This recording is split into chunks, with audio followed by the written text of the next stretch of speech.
The Voyage of the Beagle. By Charles Darwin. Author's Preface.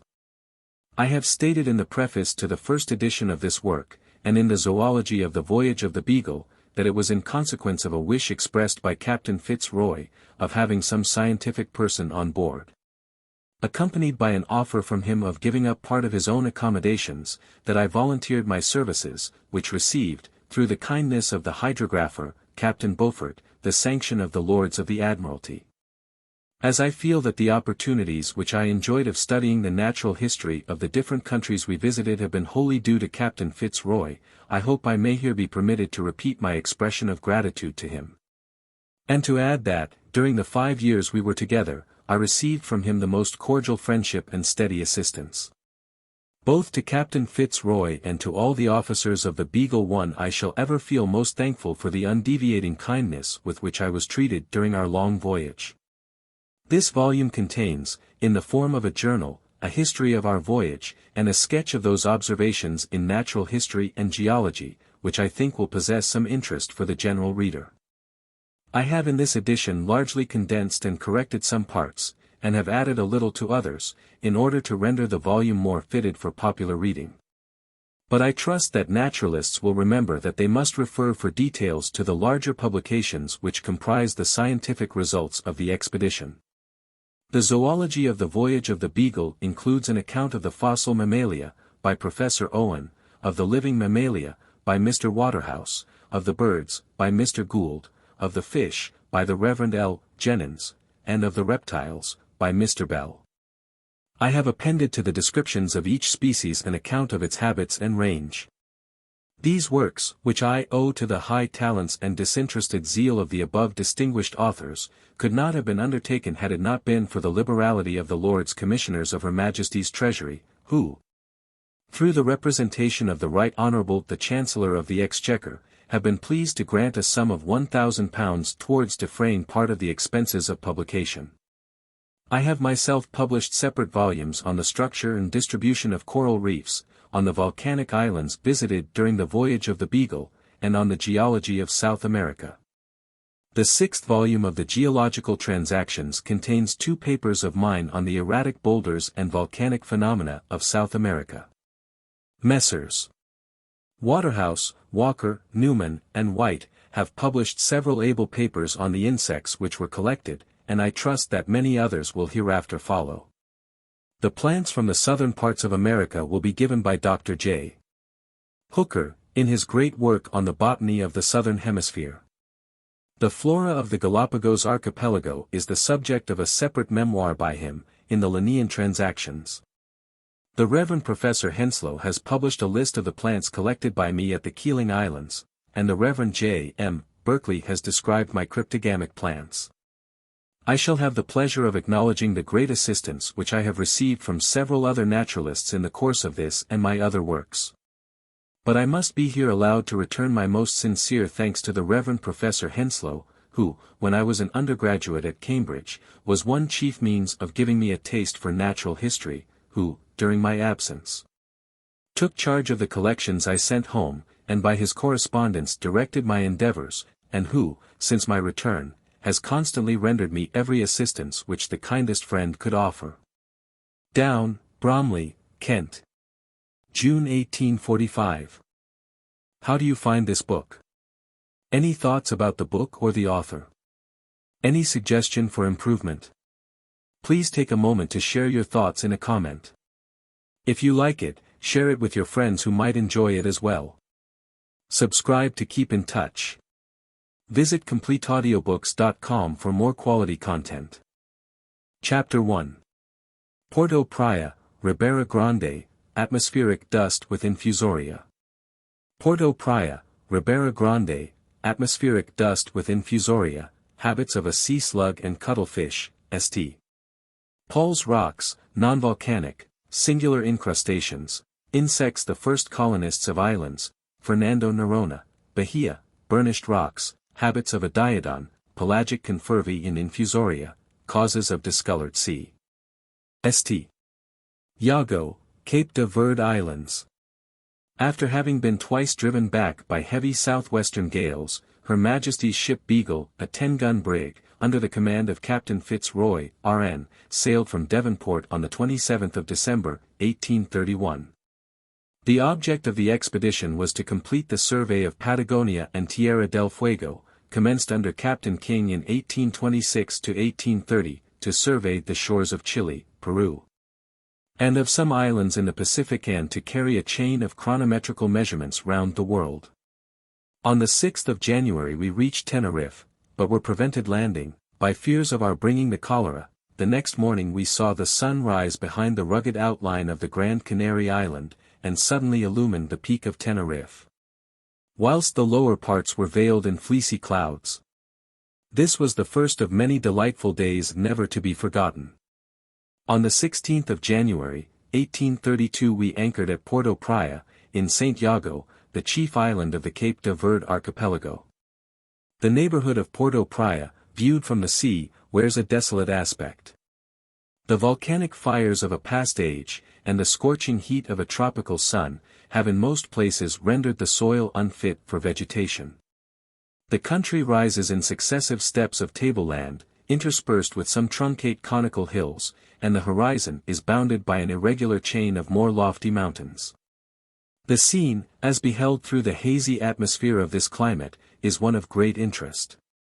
If, indeed, a person, fresh from sea, and who has just walked, for the first time, in a grove of cocoa-nut trees, can be a judge of anything but his own happiness. The island would generally be considered as very uninteresting, but to any one accustomed only to an English landscape, the novel aspect of an utterly sterile land possesses a grandeur which more vegetation might spoil. A single green leaf can scarcely be discovered over wide tracts of the lava plains, yet flocks of goats, together with a few cows, contrive to exist. It rains very seldom, but during a short portion of the year heavy torrents fall, and immediately afterwards a light vegetation springs out of every crevice. This soon withers, and upon such naturally formed hay the animals live. It had not now rained for an entire year. When the island was discovered, the immediate neighborhood of Porto Praya was clothed with trees, to the reckless destruction of which has caused here, as at St. Helena, and at some of the Canary Islands, almost entire sterility. The broad, flat-bottomed valleys, many of which serve during a few days only in the season as watercourses, are clothed with thickets of leafless bushes. Few living creatures inhabit these valleys. The commonest bird is a kingfisher, Dactylo iagoensis, which tamely sits on the branches of the castor oil plant, and thence darts on grasshoppers and lizards. It is brightly colored, but not so beautiful as the European species, in its flight, manners, and place of habitation, which is generally in the driest valley. There is also a wide difference. One day, 2 of the officers and myself rode to Ribeira Grande, a village a few miles eastward of Porto Praya. Until we reached the valley of St. Martin, the country presented its usual dull brown appearance. But here, a very small rill of water produces a most refreshing margin of luxuriant vegetation. In the course of an hour we arrived at Ribeira Grande, and were surprised at the sight of a large ruined fort and cathedral. This little town, before its harbor was filled up, was the principal place in the island. It now presents a melancholy, but very picturesque appearance. Having procured a black padre for a guide, and a Spaniard who had served in the Peninsular War as an interpreter, we visited a collection of buildings, of which an ancient church formed the principal part. It is here the governors and captain-generals of the islands have been buried. Some of the tombstones recorded dates of the 16th century. 3 The heraldic ornaments were the only things in this retired place that reminded us of Europe. The church or chapel formed one side of a quadrangle, in the middle of which a large clump of bananas were growing. On another side was a hospital, containing about a dozen miserable-looking inmates. We returned to the venda to eat our dinners. A considerable number of men, women, and children, all as black as jet, collected to watch us. Our companions were extremely merry, and everything we said or did was followed by their hearty laughter. Before leaving the town we visited the cathedral. It does not appear so rich as the smaller church, but boasts of a little organ, which sent forth singularly inharmonious cries. We presented the black priest with a few shillings, and the Spaniard, patting him on the head, said, with much candor, he thought his color made no great difference. We then returned, as fast as the ponies would go, to Porto Praya. Another day we rode to the village of Saint Domingo, situated near the center of the island. On a small plain which we crossed, a few stunted acacias were growing. Their tops had been bent by the steady trade wind, in a singular manner, some of them even at right angles to their trunks. The direction of the branches was exactly northeast by north, and southwest by south, and these natural veins must indicate the prevailing direction of the force of the trade wind. The traveling had made so little impression on the barren soil, that we here missed our track, and took that to Fuentes. This we did not find out till we arrived there, and we were afterwards glad of our mistake. Fuentes is a pretty village, with a small stream, and everything appeared to prosper well, excepting, indeed, that which ought to do so most its inhabitants.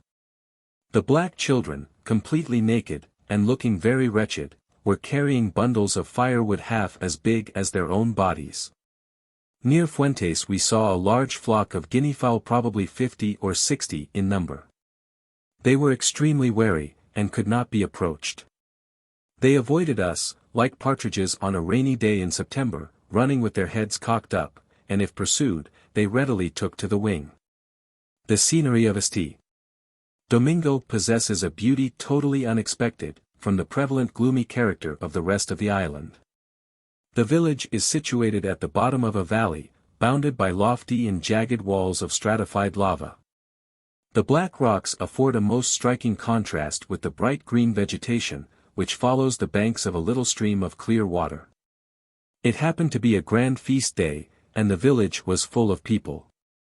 On our return we overtook a party of about 20 young black girls, dressed in excellent taste, their black skins and snow-white linen being set off by colored turbans and large shawls. As soon as we approached near, they suddenly all turned round, and covering the path with their shawls, sung with great energy a wild song, beating time with their hands upon their legs. We threw them some vintums, which were received with screams of laughter, and we left them redoubling the noise of their song. One morning the view was singularly clear. The distant mountains being projected with the sharpest outline, on a heavy bank of dark blue clouds. Judging from the appearance, and from similar cases in England, I suppose that the air was saturated with moisture. The fact, however, turned out quite the contrary. The hygrometer gave a difference of 29.6 degrees, between the temperature of the air, and the point at which dew was precipitated. This difference was nearly double that which I had observed on the previous mornings. This unusual degree of atmospheric dryness was accompanied by continual flashes of lightning. Is it not an uncommon case, thus to find a remarkable degree of aerial transparency with such a state of weather? Generally the atmosphere is hazy. And this is caused by the falling of impalpably fine dust, which was found to have slightly injured the astronomical instruments. The morning before we anchored at Porto Praya, I collected a little packet of this brown-colored fine dust, which appeared to have been filtered from the wind by the gauze of the vane at the masthead. Mr. Lyell has also given me 4 packets of dust which fell on a vessel a few hundred miles northward of these islands. Professor Ehrenberg finds that this dust consists in great part of infusoria with siliceous shields, and of the siliceous tissue of plants. In 5 little packets which I sent him, he has ascertained no less than 67 different organic forms. The infusoria, with the exception of 2 marine species, are all inhabitants of fresh water. I have found no less than 15 different accounts of dust having fallen on vessels when far out in the Atlantic. From the direction of the wind whenever it has fallen, and from its having always fallen during those months when the harmattan is known to raise clouds of dust high into the atmosphere, we may feel sure that it all comes from Africa. It is, however, a very singular fact, that, although Professor Ehrenberg knows many species of infusoria peculiar to Africa, he finds none of these in the dust which I sent him. On the other hand, he finds in it 2 species which hitherto he knows as living only in South America. The dust falls in such quantities as to dirty everything on board, and to hurt people's eyes. Vessels even have run on shore owing to the obscurity of the atmosphere. It has often fallen on ships when several hundred, and even more than 1,000 miles from the coast of Africa, and at points 1,600 miles distant in a north and south direction. In some dust which was collected on a vessel 300 miles from the land, I was much surprised to find particles of stone above the thousandth of an inch square, mixed with finer matter. After this fact one need not be surprised at the diffusion of the far lighter and smaller sporules of cryptogamic plants. The geology of this island is the most interesting part of its natural history. On entering the harbor, a perfectly horizontal white band in the face of the sea cliff, may be seen running for some miles along the coast, and at the height of about 45 feet above the water. Upon examination, this white stratum is found to consist of calcareous matter, with numerous shells embedded, most or all of which now exist on the neighboring coast. It rests on ancient volcanic rocks, and has been covered by a stream of basalt, which must have entered the sea when the white shelly bed was lying at the bottom. It is interesting to trace the changes, produced by the heat of the overlying lava, on the friable mass, which in parts has been converted into a crystalline limestone, and in other parts into a compact spotted stone. Where the lime has been caught up by the scoriaceous fragments of the lower surface of the stream, it is converted into groups of beautifully radiated fibers resembling aragonite. The beds of lava rise in successive gently sloping planes, towards the interior, whence the deluges of melted stone have originally proceeded. Within historical times no signs of volcanic activity have, I believe, been manifested in any part of St. Iago. Even the form of a crater can but rarely be discovered on the summits of the many red cindery hills. Yet the more recent streams can be distinguished on the coast, forming lines of cliffs of less height, but stretching out in advance of those belonging to an older series, the height of the cliffs thus affording a rude measure of the age of the streams. During our stay, I observed the habits of some marine animals. A large aplysia is very common. This sea slug is about 5 inches long, and is of a dirty yellowish color, veined with purple. On each side of the lower surface, or foot, there is a broad membrane, which appears sometimes to act as a ventilator, in causing a current of water to flow over the dorsal bronchi or lungs. It feeds on the delicate seaweeds which grow among the stones in muddy and shallow water, and I found in its stomach several small pebbles, as in the gizzard of a bird. This slug, when disturbed, emits a very fine purplish-red fluid, which stains the water for the space of a foot around.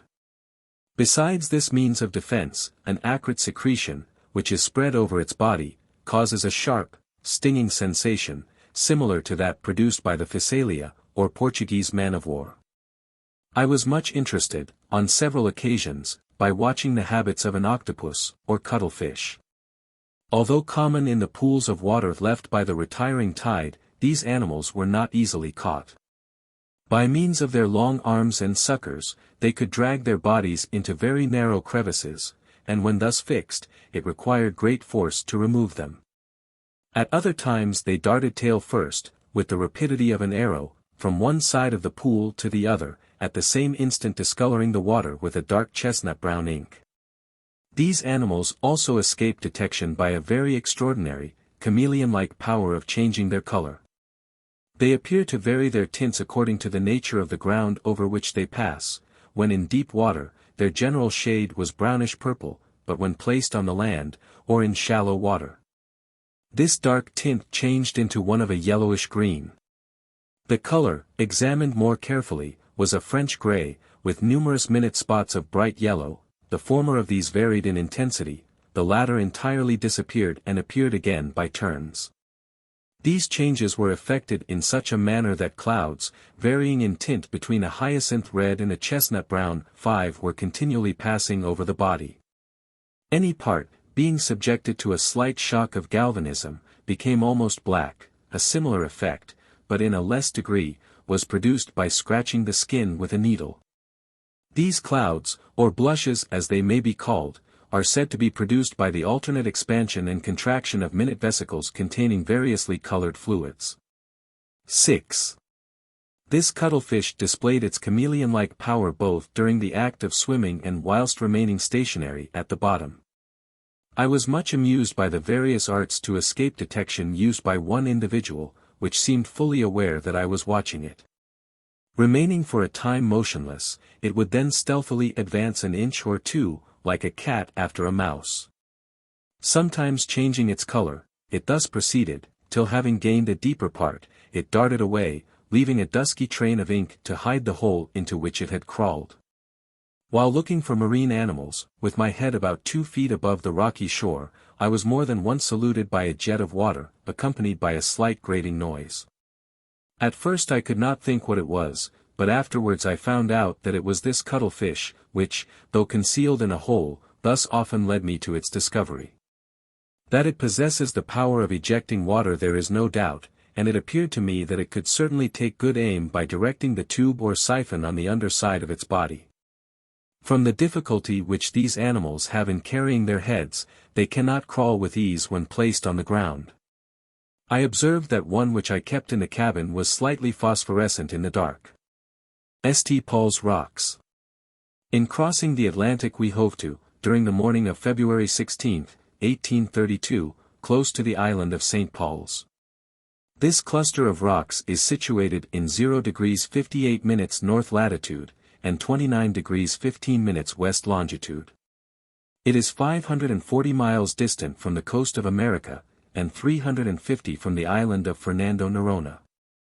The highest point is only 50 feet above the level of the sea, and the entire circumference is under 3/4 of a mile. This small point rises abruptly out of the depths of the ocean. Its mineralogical constitution is not simple, in some parts the rock is of a cherty, in others of a feldspathic nature, including thin veins of serpentine. It is a remarkable fact that all the many small islands, lying far from any continent, in the Pacific, Indian, and Atlantic Oceans, with the exception of the Seychelles and this little point of rock, are, I believe, composed either of coral or of erupted matter. The volcanic nature of these oceanic islands is evidently an extension of that law, and the effect of those same causes, whether chemical or mechanical. From which it results that a vast majority of the volcanoes now in action stand either near sea-coasts or as islands in the midst of the sea. The rocks of St. Paul appear from a distance of a brilliantly white color. This is partly owing to the dung of a vast multitude of seafowl, and partly to a coating of a hard glossy substance with a pearly luster, which is intimately united to the surface of the rocks. This, when examined with a lens, is found to consist of numerous exceedingly thin layers, its total thickness being about the 1/10 of an inch. It contains much animal matter, and its origin, no doubt, is due to the action of the rain or spray on the bird's dung. Below some small masses of guano at ascension, and on the Abrolhos islets, I found certain stalactitic branching bodies, formed apparently in the same manner as the thin white coating on these rocks. The branching bodies so closely resembled in general appearance certain Ellipori, a family of hard calcareous sea plants, that in lately looking hastily over my collection I did not perceive the difference. The globular extremities of the branches are of a pearly texture, like the enamel of teeth, but so hard as just to scratch plate glass. I may here mention, that on a part of the coast of Ascension, where there is a vast accumulation of shelly sand, an incrustation is deposited on the tidal rocks, by the water of the sea, resembling, as represented in the picture above, certain cryptogamic plants, Marcantiae, often seen on damp walls. The surface of the fronds is beautifully glossy, and those parts formed where fully exposed to the light, are of a jet black color, but those shaded under ledges are only gray. I have shown specimens of this incrustation to several geologists, and they all thought that they were of volcanic or igneous origin. In its hardness and translucency and its polish, equal to that of the finest oliva shell, in the bad smell given out, and loss of color under the blowpipe, it shows a close similarity with living seashells. Moreover, in seashells, it is known that the parts habitually covered and shaded by the mantle of the animal, are of a paler color than those fully exposed to the light, just as is the case with this incrustation. When we remember that lime, either as a phosphate or carbonate, enters into the composition of the hard parts, such as bones and shells, of all living animals. It is an interesting physiological fact 7 to find substances harder than the enamel of teeth, and colored surfaces as well polished as those of a fresh shell, reformed through inorganic means from dead organic matter, mocking, also, in shape, some of the lower vegetable productions. We found on St. Paul's only two kinds of birds, the booby and the noddy. The former is a species of gannet, and the latter a tern. Both are of a tame and stupid disposition, and are so unaccustomed to visitors, that I could have killed any number of them with my geological hammer. The booby lays her eggs on the bare rock, but the tern makes a very simple nest with seaweed. By the side of many of these nests a small flying fish was placed, which I suppose, had been brought by the male bird for its partner. It was amusing to watch how quickly a large and active crab, Graspus, which inhabits the crevices of the rock, stole the fish from the side of the nest, as soon as we had disturbed the parent birds. Sir W. Simons, one of the few persons who have landed here, informs me that he saw the crabs dragging even the young birds out of their nests, and devouring them. Not a single plant, not even a lichen, grows on this islet. Yet it is inhabited by several insects and spiders. The following list completes, I believe, the terrestrial fauna: a fly, Alfersia, living on the booby, and a tick which must have come here as a parasite on the birds. A small brown moth, belonging to a genus that feeds on feathers, a beetle, Quedius, and a woodlouse from beneath the dung, and lastly, numerous spiders, which I suppose prey on these small attendants and scavengers of the waterfowl. The often repeated description of the stately palm and other noble tropical plants, then birds, and lastly man, taking possession of the coral islets as soon as formed, in the Pacific, is probably not quite correct. I fear it destroys the poetry of this story, that feather and dirt-feeding and parasitic insects and spiders should be the first inhabitants of newly formed oceanic land.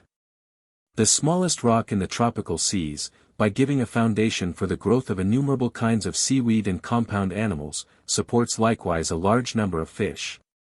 The sharks and the seamen in the boats maintained a constant struggle which should secure the greater share of the prey caught by the fishing lines. I have heard that a rock near the Bermudas, lying many miles out at sea, and at a considerable depth, was first discovered by the circumstance of fish having been observed in the neighborhood. Fernando Noronha, February 20th.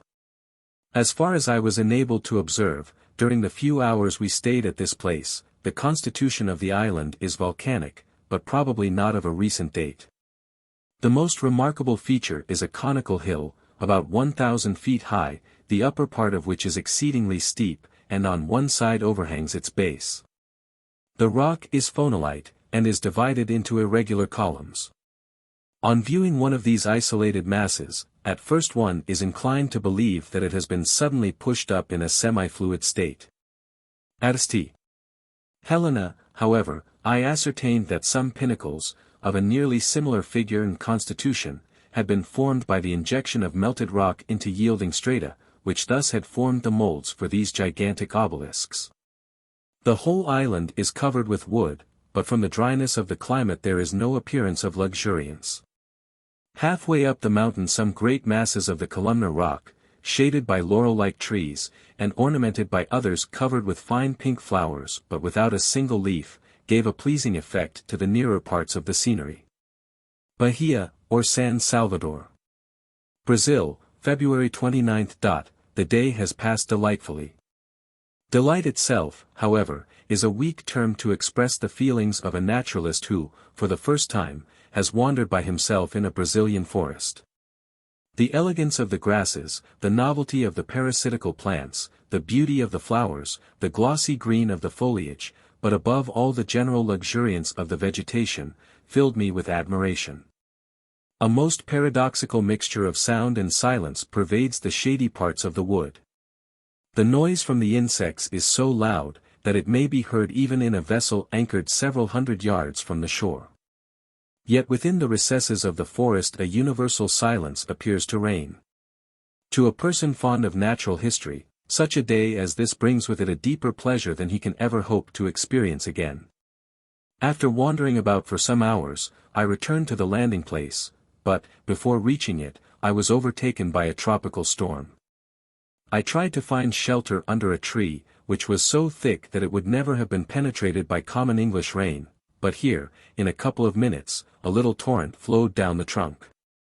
It is to this violence of the rain that we must attribute the verdure at the bottom of the thickest woods. If the showers were like those of a colder clime, the greater part would be absorbed or evaporated before it reached the ground. I will not at present attempt to describe the gaudy scenery of this noble bay, because, in our homeward voyage, we called here a second time, and I shall then have occasion to remark on it. Along the whole coast of Brazil, for a length of at least 2,000 miles, and certainly for a considerable space inland, wherever solid rock occurs, it belongs to a granitic formation. The circumstance of this enormous area being constituted of materials which most geologists believe to have been crystallized when heated under pressure, gives rise to many curious reflections. Was this effect produced beneath the depths of a profound ocean? Or did a covering of strata formerly extend over it, which has since been removed? Can we believe that any power, acting for a time short of infinity, could have denuded the granite over so many thousand square leagues? On a point not far from the city, where a rivulet entered the sea, I observed a fact connected with a subject discussed by Humboldt. At the cataracts of the great rivers Orinoco, Nile, and Congo, the syenitic rocks are coated by a black substance, appearing as if they had been polished with plumbago. The layer is of extreme thinness. And on analysis by Berzelius it was found to consist of the oxides of manganese and iron. In the Orinoco it occurs on the rocks periodically washed by the floods, and in those parts alone where the stream is rapid. Or, as the Indians say, the rocks are black where the waters are white. Here the coating is of a rich brown instead of a black color, and seems to be composed of ferruginous matter alone. Hand specimens fail to give a just idea of these brown burnished stones which glitter in the sun's rays. They occur only within the limits of the tidal waves. And as the rivulet slowly trickles down, the surf must supply the polishing power of the cataracts in the great rivers. In like manner, the rise and fall of the tide probably answer to the periodical inundations. And thus the same effects are produced under apparently different but really similar circumstances. The origin, however, of these coatings of metallic oxides, which seem as if cemented to the rocks, is not understood. And no reason, I believe, can be assigned for their thickness remaining the same. One day I was amused by watching the habits of the Diodon antenatus, which was caught swimming near the shore. This fish, with its flabby skin, is well known to possess the singular power of distending itself into a nearly spherical form. After having been taken out of water for a short time, and then again immersed in it, a considerable quantity both of water and air is absorbed by the mouth, and perhaps likewise by the branchial orifices. This process is effected by two methods: the air is swallowed, and is then forced into the cavity of the body. Its return being prevented by a muscular contraction which is externally visible, but the water enters in a gentle stream through the mouth, which is kept wide open and motionless. This latter action must, therefore, depend on suction. The skin about the abdomen is much looser than that on the back, hence, during the inflation, the lower surface becomes far more distended than the upper. And the fish, in consequence, floats with its back downwards.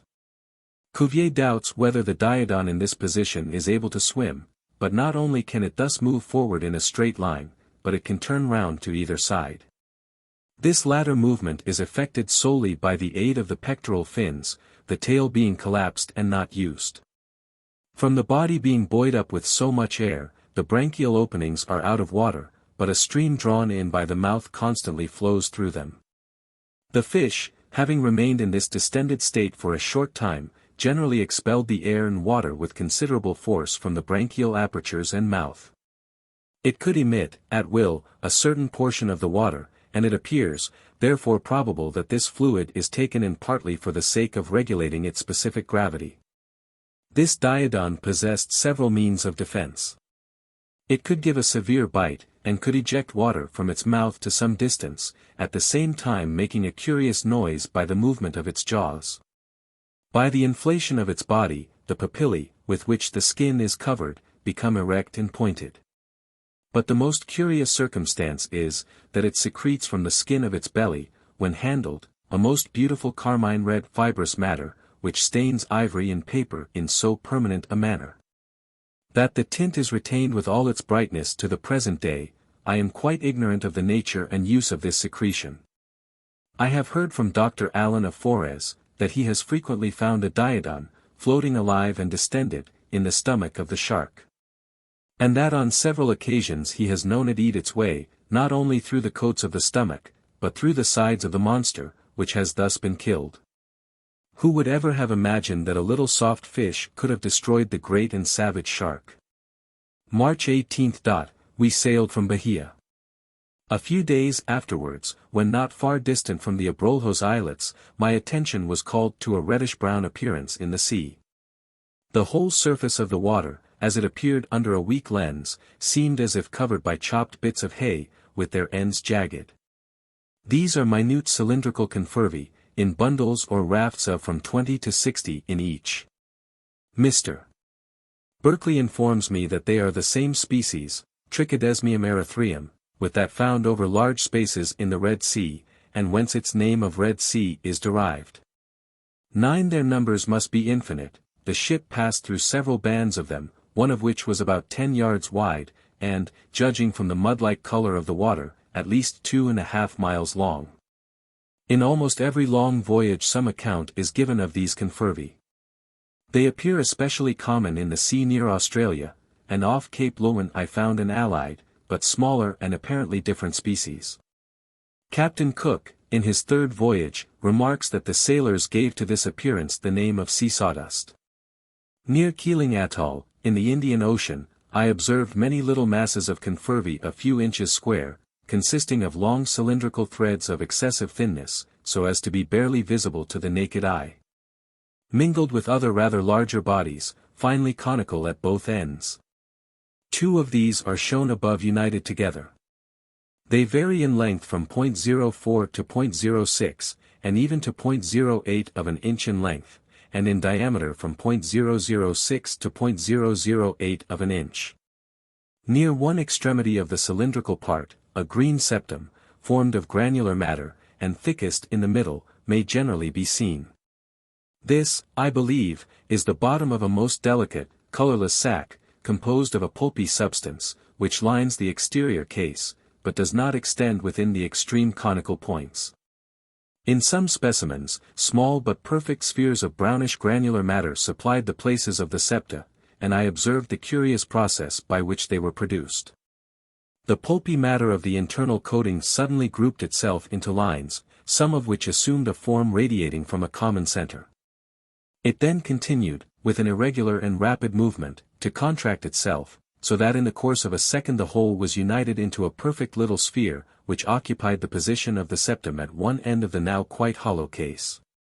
The formation of the granular sphere was hastened by any accidental injury.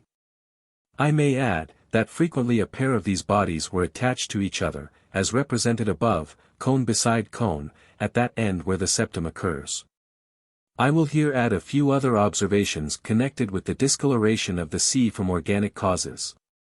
On the coast of Chile, a few leagues north of Concepcion, the Beagle one day passed through great bands of muddy water, exactly like that of a swollen river.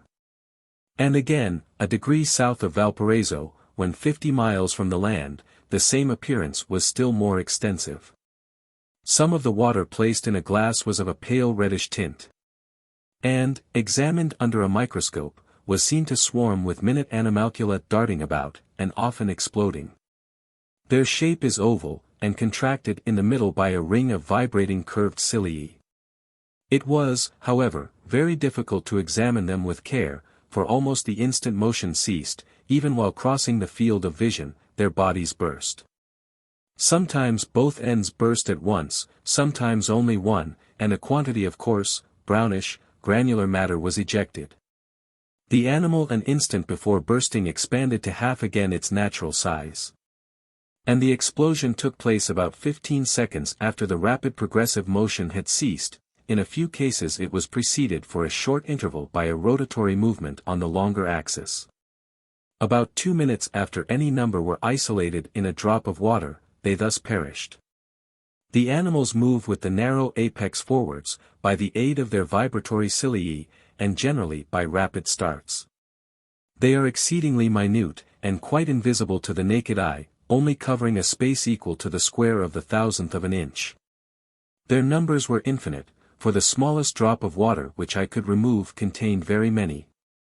In one day we passed through 2 spaces of water thus stained, one of which alone must have extended over several square miles. What incalculable numbers of these microscopical animals!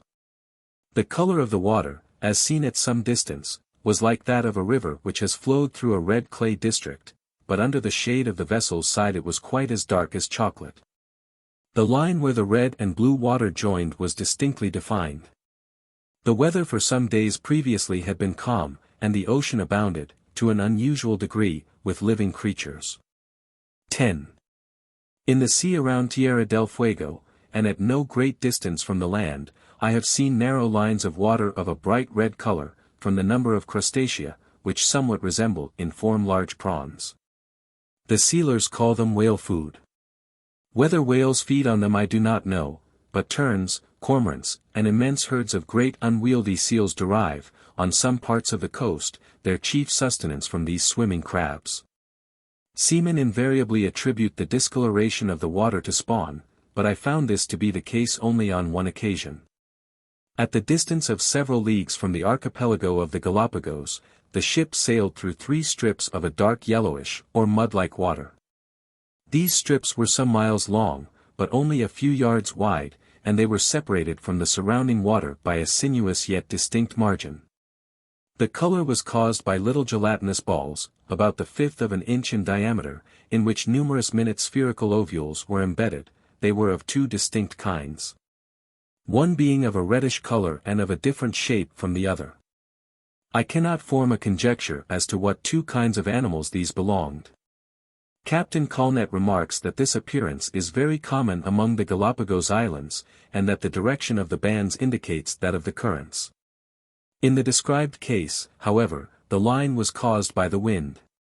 The only other appearance which I have to notice, is a thin oily coat on the water which displays iridescent colors. I saw a considerable tract of the ocean thus covered on the coast of Brazil.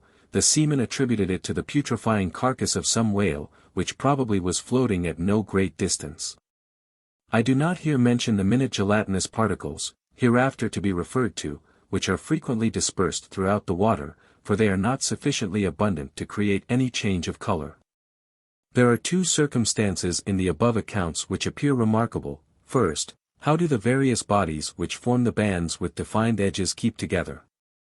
In the case of the prawn-like crabs, their movements were as coinstantaneous as in a regiment of soldiers, but this cannot happen from anything like voluntary action with the ovules, or the confervae, nor is it probable among the Infusoria. Secondly, what causes the length and narrowness of the bands? The appearance so much resembles that which may be seen in every torrent, where the stream uncoils into long streaks the froth collected in the eddies, that I must attribute the effect to a similar action either of the currents of the air or sea. Under this supposition we must believe that the various organized bodies are produced in certain favorable places, and are thence removed by the set of either wind or water. I confess, however, there is a very great difficulty in imagining any one spot to be the birthplace of the millions of animalcula and confervae, for whence come the germs at such points. The parent bodies having been distributed by the winds and waves over the immense ocean. But on no other hypothesis can I understand their linear grouping. I may add that Scoresby remarks that green water abounding with pelagic animals is invariably found in a certain part of the Arctic Sea. Chapter 2. Rio de Janeiro, Excursion north of Cape Frio, Great Evaporation. Rio de Janeiro, Excursion north of Cape Frio, Great Evaporation, Slavery, Botafogo Bay, Terrestrial Planarii, Clouds on the Corcovado, Heavy Rain, Musical Frogs, Phosphorescent Insects, Elater. Springing Powers of, Blue Haze, Noise made by a Butterfly, Entomology, Ants, Wasp killing a Spider, Parasitical Spider, Artifices of an Epeira, Gregarious Spider, Spider with an unsymmetrical web. Rio de Janeiro. April 4 to July 5, 1832.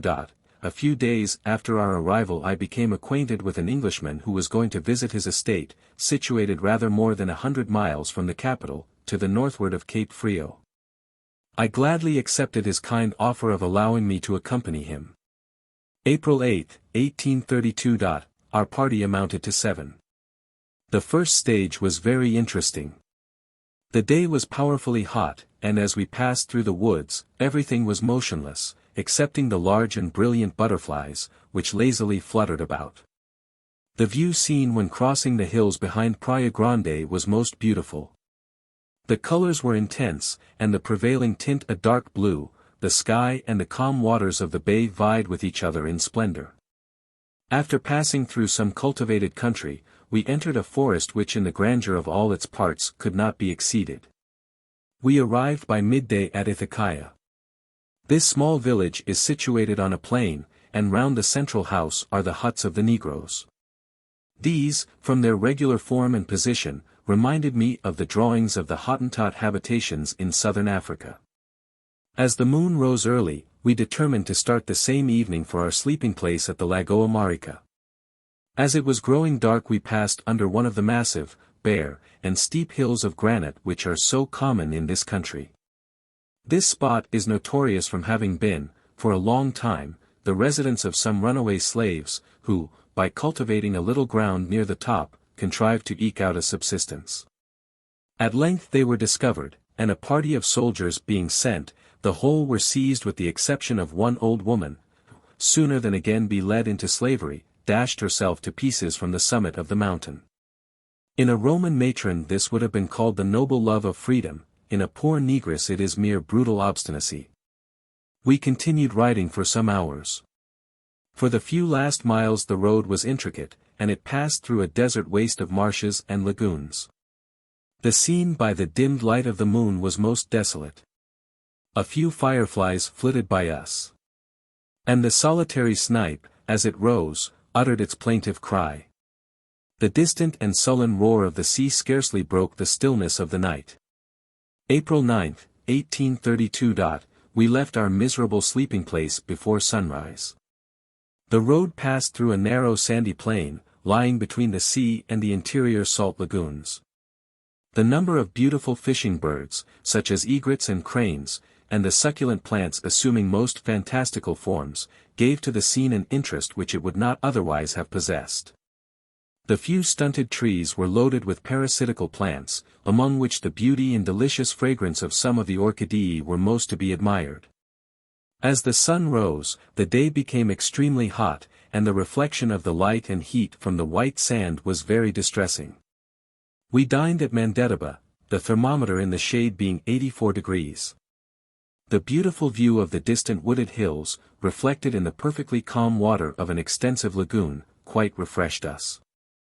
As the Venda here was a very good one, and I have the pleasant, but rare remembrance, of an excellent dinner, I will be grateful and presently describe it, as the type of its class. These houses are often large, and are built of thick upright posts, with boughs interwoven, and afterwards plastered. They seldom have floors, and never glazed windows, but are generally pretty well roofed. Universally the front part is open, forming a kind of veranda, in which tables and benches are placed. The bedrooms join on each side, and here the passenger may sleep as comfortably as he can, on a wooden platform covered by a thin straw mat. The venda stands in a courtyard, where the horses are fed. On first arriving, it was our custom to unsaddle the horses and give them their Indian corn, then, with a low bow, to ask the seigneur to do us the favor to give us something to eat. "Anything you choose, sir," was his usual answer. For the few first times, vainly I thanked Providence for having guided us to so good a man. The conversation proceeding, the case universally became deplorable. "Any fish can you do us the favor of giving?" "Oh no, sir." "Any soup?" "No, sir." "Any bread?" "Oh no, sir." "Any dried meat?" "Oh no, sir." If we were lucky, by waiting a couple of hours, we obtained fowls, rice, and farina. It not unfrequently happened that we were obliged to kill, with stones, the poultry for our own supper. When, thoroughly exhausted by fatigue and hunger, we timorously hinted that we should be glad of our meal, the pompous, and, though true, most unsatisfactory answer was, "It will be ready when it is ready." If we had dared to remonstrate any further, we should have been told to proceed on our journey, as being too impertinent. The hosts are most ungracious and disagreeable in their manners, their houses and their persons are often filthily dirty. The want of the accommodation of forks, knives, and spoons is common, and I am sure no cottage or hovel in England could be found in a state so utterly destitute of every comfort. At Campos Novos, however, we fared sumptuously. Having rice and fowls, biscuit, wine, and spirits, for dinner, coffee in the evening, and fish with coffee for breakfast. All this, with good food for the horses, only cost 2s. 6d. per head. Yet the host of this venda, being asked if he knew anything of a whip which one of the party had lost, gruffly answered, "How should I know?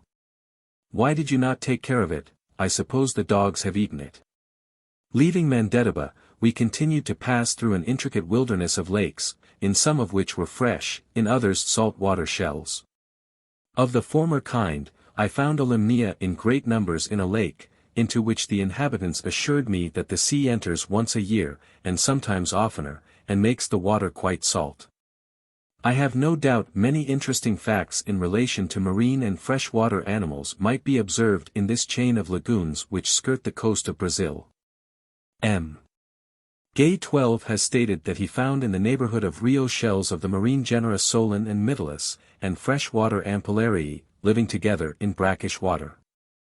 I also frequently observed in the lagoon near the Botanic Garden, where the water is only a little less salt than in the sea, a species of hydrophilus.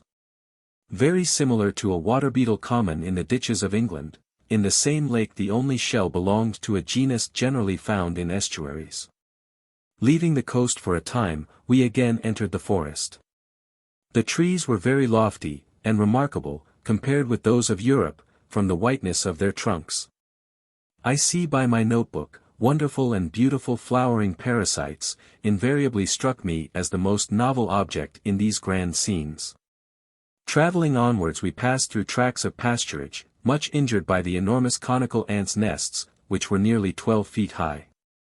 They gave to the plain exactly the appearance of the mud volcanoes at Girollo, as figured by Humboldt.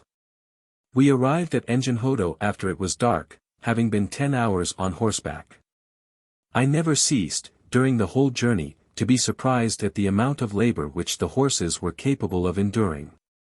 They appeared also to recover from any injury much sooner than those of our English breed.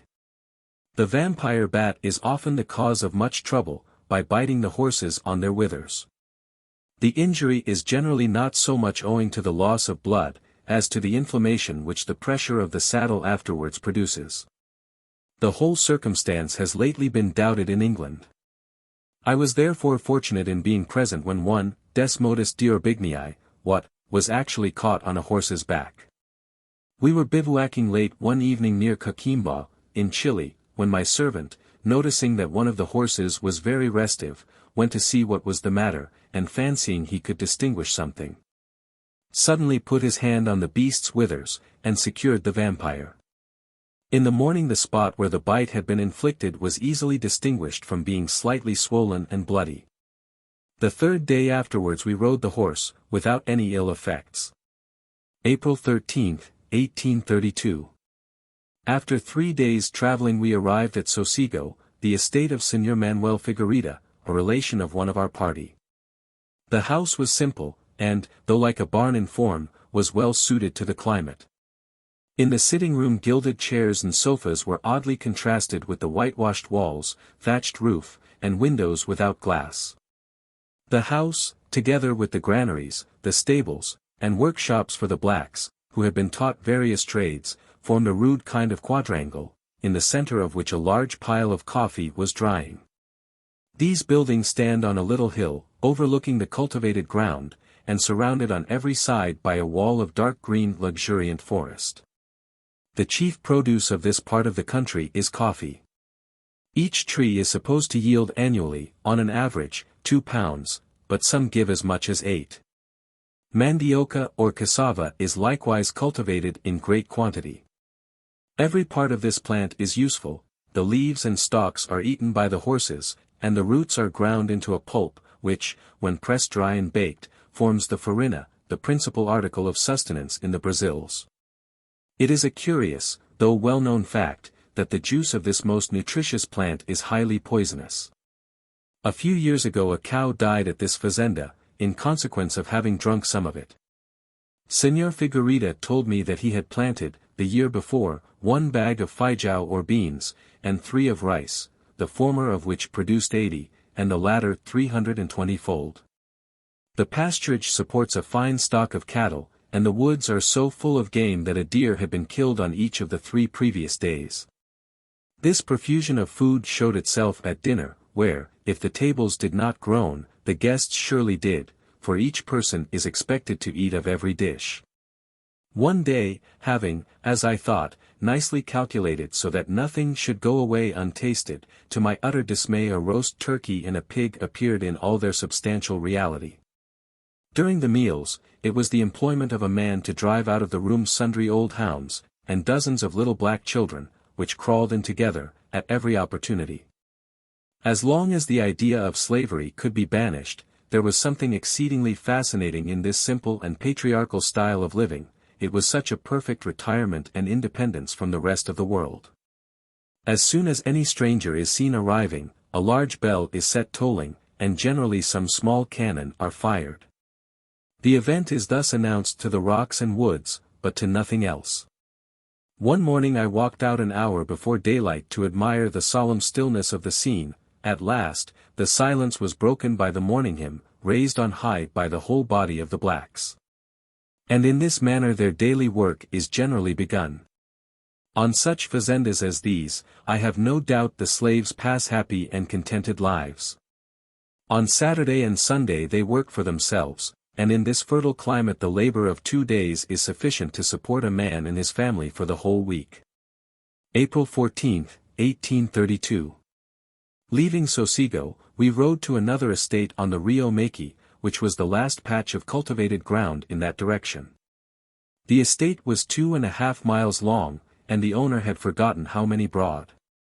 Only a very small piece had been cleared, yet almost every acre was capable of yielding all the various rich productions of a tropical land. Considering the enormous area of Brazil, the proportion of cultivated ground can scarcely be considered as anything compared to that which is left in the state of nature. At some future age, how vast a population it will support. During the second day's journey we found the road so shut up that it was necessary that a man should go ahead with a sword to cut away the creepers. The forest abounded with beautiful objects, among which the tree ferns, though not large, were, from their bright green foliage, and the elegant curvature of their fronds, most worthy of admiration. In the evening it rained very heavily, and although the thermometer stood at 65 degrees, I felt very cold. As soon as the rain ceased, it was curious to observe the extraordinary evaporation which commenced over the whole extent of the forest. At the height of 100 feet the hills were buried in a dense white vapor, which rose like columns of smoke from the most thickly wooded parts, and especially from the valleys. I observed this phenomenon on several occasions. I suppose it is owing to the large surface of foliage, previously heated by the sun's rays. While staying at this estate, I was very nearly being an eyewitness to one of those atrocious acts which can only take place in a slave country. Owing to a quarrel and a lawsuit, the owner was on the point of taking all the women and children from the male slaves, and selling them separately at the public auction at Rio. Interest, and not any feeling of compassion, prevented this act. Indeed, I do not believe the inhumanity of separating 30 families, who had lived together for many years, even occurred to the owner. Yet I will pledge myself, that in humanity in good feeling he was superior to the common run of men. It may be said there exists no limit to the blindness of interest and selfish habit. I may mention one very trifling anecdote, which at the time struck me more forcibly than any story of cruelty. I was crossing a ferry with a Negro who was uncommonly stupid. In endeavoring to make him understand, I talked loud, and made signs, in doing which I passed my hand near his face. He, I suppose, thought I was in a passion, and was going to strike him, for instantly, with a frightened look and half-shut eyes, he dropped his hands. I shall never forget my feelings of surprise, disgust, and shame, at seeing a great powerful man afraid even to ward off a blow, directed, as he thought, at his face. This man had been trained to a degradation lower than the slavery of the most helpless animal. April 18, 1832. In returning we spent 2 days at Sosigo, and I employed them in collecting insects in the forest. The greater number of trees, although so lofty, are not more than 3 or 4 feet in circumference. There are, of course, a few of much greater dimension. Señor Manuel was then making a canoe 70 feet in length from a solid trunk, which had originally been 110 feet long, and of great thickness. The contrast of palm trees, growing amidst the common branching kinds, never fails to give the scene an intertropical character. Here the woods were ornamented by the cabbage palm, one of the most beautiful of its family. With a stem so narrow that it might be clasped with the 2 hands, it waves its elegant head at the height of 40 or 50 feet above the ground. The woody creepers, themselves covered by other creepers, were of great thickness, some which I measured were 2 feet in circumference. Many of the older trees presented a very curious appearance from the tresses of a liana hanging from their boughs, and resembling bundles of hay. If the eye was turned from the world of foliage above, to the ground beneath, it was attracted by the extreme elegance of the leaves of the ferns and mimosae. The latter, in some parts, covered the surface with a brushwood only a few inches high. In walking across these thick beds of mimosae, a broad track was marked by the change of shade, produced by the drooping of their sensitive petioles. It is easy to specify the individual objects of admiration in these grand scenes.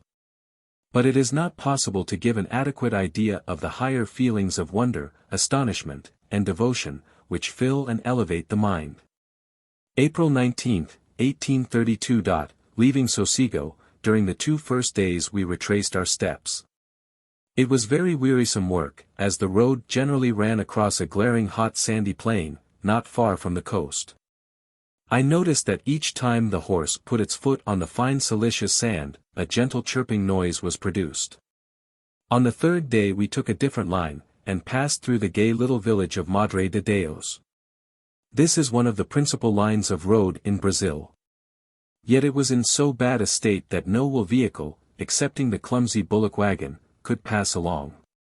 In our whole journey we did not cross a single bridge built of stone. And those made of logs of wood were frequently so much out of repair that it was necessary to go on one side to avoid them. All distances are inaccurately known. The road is often marked by crosses, in the place of milestones, to signify where human blood has been spilled. On the evening of the 23rd we arrived at Rio, having finished our pleasant little excursion. During the remainder of my stay at Rio, I resided in a cottage at Botafogo Bay. It was impossible to wish for anything more delightful than thus to spend some weeks in so magnificent a country. In England any person fond of natural history enjoys in his walks a great advantage, by always having something to attract his attention. But in these fertile climates, teeming with life, the attractions are so numerous, that he is scarcely able to walk at all. The few observations which I was enabled to make were almost exclusively confined to the invertebrate animals. The existence of a division of the genus Planaria, which inhabits the dry land, interested me much. These animals are of so simple a structure, that Cuvier has arranged them with the intestinal worms, though never found within the bodies of other animals. Numerous species inhabit both salt and fresh water. But those to which I allude were found, even in the drier parts of the forest, beneath logs of rotten wood, on which I believe they feed. In general form they resemble little slugs, but are very much narrower in proportion, and several of the species are beautifully colored with longitudinal stripes. Their structure is very simple. Near the middle of the under or crawling surface there are 2 small transverse slits, from the anterior one of which a funnel-shaped and highly irritable mouth can be protruded. For some time after the rest of the animal was completely dead from the effects of salt water or any other cause, this organ still retained its vitality. I found no less than 12 different species of terrestrial planarii in different parts of the southern hemisphere. 13 Some specimens which I obtained at Van Diemen's Land, I kept alive for nearly 2 months, feeding them on rotten wood. Having cut one of them transversely into 2 nearly equal parts, in the course of a fortnight both had the shape of perfect animals. I had, however, so divided the body, that one of the halves contained both the inferior orifices, and the other, in consequence, none. In the course of 25 days from the operation, the more perfect half could not have been distinguished from any other specimen. The other had increased much in size. And towards its posterior end, a clear space was formed in the parenchymatous mass, in which a rudimentary cup-shaped mouth could clearly be distinguished. On the under surface, however, no corresponding slit was yet open. If the increased heat of the weather, as we approached the equator, had not destroyed all the individuals, there can be no doubt that this last step would have completed its structure. Although so well known an experiment, it was interesting to watch the gradual production of every essential organ, out of the simple extremity of another animal. It is extremely difficult to preserve these planarii. As soon as the cessation of life allows the ordinary laws of change to act, their entire bodies become soft and fluid, with a rapidity which I have never seen equaled. I first visited the forest in which these planarii were found, in company with an old Portuguese priest who took me out to hunt with him. The sport consisted in turning into the cover a few dogs, and then patiently waiting to fire at any animal which might appear. We were accompanied by the son of a neighboring farmer, a good specimen of a wild Brazilian youth. He was dressed in a tattered old shirt and trousers, and had his head uncovered. He carried an old-fashioned gun and a large knife. The habit of carrying the knife is universal. And in traversing a thick wood it is almost necessary, on account of the creeping plants.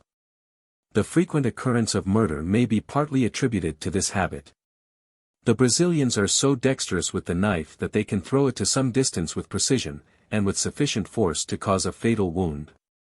I have seen a number of little boys practicing this art as a game of play, and from their skill in hitting an upright stick, they promised well for more earnest attempts.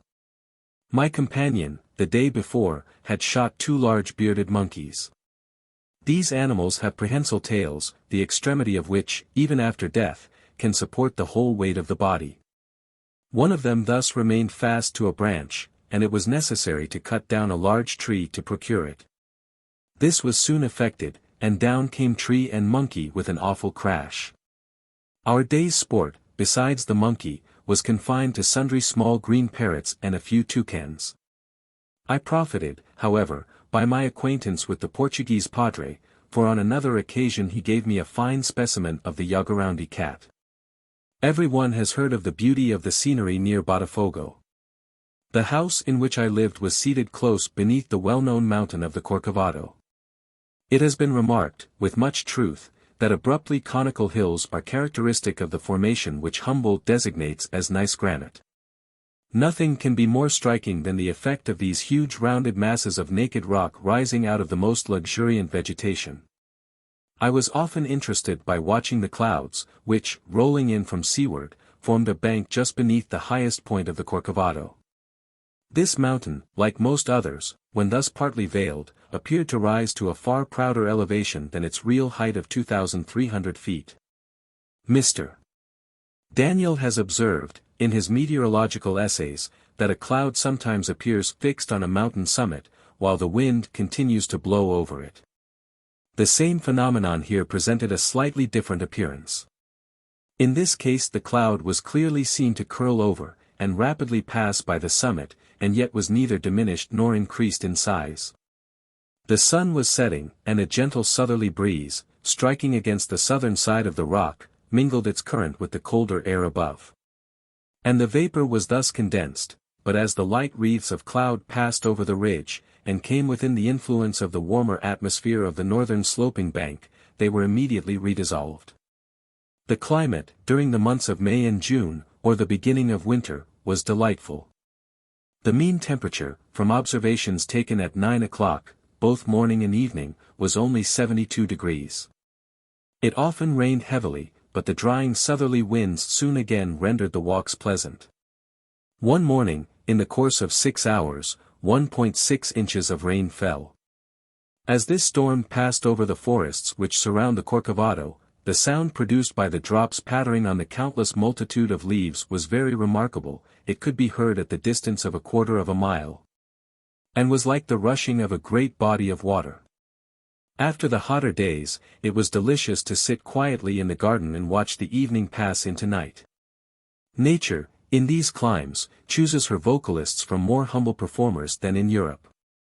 A small frog, of the genus Hyla, sits on a blade of grass about an inch above the surface of the water, and sends forth a pleasing chirp. When several are together they sing in harmony on different notes. I had some difficulty in catching a specimen of this frog. The genus Hyla has its toes terminated by small suckers, and I found this animal could crawl up a pane of glass, when placed absolutely perpendicular. Various cicadian crickets, at the same time, keep up a ceaseless shrill cry, but which, softened by the distance, is not unpleasant. Every evening after dark this great concert commenced. And often have I sat listening to it, until my attention has been drawn away by some curious passing insect. At these times the fireflies are seen flitting about from hedge to hedge. On a dark night the light can be seen at about 200 paces distant. It is remarkable that in all the different kinds of glowworms, shining elaters, and various marine animals, such as the crustacea, medusae, nereidae, a corallin of the genus Clitia, and Pyrosoma, which I have observed, the light has been of a well-marked green color. All the fireflies, which I caught here, belong to the Lampyridae, in which family the English glowworm is included, and the greater number of specimens were of Lampyris occidentalis. 14. I found that this insect emitted the most brilliant flashes when irritated. In the intervals, the abdominal rings were obscured. The flash was almost coinstantaneous in the two rings, but it was just perceptible first in the anterior one. The shining matter was fluid and very adhesive. Little spots, where the skin had been torn, continued bright with a slight scintillation, whilst the uninjured parts were obscured. When the insect was decapitated the rings remained uninterruptedly bright, but not so brilliant as before. Local irritation with a needle always increased the vividness of the light. The rings in one instance retained their luminous property nearly 24 hours after the death of the insect.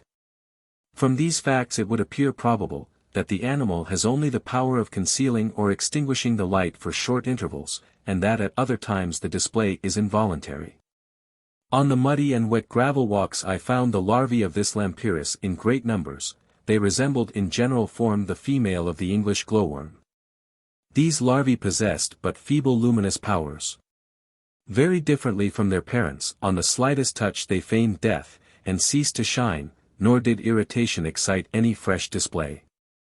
I kept several of them alive for some time. Their tails are very singular organs, for they act, by a well-fitted contrivance, as suckers or organs of attachment, and likewise as reservoirs for saliva, or some such fluid.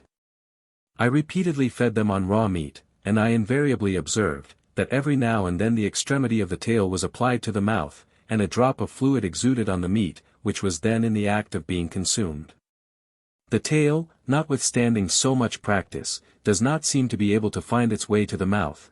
At least the neck was always touched first, and apparently as a guide. When we were at Bahia, an elater, or beetle, Pyrophorus luminosus, illig, seemed the most common luminous insect.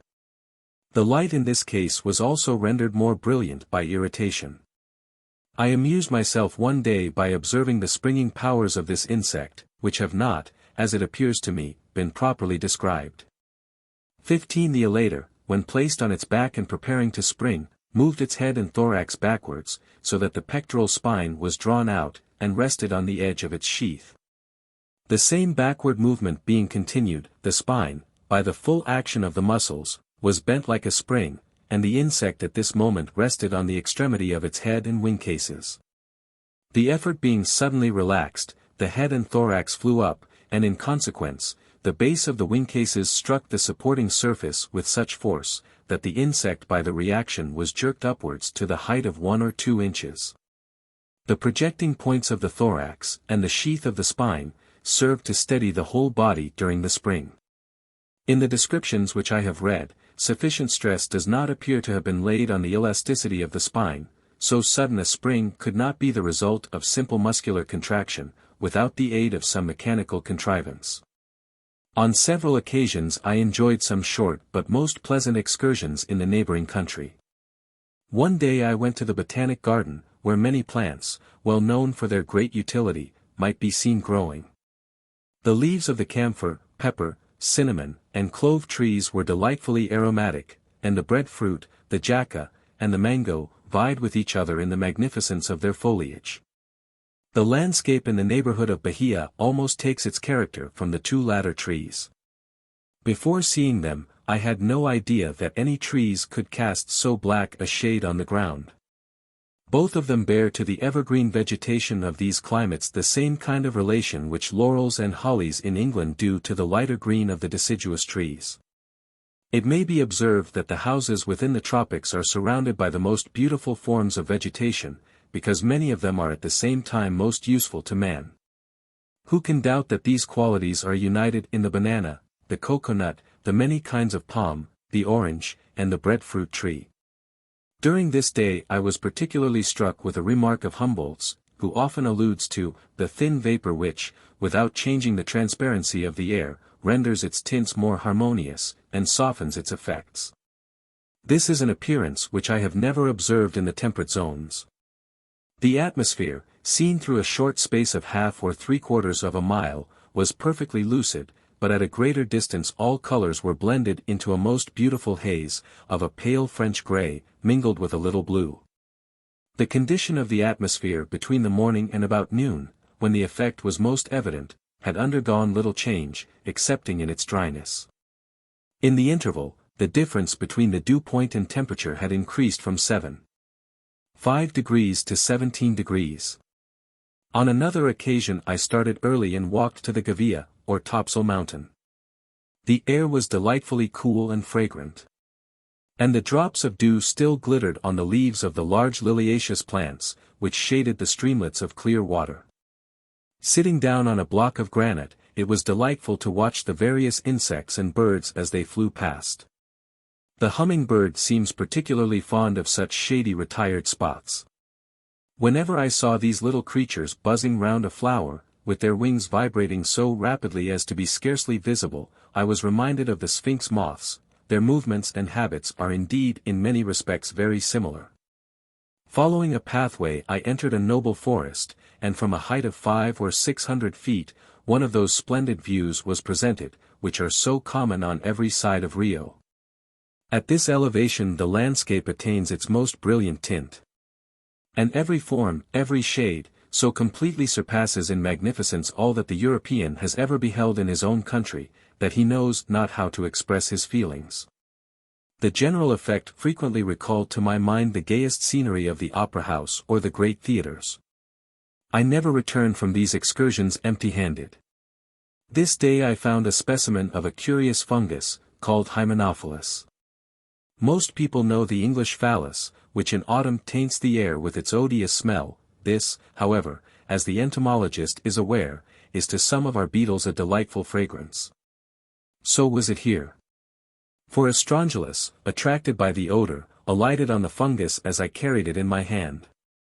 We here see in 2 distant countries a similar relation between plants and insects of the same families, though the species of both are different. When man is the agent in introducing into a country a new species, this relation is often broken. As one instance of this I may mention that the leaves of the cabbages and lettuces, which in England afford food to such a multitude of slugs and caterpillars, in the gardens near Rio are untouched. During our stay at Brazil I made a large collection of insects. A few general observations on the comparative importance of the different orders may be interesting to the English entomologist.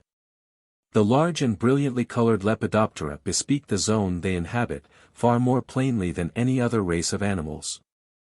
I allude only to the butterflies.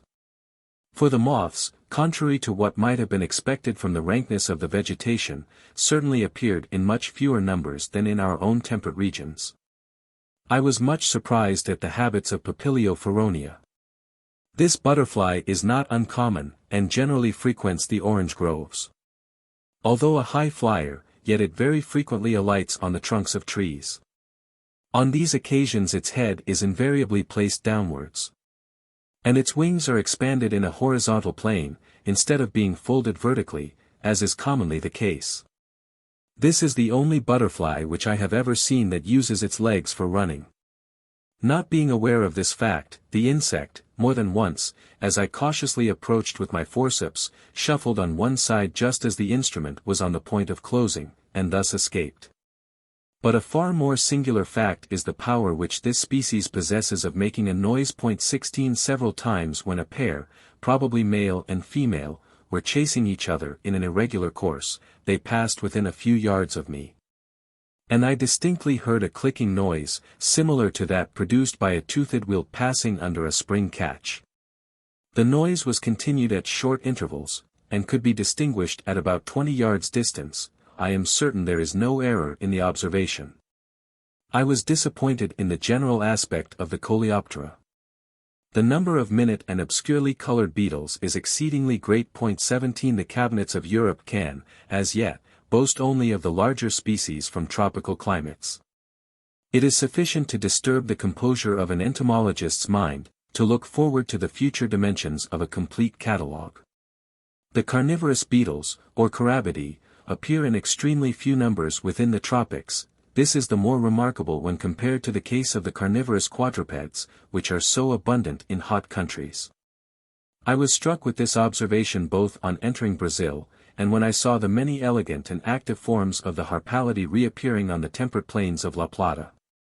Do the very numerous spiders and rapacious Hymenoptera supply the place of the carnivorous beetles? The carrion feeders and Brachylytra are very uncommon.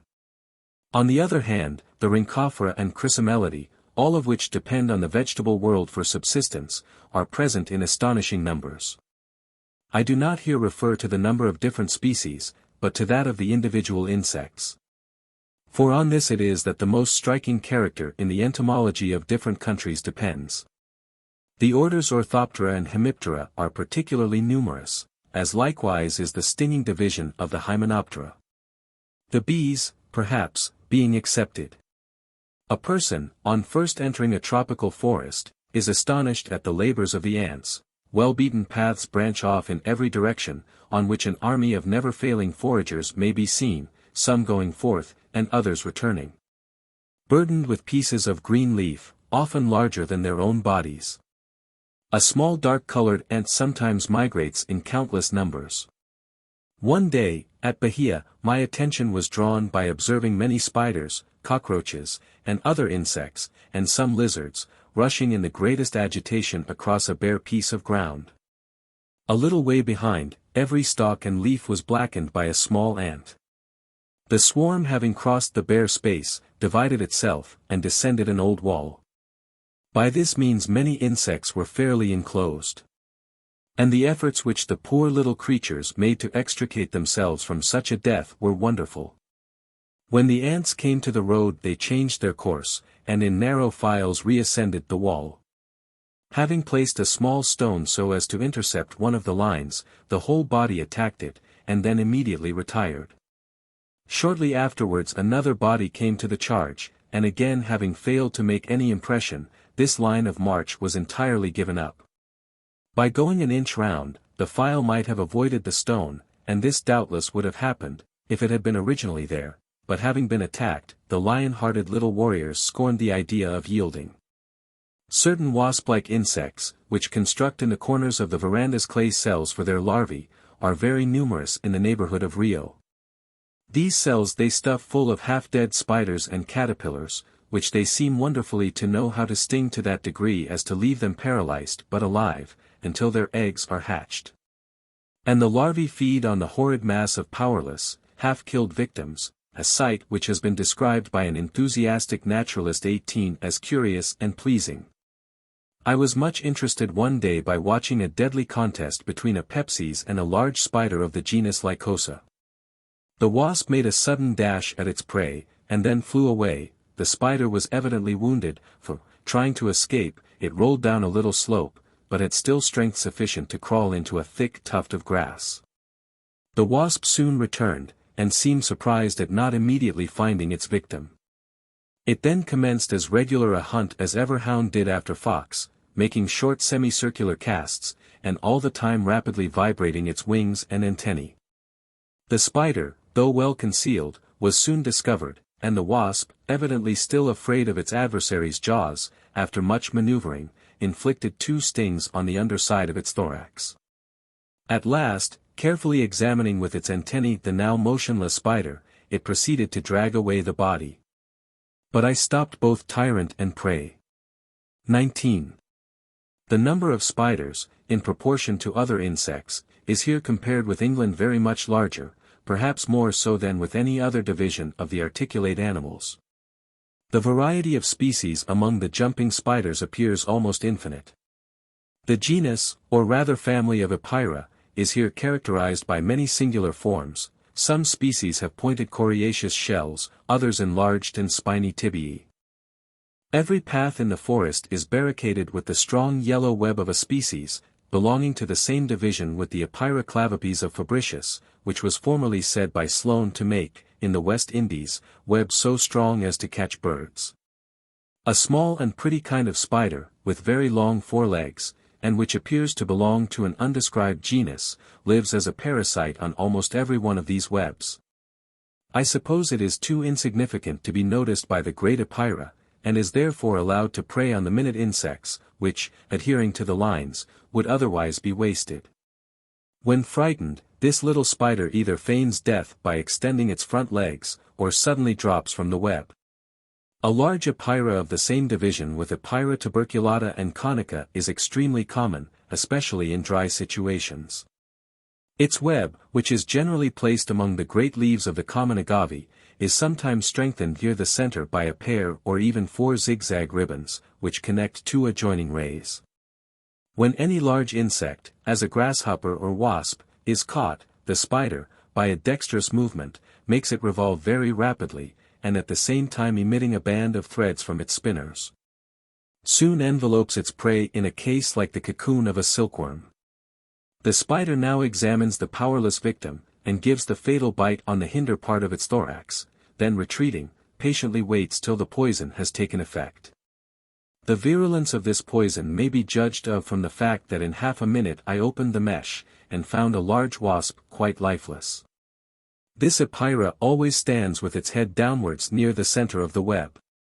When disturbed, it acts differently according to circumstances. If there is a thicket below, it suddenly falls down, and I have distinctly seen the thread from the spinners lengthened by the animal while yet stationary, as preparatory to its fall. If the ground is clear beneath, the Epeira seldom falls, but moves quickly through a central passage from one to the other side. When still further disturbed, it practices a most curious maneuver. Standing in the middle, it violently jerks the web, which is attached to elastic twigs, till at last the whole acquires such a rapid vibratory movement that even the outline of the spider's body becomes indistinct. It is well known that most of the British spiders, when a large insect is caught in their webs, endeavor to cut the lines and liberate their prey, to save their nets from being entirely spoiled. I once, however, saw in a hothouse in Shropshire a large female wasp caught in the irregular web of a quite small spider. And this spider, instead of cutting the web, most perseveringly continued to entangle the body, and especially the wings, of its prey. The wasp at first aimed in vain repeated thrusts with its sting at its little antagonist. Pitying the wasp, after allowing it to struggle for more than an hour, I killed it and put it back into the web. The spider soon returned. And an hour afterwards I was much surprised to find it with its jaws buried in the orifice through which the sting is protruded by the living wasp. I drove the spider away 2 or 3 times, but for the next 24 hours I always found it again sucking at the same place. The spider became much distended by the juices of its prey, which was many times larger than itself. I may here just mention, that I found, near St. Fe Bajada, many large black spiders, with ruby-colored marks on their backs, having gregarious habits.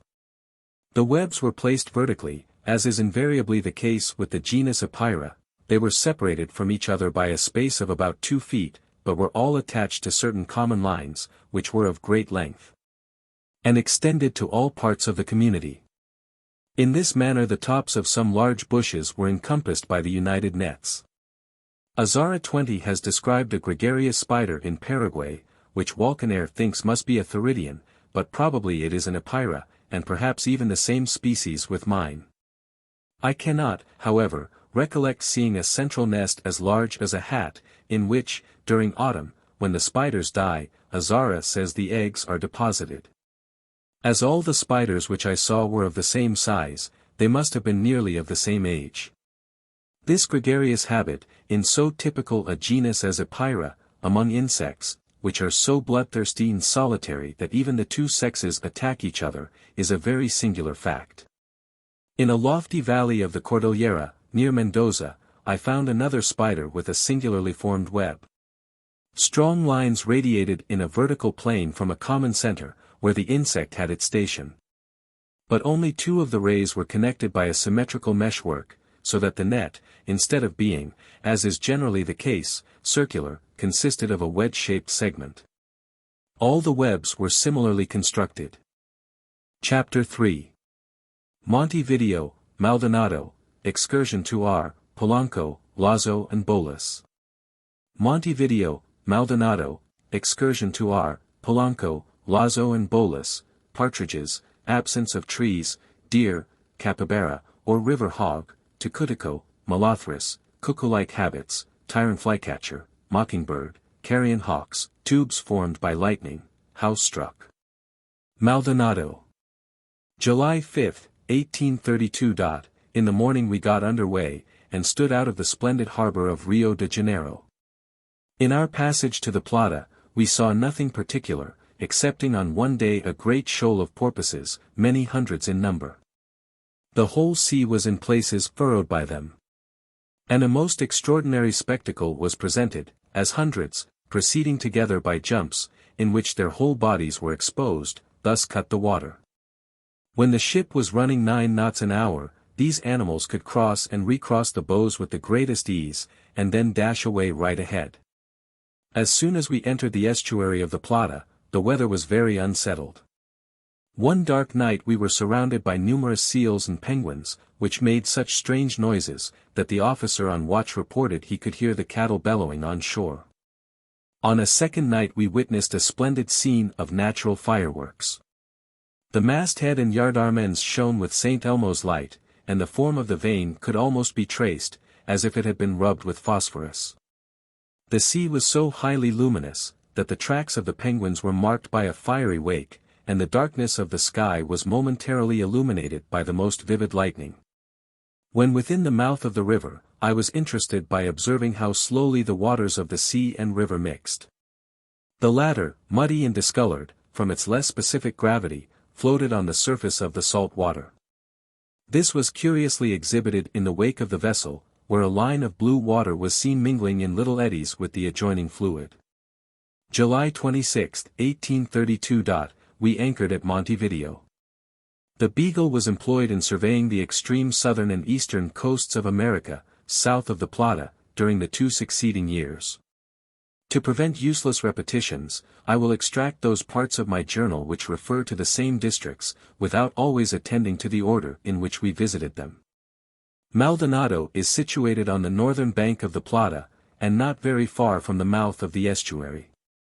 It is a most quiet, forlorn, little town. Built, as is universally the case in these countries, with the streets running at right angles to each other, and having in the middle a large plaza or square, which, from its size, renders the scantiness of the population more evident. It possesses scarcely any trade, the exports being confined to a few hides and living cattle. The inhabitants are chiefly landowners, together with a few shopkeepers and the necessary tradesmen, such as blacksmiths and carpenters, who do nearly all the business for a circuit of 50 miles round. The town is separated from the river by a band of sand hillocks, about a mile broad, it is surrounded on all other sides by an open slightly undulating country, covered by one uniform layer of fine green turf, on which countless herds of cattle, sheep, and horses graze. There is very little land cultivated even close to the town. A few hedges made of cacti and agave mark out where some wheat or Indian corn has been planted. The features of the country are very similar along the whole northern bank of the Plata. The only difference is, that here the granitic hills are a little bolder. The scenery is very uninteresting, there is scarcely a house, an enclosed piece of ground, or even a tree, to give it an air of cheerfulness. Yet, after being imprisoned for some time in a ship, there is a charm in the unconfined feeling of walking over boundless plains of turf. Moreover, if your view is limited to a small space, many objects possess beauty. Some of the smaller birds are brilliantly colored, and the bright green sward, browsed short by the cattle, is ornamented by dwarf flowers, among which a plant, looking like the daisy, claimed the place of an old friend. What would a florist say to whole tracts, so thickly covered by the Verbena melindras, as, even at a distance, to appear of the most gaudy scarlet? I stayed 10 weeks at Maldonado, in which time a nearly perfect collection of the animals, birds, and reptiles, was procured. Before making any observations respecting them, I will give an account of a little excursion I made as far as the river Polanco, which is about 70 miles distant, in a northerly direction. I may mention, as a proof how cheap everything is in this country, that I paid only $2 a day or 8 shillings, for 2 men, together with a troop of about a dozen riding horses. My companions were well armed with pistols and sabres. A precaution which I thought rather unnecessary, but the first piece of news we heard was, that, the day before, a traveler from Montevideo had been found dead on the road, with his throat cut. This happened close to a cross, the record of a former murder. On the first night we slept at a retired little country house. And there I soon found out that I possessed 2 or 3 articles, especially a pocket compass, which created unbounded astonishment. In every house I was asked to show the compass, and by its aid, together with a map, to point out the direction of various places. It excited the liveliest admiration that I, a perfect stranger, should know the road, for direction and road are synonymous in this open country, to places where I had never been. At one house a young woman who was ill in bed, sent to entreat me to come and show her the compass. If their surprise was great, mine was greater, to find such ignorance among people who possessed their thousands of cattle, and estancias, of great extent. It can only be accounted for by the circumstance that this retired part of the country is seldom visited by foreigners. I was asked whether the earth or sun moved, whether it was hotter or colder to the north, where Spain was, and many other such questions. The greater number of the inhabitants had an indistinct idea that England, London, and North America, were different names for the same place. But the better informed well knew that London and North America were separate countries close together, and that England was a large town in London. I carried with me some Promethean matches, which I ignited by biting. It was thought so wonderful that a man should strike fire with his teeth, that it was usual to collect the whole family to see it. I was once offered $1 for a single one. Washing my face in the morning caused much speculation at the village of Las Minas. A superior tradesman closely cross-questioned me about so singular a practice, and likewise why on board we wore our beards. For he had heard from my guide that we did so.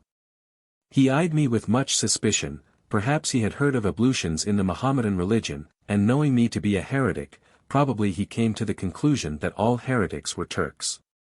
It is the general custom in this country to ask for a night's lodging at the first convenient house.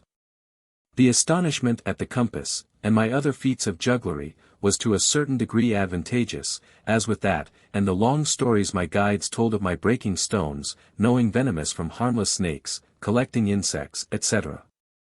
I repaid them for their hospitality. I am writing as if I had been among the inhabitants of Central Africa. Banda Oriental would not be flattered by the comparison, but such were my feelings at the time. The next day we rode to the village of Las Minas.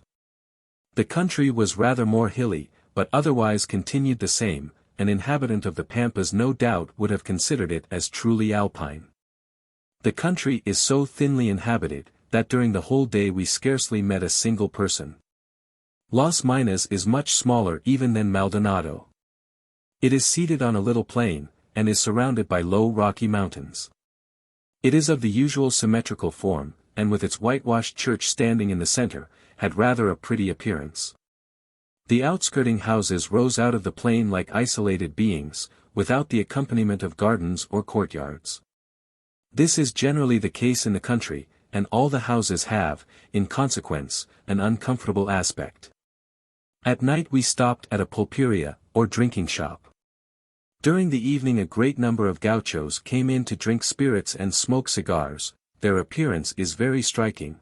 They are generally tall and handsome, but with a proud and dissolute expression of countenance. They frequently wear their mustaches, and long black hair curling down their backs.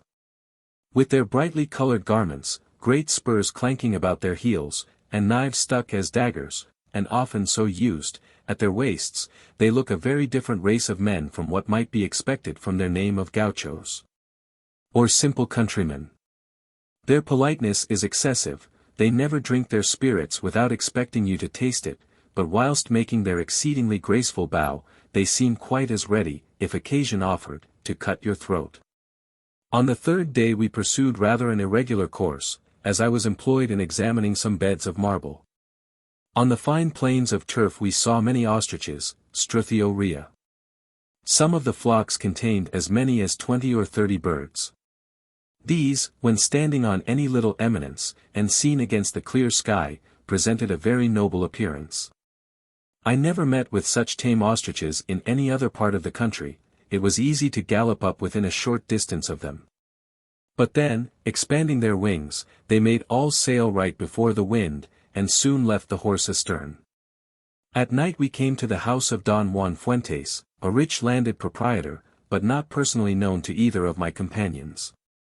On approaching the house of a stranger, it is usual to follow several little points of etiquette.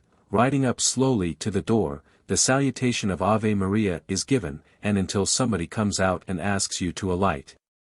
It is not customary even to get off your horse. The formal answer of the owner is, sin pecado concebida, that is, conceived without sin. Having entered the house, some general conversation is kept up for a few minutes, till permission is asked to pass the night there. This is granted as a matter of course. The stranger then takes his meals with the family, and a room is assigned him, where with the horse cloths belonging to his recadue, or saddle of the pampas, he makes his bed. It is curious how similar circumstances produce such similar results in manners. At the Cape of Good Hope the same hospitality, and very nearly the same points of etiquette, are universally observed. The difference, however, between the character of the Spaniard and that of the Dutch Boer is shown, by the former never asking his guest a single question beyond the strictest rule of politeness, whilst the honest Dutchman demands where he has been, where he is going, what is his business, and even how many brothers, sisters, or children he may happen to have. Shortly after our arrival at Don Juan's one of the largest herds of cattle was driven in towards the house, and 3 beasts were picked out to be slaughtered for the supply of the establishment. These half-wild cattle are very active. And knowing full well the fatal lazo, they led the horses a long and laborious chase. After witnessing the rude wealth displayed in the number of cattle, men, and horses, Don Juan's miserable house was quite curious. The floor consisted of hardened mud, and the windows were without glass. The sitting room boasted only of a few of the roughest chairs and stools, with a couple of tables. The supper, although several strangers were present, consisted of 2 huge piles, one of roast beef, the other of boiled, with some pieces of pumpkin. Besides this latter there was no other vegetable, and not even a morsel of bread. For drinking, a large earthenware jug of water served the whole party. Yet this man was the owner of several square miles of land, of which nearly every acre would produce corn, and, with a little trouble, all the common vegetables. The evening was spent in smoking, with a little impromptu singing, accompanied by the guitar. The señoritas all sat together in one corner of the room, and did not sup with the men. So many works have been written about these countries, that it is almost superfluous to describe either the Lazo or the Bolas. The lazo consists of a very strong, but thin, well-plated rope, made of raw hide. One end is attached to the broad sisingle, which fastens together the complicated gear of the recadoo, or saddle used in the pampas. The other is terminated by a small ring of iron or brass, by which a noose can be formed. The gaucho, when he is going to use the lazo, keeps a small coil in his bridle hand, and in the other holds the running noose, which is made very large, generally having a diameter of about 8 feet. This he whirls round his head, and by the dexterous movement of his wrist keeps the noose open. Then, throwing it, he causes it to fall on any particular spot he chooses. The lazo, when not used, is tied up in a small coil to the after part of the recadoo.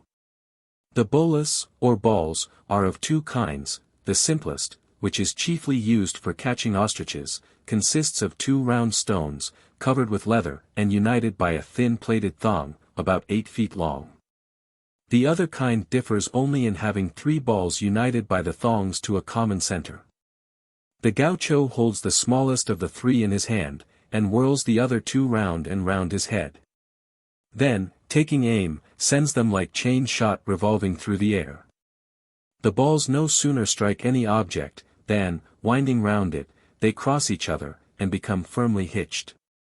The size and weight of the balls varies, according to the purpose for which they are made. When of stone, although not larger than an apple, they are sent with such force as sometimes to break the leg even of a horse. I have seen the balls made of wood, and as large as a turnip, for the sake of catching these animals without injuring them.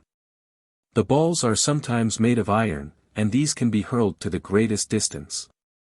The main difficulty in using either lazo or bolas is to ride so well as to be able at full speed, and while suddenly turning about, to whirl them so steadily round the head, as to take aim. On foot any person would soon learn the art.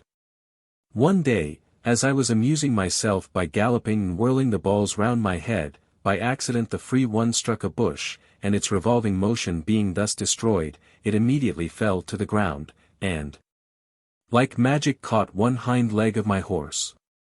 The other ball was then jerked out of my hand, and the horse fairly secured. Luckily he was an old practiced animal, and knew what it meant, otherwise he would probably have kicked till he had thrown himself down. The gauchos roared with laughter. They cried out that they had seen every sort of animal caught, but had never before seen a man caught by himself. During the 2 succeeding days, I reached the farthest point which I was anxious to examine. The country wore the same aspect, till at last the fine green turf became more wearisome than a dusty turnpike road. We everywhere saw great numbers of partridges, Nothura major. These birds do not go in coveys, nor do they conceal themselves like the English kind. It appears a very silly bird. A man on horseback by riding round and round in a circle, or rather in a spire, so as to approach closer each time, may knock on the head as many as he pleases. The more common method is to catch them with a running noose, or little lazo, made of the stem of an ostrich's feather, fastened to the end of a long stick. A boy on a quiet old horse will frequently thus catch 30 or 40 in a day. In Arctic North America 21 the Indians catch the varying hare by walking spirally round and round it. When on its form, the middle of the day is reckoned the best time, when the sun is high, and the shadow of the hunter not very long. On our return to Maldonado, we followed rather a different line of road. Near Pan de Azucar, a landmark well known to all those who have sailed up the Plata, I stayed a day at the house of a most hospitable old Spaniard. Early in the morning we ascended the Sierra de los Animas. By the aid of the rising sun the scenery was almost picturesque. To the westward the view extended over an immense level plain as far as the Mount, at Montevideo, and to the eastward, over the marmoladed country of Maldonado. On the summit of the mountain there were several small heaps of stones, which evidently had lain there for many years. My companion assured me that they were the work of the Indians in the old time. The heaps were similar, but on a much smaller scale, to those so commonly found on the mountains of Wales. The desire to signalize any event, on the highest point of the neighboring land, seems a universal passion with mankind. At the present day, not a single Indian, either civilized or wild, exists in this part of the province. Nor am I aware that the former inhabitants have left behind them any more permanent records than these insignificant piles on the summit of the Sierra de los Animas. The general, and almost entire absence of trees in Banda Oriental is remarkable. Some of the rocky hills are partly covered by thickets, and on the banks of the larger streams, especially to the north of Las Minas, willow trees are not uncommon. Near the Arroyo Tapes I heard of a wood of palms. And one of these trees, of considerable size, I saw near the Pan de Azucar, in lat. 35 degrees. These, and the trees planted by the Spaniards, offer the only exceptions to the general scarcity of wood. Among the introduced kinds may be enumerated poplars, olives, peach, and other fruit trees. The peaches succeed so well, that they afford the main supply of firewood to the city of Buenos Aires. Extremely level countries, such as the Pampas, seldom appear favorable to the growth of trees. This may possibly be attributed either to the force of the winds, or the kind of drainage. In the nature of the land, however, around Maldonado, no such reason is apparent. The Rocky Mountains afford protected situations, enjoying various kinds of soil. Streamlets of water are common at the bottoms of nearly every valley. And the clayey nature of the earth seems adapted to retain moisture. It has been inferred, with much probability, that the presence of woodland is generally determined 22 by the annual amount of moisture. Yet in this province abundant and heavy rain falls during the winter, and the summer, though dry, is not so in any excessive degree. 23 We see nearly the whole of Australia covered by lofty trees, yet that country possesses a far more arid climate. Hence we must look to some other and unknown cause. Confining our view to South America, we should certainly be tempted to believe that trees flourished only under a very humid climate. For the limit of the forest land follows, in a most remarkable manner, that of the damp winds. In the southern part of the continent, where the western gales, charged with moisture from the Pacific, prevail, every island on the broken west coast, from lat. 38 degrees to the extreme point of Tierra del Fuego, is densely covered by impenetrable forests. On the eastern side of the Cordillera, over the same extent of latitude, where a blue sky and a fine climate prove that the atmosphere has been deprived of its moisture by passing over the mountains. The arid plains of Patagonia support a most scanty vegetation. In the more northern parts of the continent, within the limits of the constant southeastern trade wind, the eastern side is ornamented by magnificent forests, whilst the western coast, from lat. 4 degrees south, to lat. 32 degrees south, may be described as a desert. On this western coast, northward of lat. 4 degrees south, where the trade wind loses its regularity, and heavy torrents of rain fall periodically, the shores of the Pacific, so utterly desert in Peru, assume near Cape Blanco the character of luxuriance so celebrated at Guayaquil and Panama. Hence in the southern and northern parts of the continent, the forest and desert lands occupy reversed positions with respect to the Cordillera, and these positions are apparently determined by the direction of the prevalent winds. In the middle of the continent there is a broad intermediate band, including central Chile and the provinces of La Plata, where the rain-bringing winds have not to pass over lofty mountains. And where the land is neither a desert nor covered by forests. But even the rule, if confined to South America, of trees flourishing only in a climate rendered humid by rain-bearing winds, has a strongly marked exception in the case of the Falkland Islands. These islands, situated in the same latitude with Tierra del Fuego and only between 200 and 300 miles distant from it, having a nearly similar climate, with a geological formation almost identical, with favorable situations and the same kind of peaty soil, yet can boast a few plants deserving even the title of bushes. Whilst in Tierra del Fuego it is impossible to find an acre of land not covered by the densest forest. In this case, both the direction of the heavy gales of wind and of the currents of the sea are favorable to the transport of seeds from Tierra del Fuego, as is shown by the canoes and trunks of trees drifted from that country, and frequently thrown on the shores of the western Falkland. Hence perhaps it is, that there are many plants in common to the two countries, but with respect to the trees of Tierra del Fuego, even attempts made to transplant them have failed. During our stay at Maldonado I collected several quadrupeds, 80 kinds of birds, and many reptiles, including 9 species of snakes. Of the indigenous mammalia, the only one now left of any size, which is common, is the Cervus campestris. This deer is exceedingly abundant, often in small herds, throughout the countries bordering the Plata and in northern Patagonia. If a person crawling close along the ground, slowly advances towards a herd, the deer frequently, out of curiosity, approach to reconnoiter him. I have by this means, killed from one spot, 3 out of the same herd. Although so tame and inquisitive, yet when approached on horseback, they are exceedingly wary. In this country nobody goes on foot, and the deer knows man as its enemy only when he is mounted and armed with the bolas. At Bahia Blanca, a recent establishment in northern Patagonia, I was surprised to find how little the deer cared for the noise of a gun. One day I fired 10 times from within 80 yards at one animal. And it was much more startled at the ball cutting up the ground than at the report of the rifle. My powder being exhausted, I was obliged to get up, to my shame as a sportsman be it spoken, though well able to kill birds on the wing, and halloo till the deer ran away. The most curious fact with respect to this animal, is the overpoweringly strong and offensive odor which proceeds from the buck. It is quite indescribable. Several times whilst skinning the specimen which is now mounted at the Zoological Museum, I was almost overcome by nausea. I tied up the skin in a silk pocket handkerchief, and so carried it home. This handkerchief, after being well washed, I continually used, and it was of course as repeatedly washed. Yet every time, for a space of 1 year and 7 months, when first unfolded, I distinctly perceived the odor. This appears an astonishing instance of the permanence of some matter, which nevertheless in its nature must be most subtle and volatile. Frequently, when passing at the distance of half a mile to leeward of a herd, I have perceived the whole air tainted with the effluvium.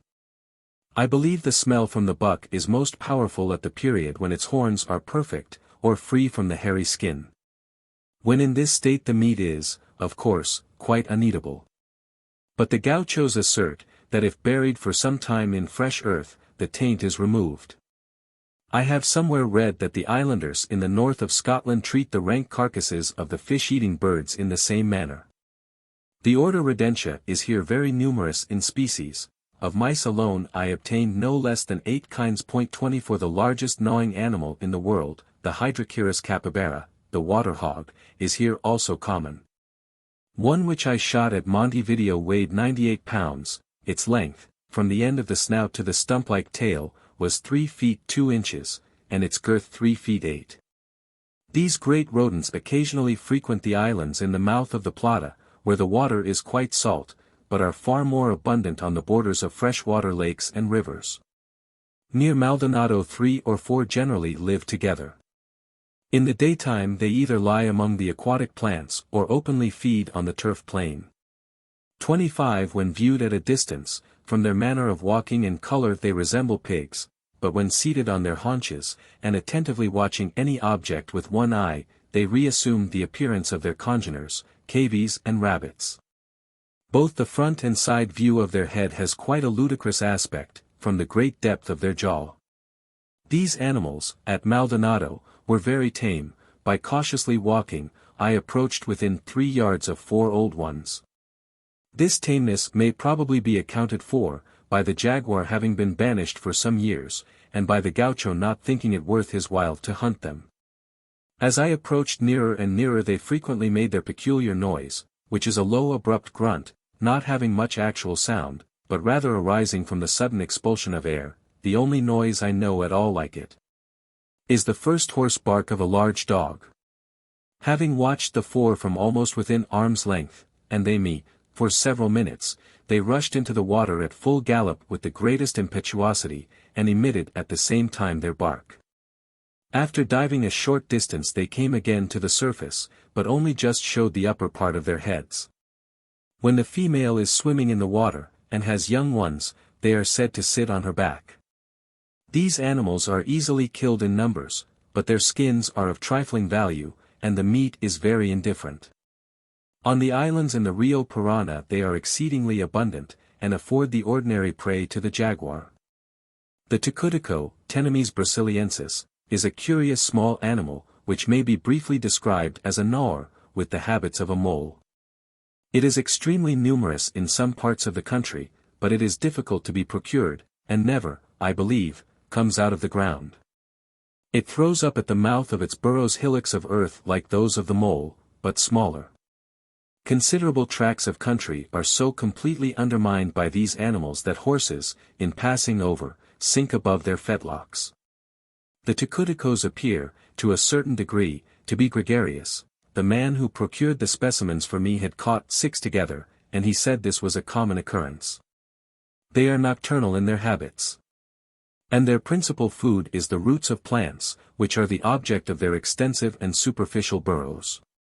This animal is universally known by a very peculiar noise which it makes when beneath the ground.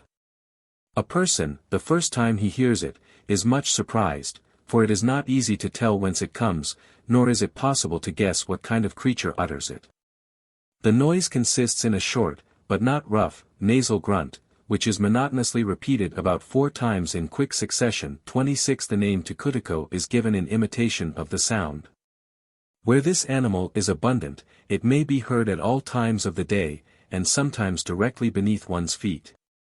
When kept in a room, the tucuticos move both slowly and clumsily, which appears owing to the outward action of their hind legs.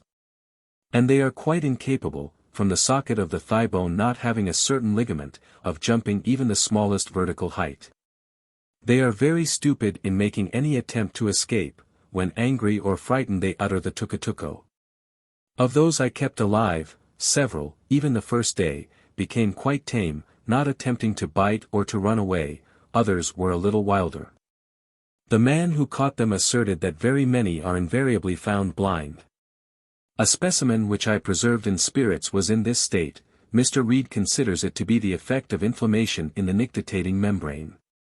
When the animal was alive I placed my finger within half an inch of its head, and not the slightest notice was taken. It made its way, however, about the room nearly as well as the others. Considering the strictly subterranean habits of the tucutuco, the blindness, though so common, cannot be a very serious evil, yet it appears strange that any animal should possess an organ frequently subject to be injured. Lamarck would have been delighted with this fact, had he known it, when speculating, probably with more truth than usual with him, on the gradually acquired blindness of the aspilax, a gnawer living underground, and of the proteus, a reptile living in dark caverns filled with water. In both of which animals the eye is in an almost rudimentary state, and is covered by a tendinous membrane and skin. 27 In the common mole the eye is extraordinarily small but perfect, though many anatomists doubt whether it is connected with the true optic nerve. Its vision must certainly be imperfect, though probably useful to the animal when it leaves its burrow.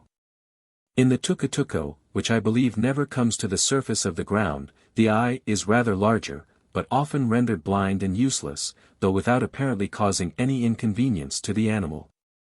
No doubt Lamarck would have said that the tucutuco is now passing into the state of the aspilax and proteus.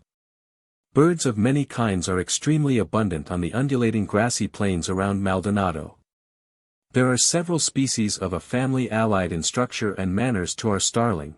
One of these, Molothrus niger, is remarkable from its habits. Several may often be seen standing together on the back of a cow or horse. And while perched on a hedge, pluming themselves in the sun, they sometimes attempt to sing, or rather to hiss. The noise being very peculiar, resembling that of bubbles of air passing rapidly from a small orifice under water, so as to produce an acute sound. According to Azara, this bird, like the cuckoo, deposits its eggs in other birds' nests. I was several times told by the country people that there certainly is some bird having this habit. And my assistant in collecting, who is a very accurate person, found a nest of the sparrow of this country, Zonotrichia matutina, with one egg in it larger than the others, and of a different color and shape. In North America there is another species of Molothrus, M. picorus, which has a similar cuckoo-like habit, and which is most closely allied in every respect to the species from the Plata, even in such trifling peculiarities as standing on the backs of cattle.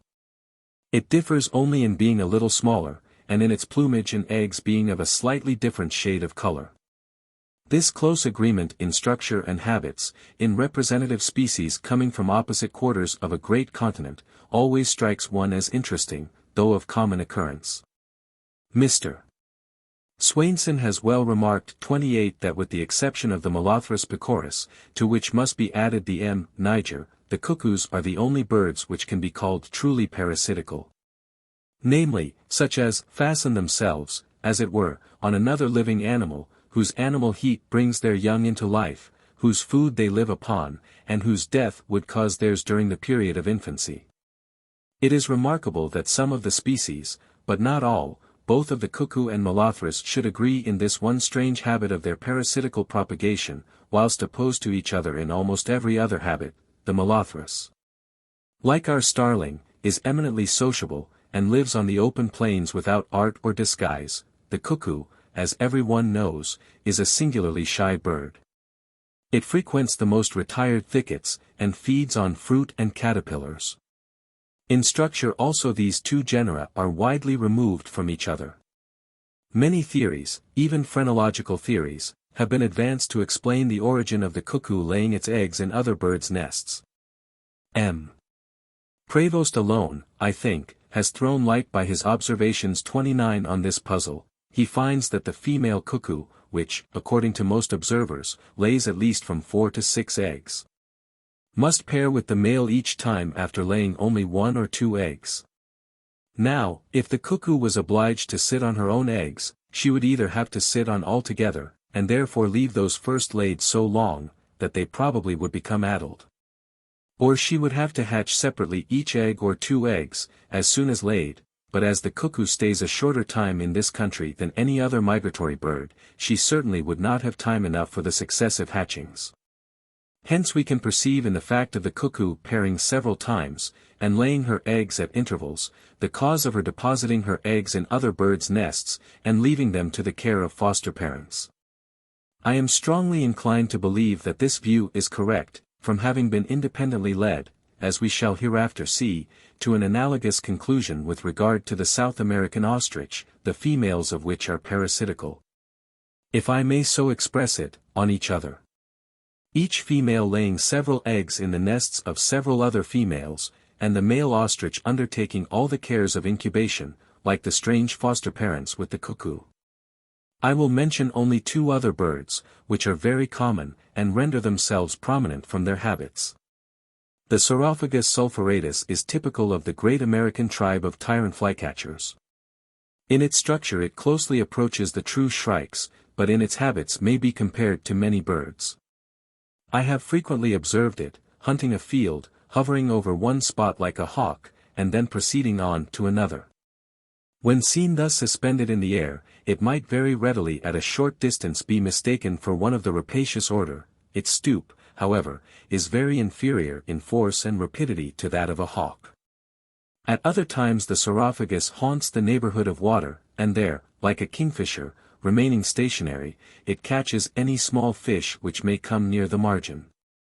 These birds are not unfrequently kept either in cages or in courtyards, with their wings cut.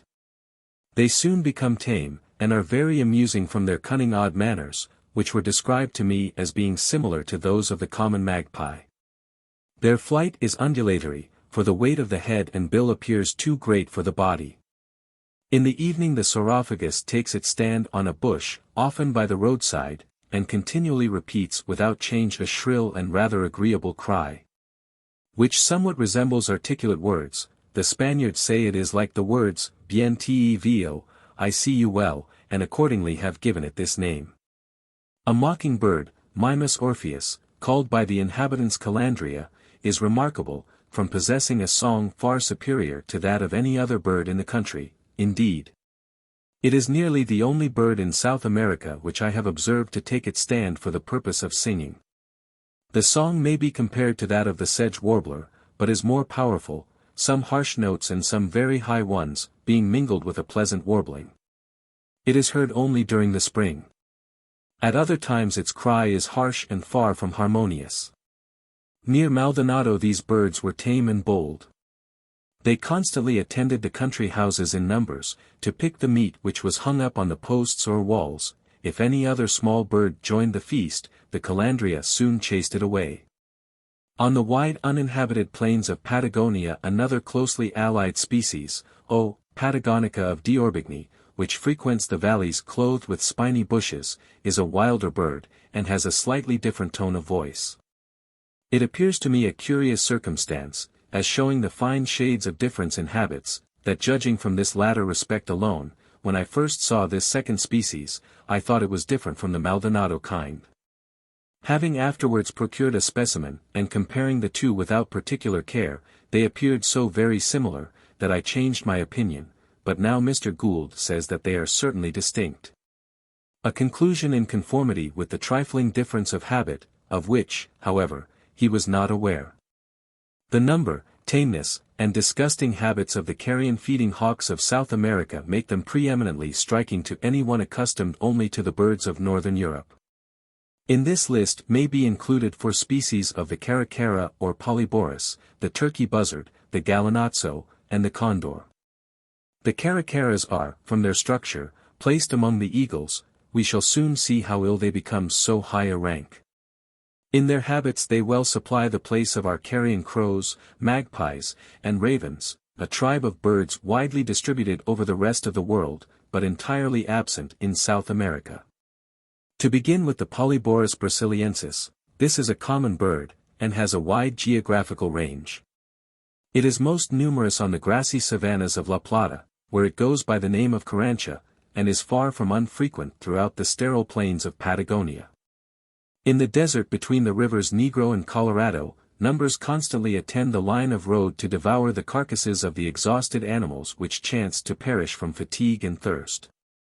Although thus common in these dry and open countries, and likewise on the arid shores of the Pacific, it is nevertheless found inhabiting the damp impervious forests of West Patagonia and Tierra del Fuego.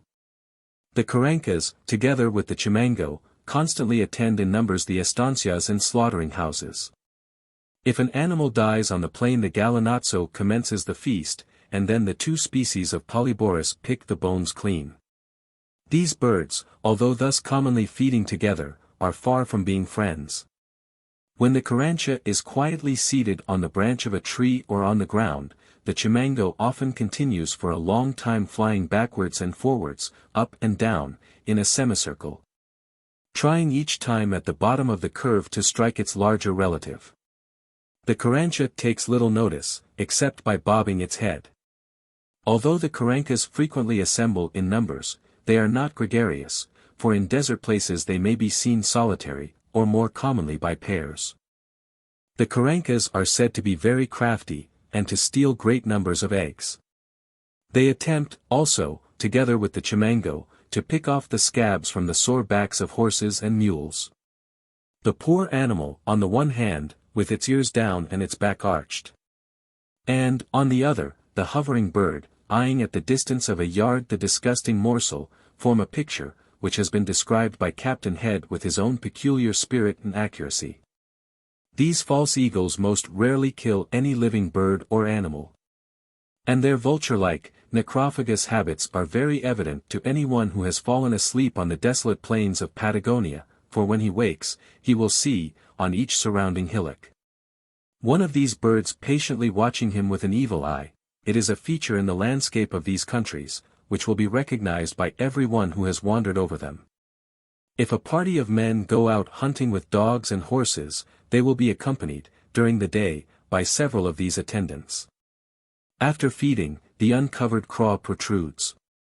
At such times, and indeed generally, the carancha is an inactive, tame, and cowardly bird. Its flight is heavy and slow, like that of an English rook. It seldom soars. But I have twice seen one at a great height gliding through the air with much ease.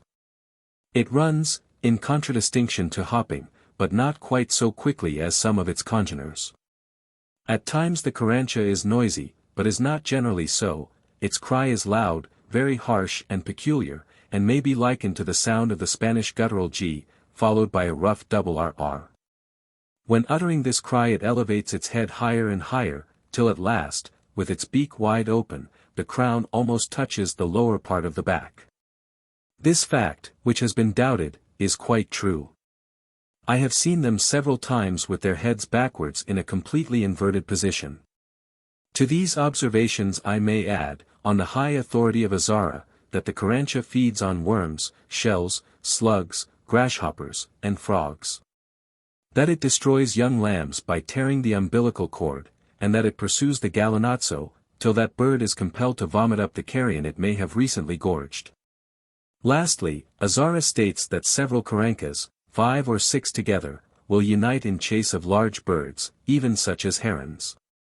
All these facts show that it is a bird of very versatile habits and considerable ingenuity. The Polyborus chimango is considerably smaller than the last species. It is truly omnivorous, and will eat even bread, and I was assured that it materially injures the potato crops in Chiloé, by stalking up the roots when first planted.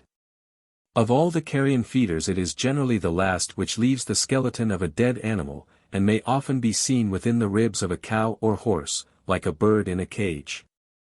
Another species is the Polyborus novi-zelandii, which is exceedingly common in the Falkland Islands. These birds in many respects resemble in their habits the Carrancas. They live on the flesh of dead animals and on marine productions. And on the Ramirez rocks their whole sustenance must depend on the sea. They are extraordinarily tame and fearless, and haunt the neighborhood of houses for offal. If a hunting party kills an animal, a number soon collect and patiently await, standing on the ground on all sides. After eating, their uncovered craws are largely protruded, giving them a disgusting appearance. They readily attack wounded birds. A cormorant in this state having taken to the shore, was immediately seized on by several, and its death hastened by their blows. The Beagle was at the Falklands only during the summer, but the officers of the Adventure, who were there in the winter, mention many extraordinary instances of the boldness and rapacity of these birds.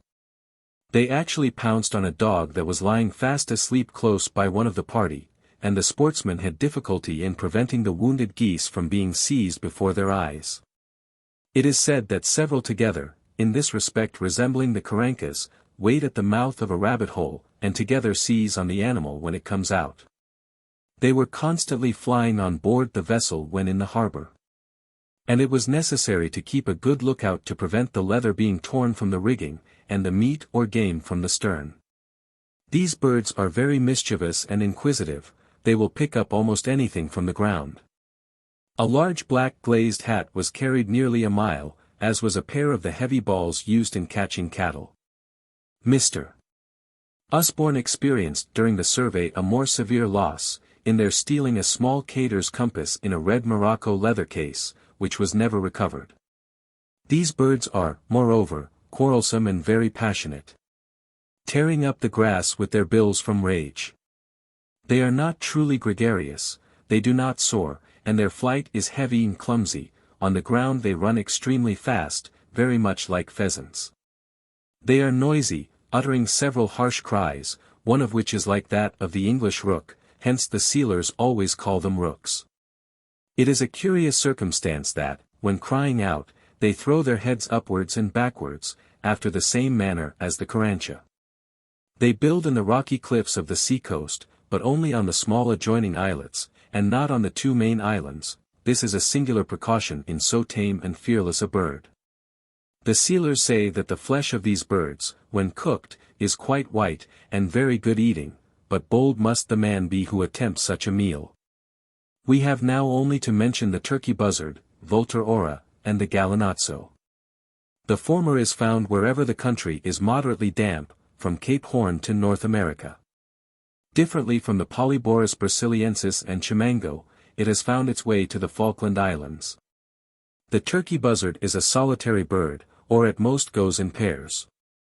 It may at once be recognized from a long distance, by its lofty, soaring, and most elegant flight. It is well known to be a true carrion feeder. On the west coast of Patagonia, among the thickly wooded islets and broken land, it lives exclusively on what the sea throws up, and on the carcasses of dead seals. Wherever these animals are congregated on the rocks, there the vultures may be seen. The gallinazo, Cathartes atratus, has a different range from the last species, as it never occurs southward of lat. 41 degrees. Azara states that there exists a tradition that these birds, at the time of the conquest, were not found near Montevideo, but that they subsequently followed the inhabitants from more northern districts. At the present day they are numerous in the valley of the Colorado, which is 300 miles due south of Montevideo. It seems probable that this additional migration has happened since the time of Azara. The Gallinazo generally prefers a humid climate, or rather the neighborhood of fresh water. Hence it is extremely abundant in Brazil and La Plata, while it is never found on the desert and arid plains of northern Patagonia, excepting near some stream. These birds frequent the whole pampas to the foot of the Cordillera, but I never saw or heard of one in Chile. In Peru they are preserved as scavengers. These vultures certainly may be called gregarious, for they seem to have pleasure in society, and are not solely brought together by the attraction of a common prey. On a fine day a flock may often be observed at a great height, each bird wheeling round and round without closing its wings, in the most graceful evolutions. This is clearly performed for the mere pleasure of the exercise, or perhaps is connected with their matrimonial alliances. I have now mentioned all the carrion feeders, excepting the condor, an account of which will be more appropriately introduced when we visit a country more congenial to its habits than the plains of La Plata. In a broad band of sand hillocks which separate the Laguna del Potrero from the shores of the Plata, at the distance of a few miles from Maldonado, I found a group of those vitrified, siliceous tubes, which are formed by lightning entering loose sand. These tubes resemble in every particular those from Drigg in Cumberland, described in the Geological Transactions. 30. The sand hillocks of Maldonado, not being protected by vegetation, are constantly changing their position. From this cause the tubes projected above the surface, and numerous fragments lying near, showed that they had formerly been buried to a greater depth. Forceps entered the sand perpendicularly. By working with my hands I traced one of them 2 feet deep, and some fragments which evidently had belonged to the same tube, when added to the other part, measured 5 feet 3 inches. The diameter of the whole tube was nearly equal, and therefore we must suppose that originally it extended to a much greater depth. These dimensions are however small, compared to those of the tubes from Drigg, one of which was traced to a depth of not less than 30 feet. The internal surface is completely vitrified, glossy, and smooth.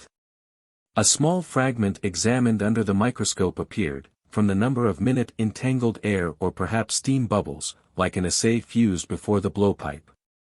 The sand is entirely, or in greater part, siliceous. But some points are of a black color, and from their glossy surface possess a metallic luster. The thickness of the wall of the tube varies from 1/30th to 1/20th of an inch, and occasionally even equals 1/10. On the outside the grains of sand are rounded, and have a slightly glazed appearance. I could not distinguish any signs of crystallization. In a similar manner to that described in the Geological Transactions, the tubes are generally compressed, and have deep longitudinal furrows, so as closely to resemble a shriveled vegetable stalk, or the bark of the elm or cork tree. Their circumference is about 2 inches, but in some fragments, which are cylindrical and without any furrows, it is as much as 4 inches. The compression from the surrounding loose sand, acting while the tube was still softened from the effects of the intense heat, has evidently caused the creases or furrows. Judging from the uncompressed fragments, the measure or bore of the lightning, if such a term may be used, must have been about 1 inch and a quarter. At Paris, M. Hatchett and M.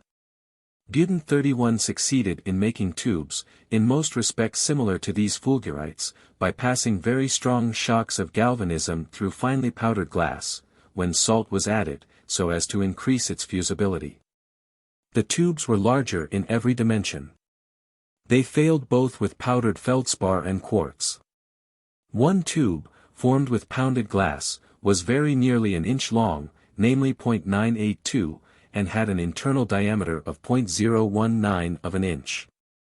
When we hear that the strongest battery in Paris was used, and that its power on a substance of such easy fusibility as glass was to form tubes so diminutive, we must feel greatly astonished at the force of a shock of lightning, which, striking the sand in several places, has formed cylinders, in one instance of at least 30 feet long, and having an internal bore, where not compressed, of full an inch and a half. And this in a material so extraordinarily refractory as quartz. The tubes, as I have already remarked, enter the sand nearly in a vertical direction.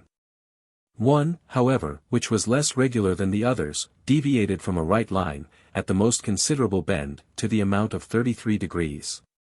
From this same tube, two small branches, about a foot apart, were sent off. One pointed downwards, and the other upwards.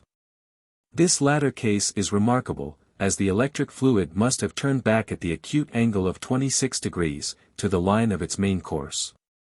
Besides the 4 tubes which I found vertical, and traced beneath the surface, there were several other groups of fragments, the original sites of which without doubt were near.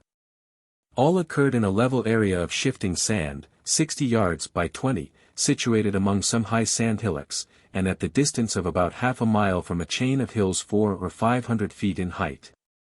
The most remarkable circumstance, as it appears to me, in this case as well as in that of Drigg, and in one described by M. Ribbentrop in Germany, is the number of tubes found within such limited spaces. At Drigg, within an area of 15 yards, 3 were observed, and the same number occurred in Germany. In the case which I have described, certainly more than 4 existed within the space of the 60 by 20 yards.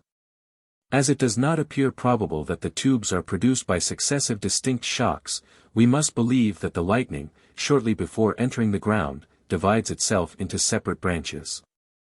The neighborhood of the Rio Plata seems peculiarly subject to electric phenomena. In the year 1793, one of the most destructive thunderstorms perhaps on record happened at Buenos Aires. 37 places within the city were struck by lightning, and 19 people killed.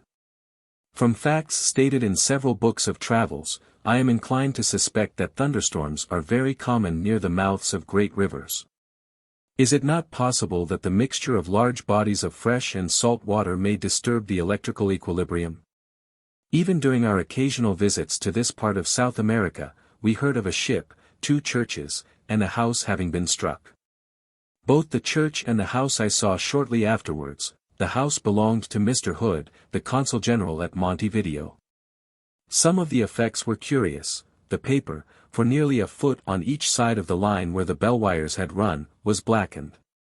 The metal had been fused, and although the room was about 15 feet high, the globules, dropping on the chairs and furniture, had drilled in them a chain of minute holes.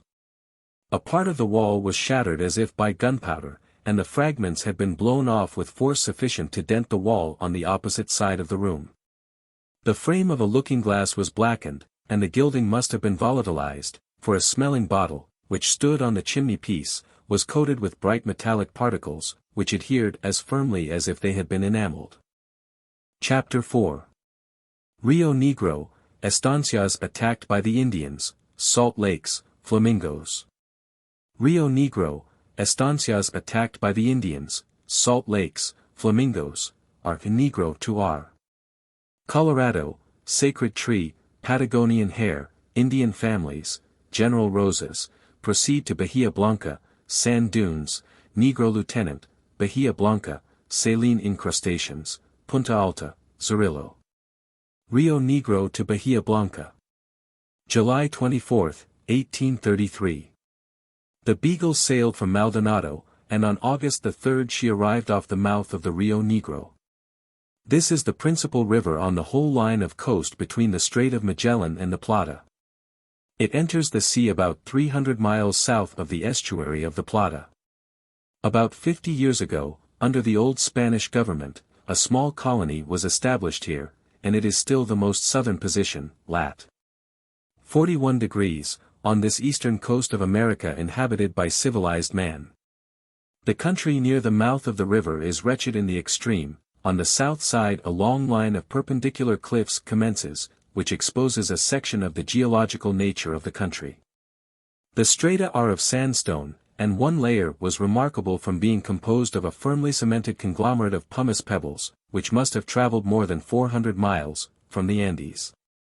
The surface is everywhere covered up by a thick bed of gravel, which extends far and wide over the open plain.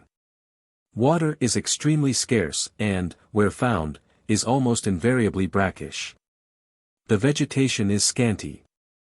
And although there are bushes of many kinds, all are armed with formidable thorns, which seem to warn the stranger not to enter on these inhospitable regions. The settlement is situated 18 miles up the river. The road follows the foot of the sloping cliff, which forms the northern boundary of the great valley in which the Rio Negro flows. On the way we passed the ruins of some fine estancias, which a few years since had been destroyed by the Indians. They withstood several attacks. A man present at one gave me a very lively description of what took place. The inhabitants had sufficient notice to drive all the cattle and horses into the corral 33 which surrounded the house, and likewise to mount some small cannon. The Indians were Araucanians from the south of Chile. Several hundreds in number, and highly disciplined. They first appeared in 2 bodies on a neighboring hill, having there dismounted, and taken off their fur mantles, they advanced naked to the charge. The only weapon of an Indian is a very long bamboo or chuzo, ornamented with ostrich feathers, and pointed by a sharp spearhead. My informer seemed to remember with the greatest horror the quivering of these chuzos as they approached near. When close, the cacique Pinchira hailed the besieged to give up their arms, or he would cut all their throats. As this would probably have been the result of their entrance under any circumstances, the answer was given by a volley of musketry. The Indians, with great steadiness, came to the very fence of the corral, but to their surprise they found the posts fastened together by iron nails instead of leather thongs, and, of course, in vain attempted to cut them with their knives. This saved the lives of the Christians. Many of the wounded Indians were carried away by their companions, and at last, one of the under-caciques being wounded, the bugle sounded a retreat. They retired to their horses, and seemed to hold a council of war. This was an awful pause for the Spaniards, as all their ammunition, with the exception of a few cartridges, was expended.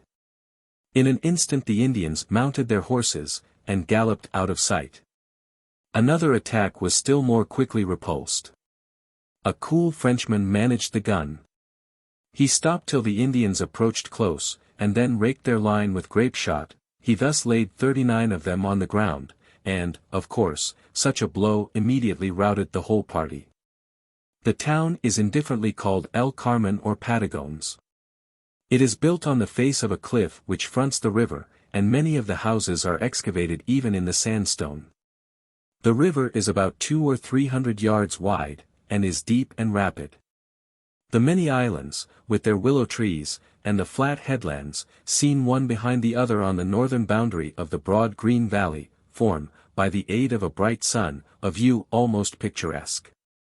The number of inhabitants does not exceed a few hundreds. These Spanish colonies do not, like our British ones, carry within themselves the elements of growth. Many Indians of pure blood reside here. The tribe of the cacique Lucane constantly have their toldos 34 on the outskirts of the town. The local government partly supplies them with provisions, by giving them all the old worn-out horses, and they earn a little by making horse rugs and other articles of riding gear. These Indians are considered civilized. But what their character may have gained by a lesser degree of ferocity, is almost counterbalanced by their entire immorality. Some of the younger men are, however, improving. They are willing to labor, and a short time since a party went on a sealing voyage, and behaved very well. They were now enjoying the fruits of their labor, by being dressed in very gay, clean clothes, and by being very idle. The taste they showed in their dress was admirable. If you could have turned one of these young Indians into a statue of bronze, his drapery would have been perfectly graceful. One day I rode to a large salt lake, or salina, which is distant 15 miles from the town. During the winter it consists of a shallow lake of brine, which in summer is converted into a field of snow-white salt. The layer near the margin is from 4 to 5 inches thick, but towards the center its thickness increases. This lake was 2.5 miles long, and 1 broad. Others occur in the neighborhood many times larger, and with a floor of salt, 2 and 3 feet in thickness, even when under water during the winter. One of these brilliantly white and level expanses, in the midst of the brown and desolate plain, offers an extraordinary spectacle. A large quantity of salt is annually drawn from the salina, and great piles, some 100 tons in weight, were lying ready for exportation. The season for working the salinas forms the harvest of Patagones. For on it the prosperity of the place depends. Nearly the whole population encamps on the bank of the river, and the people are employed in drawing out the salt in bullock wagons.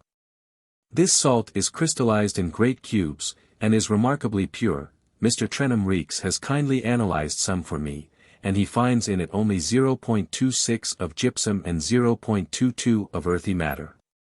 It is a singular fact that it does not serve so well for preserving meat as sea salt from the Cape de Verde Islands, and a merchant at Buenos Aires told me that he considered it as 50% less valuable. Hence the Cape de Verde salt is constantly imported, and is mixed with that from these salinas.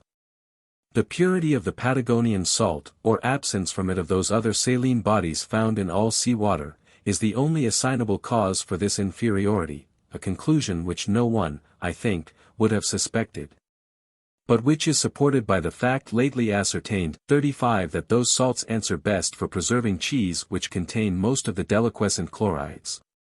The border of the lake is formed of mud, and in this numerous large crystals of gypsum, some of which are 3 inches long, lie embedded, whilst on the surface others of sulfate of soda lie scattered about.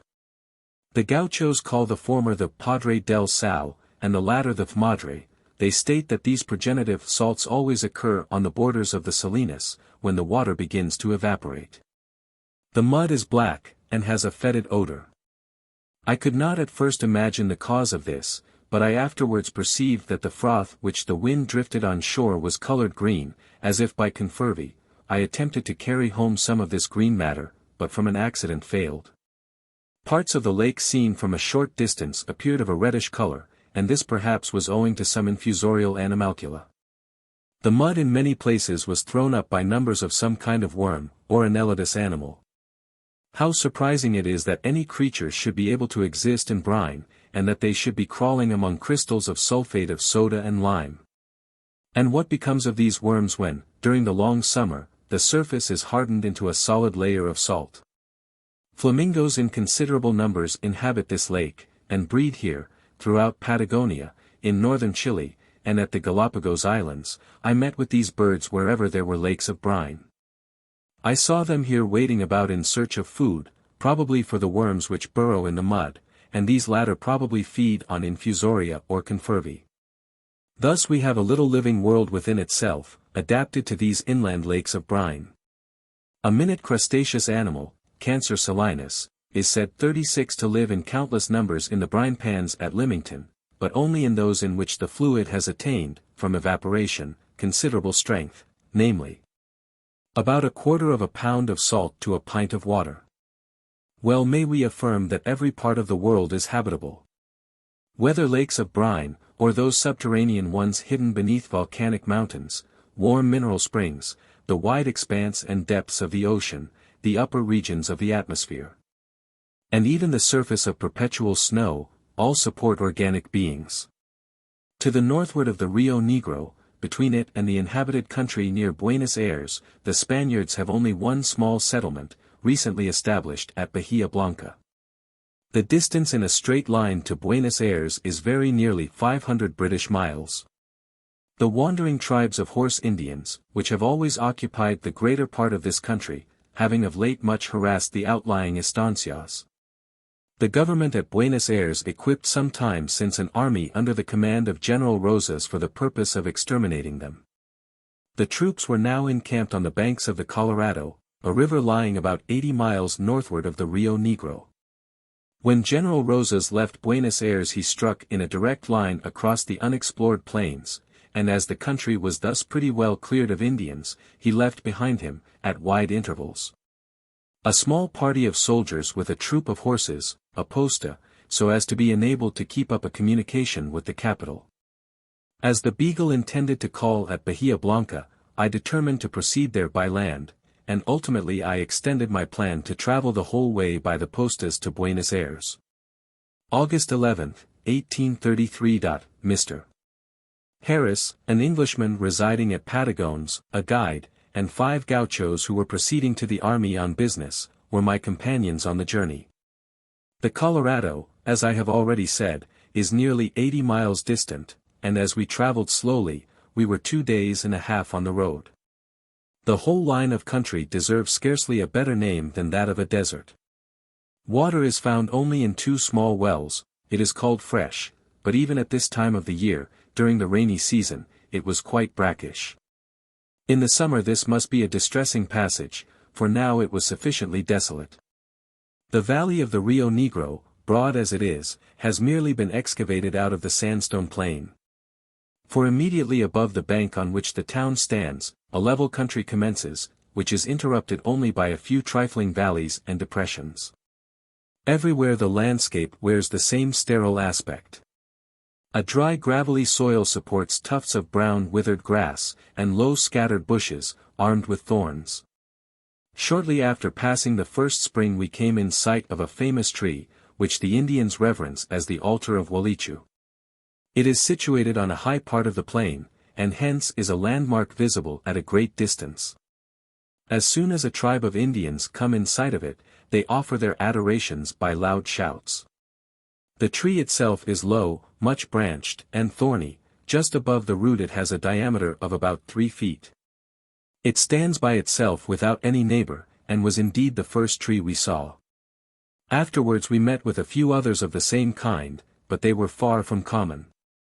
Being winter the tree had no leaves, but in their place numberless threads, by which the various offerings, such as cigars, bread, meat, pieces of cloth, etc., had been suspended. Poor Indians, not having anything better, only pull a thread out of their ponchos, and fasten it to the tree. Richer Indians are accustomed to pour spirits and mate into a certain hole, and likewise to smoke upwards, thinking thus to afford all possible gratification to Walichu. To complete the scene, the tree was surrounded by the bleached bones of horses which had been slaughtered as sacrifices. All Indians of every age and sex make their offerings. They then think that their horses will not tire, and that they themselves shall be prosperous. The gaucho who told me this, said that in the time of peace he had witnessed this scene, and that he and others used to wait till the Indians had passed by, for the sake of stealing from Walichu the offerings. The gauchos think that the Indians consider the tree as the god itself, but it seems far more probable that they regard it as the altar. The only cause which I can imagine for this choice, is its being a landmark in a dangerous passage. The Sierra de la Ventana is visible at an immense distance. And a gaucho told me that he was once riding with an Indian a few miles to the north of the Rio Colorado, when the Indian commenced making the same loud noise, which is usual at the first sight of the distant tree, putting his hand to his head, and then pointing in the direction of the Sierra. Upon being asked the reason of this, the Indian said in broken Spanish, "First see the Sierra." About 2 leagues beyond this curious tree we halted for the night. At this instant an unfortunate cow was spied by the lynx-eyed gauchos, who set off in full chase, and in a few minutes dragged her in with their lazos, and slaughtered her. We here had the 4 necessaries of life: en el campo, pasture for the horses; water, only a muddy puddle; meat and firewood. The gauchos were in high spirits at finding all these luxuries, and we soon set to work at the poor cow. This was the first night which I passed under the open sky, with the gear of the recadoo for my bed. There is high enjoyment in the independence of the gaucho life, to be able at any moment to pull up your horse, and say, "Here we will pass the night." The death-like stillness of the plain, the dogs keeping watch, the gypsy group of gauchos making their beds round the fire, have left in my mind a strongly marked picture of this first night, which will never be forgotten. The next day the country continued similar to that above described. It is inhabited by few birds or animals of any kind.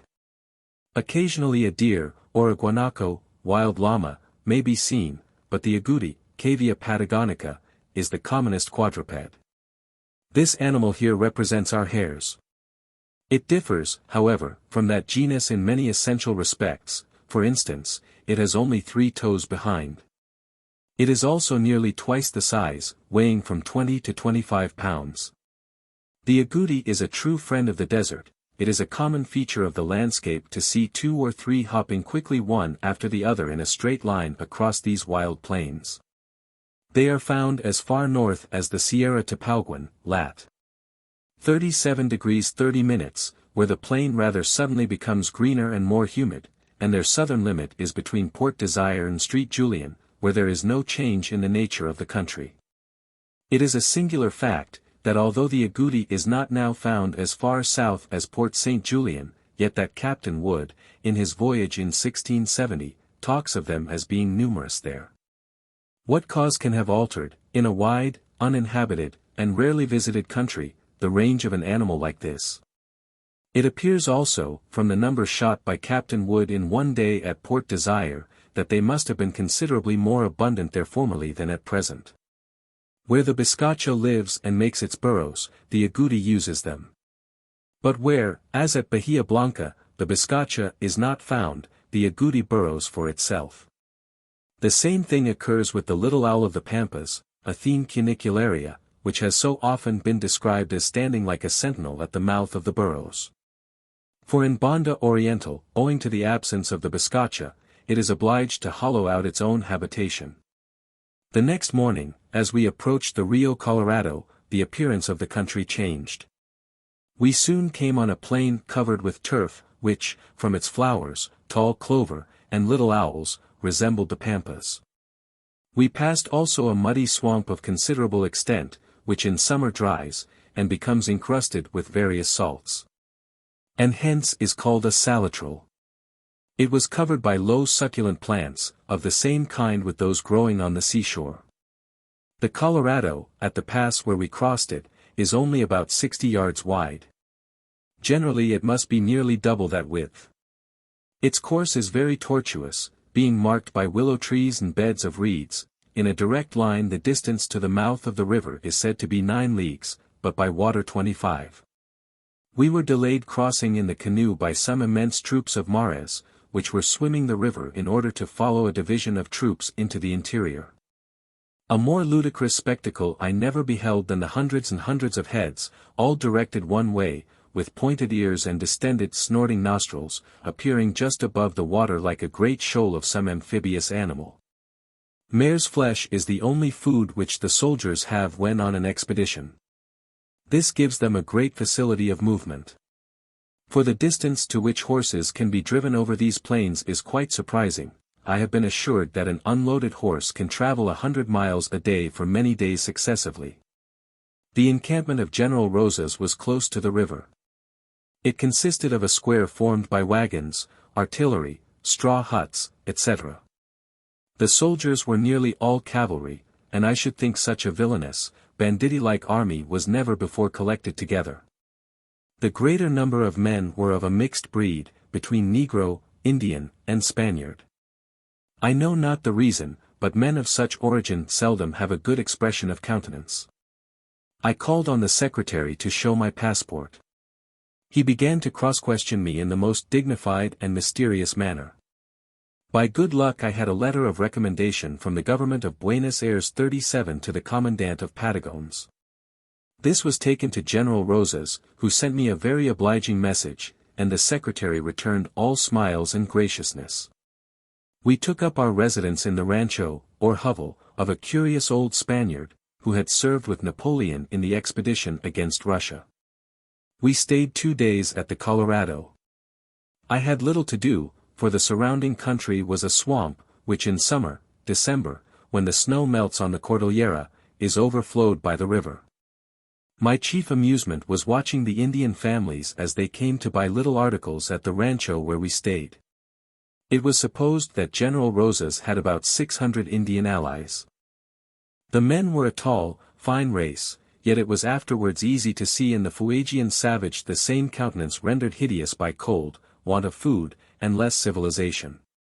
Some authors, in defining the primary races of mankind, have separated these Indians into 2 classes, but this is certainly incorrect. Among the young women or Chinas, some deserve to be called even beautiful. Their hair was coarse, but bright and black, and they wore it in 2 plaits hanging down to the waist. They had a high color, and eyes that glistened with brilliancy. Their legs, feet, and arms were small and elegantly formed. Their ankles, and sometimes their waists, were ornamented by broad bracelets of blue beads. Nothing could be more interesting than some of the family groups. A mother with 1 or 2 daughters would often come to our rancho, mounted on the same horse. They ride like men, but with their knees tucked up much higher. This habit, perhaps, arises from their being accustomed, when traveling, to ride the loaded horses. The duty of the women is to load and unload the horses, to make the tents for the night. In short, to be, like the wives of all savages, useful slaves. The men fight, hunt, take care of the horses, and make the riding gear. One of their chief indoor occupations is to knock 2 stones together till they become round, in order to make the bolas. With this important weapon the Indian catches his game, and also his horse, which roams free over the plain. In fighting, his first attempt is to throw down the horse of his adversary with the bolas, and when entangled by the fall to kill him with the chuzo. If the balls only catch the neck or body of an animal, they are often carried away and lost. As the making the stones round is the labor of 2 days, the manufacture of the balls is a very common employment. Several of the men and women had their faces painted red, but I never saw the horizontal bands which are so common among the Fuegians. Their chief pride consists in having everything made of silver. I have seen a cacique with his spurs, stirrups, handle of his knife, and bridle made of this metal. The headstall and reins being of wire, were not thicker than whipcord. And to see a fiery steed wheeling about under the command of so light a chain, gave to the horsemanship a remarkable character of elegance.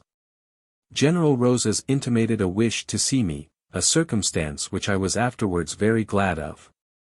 He is a man of an extraordinary character, and has a most predominant influence in the country, which it seems probable he will use to its prosperity and advancement.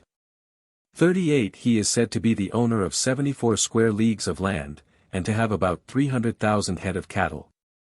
His estates are admirably managed, and are far more productive of corn than those of others. He first gained his celebrity by his laws for his own estancias, and by disciplining several hundred men, so as to resist with success the attacks of the Indians. There are many stories current about the rigid manner in which his laws were enforced. One of these was, that no man, on penalty of being put into the stocks, should carry his knife on a Sunday. This being the principal day for gambling and drinking, many quarrels arose, which from the general manner of fighting with the knife often proved fatal. One Sunday the governor came in great form to pay the estancia a visit, and General Rosas, in his hurry, walked out to receive him with his knife, as usual, stuck in his belt. The steward touched his arm, and reminded him of the law. Upon which, turning to the governor, he said he was extremely sorry, but that he must go into the stocks, and that till let out, he possessed no power even in his own house. After a little time the steward was persuaded to open the stocks, and to let him out, but no sooner was this done, than he turned to the steward and said, "You now have broken the laws, so you must take my place in the stocks." Such actions as these delighted the gauchos, who all possess high notions of their own equality and dignity. General Rosas is also a perfect horseman, an accomplishment of no small consequence in a country where an assembled army elected its general by the following trial. A troop of unbroken horses being driven into a corral, were let out through a gateway, above which was a crossbar. It was agreed whoever should drop from the bar on one of these wild animals, as it rushed out, and should be able, without saddle or bridle, not only to ride it, but also to bring it back to the door of the corral, should be their general. The person who succeeded was accordingly elected, and doubtless made a fit general for such an army. This extraordinary feat has also been performed by Rosas. By these means, and by conforming to the dress and habits of the gauchos, he has obtained an unbounded popularity in the country, and in consequence a despotic power. I was assured by an English merchant, that a man who had murdered another, when arrested and questioned concerning his motive, answered, "He spoke disrespectfully of General Rosas, so I killed him." At the end of a week the murderer was at liberty. This doubtless was the act of the general's party, and not of the general himself. In conversation he is enthusiastic, sensible, and very grave. His gravity is carried to a high pitch. I heard one of his mad buffoons, for he keeps two, like the barons of old, relate the following anecdote. I wanted very much to hear a certain piece of music, so I went to the general 2 or 3 times to ask him. He said to me, "Go about your business, for I am engaged." I went a second time. He said, "If you come again I will punish you." A third time I asked, and he laughed. I rushed out of the tent, but it was too late. He ordered 2 soldiers to catch and stake me. I begged by all the saints in heaven he would let me off. But it would not do. When the general laughs he spares neither mad man nor sound. The poor flighty gentleman looked quite dolorous, at the very recollection of the staking. This is a very severe punishment. For posts are driven into the ground, and the man is extended by his arms and legs horizontally, and they're left to stretch for several hours. The idea is evidently taken from the usual method of drying hides. My interview passed away without a smile, and I obtained a passport and order for the government post horses, and this he gave me in the most obliging and ready manner. In the morning we started for Bahia Blanca, which we reached in 2 days. Leaving the regular encampment, we passed by the toldos of the Indians. These are round like ovens, and covered with hides. By the mouth of each, a tapering chuzo was stuck in the ground. The toldos were divided into separate groups, which belonged to the different caciques' tribes, and the groups were again divided into smaller ones, according to the relationship of the owners. For several miles we traveled along the valley of the Colorado. The alluvial plains on the side appeared fertile, and it is supposed that they are well adapted to the growth of corn. Turning northward from the river, we soon entered on a country, differing from the plains south of the river. The land still continued dry and sterile, but it supported many different kinds of plants, and the grass, though brown and withered, was more abundant, as the thorny bushes were less so. These latter in a short space entirely disappeared, and the plains were left without a thicket to cover their nakedness. This change in the vegetation marks the commencement of the Grand Calcareo-Argillaceous deposit, which forms the wide extent of the Pampas, and covers the granitic rocks of Banda Oriental. From the Strait of Magellan to the Colorado, a distance of about 800 miles, the face of the country is everywhere composed of shingle. The pebbles are chiefly of porphyry, and probably owe their origin to the rocks of the Cordillera. North of the Colorado this bed thins out, and the pebbles become exceedingly small, and here the characteristic vegetation of Patagonia ceases. Having ridden about 25 miles, we came to a broad belt of sand dunes, which stretches, as far as the eye can reach, to the east and west. The sand hillocks resting on the clay, allow small pools of water to collect, and thus afford in this dry country an invaluable supply of fresh water. The great advantage arising from depressions and elevations of the soil, is not often brought home to the mind. The 2 miserable springs in the long passage between the Rio Negro and Colorado were caused by trifling inequalities in the plain. Without them not a drop of water would have been found. The belt of sand dunes is about 8 miles wide. At some former period, it probably formed the margin of a grand estuary, where the Colorado now flows.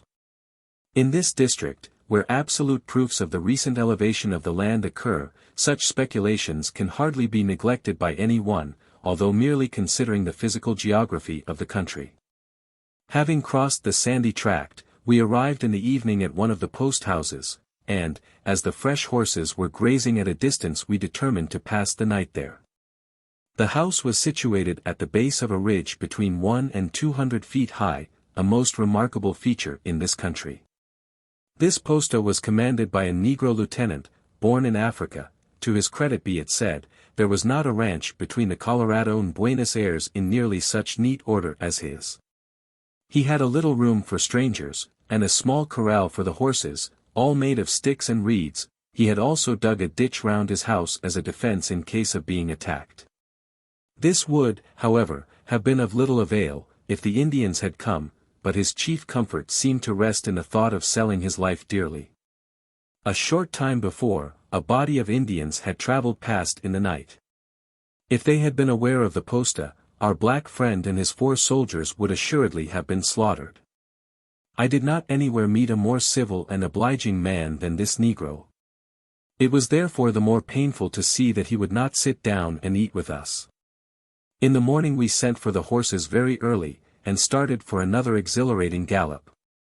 We passed the Cabeza del Buey, an old name given to the head of a large marsh, which extends from Bahia Blanca. Here we changed horses, and passed through some leagues of swamps and saline marshes. Changing horses for the last time, we again began wading through the mud. My animal fell, and I was well soused in black mire, a very disagreeable accident, when one does not possess a change of clothes. Some miles from the fort we met a man, who told us that a great gun had been fired, which is a signal that Indians are near. We immediately left the road, and followed the edge of a marsh, which when chased offers the best mode of escape. We were glad to arrive within the walls, when we found all the alarm was about nothing, for the Indians turned out to be friendly ones, who wished to join General Rosas. Bahia Blanca scarcely deserves the name of a village. A few houses and the barracks for the troops are enclosed by a deep ditch and fortified wall. The settlement is only of recent standing, since 1828, and its growth has been one of trouble. The government of Buenos Aires unjustly occupied it by force, instead of following the wise example of the Spanish viceroys, who purchased the land near the older settlement of the Rio Negro, from the Indians. Hence the need of the fortifications. Hence the few houses and little cultivated land without the limits of the walls. Even the cattle are not safe from the attacks of the Indians beyond the boundaries of the plain on which the fortress stands. The part of the harbor where the Beagle intended to anchor being distant 25 miles, I obtained from the commandant a guide and horses, to take me to see whether she had arrived. Leaving the plain of green turf, which extended along the course of a little brook, we soon entered on a wide level waste consisting either of sand, saline marshes, or bare mud. Some parts were clothed by low thickets, and others with those succulent plants which luxuriate only where salt abounds. Bad as the country was, ostriches, deers, agoutis, and armadillos, were abundant. My guide told me, that 2 months before he had a most narrow escape of his life, he was out hunting with 2 other men, at no great distance from this part of the country, when they were suddenly met by a party of Indians, who giving chase, soon overtook and killed his 2 friends. His own horse's legs were also caught by the Bolas, but he jumped off, and with his knife cut them free. While doing this he was obliged to dodge round his horse, and received 2 severe wounds from their chuzos. Springing on the saddle, he managed, by a most wonderful exertion, just to keep ahead of the long spears of his pursuers, who followed him to within sight of the fort. From that time there was an order that no one should stray far from the settlement. I did not know of this when I started, and was surprised to observe how earnestly my guide watched a deer, which appeared to have been frightened from a distant quarter. We found the Beagle had not arrived, and consequently set out on our return, but the horses soon tiring, we were obliged to bivouac on the plain. In the morning we had caught an armadillo, which, although a most excellent dish when roasted in its shell, did not make a very substantial breakfast and dinner for 2 hungry men. The ground at the place where we stopped for the night was encrusted with a layer of sulfate of soda, and hence, of course, was without water. Yet many of the smaller rodents managed to exist even here, and the tucutico was making its odd little grunt beneath my head, during half the night. Our horses were very poor ones, and in the morning they were soon exhausted from not having had anything to drink, so that we were obliged to walk. About noon the dogs killed a kid, which we roasted. I ate some of it, but it made me intolerably thirsty. This was the more distressing as the road, from some recent rain, was full of little puddles of clear water, yet not a drop was drinkable. I had scarcely been 20 hours without water, and only part of the time under a hot sun, yet the thirst rendered me very weak. How people survive 2 or 3 days under such circumstances, I cannot imagine. At the same time, I must confess that my guide did not suffer at all, and was astonished that 1 day's deprivation should be so troublesome to me. I have several times alluded to the surface of the ground being encrusted with salt. This phenomenon is quite different from that of the Salinas, and more extraordinary.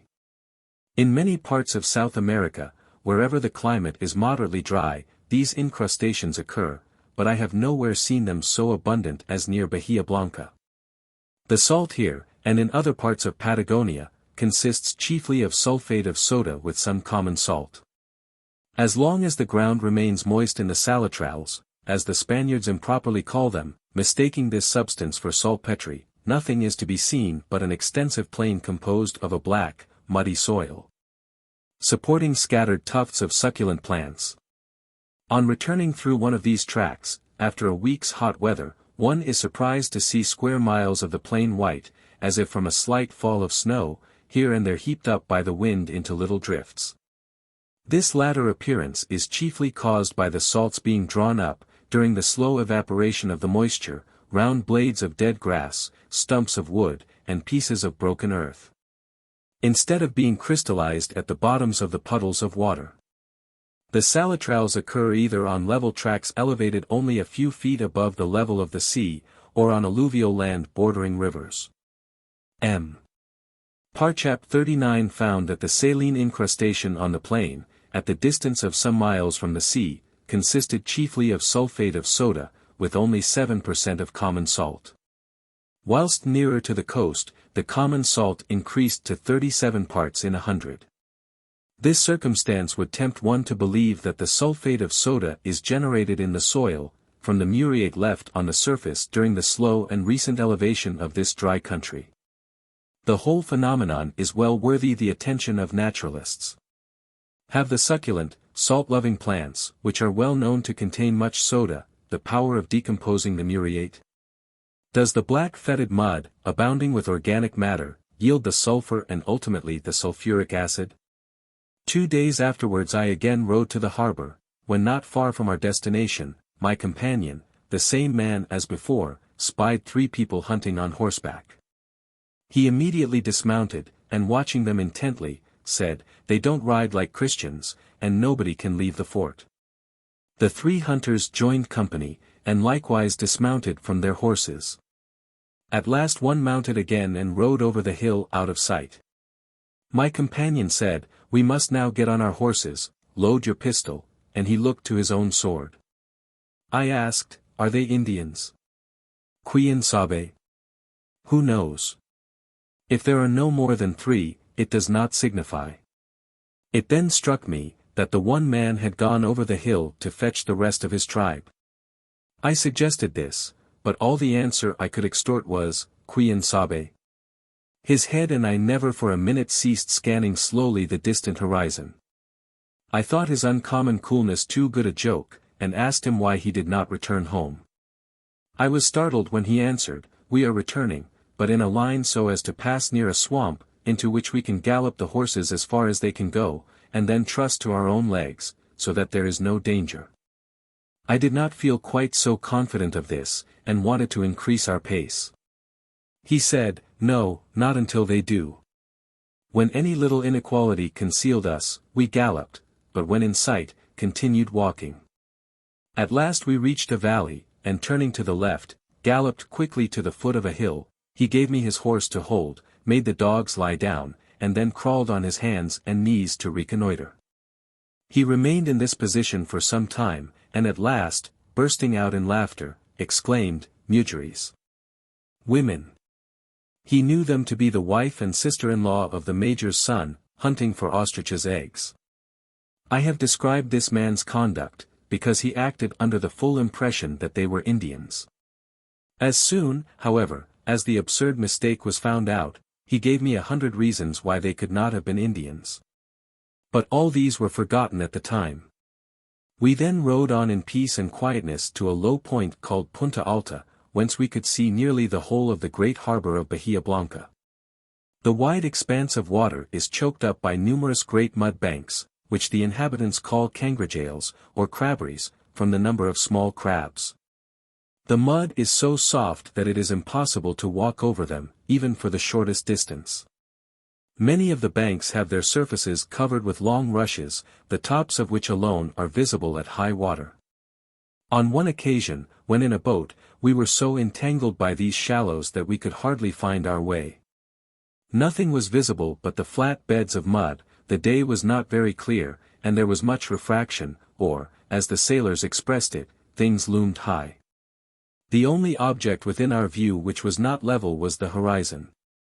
Rushes looked like bushes unsupported in the air, and water like mud banks, and mud banks like water. We passed the night in Punta Alta, and I employed myself in searching for fossil bones. This point being a perfect catacomb for monsters of extinct races. The evening was perfectly calm and clear, the extreme monotony of the view gave it an interest even in the midst of mud banks and gulls, sand hillocks and solitary vultures. In riding back in the morning we came across a very fresh track of a puma, but did not succeed in finding it. We saw also a couple of zorillos, or skunks, odious animals, which are far from uncommon. In general appearance the zorillo resembles a polecat, but it is rather larger, and much thicker in proportion. Conscious of its power, it roams by day about the open plain, and fears neither dog nor man. If a dog is urged to the attack, its courage is instantly checked by a few drops of the fetid oil, which brings on violent sickness and running at the nose. Whatever is once polluted by it, is forever useless. Azara says the smell can be perceived at a league distant, more than once, when entering the harbor of Montevideo, the wind being offshore, we have perceived the odor on board the Beagle. Certain it is, that every animal most willingly makes room for the zorillo. Chapter 5. Bahia Blanca, Geology, numerous gigantic extinct quadrupeds. Bahia Blanca, Geology, numerous gigantic extinct quadrupeds, recent extinction, longevity of species, large animals do not require a luxuriant vegetation, southern Africa, Siberian fossils, 2 species of ostrich, habits of ovenbird, armadillos, venomous snake, toad, lizard, hibernation of animals, habits of sea pen, Indian wars and massacres, arrowhead, antiquarian relic. Bahia Blanca. The Beagle arrived here on the 24th of August, and a week afterwards sailed for the Plata. With Captain FitzRoy's consent I was left behind, to travel by land to Buenos Aires.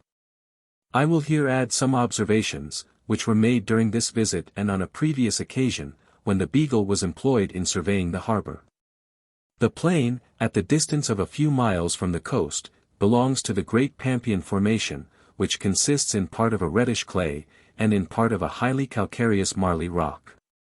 Nearer the coast there are some plains formed from the wreck of the upper plain, and from mud, gravel, and sand thrown up by the sea during the slow elevation of the land, of which elevation we have evidence in upraised beds of recent shells, and in rounded pebbles of pumice scattered over the country. At Punta Alta we have a section of one of these later formed little plains, which is highly interesting from the number and extraordinary character of the remains of gigantic land animals embedded in it. These have been fully described by Professor Owen, in the Zoology of the Voyage of the Beagle, and are deposited in the College of Surgeons. I will here give only a brief outline of their nature. First, parts of 3 heads and other bones of the Megatherium, the huge dimensions of which are expressed by its name. Secondly, the Megalonyx, a great allied animal. Thirdly, the Celidotherium, also an allied animal, of which I obtained a nearly perfect skeleton. It must have been as large as a rhinoceros. In the structure of its head it comes, according to Mr. Owen, nearest to the Cape anteater, but in some other respects it approaches to the armadillos. Fourthly, the Mylodon darwinii, a closely related genus of little inferior size. Fifthly, another gigantic Edental quadruped. Sixthly, a large animal, with an osseous coat in compartments, very like that of an armadillo. Seventhly, an extinct kind of horse, to which I shall have again to refer. Eighthly, a tooth of a pachydermatous animal, probably the same with the Macrauchenia, a huge beast with a long neck like a camel, which I shall also refer to again. Lastly, the Toxodon, perhaps one of the strangest animals ever discovered. In size it equaled an elephant or megatherium, but the structure of its teeth, as Mr. Owen states, proves indisputably that it was intimately related to the gnawers, the order which, at the present day, includes most of the smallest quadrupeds. In many details it is allied to the pachydermata, judging from the position of its eyes, ears, and nostrils. It was probably aquatic, like the dugong and manatee, to which it is also allied. How wonderfully are the different orders, at the present time so well separated, blended together in different points of the structure of the toxodon. The remains of these 9 great quadrupeds and many detached bones were found embedded on the beach, within the space of about 200 yards square. It is a remarkable circumstance that so many different species should be found together. And it proves how numerous in kind the ancient inhabitants of this country must have been. At the distance of about 30 miles from Punta Alta, in a cliff of red earth, I found several fragments of bones, some of large size. Among them were the teeth of a gnaw, equaling in size and closely resembling those of the capybara, whose habits have been described, and therefore, probably, an aquatic animal. There was also part of the head of a tenemys. The species being different from the tucutico, but with a close general resemblance. The red earth, like that of the pampas, in which these remains were embedded, contains, according to Professor Ehrenberg, 8 freshwater and 1 saltwater infusorial animalcule, therefore, probably, it was an estuary deposit. The remains at Punta Alta were embedded in stratified gravel and reddish mud, just such as the sea might now wash up on a shallow bank. They were associated with 23 species of shells, of which 13 are recent and 4 others very closely related to recent forms. 40 from the bones of the Celidotherium, including even the kneecap, being entombed in their proper relative positions, 41 and from the osseous armor of the great armadillo-like animal being so well preserved. Together with the bones of one of its legs, we may feel assured that these remains were fresh and united by their ligaments, when deposited in the gravel together with the shells. Hence we have good evidence that the above enumerated gigantic quadrupeds, more different from those of the present day than the oldest of the tertiary quadrupeds of Europe, lived whilst the sea was peopled with most of its present inhabitants. And we have confirmed that remarkable law so often insisted on by Mr. Lyell, namely, that the longevity of the species in the Mammalia is upon the whole inferior to that of the Testacea. 42. The great size of the bones of the megatheroid animals, including the Megatherium, Megalonyx, Celidotherium, and Mylodon, is truly wonderful. The habits of life of these animals were a complete puzzle to naturalists, until Professor Owen 43 solved the problem with remarkable ingenuity. The teeth indicate, by their simple structure, that these megatheroid animals lived on vegetable food, and probably on the leaves and small twigs of trees. Their ponderous forms and great strong curved claws seem so little adapted for locomotion, that some eminent naturalists have actually believed that, like the sloths, to which they are intimately related, they subsisted by climbing back downwards on trees, and feeding on the leaves. It was a bold, not to say preposterous, idea to conceive even antediluvian trees, with branches strong enough to bear animals as large as elephants. Professor Owen, with far more probability, believes that, instead of climbing on the trees, they pulled the branches down to them, and tore up the smaller ones by the roots, and so fed on the leaves. The colossal breadth and weight of their hinder quarters, which can hardly be imagined without having been seen, become, on this view, of obvious service, instead of being an encumbrance. Their apparent clumsiness disappears. With their great tails and their huge heels firmly fixed like a tripod on the ground, they could freely exert the full force of their most powerful arms and great claws. Strongly rooted, indeed, must that tree have been, which could have resisted such force. The Mylodon, moreover, was furnished with a long extensile tongue like that of the giraffe, which, by one of those beautiful provisions of nature, thus reaches with the aid of its long neck its leafy food. I may remark, that in Abyssinia the elephant, according to Bruce, when it cannot reach with its proboscis the branches, deeply scores with its tusks the trunk of the tree, up and down and all round, till it is sufficiently weakened to be broken down. The beds including the above fossil remains stand only from 15 to 20 feet above the level of high water. And hence the elevation of the land has been small, without there has been an intercalated period of subsidence, of which we have no evidence, since the great quadrupeds wandered over the surrounding plains.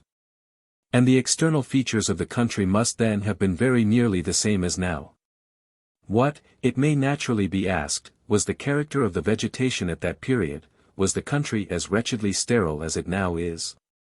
As so many of the co-embedded shells are the same with those now living in the bay, I was at first inclined to think that the former vegetation was probably similar to the existing one. But this would have been an erroneous inference, for some of these same shells live on the luxuriant coast of Brazil, and generally, the characters of the inhabitants of the sea are useless as guides to judge of those on the land. Nevertheless, from the following considerations, I do not believe that the simple fact of many gigantic quadrupeds having lived on the plains round Bahia Blanca is any sure guide that they formerly were clothed with a luxuriant vegetation.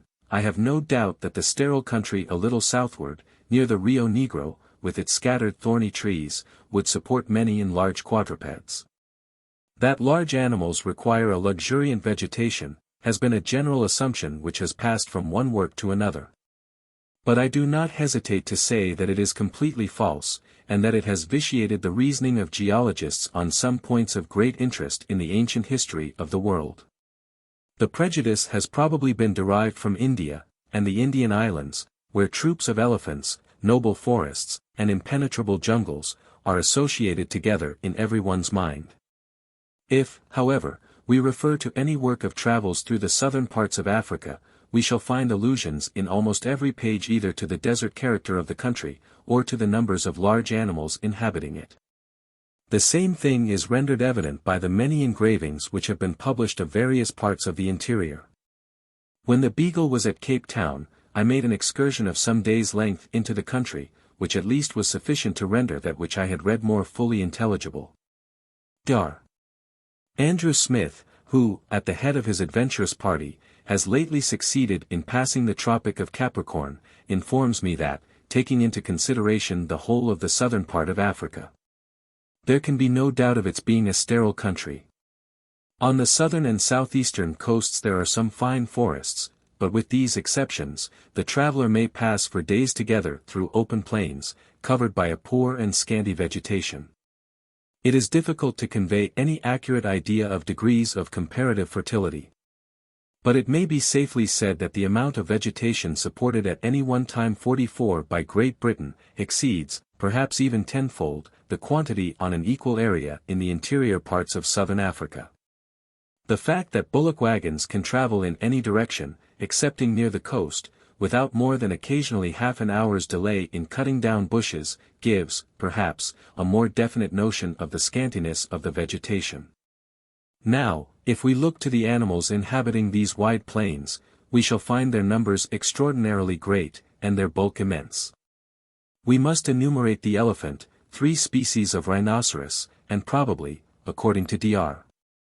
Smith, 2 others, the hippopotamus, the giraffe, the bos caféer, as large as a full-grown bull, and the eland, but little less, 2 zebras, and the quacha, 2 gnus, and several antelopes even larger than these latter animals. It may be supposed that although the species are numerous, the individuals of each kind are few. By the kindness of Dr. Smith, I am enabled to show that the case is very different. He informs me, that in lat. 24 degrees, in 1 day's march with the bullock wagons, he saw, without wandering to any great distance on either side, between 100 and 150 rhinoceroses, which belonged to 3 species. The same day he saw several herds of giraffes, amounting together to nearly 100. And that, although no elephant was observed, yet they are found in this district. At the distance of a little more than 1 hour's march from their place of encampment on the previous night, his party actually killed at one spot 8 hippopotamuses, and saw many more. In this same river there were likewise crocodiles. Of course it was a case quite extraordinary, to see so many great animals crowded together, but it evidently proves that they must exist in great numbers. Dr. Smith describes the country passed through that day, as being thinly covered with grass, and bushes about 4 feet high, and still more thinly with mimosa trees. The wagons were not prevented traveling in a nearly straight line. Besides these large animals, every one the least acquainted with the natural history of the Cape has read of the herds of antelopes, which can be compared only with the flocks of migratory birds.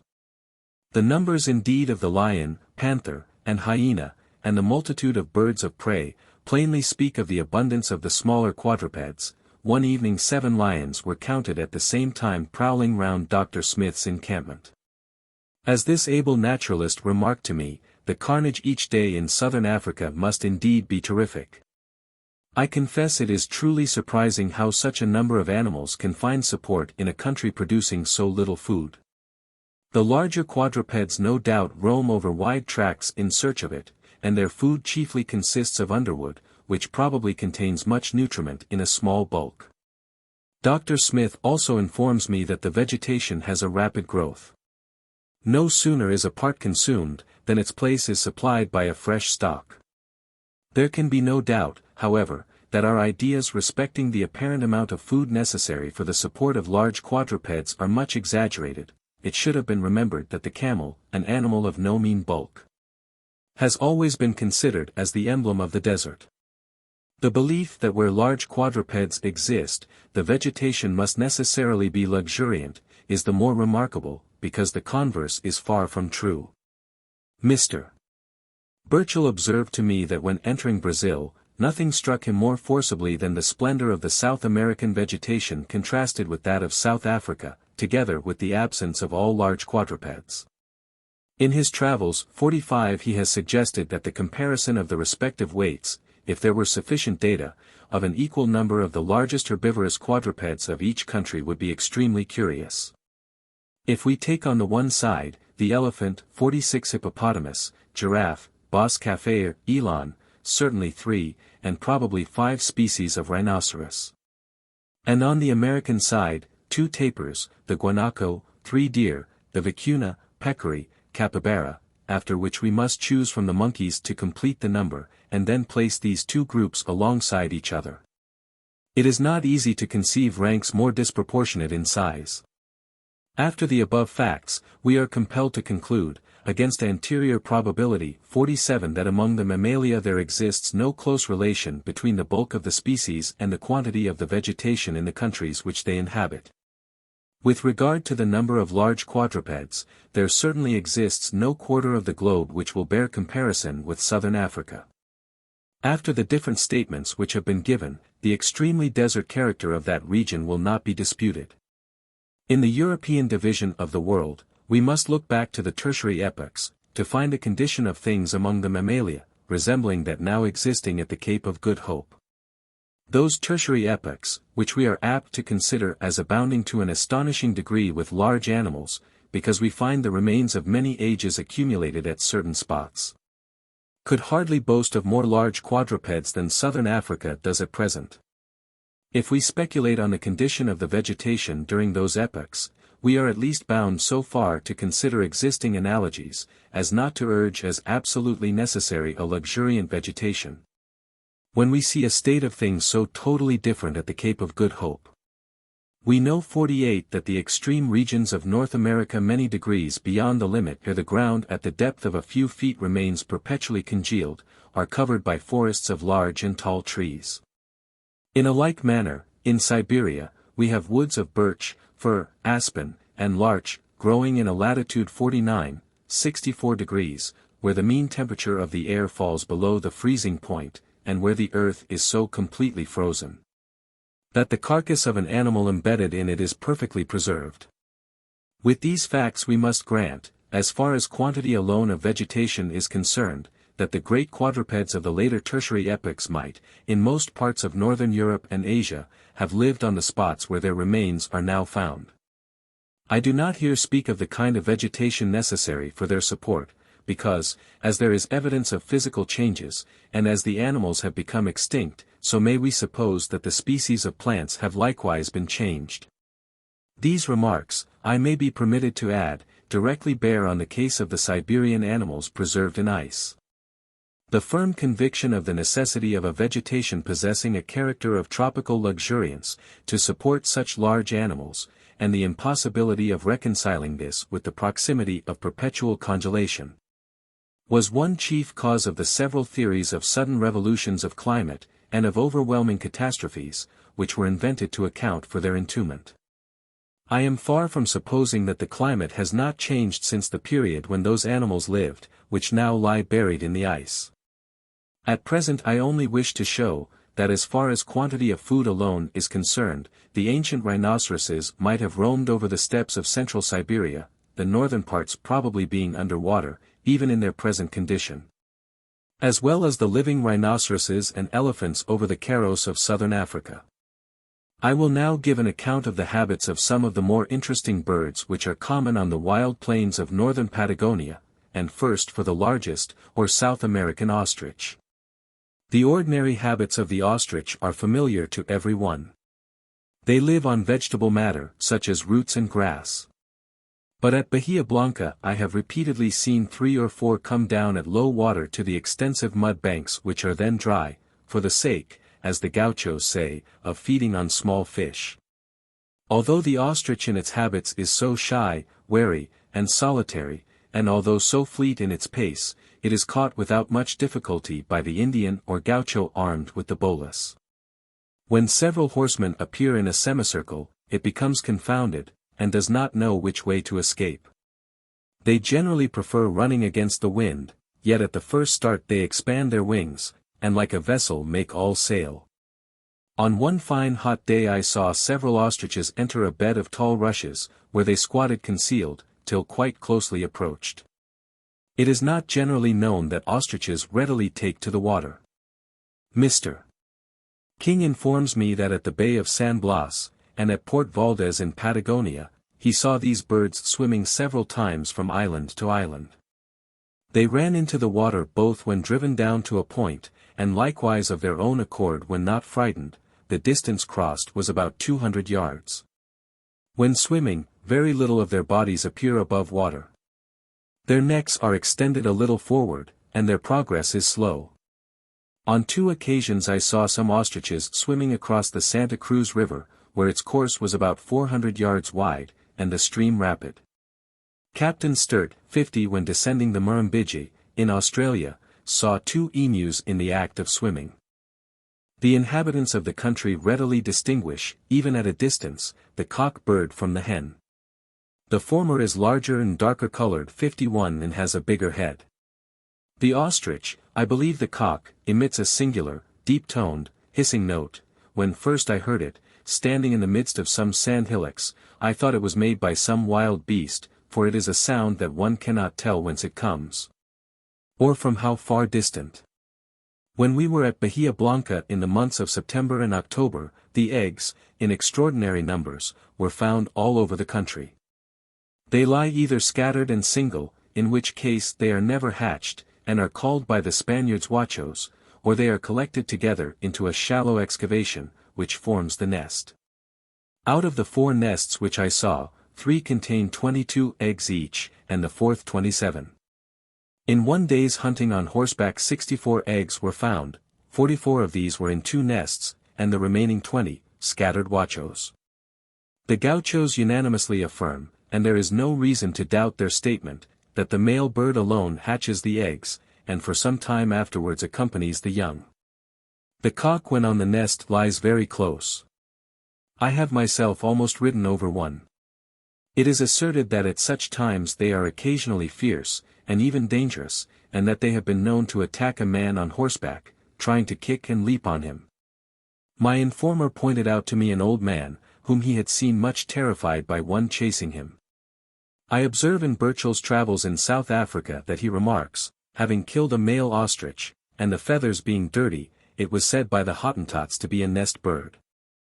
I understand that the male emu in the zoological gardens takes charge of the nest. This habit, therefore, is common to the family. The gauchos unanimously affirm that several females lay in one nest. I have been positively told that 4 or 5 hen birds have been watched to go in the middle of the day, one after the other, to the same nest.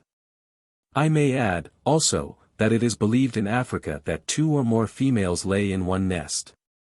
52 Although this habit at first appears very strange, I think the cause may be explained in a simple manner. The number of eggs in the nest varies from 20 to 40, and even to 50, and according to Azara, sometimes to 70 or 80. Now although it is most probable, from the number of eggs found in one district being so extraordinarily great in proportion to the parent birds, and likewise from the state of the ovarium of the hen, That she may in the course of the season lay a large number, yet the time required must be very long. Azara states 53 that a female in a state of domestication laid 17 eggs, each at the interval of 3 days one from another. If the hen was obliged to hatch her own eggs, before the last was laid the first probably would be addled. But if each laid a few eggs at successive periods, in different nests, and several hens, as is stated to be the case, combined together, then the eggs in one collection would be nearly of the same age. If the number of eggs in one of these nests is, as I believe, not greater on an average than the number laid by one female in the season, then there must be as many nests as females. And each cock bird will have its fair share of the labor of incubation. And that during a period when the females probably could not sit, from not having finished laying. 54 I have before mentioned the great numbers of huachos, or deserted eggs, so that in one day's hunting 20 were found in this state. It appears odd that so many should be wasted. Does it not arise from the difficulty of several females associating together, and finding a male ready to undertake the office of incubation?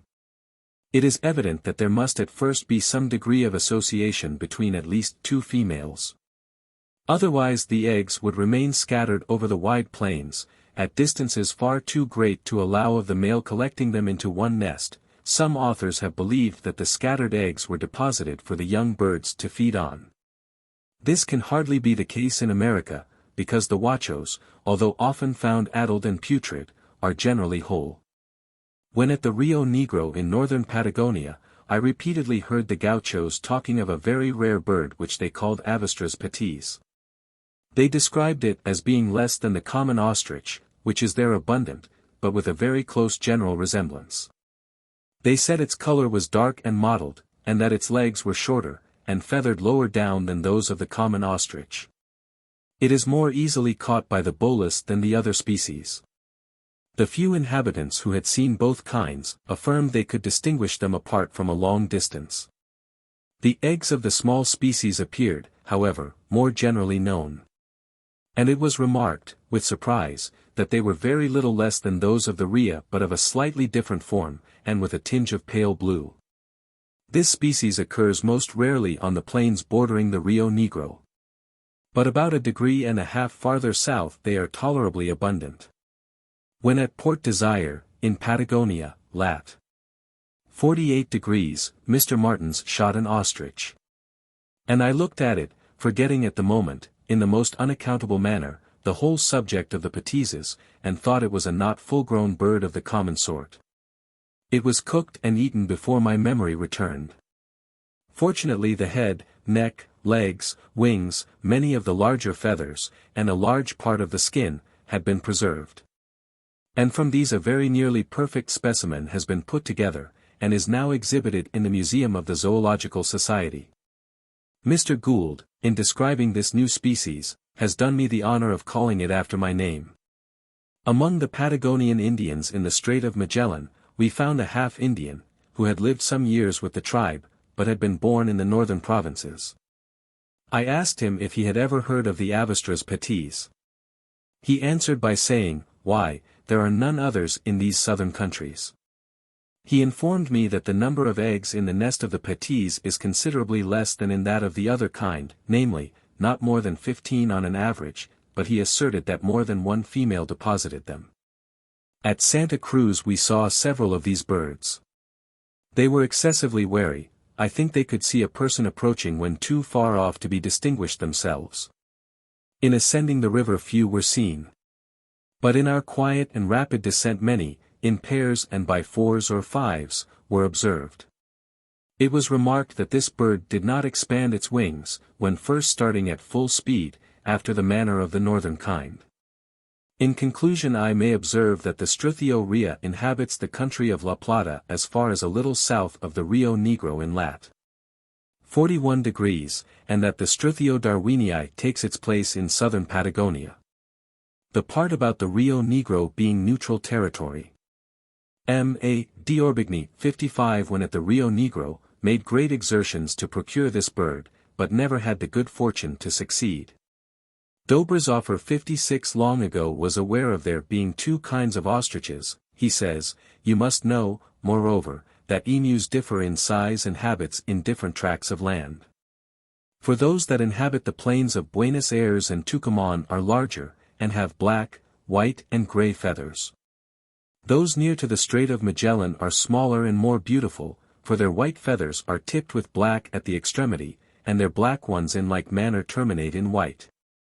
A very singular little bird, Tinochorus rumicivorus, is here common.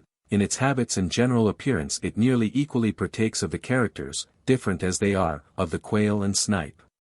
The Tinochorus is found in the whole of southern South America, wherever there are sterile plains, or open dry pasture land. It frequents in pairs or small flocks the most desolate places, where scarcely another living creature can exist.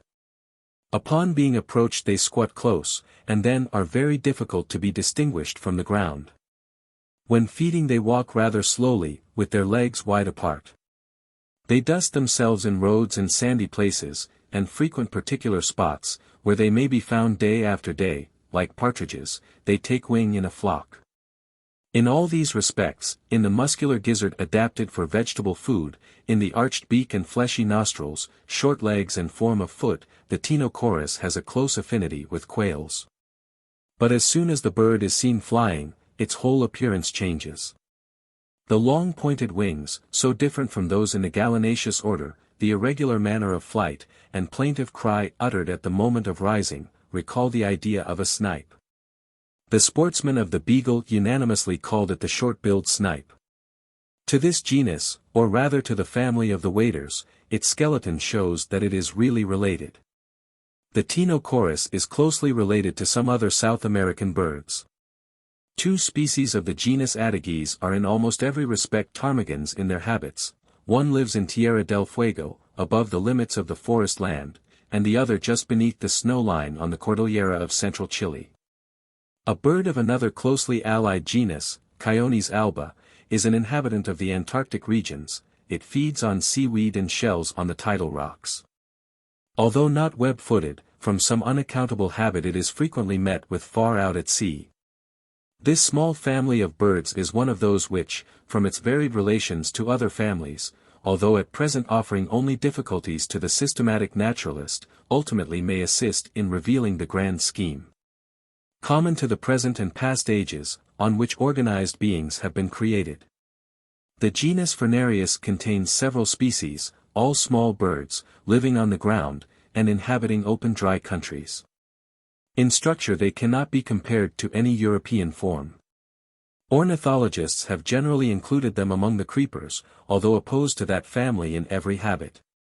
The best known species is the common oven bird of La Plata, the casera or housemaker of the Spaniards. The nest, whence it takes its name, is placed in the most exposed situations, as on the top of a post, a bare rock, or on a cactus. It is composed of mud and bits of straw, and has strong thick walls. In shape it precisely resembles an oven, or depressed beehive.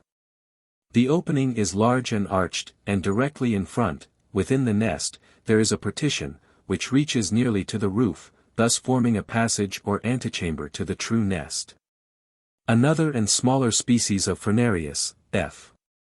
Cunicularius, resembles the oven bird in the general reddish tint of its plumage, in a peculiar shrill reiterated cry, and in an odd manner of running by starts. From its affinity, the Spaniards call it caserita, or little house builder, although its nidification is quite different. The caserita builds its nest at the bottom of a narrow cylindrical hole, which is said to extend horizontally to nearly 6 feet underground. Several of the country people told me, that when boys, they had attempted to dig out the nest, but had scarcely ever succeeded in getting to the end of the passage. The bird chooses any low bank of firm sandy soil by the side of a road or stream. Here, at Bahia Blanca, the walls round the houses are built of hardened mud, and I noticed that one, which enclosed a courtyard where I lodged, was bored through by round holes in a score of places. On asking the owner the cause of this, he bitterly complained of the little caserita, several of which I afterwards observed at work. It is rather curious to find how incapable these birds must be of acquiring any notion of thickness, for although they were constantly flitting over the low wall, they continued vainly to bore through it. thinking it an excellent bank for their nests. I do not doubt that each bird, as often as it came to daylight on the opposite side, was greatly surprised at the marvelous fact. I have already mentioned nearly all the mammalia common in this country. Of armadillos 3 species occur, namely, the Dasypus minutus or pisci, the D. villosus or peludo, and the apar. The first extends 10 degrees farther south than any other kind. A 4th species, the melita, does not come as far south as Bahia Blanca. The 4 species have nearly similar habits. The peludo, however, is nocturnal, while the others wander by day over the open plains, feeding on beetles, larvae, roots, and even small snakes. The apar, commonly called mataco, is remarkable by having only 3 movable bands. The rest of its tessellated covering being nearly inflexible.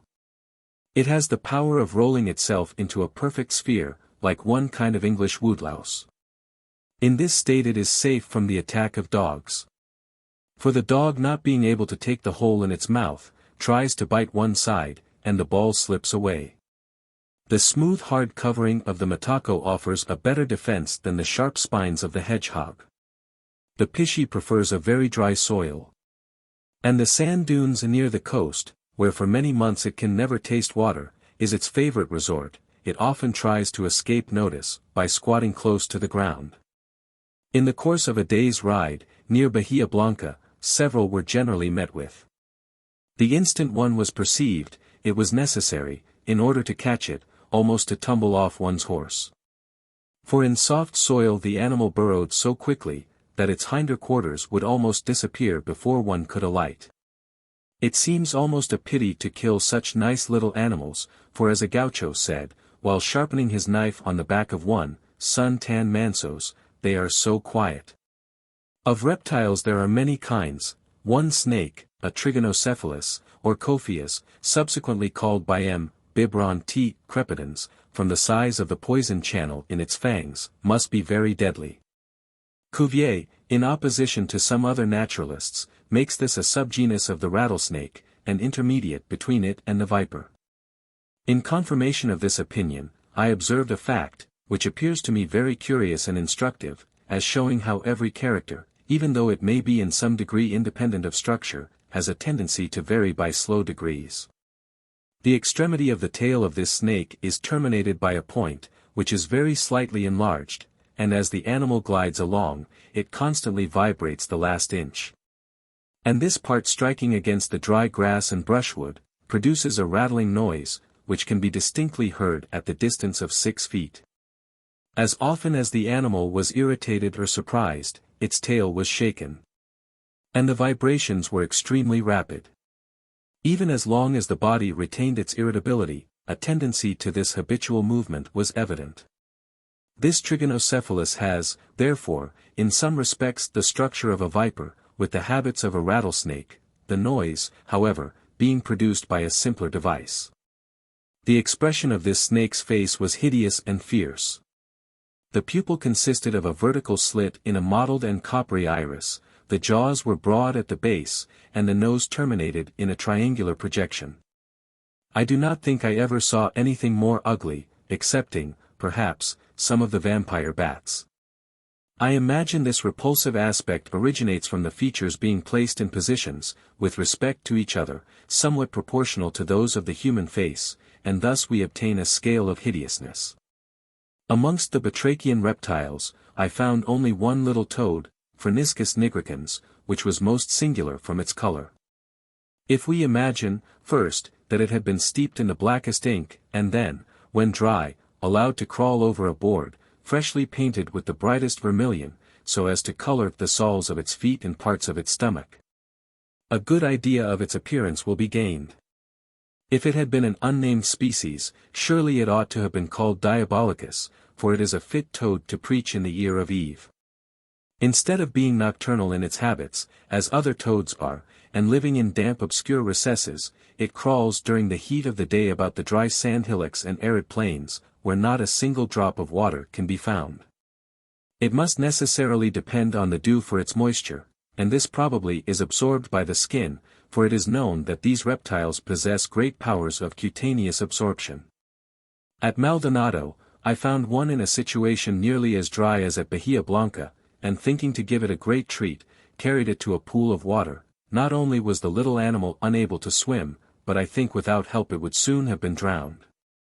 Of lizards there were many kinds, but only one, Proctotretus multimaculatus, remarkable from its habits. It lives on the bare sand near the sea-coast, and from its mottled color, the brownish scales being speckled with white, yellowish red, and dirty blue, can hardly be distinguished from the surrounding surface. When frightened, it attempts to avoid discovery by feigning death, with outstretched legs, depressed body, and closed eyes. If further molested, it buries itself with great quickness in the loose sand. This lizard, from its flattened body and short legs, cannot run quickly.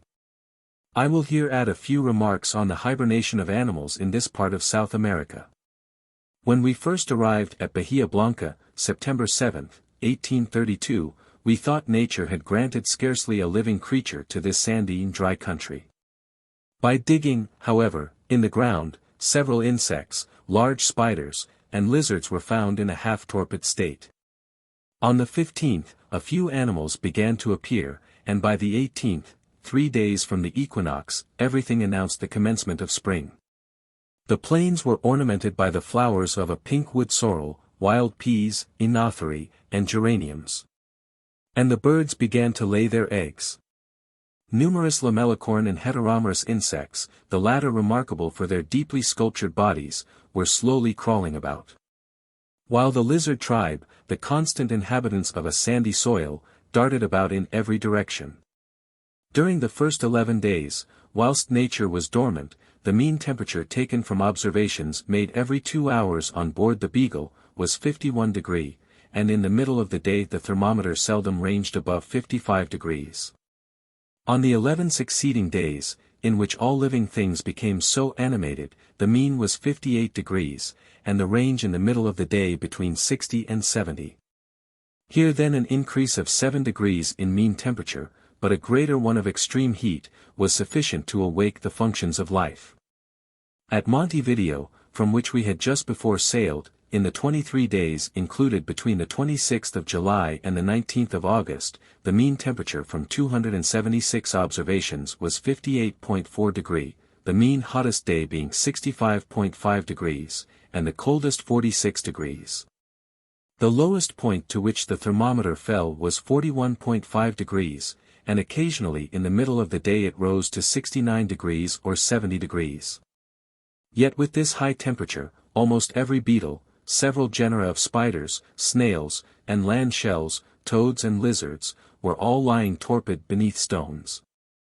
But we have seen that at Bahia Blanca, which is 4 degrees southward, and therefore with a climate only a very little colder, this same temperature, with a rather less extreme heat, was sufficient to awake all orders of animated beings.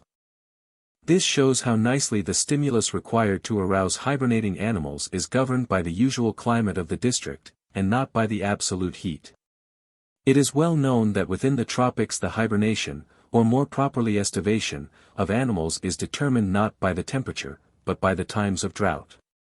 Near Rio de Janeiro, I was at first surprised to observe that, a few days after some little depressions had been filled with water, they were peopled by numerous full-grown shells and beetles, which must have been lying dormant. Humboldt has related the strange accident of a hovel having been erected over a spot where a young crocodile lay buried in the hardened mud. He adds, the Indians often find enormous boas, which they call uji, or water serpents, in the same lethargic state. To reanimate them, they must be irritated or wetted with water. I will only mention one other animal, a zoophyte, I believe Virgularia patagonica, a kind of sea pen. It consists of a thin, straight, fleshy stem, with alternate rows of polypi on each side, and surrounding an elastic stony axis, varying in length from 8 inches to 2 feet. The stem at one extremity is truncate, but at the other is terminated by a vermiform fleshy appendage. The stony axis which gives strength to the stem may be traced at this extremity into a mere vessel filled with granular matter. At low water hundreds of these zoophytes might be seen, projecting like stubble, with the truncate end upwards, a few inches above the surface of the muddy sand. When touched or pulled they suddenly drew themselves in with force, so as nearly or quite to disappear. By this action, the highly elastic axis must be bent at the lower extremity, where it is naturally slightly curved. And I imagine it is by this elasticity alone that the zoophyte is enabled to rise again through the mud. Each polypus, though closely united to its brethren, has a distinct mouth, body, and tentacula. Of these polypi, in a large specimen, there must be many thousands. Yet we see that they act by one movement. They have also one central axis connected with a system of obscure circulation, and the ova are produced in an organ distinct from the separate individuals. 57. Well, may one be allowed to ask, what is an individual? It is always interesting to discover the foundation of the strange tales of the old voyagers, and I have no doubt but that the habits of this Virgularia explain one such case. Captain Lancaster, in his Voyage 58 in 1601, narrates that on the sea sands of the island of Sombrero, in the East Indies, he found a small twig growing up like a young tree, and on offering to pluck it up it shrinks down to the ground, and sinks, unless held very hard. On being plucked up, a great worm is found to be its root, and as the tree groweth in greatness, so doth the worm diminish, and as soon as the worm is entirely turned into a tree it rooteth in the earth, and so becomes great. This transformation is one of the strangest wonders that I saw in all my travels, for if this tree is plucked up, while young, and the leaves and bark stripped off, it becomes a hard stone when dry. Much like white coral, thus is this worm twice transformed into different natures. Of these we gathered and brought home many. During my stay at Bahia Blanca, while waiting for the Beagle, the place was in a constant state of excitement, from rumors of wars and victories, between the troops of Rosas and the wild Indians.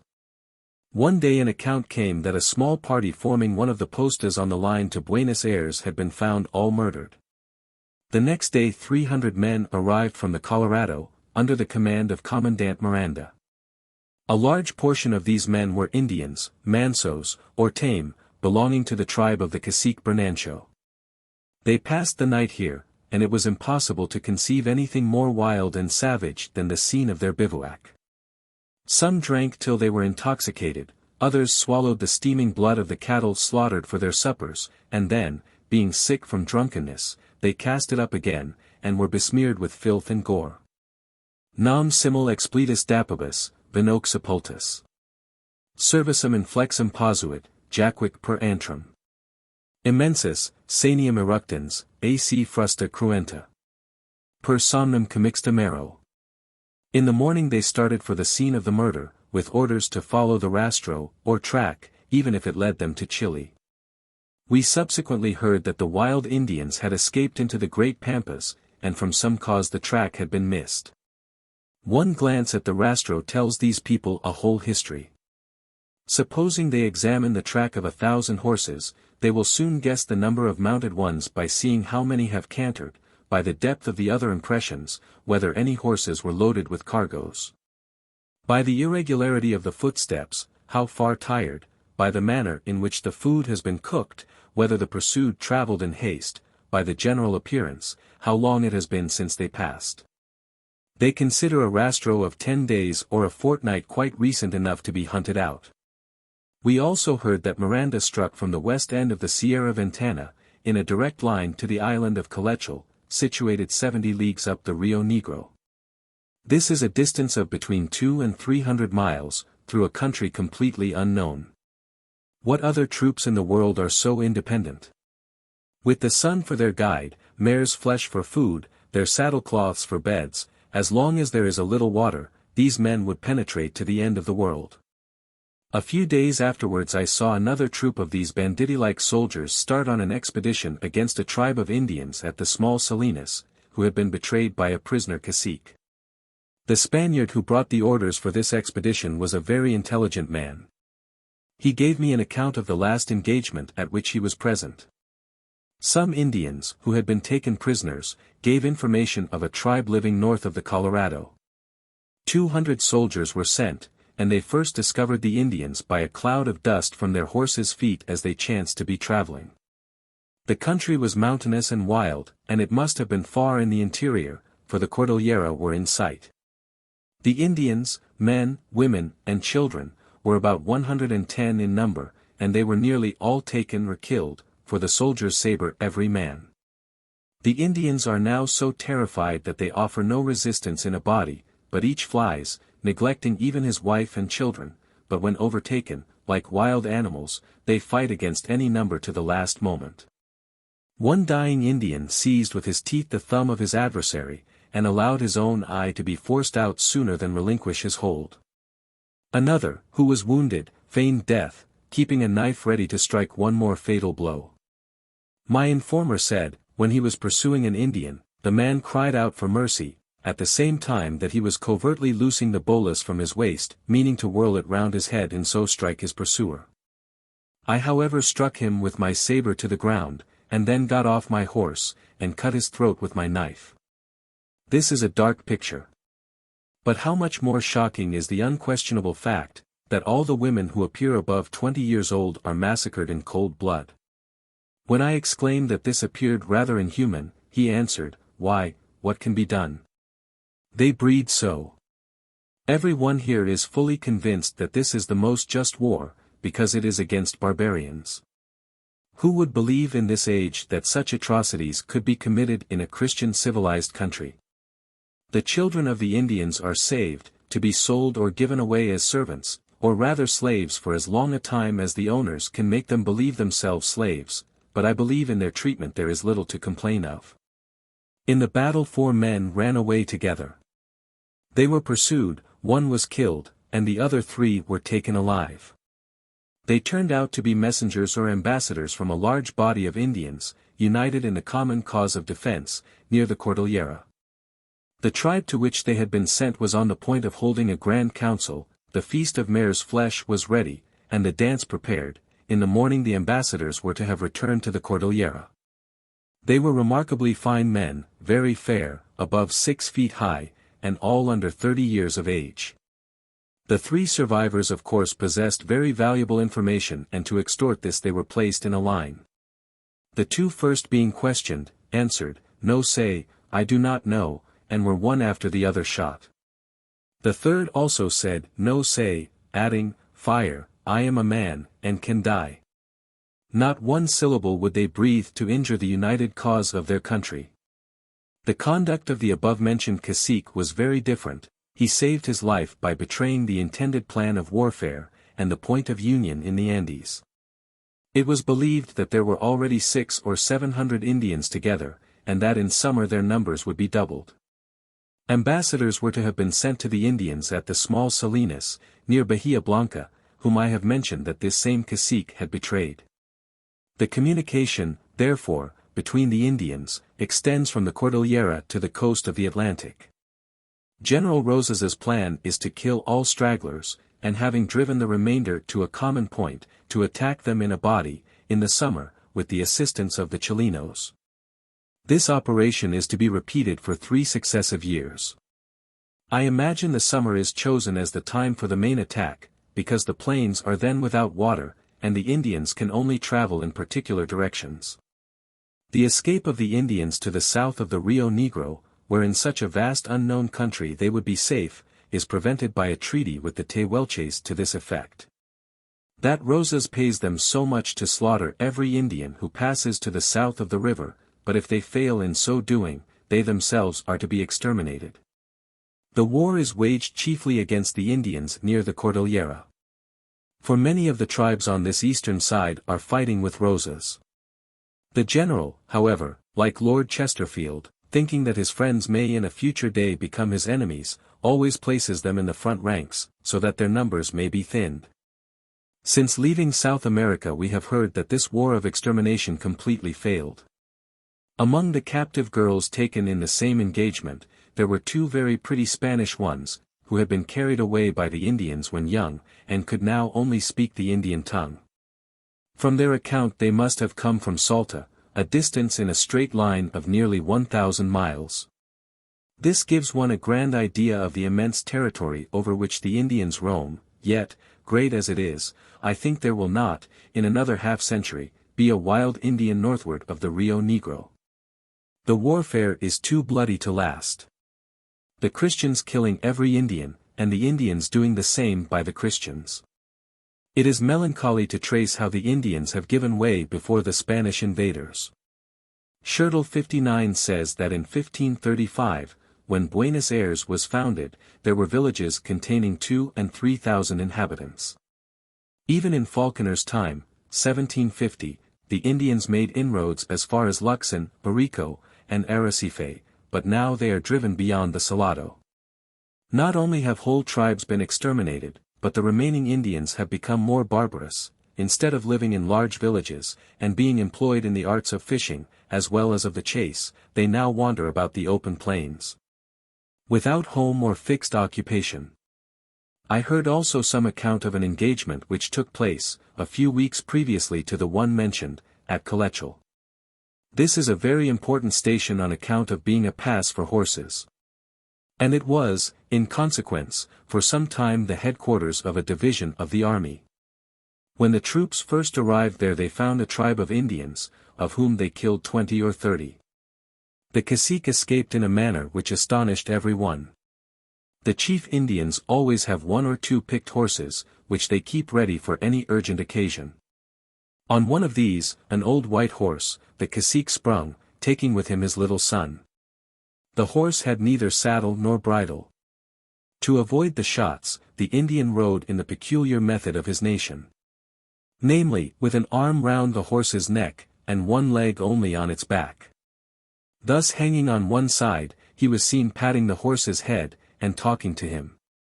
The pursuers urged every effort in the chase. The commandant 3 times changed his horse, but all in vain.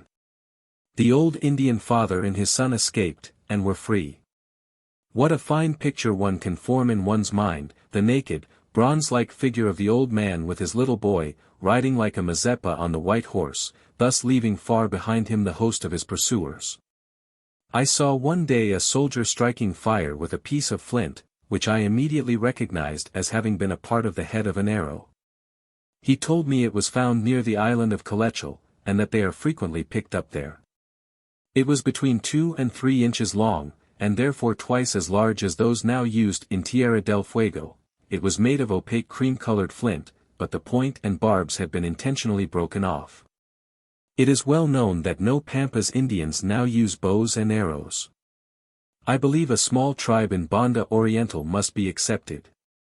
But they are widely separated from the Pampas Indians, and border close on those tribes that inhabit the forest, and live on foot. It appears, therefore, that these arrowheads are antiquarian 60 relics of the Indians, before the great change in habits consequent on the introduction of the horse into South America. Chapter 6. Set out for Buenos Aires, Rio Sas, Sierra Ventana, 3rd Posta. Set out for Buenos Aires, Rio Sas, Sierra Ventana, 3rd Posta, driving horses, bolas, partridges and foxes, features of the country, long-legged plover, territero, hailstorm, natural enclosures in the Sierra Tapalguan, flesh of puma, meat diet, guardia del Monte, effects of cattle on the vegetation, Cardoon, Buenos Aires, corral where cattle are slaughtered. Bahia Blanca to Buenos Aires. September 8. I hired a gaucho to accompany me on my ride to Buenos Aires, though with some difficulty, as the father of one man was afraid to let him go, and another who seemed willing, was described to me as so fearful that I was afraid to take him. For I was told that even if he saw an ostrich at a distance, he would mistake it for an Indian, and would fly like the wind away. The distance to Buenos Aires is about 400 miles, and nearly the whole way through an uninhabited country. We started early in the morning. Ascending a few hundred feet from the basin of green turf on which Bahia Blanca stands, we entered on a wide desolate plain. It consists of a crumbling argillaceous-calcareous rock, which, from the dry nature of the climate, supports only scattered tufts of withered grass, without a single bush or tree to break the monotonous uniformity. The weather was fine, but the atmosphere remarkably hazy. I thought the appearance foreboded a gale, but the gauchos said it was owing to the plain, at some great distance in the interior, being on fire. After a long gallop, having changed horses twice, we reached the Rio Sas. It is a deep, rapid, little stream, not above 25 feet wide. The second posta on the road to Buenos Aires stands on its banks. A little above there is a ford for horses, where the water does not reach to the horse's belly. But from that point, in its course to the sea, it is quite impassable, and hence makes a most useful barrier against the Indians. Insignificant as this stream is, the Jesuit Falconer, whose information is generally so very correct, figures it as a considerable river, rising at the foot of the Cordillera. With respect to its source, I do not doubt that this is the case. For the gauchos assured me, that in the middle of the dry summer this stream, at the same time with the Colorado, has periodical floods, which can only originate in the snow melting on the Andes. It is extremely improbable that a stream so small as the Sauce then was should traverse the entire width of the continent, and indeed, if it were the residue of a large river, its waters, as in other ascertained cases, would be saline. During the winter we must look to the springs round the Sierra Ventana as the source of its pure and limpid stream. I suspect the plains of Patagonia, like those of Australia, are traversed by many watercourses, which only perform their proper parts at certain periods. Probably this is the case with the water which flows into the head of Port Desire, and likewise with the Rio Chupat, on the banks of which masses of highly cellular scoriae were found by the officers employed in the survey. As it was early in the afternoon when we arrived, we took fresh horses and a soldier for a guide, and started for the Sierra de la Ventana. This mountain is visible from the anchorage at Bahia Blanca. And Captain FitzRoy calculates its height to be 3,340 feet, an altitude very remarkable on this eastern side of the continent. I am not aware that any foreigner, previous to my visit, had ascended this mountain. And indeed very few of the soldiers at Bahia Blanca knew anything about it. Hence we heard of beds of coal, of gold and silver, of caves, and of forests, all of which inflamed my curiosity, only to disappoint it. The distance from the posta was about 6 leagues, over a level plain of the same character as before. The ride was, however, interesting, as the mountain began to show its true form. When we reached the foot of the main ridge, we had much difficulty in finding any water, and we thought we should have been obliged to have passed the night without any. At last we discovered some by looking close to the mountain, for at the distance even of a few hundred yards, the streamlets were buried and entirely lost in the friable calcareous stone and loose detritus. I do not think nature ever made a more solitary, desolate pile of rock. It well deserves its name of hurtado, or separated. The mountain is steep, extremely rugged, and broken, and so entirely destitute of trees, and even bushes, that we actually could not make a skewer to stretch out our meat over the fire of thistle stalks. 61 The strange aspect of this mountain is contrasted by the sea-like plain, which not only abuts against its steep sides, but likewise separates the parallel ranges. The uniformity of the coloring gives an extreme quietness to the view. The whitish gray of the quartz rock, and the light brown of the withered grass of the plain, being unrelieved by any brighter tint. From custom one expects to see in the neighborhood of a lofty and bold mountain a broken country strewed over with huge fragments. Here nature shows that the last movement before the bed of the sea is changed into dry land may sometimes be one of tranquility. Under these circumstances I was curious to observe how far from the parent rock any pebbles could be found. On the shores of Bahia Blanca, and near the settlement, there were some of quartz, which certainly must have come from this source. The distance is 45 miles. The dew, which in the early part of the night wetted the saddlecloths under which we slept, was in the morning frozen. The plain, though appearing horizontal, had insensibly sloped up to a height of between 800 and 900 feet above the sea. In the morning, 9th of September, the guide told me to ascend the nearest ridge, which he thought would lead me to the 4 peaks that crown the summit. The climbing up such rough rocks was very fatiguing. The sides were so indented, that what was gained in 5 minutes was often lost in the next.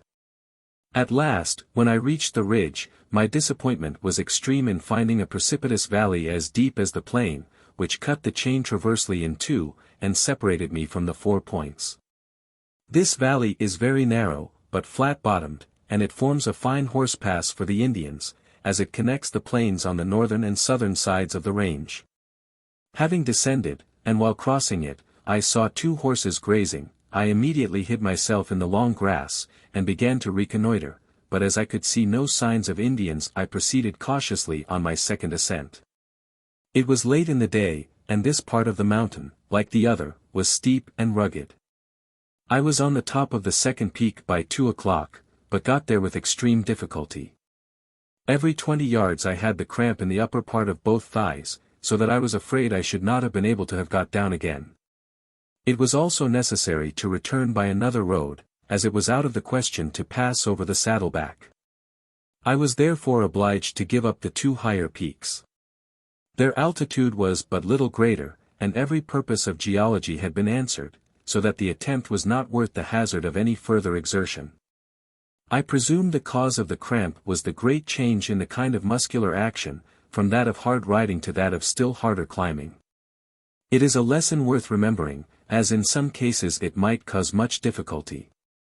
I have already said the mountain is composed of white quartz rock, and with it a little glossy clay slate is associated. At the height of a few hundred feet above the plain, patches of conglomerate adhered in several places to the solid rock. They resembled in hardness, and in the nature of the cement, the masses which may be seen daily forming on some coasts. I do not doubt these pebbles were in a similar manner aggregated, at a period when the great calcareous formation was depositing beneath the surrounding sea. We may believe that the jagged and battered forms of the hard quartz yet show the effects of the waves of an open ocean. I was, on the whole, disappointed with this ascent. Even the view was insignificant. A plain like the sea, but without its beautiful color and defined outline. The scene, however, was novel, and a little danger, like salt to meat, gave it a relish. That the danger was very little was certain, for my 2 companions made a good fire, a thing which is never done when it is suspected that Indians are near. I reached the place of our bivouac by sunset, and drinking much mate, and smoking several cigaritos, soon made up my bed for the night. The wind was very strong and cold, but I never slept more comfortably. September 10th. In the morning, having fairly scud before the gale, we arrived by the middle of the day at the Sauce Posta. On the road we saw great numbers of deer, and near the mountain a guanaco. The plain, which abuts against the Sierra, is traversed by some curious gullies, of which one was about 20 feet wide, and at least 30 deep. We were obliged in consequence to make a considerable circuit before we could find a pass. We stayed the night at the posta, the conversation, as was generally the case, being about the Indians. The Sierra Ventana was formerly a great place of resort, and 3 or 4 years ago there was much fighting there. My guide had been present when many Indians were killed. The women escaped to the top of the ridge, and fought most desperately with great stones, many thus saving themselves. September 11th. Proceeded to the 3rd posta in company with the lieutenant who commanded it.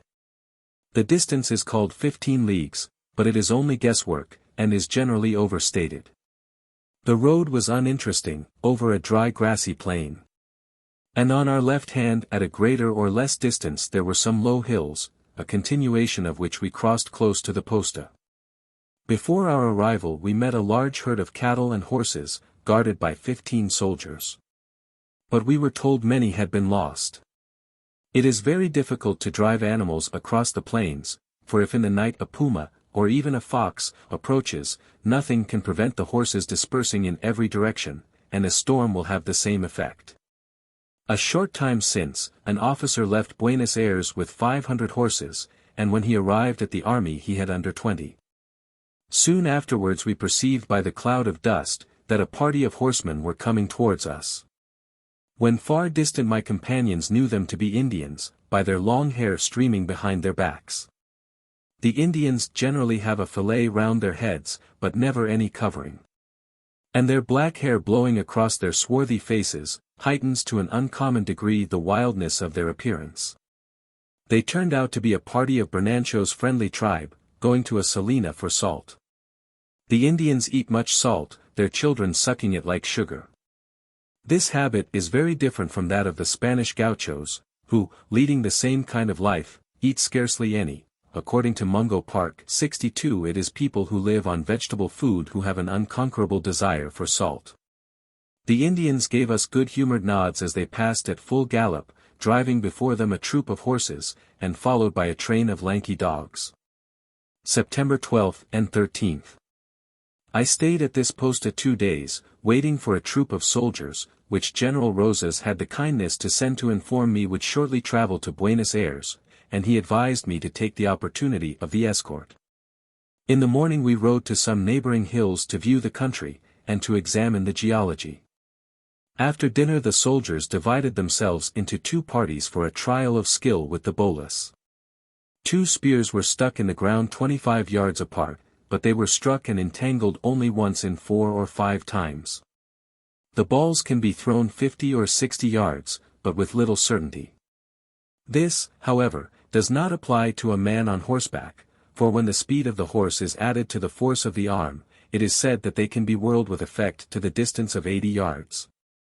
As a proof of their force, I may mention, that at the Falkland Islands, when the Spaniards murdered some of their own countrymen and all the Englishmen, a young friendly Spaniard was running away, when a great tall man, by name Luciano, came at full gallop after him, shouting to him to stop, and saying that he only wanted to speak to him. Just as the Spaniard was on the point of reaching the boat, Luciano threw the balls. They struck him on the legs with such a jerk, as to throw him down and to render him for some time insensible. The man, after Luciano had had his talk, was allowed to escape. He told us that his legs were marked by great wheels, where the thong had wound round, as if he had been flogged with a whip. In the middle of the day 2 men arrived, who brought a parcel from the next posta to be forwarded to the general, so that besides these 2, our party consisted this evening of my guide and self, the lieutenant, and his 4 soldiers. The latter were strange beings, the first a fine young Negro, the second half Indian and Negro, and the 2 others nondescripts, namely, an old Chilean miner, the color of mahogany, and another partly a mulatto. But 2 such mongrels, with such detestable expressions, I never saw before. At night, when they were sitting round the fire, and playing at cards, I retired to view such a Salvator Rosa scene. They were seated under a low cliff, so that I could look down upon them. Around the party were lying dogs, arms, remnants of deer and ostriches, and their long spears were stuck in the turf. Farther in the dark background their horses were tied up, ready for any sudden danger. If the stillness of the desolate plain was broken by one of the dogs barking, a soldier, leaving the fire, would place his head close to the ground, and thus slowly scan the horizon. Even if the noisy tarotero uttered its scream, there would be a pause in the conversation, and every head, for a moment, a little inclined. What a life of misery these men appear to us to lead.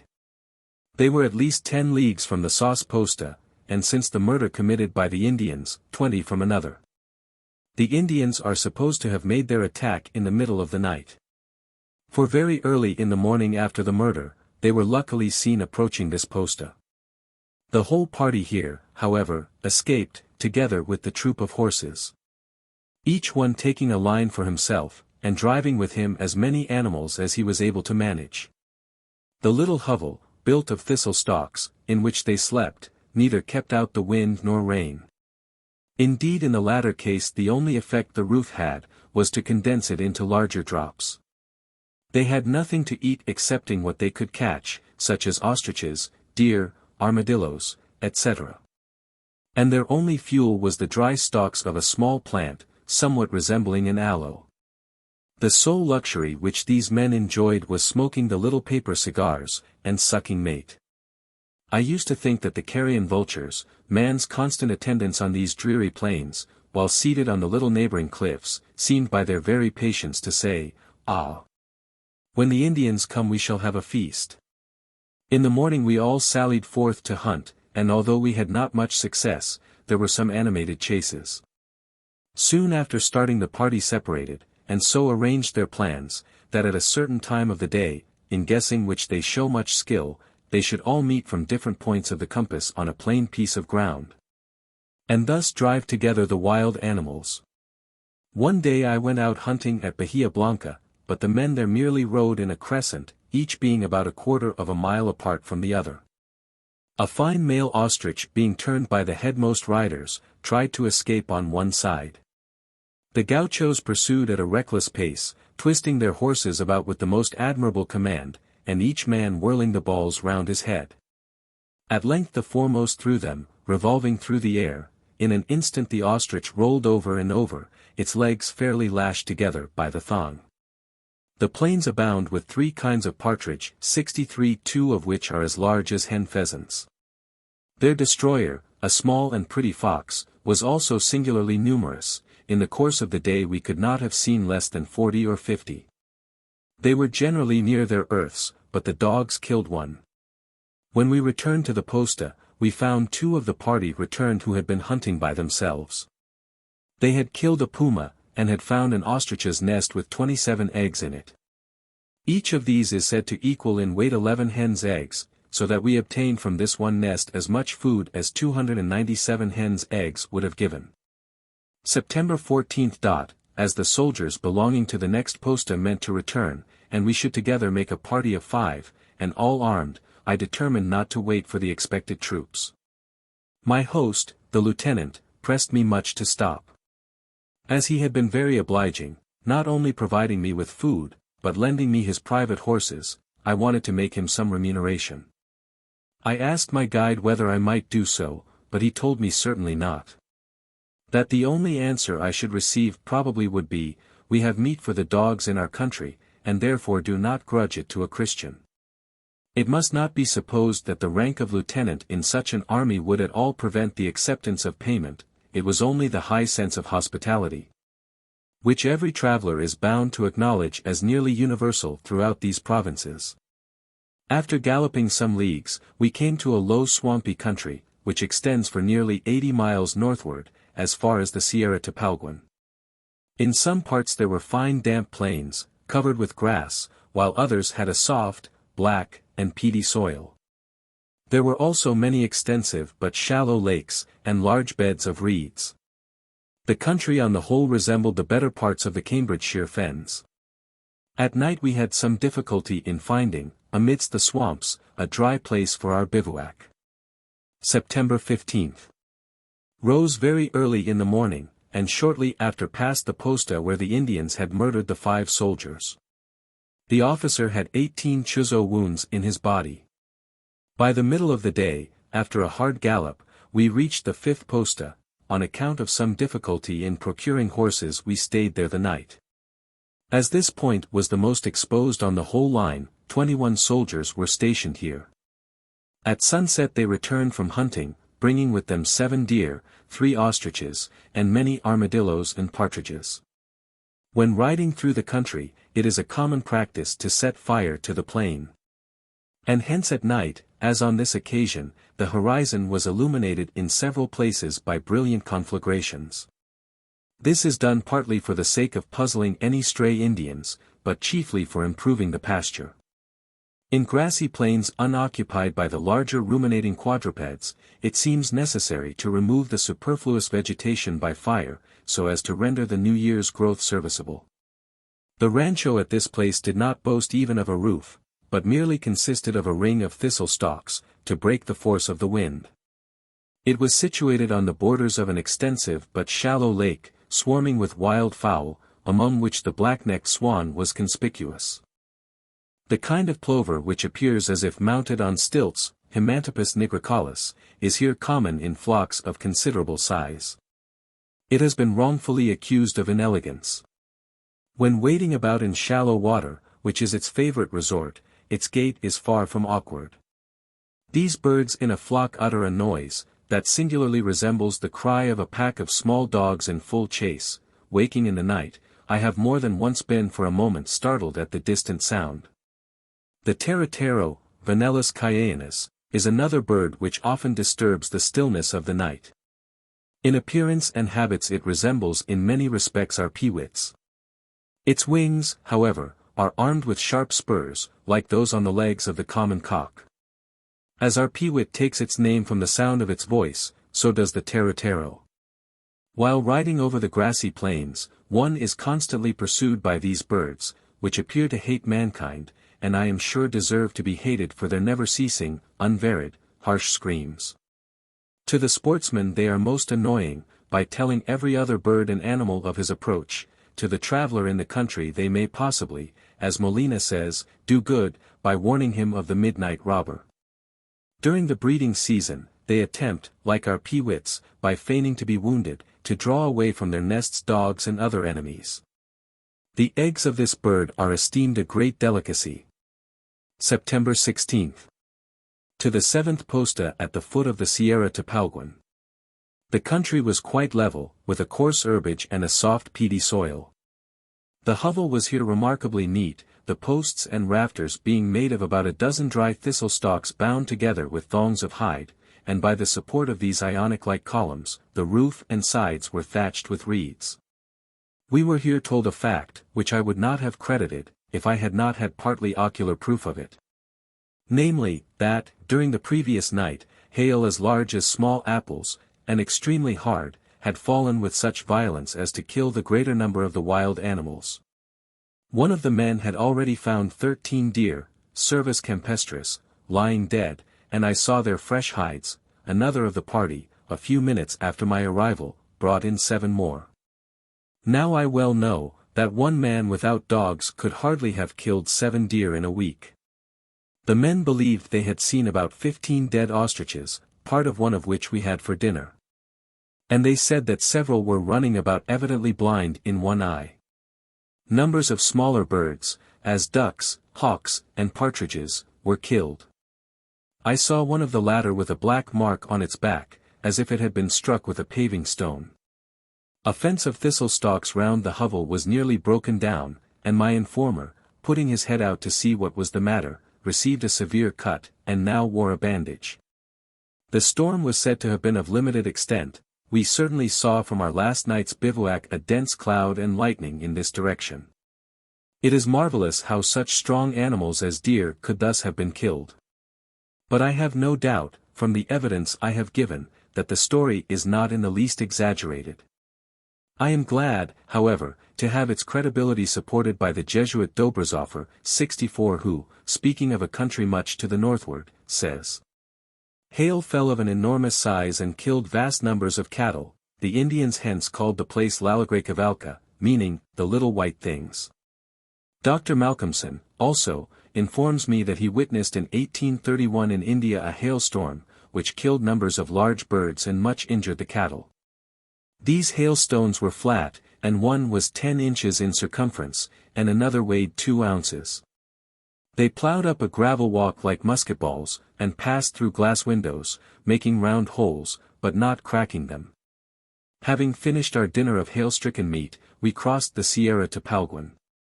A low range of hills, a few hundred feet in height, which commences at Cape Corrientes. The rock in this part is pure quartz, farther eastward I understand it is granitic. The hills are of a remarkable form. They consist of flat patches of tableland, surrounded by low perpendicular cliffs, like the outliers of a sedimentary deposit. The hill which I ascended was very small, not above a couple of 100 yards in diameter, but I saw others larger.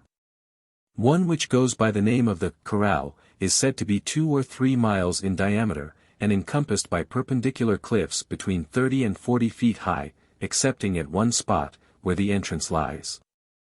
Falconer 65 gives a curious account of the Indians driving troops of wild horses into it, and then by guarding the entrance keeping them secure. I have never heard of any other instance of tableland in a formation of quartz, and which, in the hill I examined, had neither cleavage nor stratification. I was told that the rock of the Corral was white and would strike fire. We did not reach the posta on the Rio Tapalguan till after it was dark. At supper, from something which was said, I was suddenly struck with horror at thinking that I was eating one of the favorite dishes of the country, namely, a half-formed calf, long before its proper time of birth. It turned out to be puma. The meat is very white, and remarkably like veal in taste. Dr. Shaw was laughed at for stating that, the flesh of the lion is in great esteem, having no small affinity with veal, both in color, taste, and flavor. Such certainly is the case with the puma.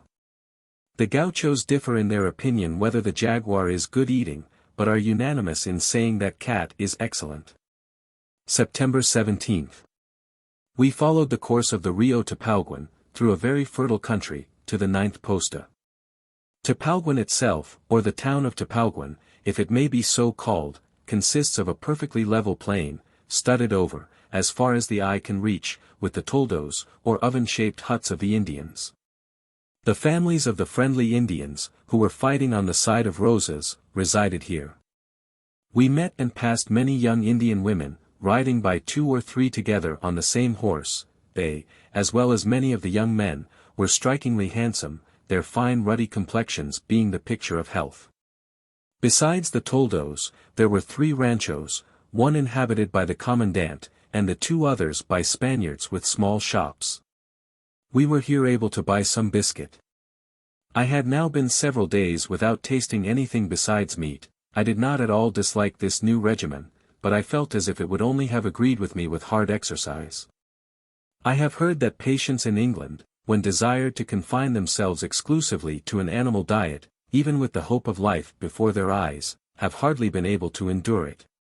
Yet the gaucho in the Pampas, for months together, touches nothing but beef. But they eat, I observe, a very large proportion of fat, which is of a less animalized nature, and they particularly dislike dry meat, such as that of the agouti. Dar. Richardson, 66 also, has remarked, that when people have fed for a long time solely upon lean animal food, the desire for fat becomes so insatiable that they can consume a large quantity of unmixed and even oily fat without nausea. This appears to me a curious physiological fact. It is, perhaps, from their meat regimen that the gauchos, like other carnivorous animals, can abstain long from food. I was told that at Tandil some troops voluntarily pursued a party of Indians for 3 days, without eating or drinking. We saw in the shops many articles, such as horsecloths, belts, and garters, woven by the Indian women. The patterns were very pretty, and the colors brilliant.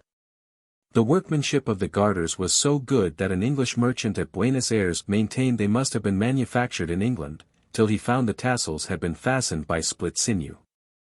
September 18. We had a very long ride this day.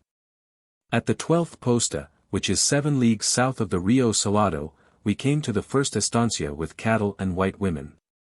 Afterwards we had to ride for many miles through a country flooded with water above our horses' knees. By crossing the stirrups, and riding Arab-like with our legs bent up, we contrived to keep tolerably dry. It was nearly dark when we arrived at the Salado. The stream was deep, and about 40 yards wide. In summer, however, its bed becomes almost dry, and the little remaining water nearly as salt as that of the sea. We slept at one of the great estancias of General Rosas. It was fortified, and of such an extent, that arriving in the dark I thought it was a town and fortress. In the morning we saw immense herds of cattle, the general here having 74 square leagues of land. Formerly nearly 300 men were employed about this estate, and they defied all the attacks of the Indians. September 19. Passed the Guardia del Monte. This is a nice scattered little town, with many gardens, full of peach and quince trees. The plain here looked like that around Buenos Ayres. The turf being short and bright green, with beds of clover and thistles, and with biscacha holes. I was very much struck with the marked change in the aspect of the country after having crossed the Salado. From a coarse herbage we passed on to a carpet of fine green verdure.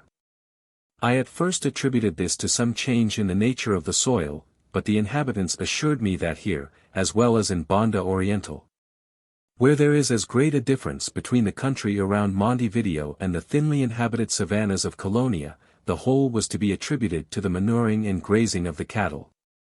Exactly the same fact has been observed in the prairies 67 of North America, where coarse grass, between 5 and 6 feet high, when grazed by cattle, changes into common pasture land. I am not botanist enough to say whether the change here is owing to the introduction of new species, to the altered growth of the same, or to a difference in their proportional numbers. Azara has also observed with astonishment this change. He is likewise much perplexed by the immediate appearance of plants not occurring in the neighborhood, on the borders of any track that leads to a newly constructed hovel. In another part he says, 68 ces chevaux, sauvages, ont la manière de préférer les chemins, et le bord de routes pour déposer leurs excrements, dont on trouve de monceaux dans ces endroits. Does this not partly explain the circumstance? We thus have lines of richly manured land serving as channels of communication across wide districts. Near the Guardia we find the southern limit of two European plants, now become extraordinarily common. The fennel in great profusion covers the ditch banks in the neighborhood of Buenos Aires, Montevideo, and other towns. But the cardoon, Cynara cardunculus, 69 has a far wider range. It occurs in these latitudes on both sides of the Cordillera, across the continent. I saw it in unfrequented spots in Chile, Entre Rios, and Banda Oriental. In the latter country alone, very many, probably several hundred, square miles are covered by one mass of these prickly plants, and are impenetrable by man or beast. Over the undulating plains, where these great beds occur, nothing else can now live. Before their introduction, however, the surface must have supported, as in other parts, a rank herbage. I doubt whether any case is on record of an invasion on so grand a scale of one plant over the aborigines. As I have already said, I nowhere saw the cardoon south of the Salado. But it is probable that in proportion as that country becomes inhabited, the cardoon will extend its limits. The case is different with the giant thistle, with variegated leaves, of the Pampas, for I met with it in the valley of the Sauce. According to the principles so well laid down by Mr. Lyell, few countries have undergone more remarkable changes, since the year 1535, when the first colonist of La Plata landed with 72 horses. The countless herds of horses, cattle, and sheep, not only have altered the whole aspect of the vegetation, but they have almost banished the guanaco, deer, and ostrich. Numberless other changes must likewise have taken place.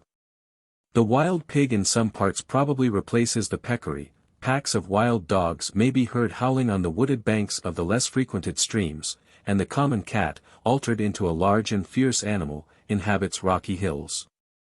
As M. D'Orbigny has remarked, the increase in numbers of the carrion vulture, since the introduction of the domestic animals, must have been infinitely great, and we have given reasons for believing that they have extended their southern range. No doubt many plants, besides the cardoon and fennel, are naturalized. Thus the islands near the mouth of the Parana are thickly clothed with peach and orange trees, springing from seeds carried there by the waters of the river. While changing horses at the Guardia, several people questioned us much about the army. I never saw anything like the enthusiasm for roses, and for the success of the most just of all wars, because against barbarians. This expression, it must be confessed, is very natural, for till lately, neither man, woman, nor horse was safe from the attacks of the Indians. We had a long day's ride over the same rich green plain, abounding with various flocks, and with here and there a solitary estancia, and its one ombu tree. In the evening it rained heavily. On arriving at a post house we were told by the owner that if we had not a regular passport we must pass on, for there were so many robbers he would trust no one. When he read, however, my passport, which began with El Naturalista Don Carlos, his respect and civility were as unbounded as his suspicions had been before. What a naturalist might be, neither he nor his countrymen, I suspect, had any idea. But probably my title lost nothing of its value from that cause. September 20th. We arrived by the middle of the day at Buenos Aires. The outskirts of the city looked quite pretty, with the agave hedges, and groves of olive, peach and willow trees, all just throwing out their fresh green leaves. I rode to the house of Mr. Lumb, an English merchant, to whose kindness and hospitality, during my stay in the country, I was greatly indebted. The city of Buenos Aires is large, 70, and I should think one of the most regular in the world. Every street is at right angles to the one it crosses, and the parallel ones being equidistant, the houses are collected into solid squares of equal dimensions, which are called quadras. On the other hand, the houses themselves are hollow squares. All the rooms opening into a neat little courtyard. They are generally only 1 story high, with flat roofs, which are fitted with seats, and are much frequented by the inhabitants in summer. In the center of the town is the plaza, where the public offices, fortress, cathedral, etc., stand. Here also, the old viceroys, before the revolution, had their palaces. The general assemblage of buildings possesses considerable architectural beauty, although none individually can boast of any. The great corral, where the animals are kept for slaughter to supply food to this beef-eating population, is one of the spectacles best worth seeing. The strength of the horse as compared to that of the bullock is quite astonishing. A man on horseback having thrown his lazo round the horns of a beast, can drag it anywhere he chooses. The animal ploughing up the ground with outstretched legs, in vain efforts to resist the force, generally dashes at full speed to one side. But the horse, immediately turning to receive the shock, stands so firmly that the bullock is almost thrown down, and it is surprising that their necks are not broken. The struggle is not, however, one of fair strength. The horse's girth being matched against the bullock's extended neck. In a similar manner a man can hold the wildest horse, if caught with the lazo, just behind the ears. When the bullock has been dragged to the spot where it is to be slaughtered, the matador with great caution cuts the hamstrings.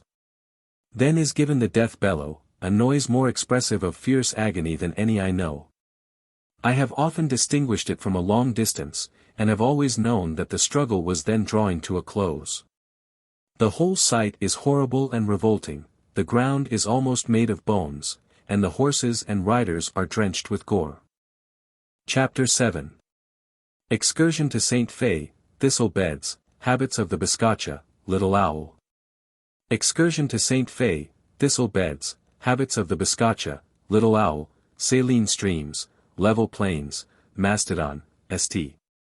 Fe, Change in Landscape, Geology, Tooth of Extinct Horse, Relation of the Fossil and Recent Quadrupeds of North and South America, Effects of a Great Drought, Piranha, Habits of the Jaguar, Scissorbeak, Kingfisher, Parrot and Scissortail, Revolution, Buenos Aires, State of Government. Buenos Aires to St. Fe. September 27. In the evening I set out on an excursion to St. Fe, which is situated nearly 300 English miles from Buenos Aires, on the banks of the Piranha. The roads in the neighborhood of the city, after the rainy weather, were extraordinarily bad. I should never have thought it possible for a bullock wagon to have crawled along. As it was, they scarcely went at the rate of a mile an hour, and a man was kept ahead, to survey the best line for making the attempt. The bullocks were terribly jaded. It is a great mistake to suppose that with improved roads, and an accelerated rate of traveling, the sufferings of the animals increase in the same proportion. We passed a train of wagons and a troop of beasts on their road to Mendoza. The distance is about 580 geographical miles, and the journey is generally performed in 50 days. These wagons are very long, narrow, and thatched with reeds. They have only 2 wheels, the diameter of which in some cases is as much as 10 feet. Each is drawn by 6 bullocks, which are urged on by a goad at least 20 feet long. This is suspended from within the roof. For the wheel bullocks a smaller one is kept, and for the intermediate pair, a point projects at right angles from the middle of the long one. The whole apparatus looked like some implement of war. September 28. We passed the small town of Luxon, where there is a wooden bridge over the river, a most unusual convenience in this country. We passed also Orico. The plains appeared level, but were not so in fact, for in various places the horizon was distant. The Estancias are here wide apart, for there is little good pasture, owing to the land being covered by beds either of an acrid clover, or of the great thistle. The latter, well known from the animated description given by Sir F. Head, were at this time of the year 2/3 grown. In some parts they were as high as the horse's back, but in others they had not yet sprung up, and the ground was bare and dusty as on a turnpike road. The clumps were of the most brilliant green, and they made a pleasing miniature likeness of broken forest land. When the thistles are full grown, the great beds are impenetrable, except by a few tracks, as intricate as those in a labyrinth. These are only known to the robbers, who at this season inhabit them, and sally forth at night to rob and cut throats with impunity. Upon asking at a house whether robbers were numerous, I was answered, "The thistles are not up yet." The meaning of which reply was not at first very obvious. There is little interest in passing over these tracts, for they are inhabited by few animals or birds, excepting the biscacha and its friend the little owl. The biscacha 71 is well known to form a prominent feature in the zoology of the Pampas.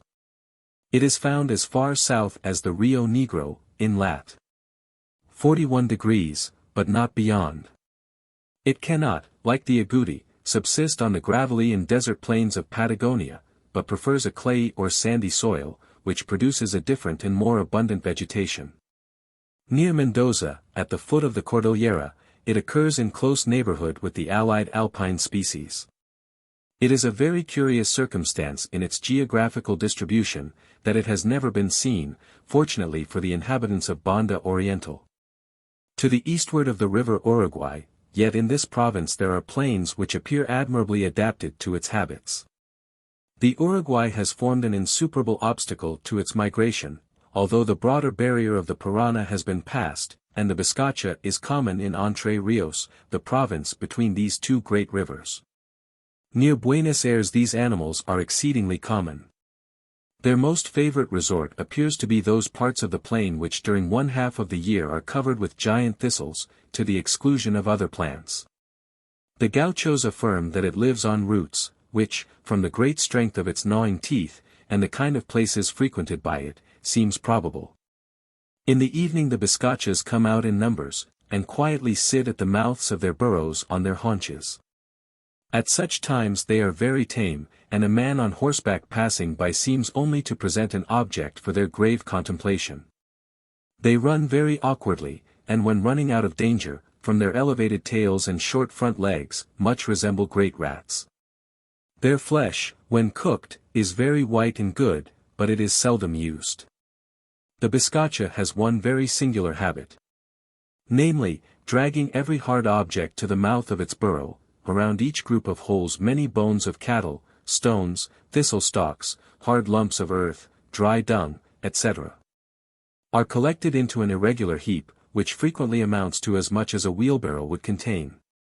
I was credibly informed that a gentleman, when riding on a dark night, dropped his watch. He returned in the morning, and by searching the neighborhood of every biscacha hole on the line of road, as he expected, he soon found it. This habit of picking up whatever may be lying on the ground anywhere near its habitation must cost much trouble. For what purpose it is done, I am quite unable to form even the most remote conjecture. It cannot be for defense, because the rubbish is chiefly placed above the mouth of the burrow, which enters the ground at a very small inclination. No doubt there must exist some good reason, but the inhabitants of the country are quite ignorant of it. The only fact which I know analogous to it, is the habit of that extraordinary Australian bird, the Calodra maculata, which makes an elegant vaulted passage of twigs for playing in, and which collects near the spot land and seashells, bones, and the feathers of birds, especially brightly colored ones. Mr. Gould, who has described these facts, informs me, that the natives, when they lose any hard object, search the plain passages, and he has known a tobacco pipe thus recovered.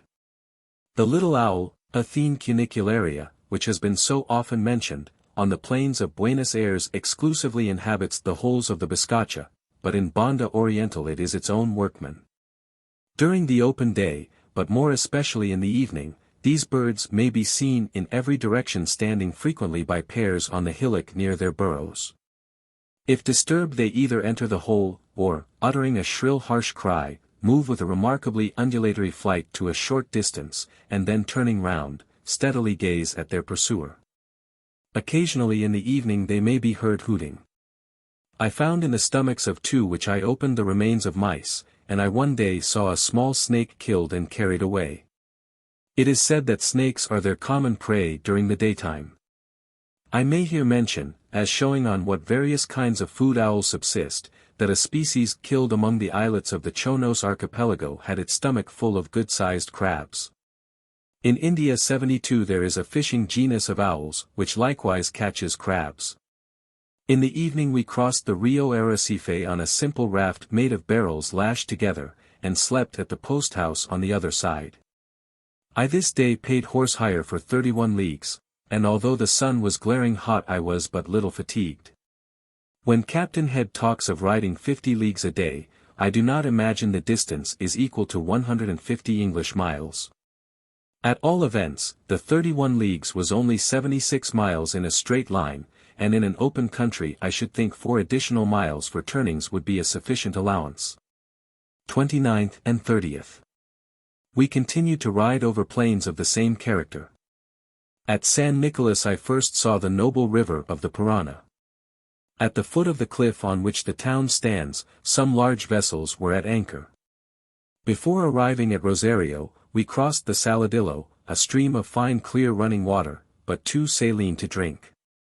Rosario is a large town built on a dead level plain, which forms a cliff about 60 feet high over the Parana. The river here is very broad, with many islands, which are low and wooded, as is also the opposite shore. The view would resemble that of a great lake, if it were not for the linear-shaped islets, which alone give the idea of running water. The cliffs are the most picturesque part, sometimes they are absolutely perpendicular, and of a red color, at other times in large broken masses, covered with cacti and mimosa trees. The real grandeur, however, of an immense river like this is derived from reflecting how important a means of communication and commerce it forms between one nation and another. To what a distance it travels, and from how vast a territory it drains the great body of fresh water which flows past your feet. For many leagues north and south of San Nicolas and Rosario, the country is really level. Scarcely anything which travelers have written about its extreme flatness can be considered as exaggeration. Yet I could never find a spot where, by slowly turning round, objects were not seen at greater distances in some directions than in others. And this manifestly proves inequality in the plain. At sea, a person's eye being 6 feet above the surface of the water, his horizon is 2 miles and 4/5 distant. In like manner, the more level the plain, the more nearly does the horizon approach within these narrow limits, and this, in my opinion, entirely destroys that grandeur which one would have imagined that a vast level plain would have possessed. October 1st. We started by moonlight and arrived at the Rio Tercero by sunrise. This river is also called the Saladillo, and it deserves the name, for the water is brackish. I stayed here the greater part of the day, searching for fossil bones. Besides a perfect tooth of the toxodon, and many scattered bones, I found 2 immense skeletons near each other, projecting in bold relief from the perpendicular cliff of the Parana.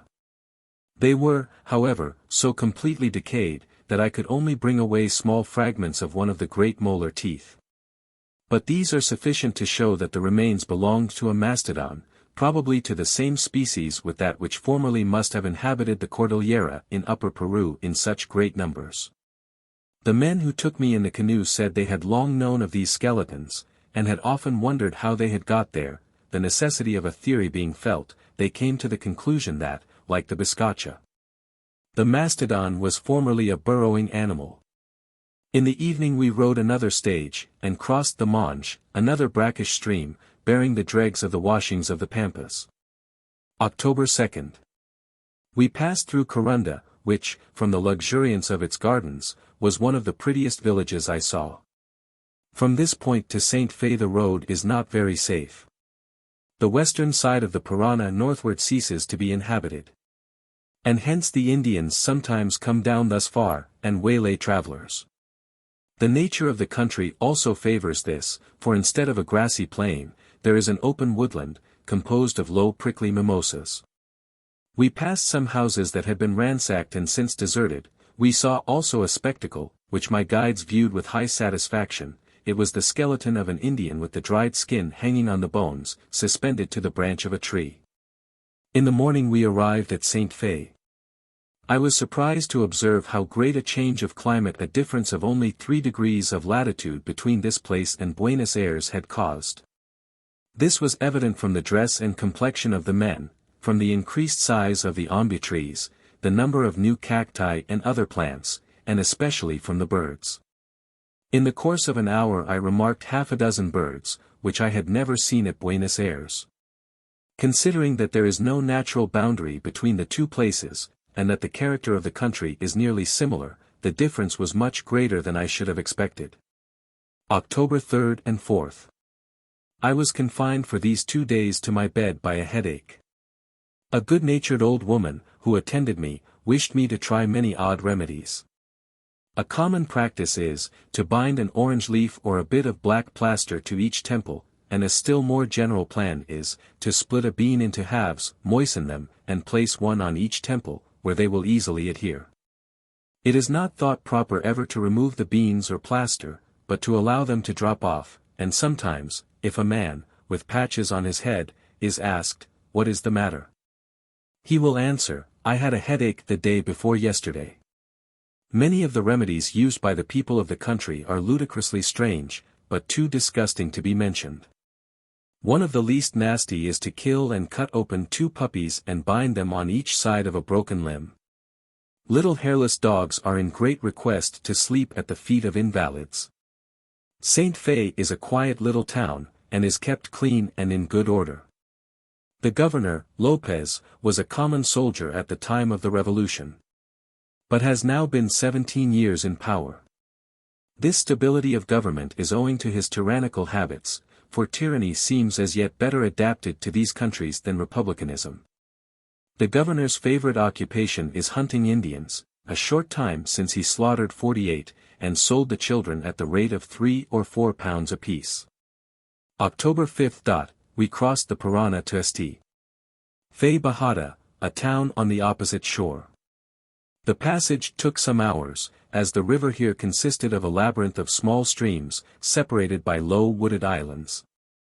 I had a letter of introduction to an old Catalonian Spaniard, who treated me with the most uncommon hospitality. The Bajada is the capital of Entre Rios. In 1825 the town contained 6,000 inhabitants, and the province 30,000. Yet, few as the inhabitants are, no province has suffered more from bloody and desperate revolutions. They boast here of representatives, ministers, a standing army, and governors, so it is no wonder that they have their revolutions. At some future day this must be one of the richest countries of La Plata. The soil is varied and productive, and its almost insular form gives it 2 grand lines of communication by the rivers Parana and Uruguay. I was delayed here 5 days, and employed myself in examining the geology of the surrounding country, which was very interesting. We here see at the bottom of the cliffs, beds containing sharks' teeth and seashells of extinct species, passing above into an indurated marl, and from that into the red clayey earth of the pampas, with its calcareous concretions and the bones of terrestrial quadrupeds. This vertical section clearly tells us of a large bay of pure salt water, gradually encroached on, and at last converted into the bed of a muddy estuary, into which floating carcasses were swept. At Punta Gorda, in Banda Oriental, I found an alternation of the Pampean estuary deposit, with a limestone containing some of the same extinct seashells. And this shows either a change in the former currents, or more probably an oscillation of level in the bottom of the ancient estuary. Until lately, my reasons for considering the Pampean formation to be an estuary deposit were, its general appearance, its position at the mouth of the existing great river the Plata, and the presence of so many bones of terrestrial quadrupeds, but now Professor Ehrenberg has had the kindness to examine for me a little of the red earth, taken from low down in the deposit, close to the skeletons of the mastodon. And he finds in it many infusoria, partly saltwater and partly freshwater forms, with the latter rather preponderating. And therefore, as he remarks, the water must have been brackish. M.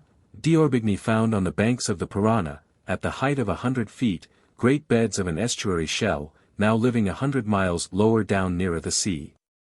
And I found similar shells at a less height on the banks of the Uruguay. This shows that just before the Pampas was slowly elevated into dry land, the water covering it was brackish. Below Buenos Aires there are upraised beds of seashells of existing species, which also proves that the period of elevation of the Pampas was within the recent period. In the Pampean deposit at the Bajada I found the osseous armor of a gigantic armadillo-like animal, the inside of which, when the earth was removed, was like a great cauldron. I found also teeth of the toxodon and mastodon, and one tooth of a horse, in the same stained and decayed state. This latter tooth greatly interested me, 73, and I took scrupulous care in ascertaining that it had been embedded contemporaneously with the other remains. For I was not then aware that amongst the fossils from Bahia Blanca there was a horse's tooth hidden in the matrix, nor was it then known with certainty that the remains of horses are common in North America. Mr. Lyell has lately brought from the United States a tooth of a horse. And it is an interesting fact, that Professor Owen could find in no species, either fossil or recent, a slight but peculiar curvature characterizing it. Until he thought of comparing it with my specimen found here, he has named this American horse Equus curvidens. Certainly it is a marvelous fact in the history of the mammalia, that in South America a native horse should have lived and disappeared, to be succeeded in after ages by the countless herds descended from the few introduced with the Spanish colonists. The existence in South America of a fossil horse, of the mastodon, possibly of an elephant, 74, and of a hollow-horned ruminant, discovered by M.M. Lund and Clausen in the caves of Brazil, are highly interesting facts with respect to the geographical distribution of animals. At the present time, if we divide America, not by the Isthmus of Panama, but by the southern part of Mexico 75 in lat. 20 degrees, where the great tableland presents an obstacle to the migration of species, by affecting the climate, and by forming, with the exception of some valleys and of a fringe of low land on the coast, a broad barrier. We shall then have the two zoological provinces of North and South America strongly contrasted with each other. Some few species alone have passed the barrier, and may be considered as wanderers from the south, such as the puma, opossum, kinkajou, and peccary. South America is characterized by possessing many peculiar gnawers, a family of monkeys, the llama, peccary, tapir, possums, and, especially, several genera of edentata, the order which includes the sloths, anteaters, and armadillos. North America, on the other hand, is characterized, putting on one side a few wandering species, by numerous peculiar gnawers, and by 4 genera, the ox, sheep, goat, and antelope, of hollow-horned ruminants. Of which great division South America is not known to possess a single species. Formerly, but within the period when most of the now existing shells were living, North America possessed, besides hollow-horned ruminants, the elephant, mastodon, horse, and 3 genera of edentata, namely, the Megatherium, Megalonyx, and Mylodon. Within nearly this same period, as proved by the shells at Bahia Blanca, South America possessed, as we have just seen, a mastodon, horse, hollow-horned ruminant, and the same 3 genera, as well as several others, of the edentata.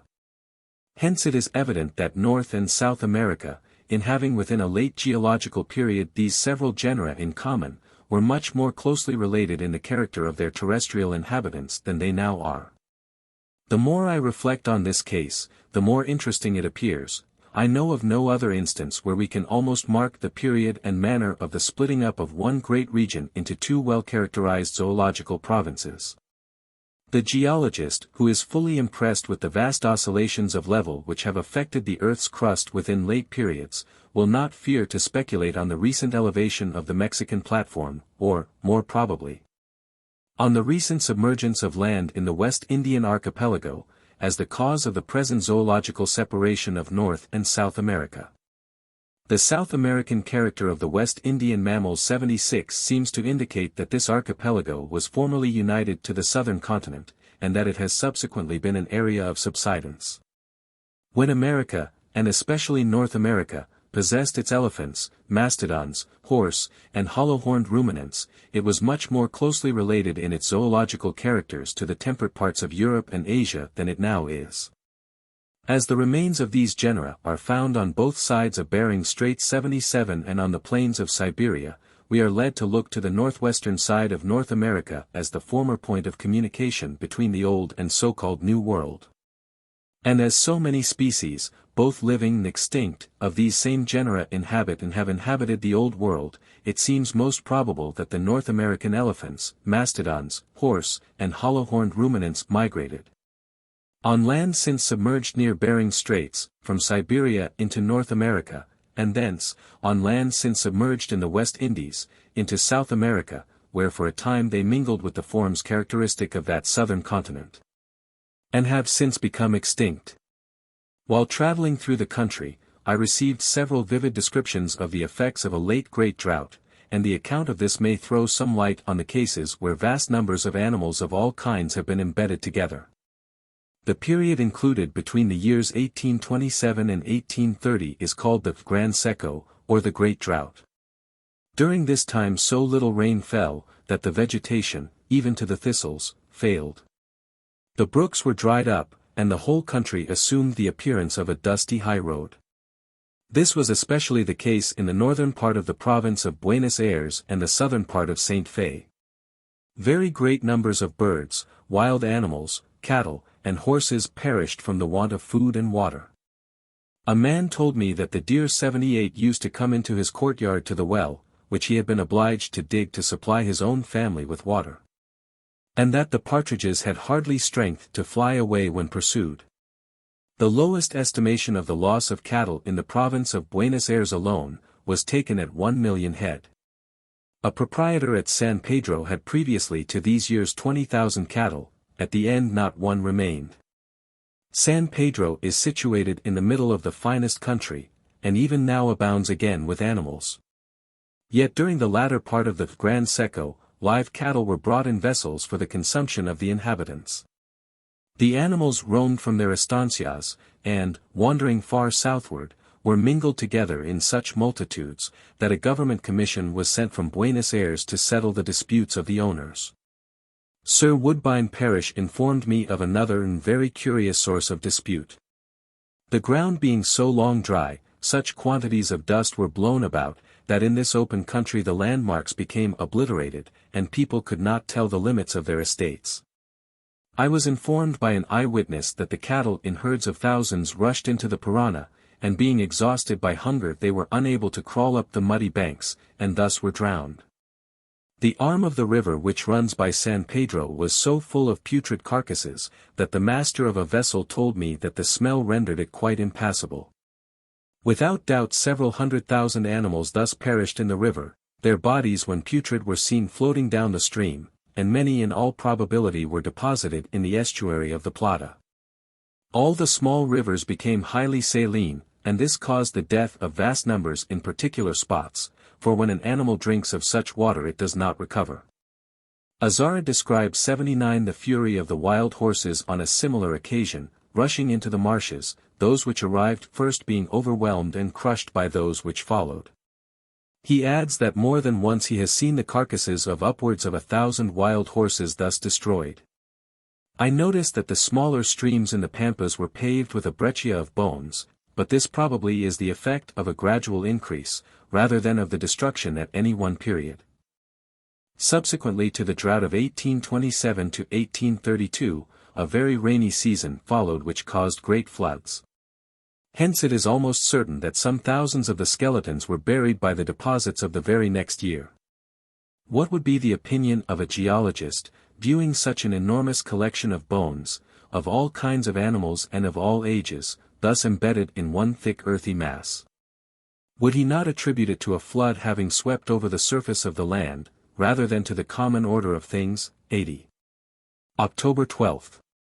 I had intended to push my excursion farther, but not being quite well, I was compelled to return by a balandra, or one-masted vessel of about 100 tons burden, which was bound to Buenos Ayres.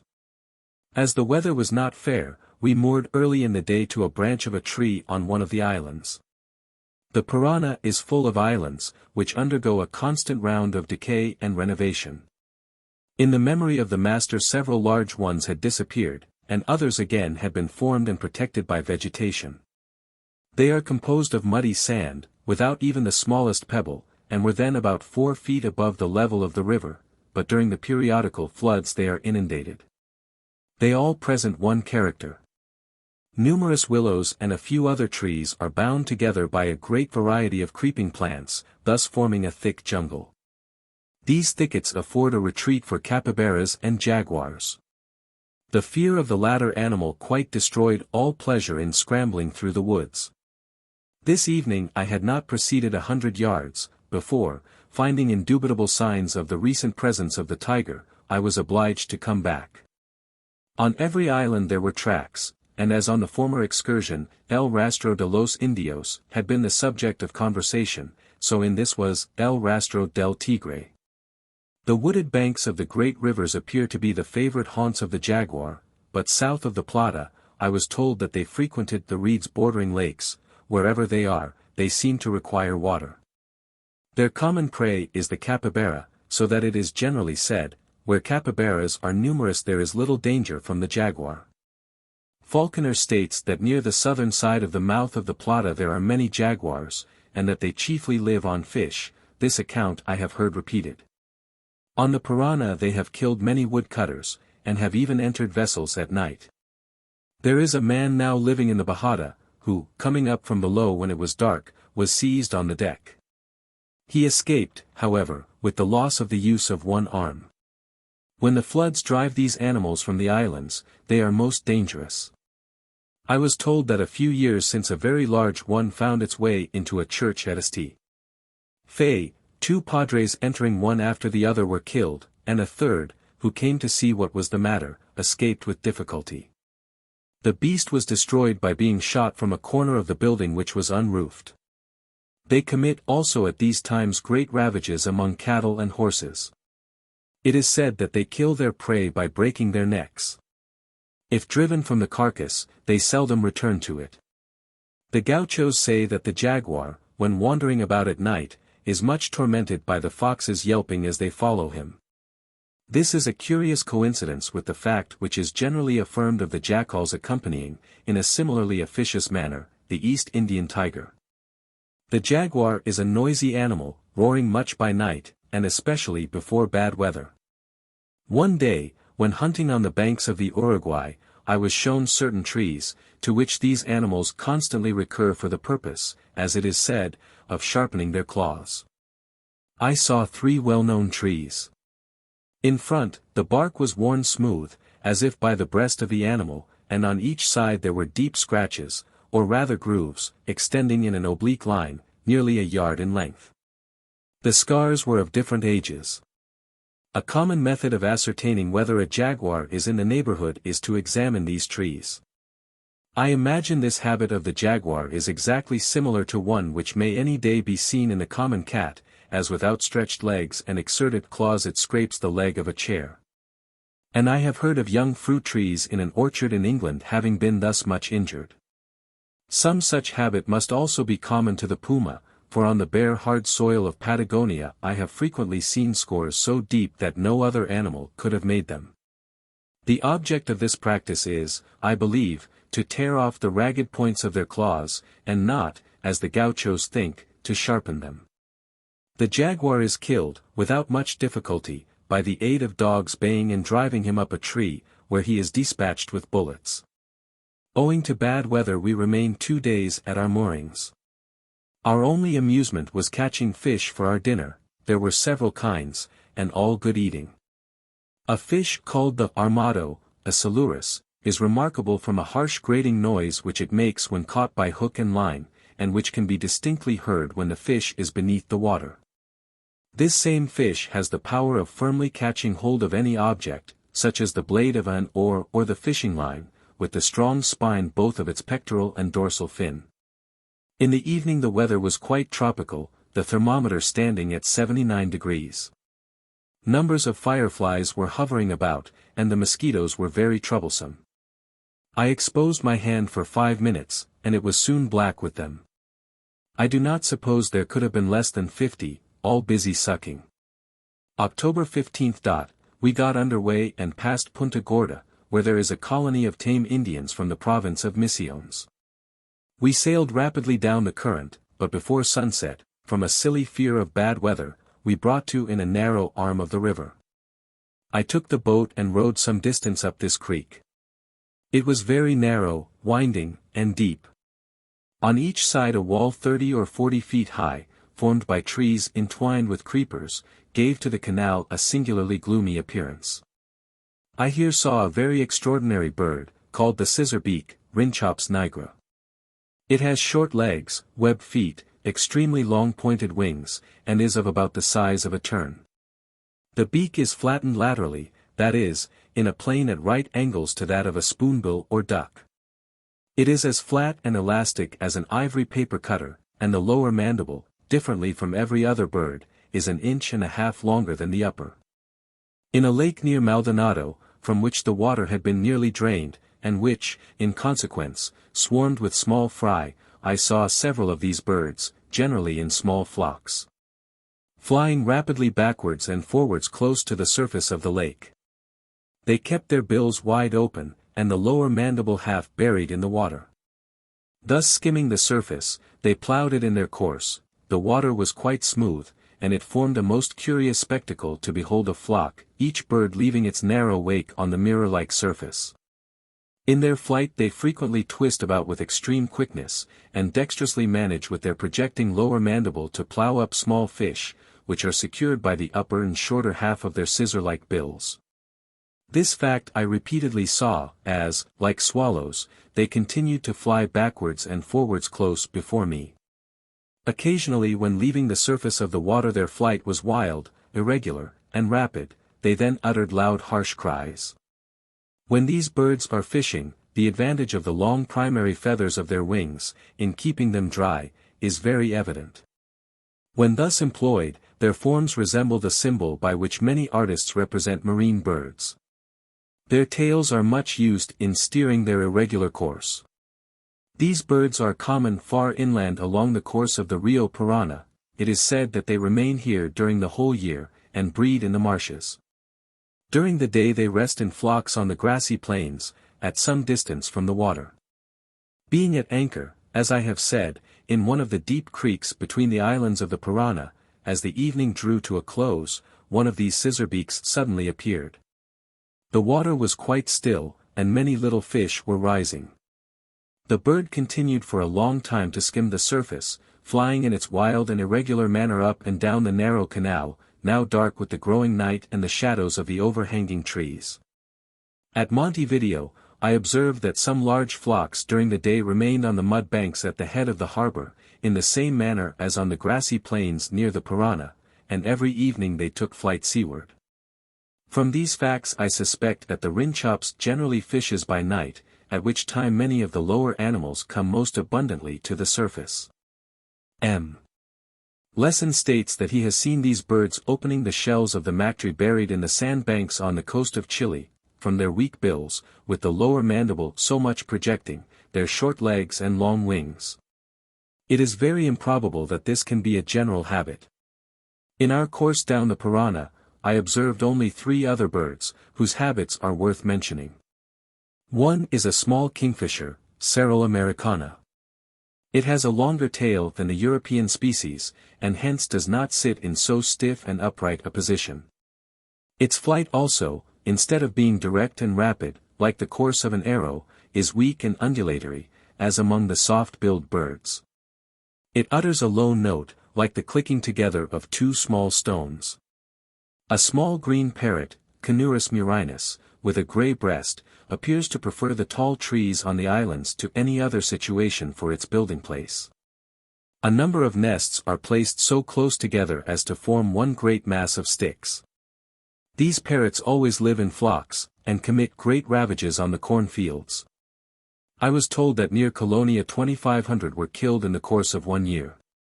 A bird with a forked tail, terminated by 2 long feathers, Tyrannus savana, and named by the Spaniard scissortail, is very common near Buenos Ayres. It commonly sits on a branch of the ambu tree, near a house, and thence takes a short flight in pursuit of insects, and returns to the same spot.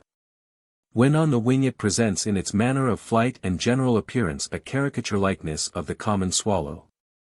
It has the power of turning very shortly in the air, and in so doing opens and shuts its tail, sometimes in a horizontal or lateral and sometimes in a vertical direction, just like a pair of scissors. October 16.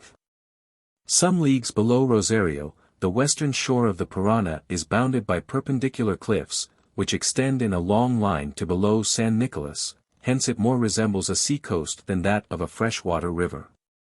It is a great drawback to the scenery of the Parana, that, from the soft nature of its banks, the water is very muddy. The Uruguay, flowing through a granitic country, is much clearer. And where the two channels unite at the head of the Plata, the waters may for a long distance be distinguished by their black and red colors. In the evening, the wind being not quite fair, as usual we immediately moored, and the next day, as it blew rather freshly, though with a favoring current, the master was much too indolent to think of starting. At Bajada, he was described to me as hombre muy aflicto, a man always miserable to get on, but certainly he bore all delays with admirable resignation. He was an old Spaniard, and had been many years in this country. He professed a great liking to the English, but stoutly maintained that the Battle of Trafalgar was merely won by the Spanish captains having been all bought over, and that the only really gallant action on either side was performed by the Spanish admiral. It struck me as rather characteristic, that this man should prefer his countrymen being thought the worst of traitors, rather than unskilful or cowardly. 18th and 19th. We continued slowly to sail down the noble stream, the current helped us but little. We met, during our descent, very few vessels. One of the best gifts of nature, in so grand a channel of communication, seems here wilfully thrown away, a river in which ships might navigate from a temperate country, as surprisingly abundant in certain productions as destitute of others, to another possessing a tropical climate and a soil which, according to the best of judges, M. Bonpland, is perhaps unequalled in fertility in any part of the world. How different would have been the aspect of this river if English colonists had by good fortune first sailed up the Plata. What noble towns would now have occupied its shores? Till the death of Francia, the dictator of Paraguay, these two countries must remain distinct, as if placed on opposite sides of the globe. And when the old bloody-minded tyrant is gone to his long account, Paraguay will be torn by revolutions, violent in proportion to the previous unnatural calm. That country will have to learn, like every other South American state, that a republic cannot succeed till it contains a certain body of men imbued with the principles of justice and honor. October 20th. Being arrived at the mouth of the Parana, and as I was very anxious to reach Buenos Aires, I went on shore at Las Conchas, with the intention of riding there. Upon landing, I found to my great surprise that I was to a certain degree a prisoner. A violent revolution having broken out, all the ports were laid under an embargo. I could not return to my vessel, and as for going by land to the city, it was out of the question. After a long conversation with the commandant, I obtained permission to go the next day to General Roller, who commanded a division of the rebels on this side the capital. In the morning I rode to the encampment. The general, officers, and soldiers, all appeared, and I believe really were, great villains. The general, the very evening before he left the city, voluntarily went to the governor, and with his hand to his heart, pledged his word of honor that he at least would remain faithful to the last. The general told me that the city was in a state of close blockade, and that all he could do was to give me a passport to the commander-in-chief of the rebels at Quilmes. We had therefore to take a great sweep round the city, and it was with much difficulty that we procured horses. My reception at the encampment was quite civil, but I was told it was impossible that I could be allowed to enter the city. I was very anxious about this, as I anticipated the Beagle's departure from the Rio Plata earlier than it took place. Having mentioned, however, General Rosas's obliging kindness to me when at the Colorado, magic itself could not have altered circumstances quicker than did this conversation. I was instantly told that though they could not give me a passport, if I chose to leave my guide and horses, I might pass their sentinels. I was too glad to accept of this, and an officer was sent with me to give directions that I should not be stopped at the bridge. The road for the space of a league was quite deserted. I met one party of soldiers, who were satisfied by gravely looking at an old passport, and at length I was not a little pleased to find myself within the city. This revolution was supported by scarcely any pretext of grievances, but in a state which, in the course of 9 months, from February to October, 1820, underwent 15 changes in its government, each governor, according to the Constitution. Being elected for 3 years, it would be very unreasonable to ask for pretexts. In this case, a party of men, who, being attached to Rosas, were disgusted with the governor Balcarce, to the number of 70 left the city, and with the cry of Rosas the whole country took arms. The city was then blockaded, no provisions, cattle or horses, were allowed to enter. Besides this, there was only a little skirmishing, and a few men daily killed. The outside party well knew that by stopping the supply of meat they would certainly be victorious. General Rosas could not have known of this rising, but it appears to be quite consonant with the plans of his party. A year ago he was elected governor, but he refused it, unless the Sala would also confer on him extraordinary powers. This was refused, and since then his party have shown that no other governor can keep his place. The warfare on both sides was avowedly protracted till it was possible to hear from Rosas. A note arrived a few days after I left Buenos Aires, which stated that the general disapproved of peace having been broken, but that he thought the outside party had justice on their side. On the bare reception of this the governor, ministers, and part of the military, to the number of some hundreds, fled from the city.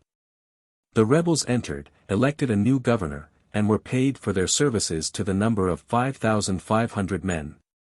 From these proceedings, it was clear that Rosas ultimately would become the dictator. To the term king, the people in this, as in other republics, have a particular dislike. Since leaving South America, we have heard that Rosas has been elected, with powers and for a time altogether opposed to the constitutional principles of the republic. Chapter 8. Excursion to Colonia del Sacramiento, value of an estancia. Excursion to Colonia del Sacramiento, value of an estancia, cattle, how counted, singular breed of oxen, perforated pebbles, shepherd dogs, horses broken in. Gauchos riding, character of inhabitants, Rio Plata, flocks of butterflies, aeronaut spiders, phosphorescence of the sea, Port Desire, Guanaco, Port St. Julian, Geology of Patagonia, fossil gigantic animal, types of organization constant, change in the zoology of America, causes of extinction. Banda Oriental and Patagonia. Having been delayed for nearly a fortnight in the city, I was glad to escape on board a packet bound for Montevideo. A town in a state of blockade must always be a disagreeable place of residence. In this case moreover there were constant apprehensions from robbers within. The sentinels were the worst of all, for, from their office and from having arms in their hands, they robbed with a degree of authority which other men could not imitate. Our passage was a very long and tedious one. The Plata looks like a noble estuary on the map, but is in truth a poor affair. A wide expanse of muddy water has neither grandeur nor beauty. At one time of the day, the two shores, both of which are extremely low, could just be distinguished from the deck. On arriving at Montevideo I found that the Beagle would not sail for some time, so I prepared for a short excursion in this part of Banda Oriental. Everything which I have said about the country near Maldonado is applicable to Montevideo. But the land, with the one exception of the Green Mount, 450 feet high, from which it takes its name, is far more level. Very little of the undulating grassy plain is enclosed. But near the town there are a few hedge banks, covered with agaves, cacti, and fennel. November 14. We left Montevideo in the afternoon. I intended to proceed to Colonia del Sacramiento, situated on the northern bank of the Plata and opposite to Buenos Aires, and thence, following up the Uruguay, to the village of Mercedes on the Rio Negro, one of the many rivers of this name in South America, and from this point to return direct to Montevideo. We slept at the house of my guide at Canelones. In the morning we rose early, in the hopes of being able to ride a good distance, but it was a vain attempt, for all the rivers were flooded. We passed in boats the streams of Canelones, St. Lucia, and San Jose, and thus lost much time. On a former excursion I crossed the Lucia near its mouth, and I was surprised to observe how easily our horses, although not used to swim, passed over a width of at least 600 yards. On mentioning this at Montevideo, I was told that a vessel containing some mountebanks and their horses, being wrecked in the Plata, one horse swam 7 miles to the shore. In the course of the day I was amused by the dexterity with which a gaucho forced a restive horse to swim a river. He stripped off his clothes, and jumping on its back, rode into the water till it was out of its depth. Then slipping off over the crupper, he caught hold of the tail, and as often as the horse turned round the man frightened it back by splashing water in its face. As soon as the horse touched the bottom on the other side, the man pulled himself on, and was firmly seated, bridle in hand, before the horse gained the bank. A naked man on a naked horse is a fine spectacle. I had no idea how well the two animals suited each other. The tail of a horse is a very useful appendage. I have passed a river in a boat with 4 people in it, which was ferried across in the same way as the gaucho. If a man and horse have to cross a broad river, the best plan is for the man to catch hold of the pommel or mane, and help himself with the other arm. We slept and stayed the following day at the post of Kufur. In the evening the postman or letter carrier arrived. He was a day after his time, owing to the Rio Rosario being flooded. It would not, however, be of much consequence. For, although he had passed through some of the principal towns in Banda Oriental, his luggage consisted of 2 letters. The view from the house was pleasing, an undulating green surface, with distant glimpses of the Plata. I find that I look at this province with very different eyes from what I did upon my first arrival. I recollect I then thought it singularly level. But now, after galloping over the pampas, my only surprise is, what could have induced me ever to have called it level? The country is a series of undulations, in themselves perhaps not absolutely great, but, as compared to the plains of St. Fe, real mountains. From these inequalities there is an abundance of small rivulets, and the turf is green and luxuriant. November 17th. We crossed the Rosario, which was deep and rapid, and passing the village of Cala, arrived at midday at Colonia del Sacramento. The distance is 20 leagues, through a country covered with fine grass, but poorly stocked with cattle or inhabitants. I was invited to sleep at Colonia, and to accompany on the following day a gentleman to his estancia, where there were some limestone rocks. The town is built on a stony promontory something in the same manner as at Montevideo. It is strongly fortified, but both fortifications and town suffered much in the Brazilian War. It is very ancient, and the irregularity of the streets, and the surrounding groves of old orange and peach trees, gave it a pretty appearance. The church is a curious ruin. It was used as a powder magazine, and was struck by lightning in one of the 10,000 thunderstorms of the Rio Plata. 2/3 of the building were blown away to the very foundation. And the rest stands a shattered and curious monument of the united powers of lightning and gunpowder. In the evening I wandered about the half-demolished walls of the town. It was the chief seat of the Brazilian War, a war most injurious to this country, not so much in its immediate effects, as in being the origin of a multitude of generals and all other grades of officers. More generals are numbered, but not paid, in the United Provinces of La Plata than in the United Kingdom of Great Britain. These gentlemen have learned to like power, and do not object to a little skirmishing. Hence there are many always on the watch to create disturbance and to overturn a government which as yet has never rested on any stable foundation. I noticed, however, both here and in other places, a very general interest in the ensuing election for the president, and this appears a good sign for the prosperity of this little country. The inhabitants do not require much education in their representatives. I heard some men discussing the merits of those for Colonia. And it was said that, although they were not men of business, they could all sign their names. With this they seemed to think every reasonable man ought to be satisfied. 18th. Rode with my host to his estancia, at the Arroyo de San Juan. In the evening we took a ride round the estate. It contained 2 square leagues and a half, and was situated in what is called a rincon, that is, one side was fronted by the Plata, and the 2 others guarded by impassable brooks. There was an excellent port for little vessels, and an abundance of small wood, which is valuable as supplying fuel to Buenos Ayres. I was curious to know the value of so complete an estancia.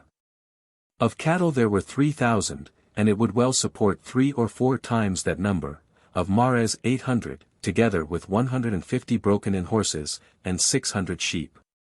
There was plenty of water and limestone, a rough house, excellent corrals, and a peach orchard. For all this he had been offered £2,000, and he only wanted £500 additional, and probably would sell it for less.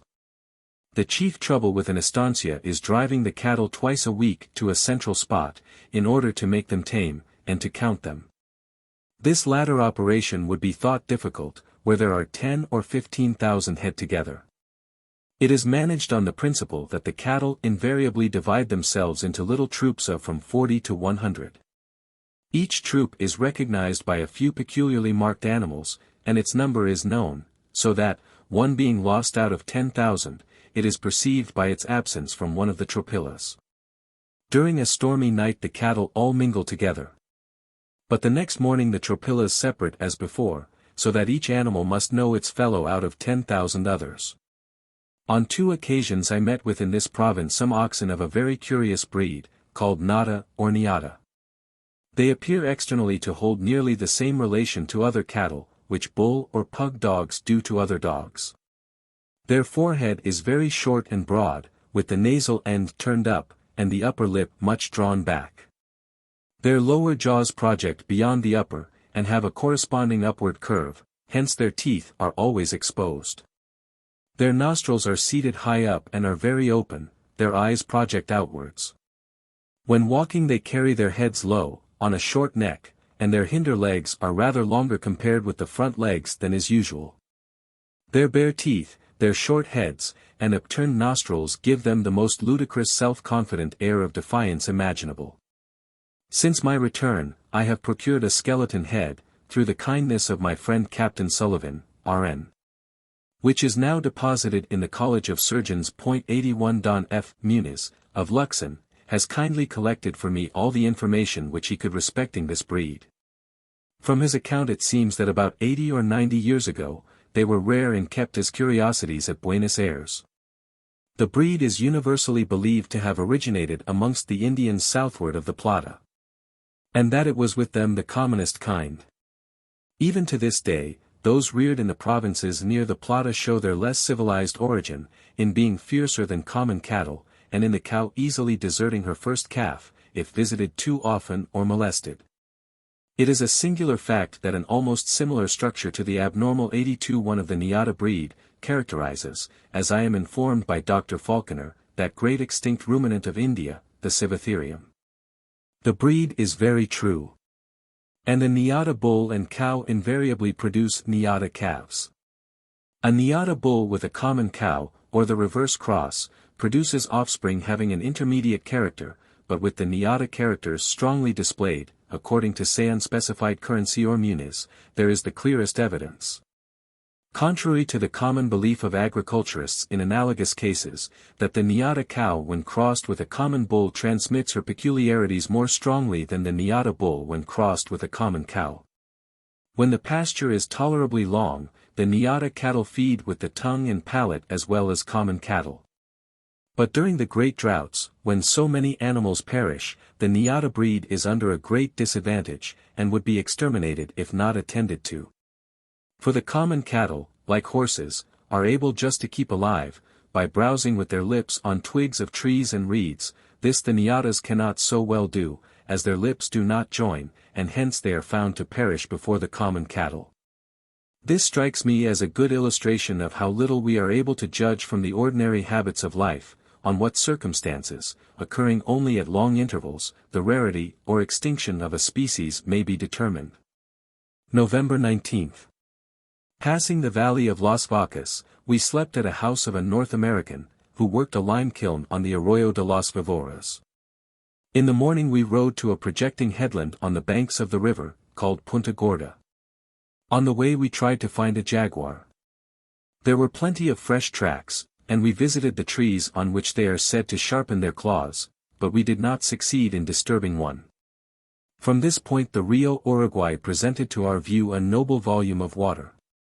From the clearness and rapidity of the stream, its appearance was far superior to that of its neighbor the Parana. On the opposite coast, several branches from the latter river entered the Uruguay. As the sun was shining, the two colors of the waters could be seen quite distinct. In the evening we proceeded on our road towards Mercedes on the Rio Negro. At night we asked permission to sleep at an estancia at which we happened to arrive.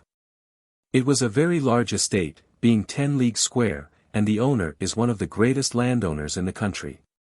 His nephew had charge of it, and with him there was a captain in the army, who the other day ran away from Buenos Ayres.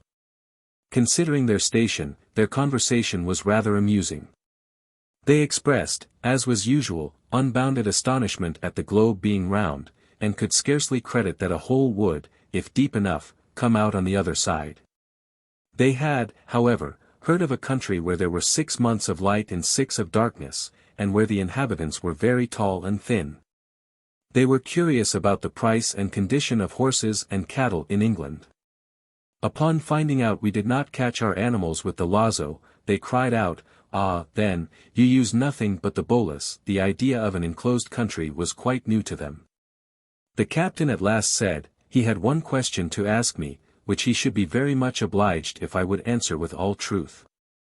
I trembled to think how deeply scientific it would be. It was, whether the ladies of Buenos Ayres were not the handsomest in the world.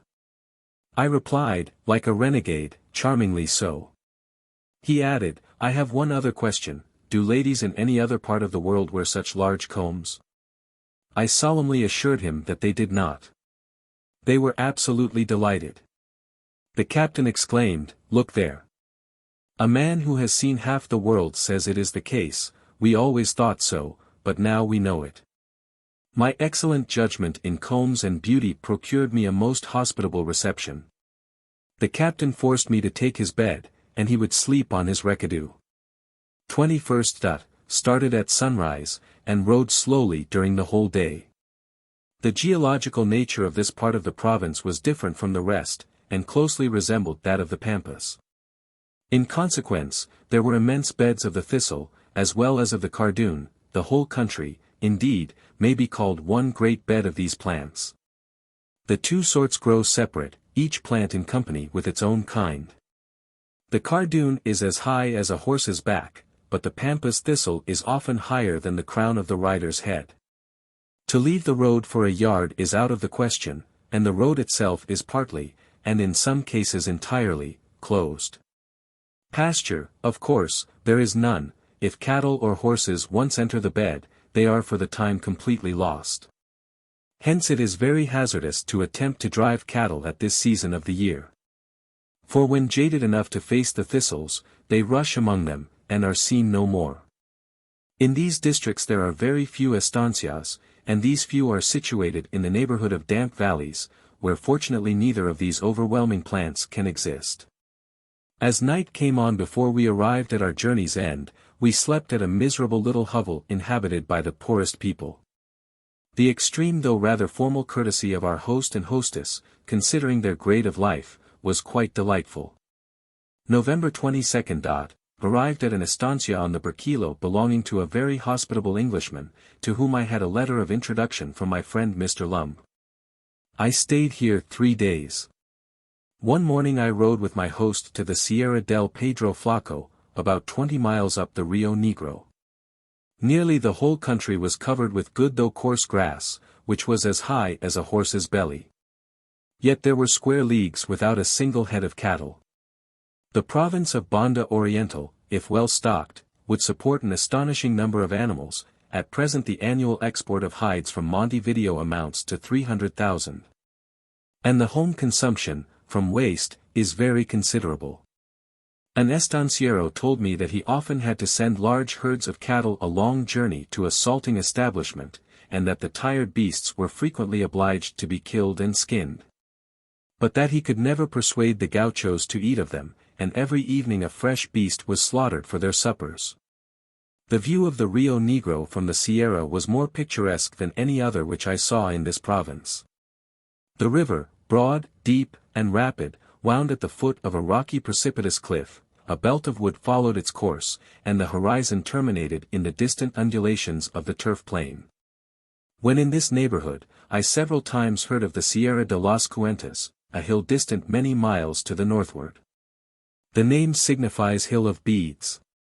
I was assured that vast numbers of little round stones, of various colors, each with a small cylindrical hole, are found there.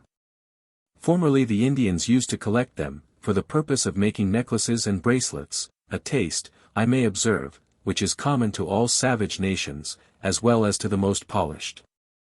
I did not know what to understand from this story, but upon mentioning it at the Cape of Good Hope to Dr. Andrew Smith, he told me that he recollected finding on the southeastern coast of Africa, about 100 miles to the eastward of St. John's River, some quartz crystals with their edges blunted from attrition, and mixed with gravel on the sea beach. Each crystal was about 5 lines in diameter, and from an inch to an inch and a half in length. Many of them had a small canal extending from one extremity to the other, perfectly cylindrical, and of a size that readily admitted a coarse thread or a piece of fine catgut. Their color was red or dull white. The natives were acquainted with this structure in crystals. I have mentioned these circumstances because, although no crystallized body is at present known to assume this form, it may lead some future traveler to investigate the real nature of such stones. While staying at this estancia, I was amused with what I saw and heard of the shepherd dogs of the country. 83 When riding, it is a common thing to meet a large flock of sheep guarded by 1 or 2 dogs, at the distance of some miles from any house or man. I often wondered how so firm a friendship had been established. The method of education consists in separating the puppy, while very young, from the bitch, and in accustoming it to its future companions. An ewe is held 3 or 4 times a day for the little thing to suck, and a nest of wool is made for it in the sheep pen. At no time is it allowed to associate with other dogs, or with the children of the family. The puppy is, moreover, generally castrated, so that, when grown up, it can scarcely have any feelings in common with the rest of its kind. From this education it has no wish to leave the flock, and just as another dog will defend its master, man, so will these the sheep. It is amusing to observe, when approaching a flock, how the dog immediately advances barking, and the sheep all close in his rear, as if round the oldest ram. These dogs are also easily taught to bring home the flock at a certain hour in the evening. Their most troublesome fault, when young, is their desire of playing with the sheep. For in their sport they sometimes gallop their poor subjects most unmercifully. The shepherd dog comes to the house every day for some meat, and as soon as it is given him, he skulks away as if ashamed of himself. On these occasions the house dogs are very tyrannical, and the least of them will attack and pursue the stranger. The minute, however, the latter has reached the flock, he turns round and begins to bark, and then all the house dogs take very quickly to their heels. In a similar manner a whole pack of the hungry wild dogs will scarcely ever, and I was told by some never, venture to attack a flock guarded by even one of these faithful shepherds. The whole account appears to me a curious instance of the pliability of the affections in the dog, and yet, whether wild or however educated, he has a feeling of respect or fear for those that are fulfilling their instinct of association. For we can understand on no principle the wild dogs being driven away by the single one with its flock, except that they consider, from some confused notion, that the one thus associated gains power, as if in company with its own kind. F. Cuvier has observed that all animals that readily enter into domestication consider man as a member of their own society, and thus fulfill their instinct of association. In the above case the shepherd dog ranks the sheep as its fellow brethren, and thus gains confidence. And the wild dogs, though knowing that the individual sheep are not dogs, but are good to eat, yet partly consent to this view when seeing them in a flock with a shepherd dog at their head. One evening a domador, a subduer of horses, came for the purpose of breaking in some colts. I will describe the preparatory steps, for I believe they have not been mentioned by other travelers. A troop of wild young horses is driven into the corral, or large enclosure of stakes, and the door is shut. We will suppose that one man alone has to catch and mount a horse, which as yet had never felt bridle or saddle. I conceive, except by a gaucho, such a feat would be utterly impracticable. The gaucho picks out a full-grown colt, and as the beast rushes round the circus, he throws his lazo so as to catch both the front legs. Instantly the horse rolls over with a heavy shock, and whilst struggling on the ground, the gaucho, holding the lazo tight, makes a circle, so as to catch one of the hind legs just beneath the fetlock. And draws it close to the two front legs. He then hitches the lazo, so that the three are bound together. Then sitting on the horse's neck, he fixes a strong bridle, without a bit, to the lower jaw. This he does by passing a narrow thong through the eye holes at the end of the reins, and several times round both jaw and tongue. The two front legs are now tied closely together with a strong leathern thong, fastened by a slip knot. The lazo, which bound the three together, being then loosed, the horse rises with difficulty. The gaucho, now holding fast the bridle fixed to the lower jaw, leads the horse outside the corral. If a second man is present, otherwise the trouble is much greater, he holds the animal's head, whilst the first puts on the horsecloths and saddle, and girths the whole together. During this operation, the horse, from dread and astonishment at thus being bound round the waist, throws himself over and over again on the ground, and, till beaten, is unwilling to rise. At last, when the saddling is finished, the poor animal can hardly breathe from fear, and is white with foam and sweat. The man now prepares to mount by pressing heavily on the stirrup, so that the horse may not lose its balance. And at the moment that he throws his leg over the animal's back, he pulls the slip knot binding the front legs, and the beast is free.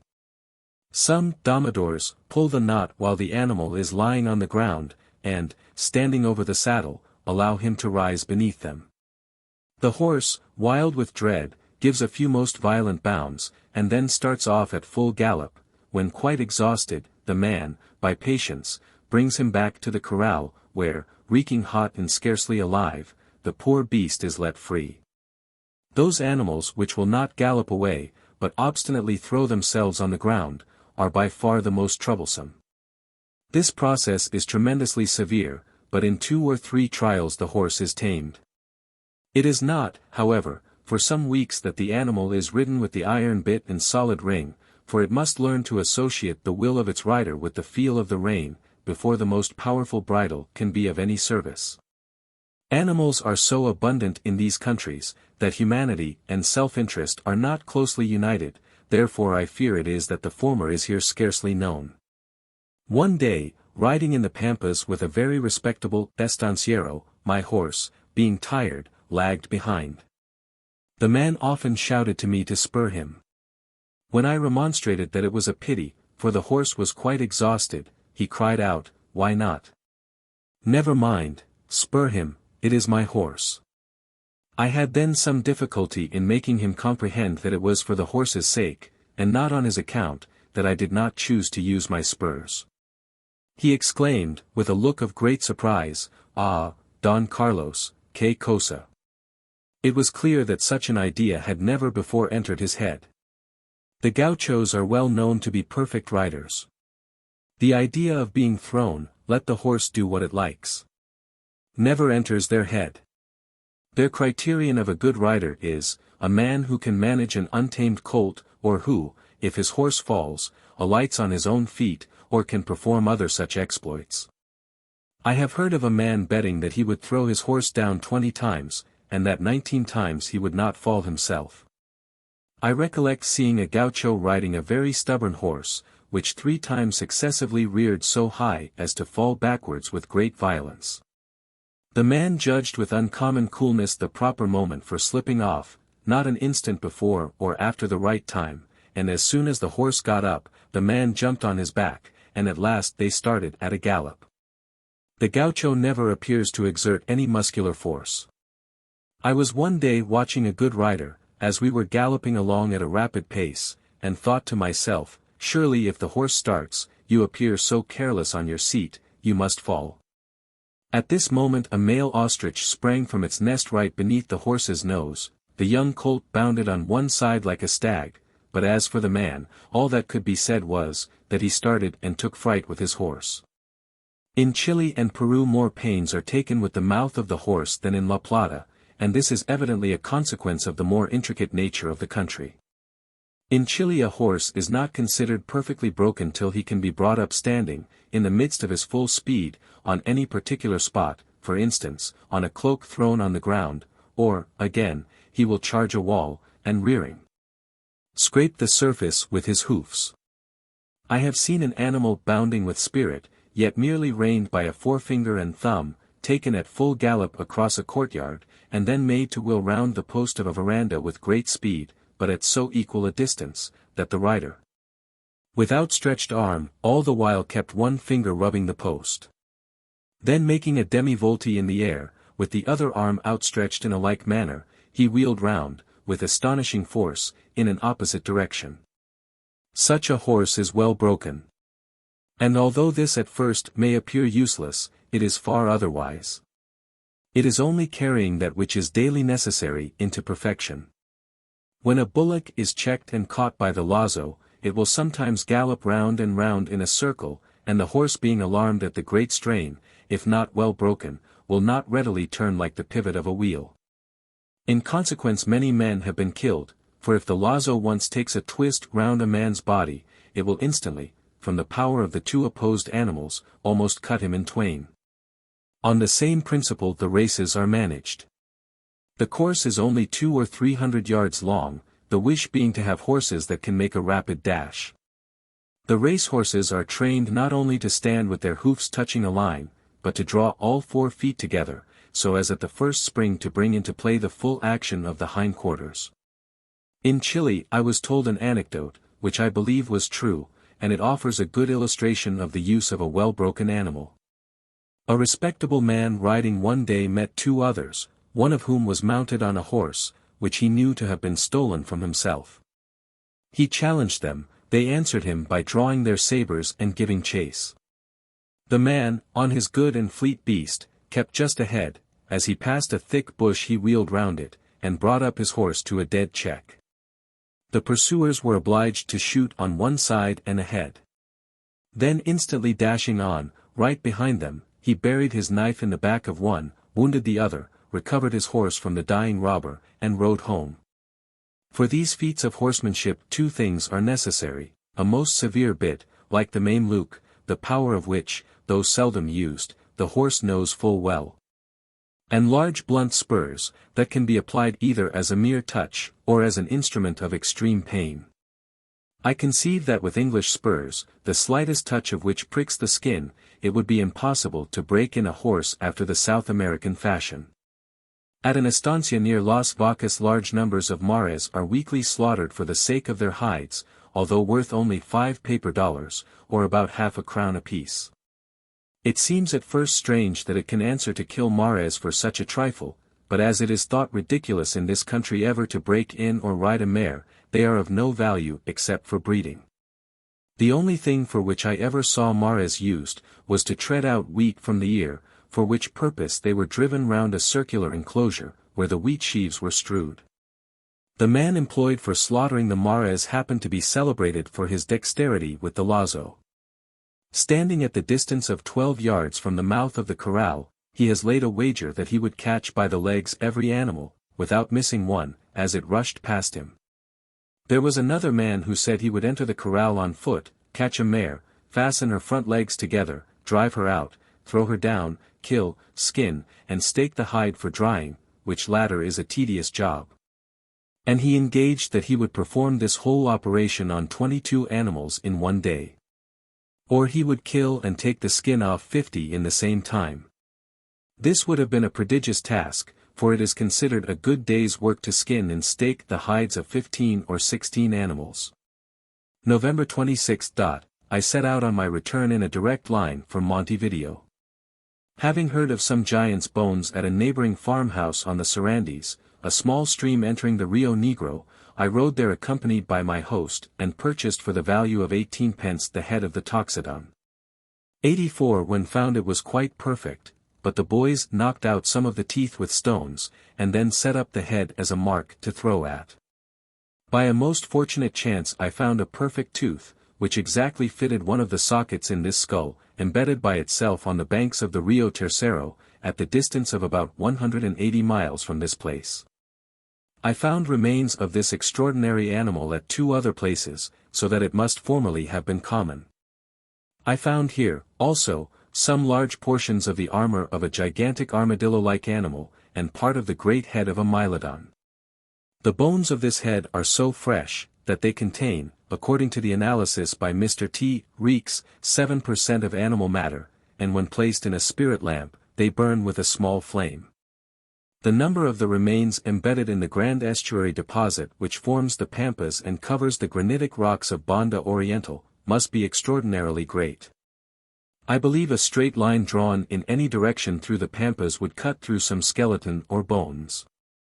Besides those which I found during my short excursions, I heard of many others, and the origin of such names as the stream of the animal, the hill of the giant, is obvious. At other times I heard of the marvelous property of certain rivers, which had the power of changing small bones into large, or, as some maintained, the bones themselves grew. As far as I am aware, not one of these animals perished, as was formerly supposed, in the marshes or muddy river beds of the present land. But their bones have been exposed by the streams intersecting the subaqueous deposit in which they were originally embedded. We may conclude that the whole area of the pampas is one wide sepulchre of these extinct gigantic quadrupeds. By the middle of the day, on the 28th, we arrived at Montevideo, having been 2 days and a half on the road. The country for the whole way was of a very uniform character, some parts being rather more rocky and hilly than near the Plata. Not far from Montevideo we passed through the village of Las Piedras, so named from some large rounded masses of syenite. Its appearance was rather pretty. In this country a few fig trees round a group of houses, and a site elevated 100 feet above the general level, ought always to be called picturesque. During the last 6 months I have had an opportunity of seeing a little of the character of the inhabitants of these provinces. The gauchos, or countrymen, are very superior to those who reside in the towns. The gaucho is invariably most obliging, polite, and hospitable. I did not meet with even one instance of rudeness or inhospitality. He is modest, both respecting himself and country, but at the same time a spirited, bold fellow.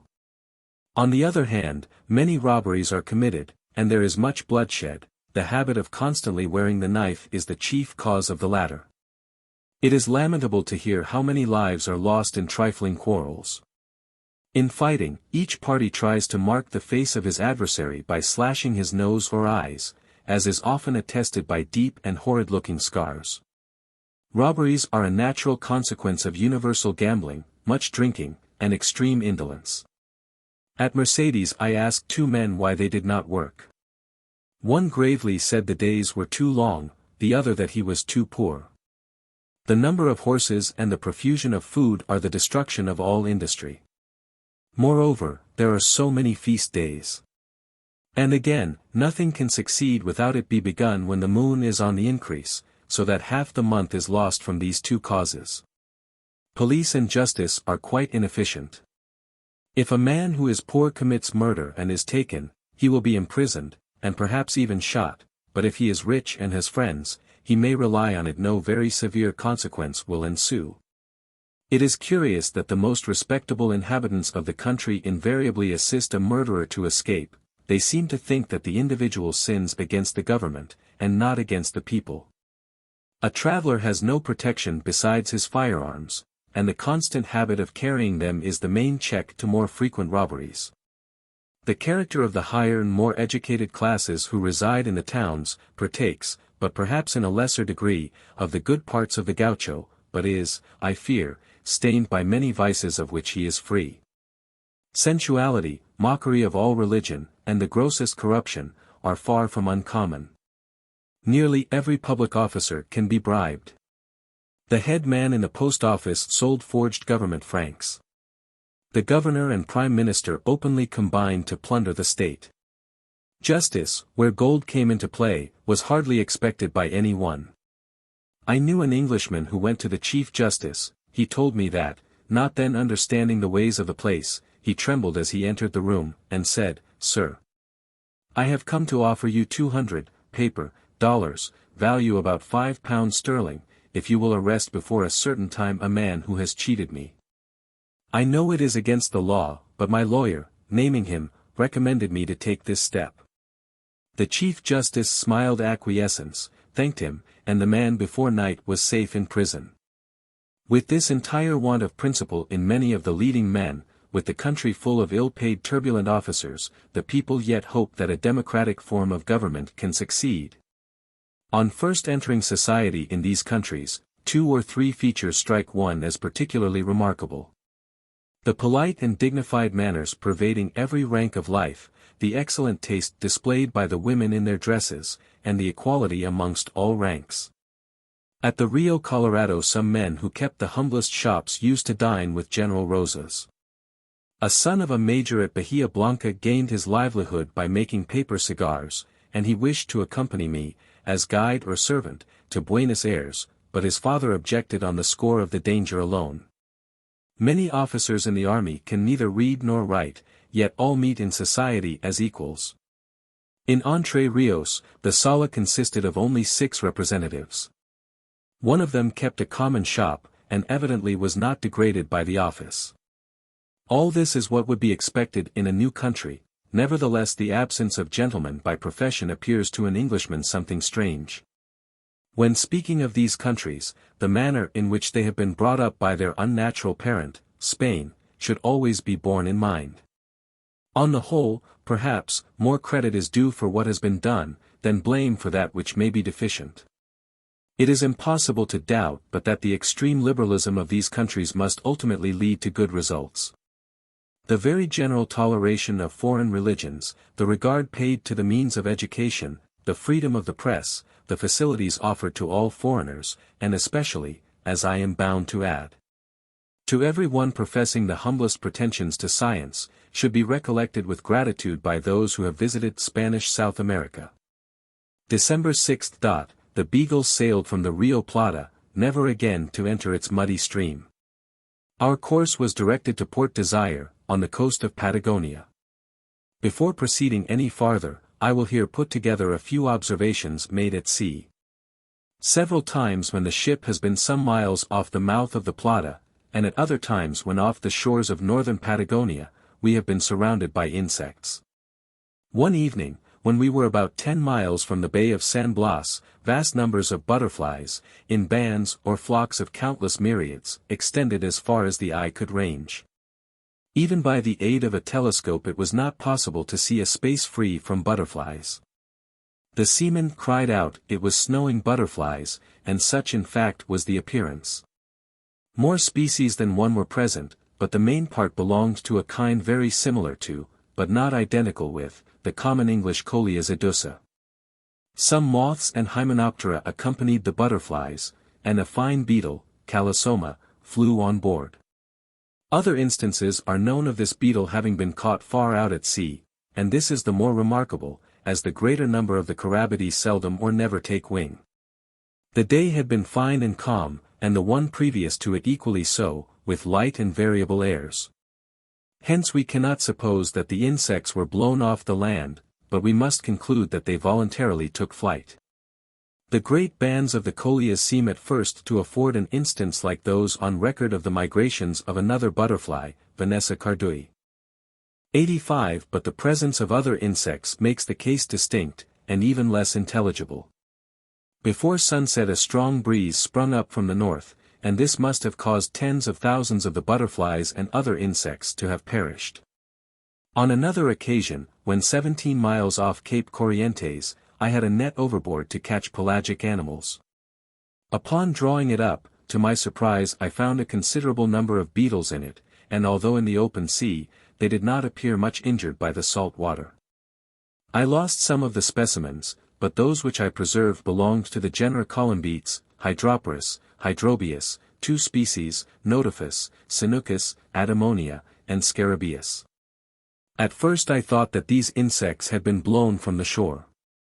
But upon reflecting that out of the 8 species 4 were aquatic, and 2 others partly so in their habits, it appeared to me most probable that they were floated into the sea by a small stream which drains a lake near Cape Corrientes. On any supposition it is an interesting circumstance to find live insects swimming in the open ocean 17 miles from the nearest point of land. There are several accounts of insects having been blown off the Patagonian shore.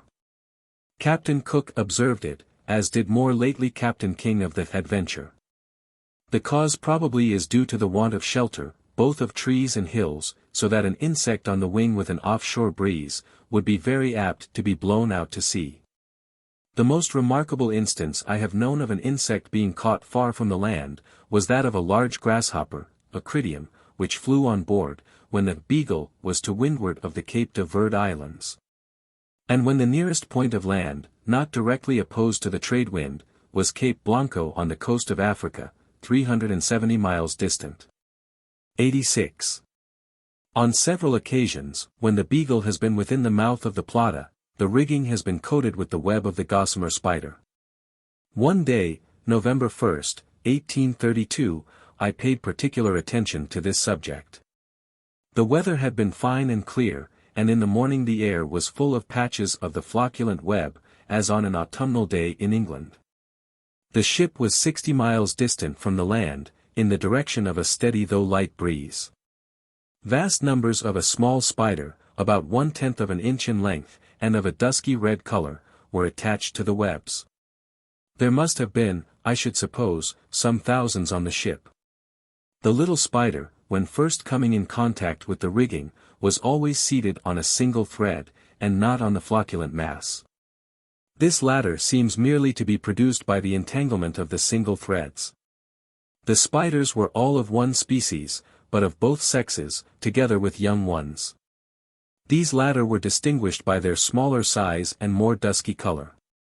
I will not give the description of this spider, but merely state that it does not appear to me to be included in any of Latreille's genera.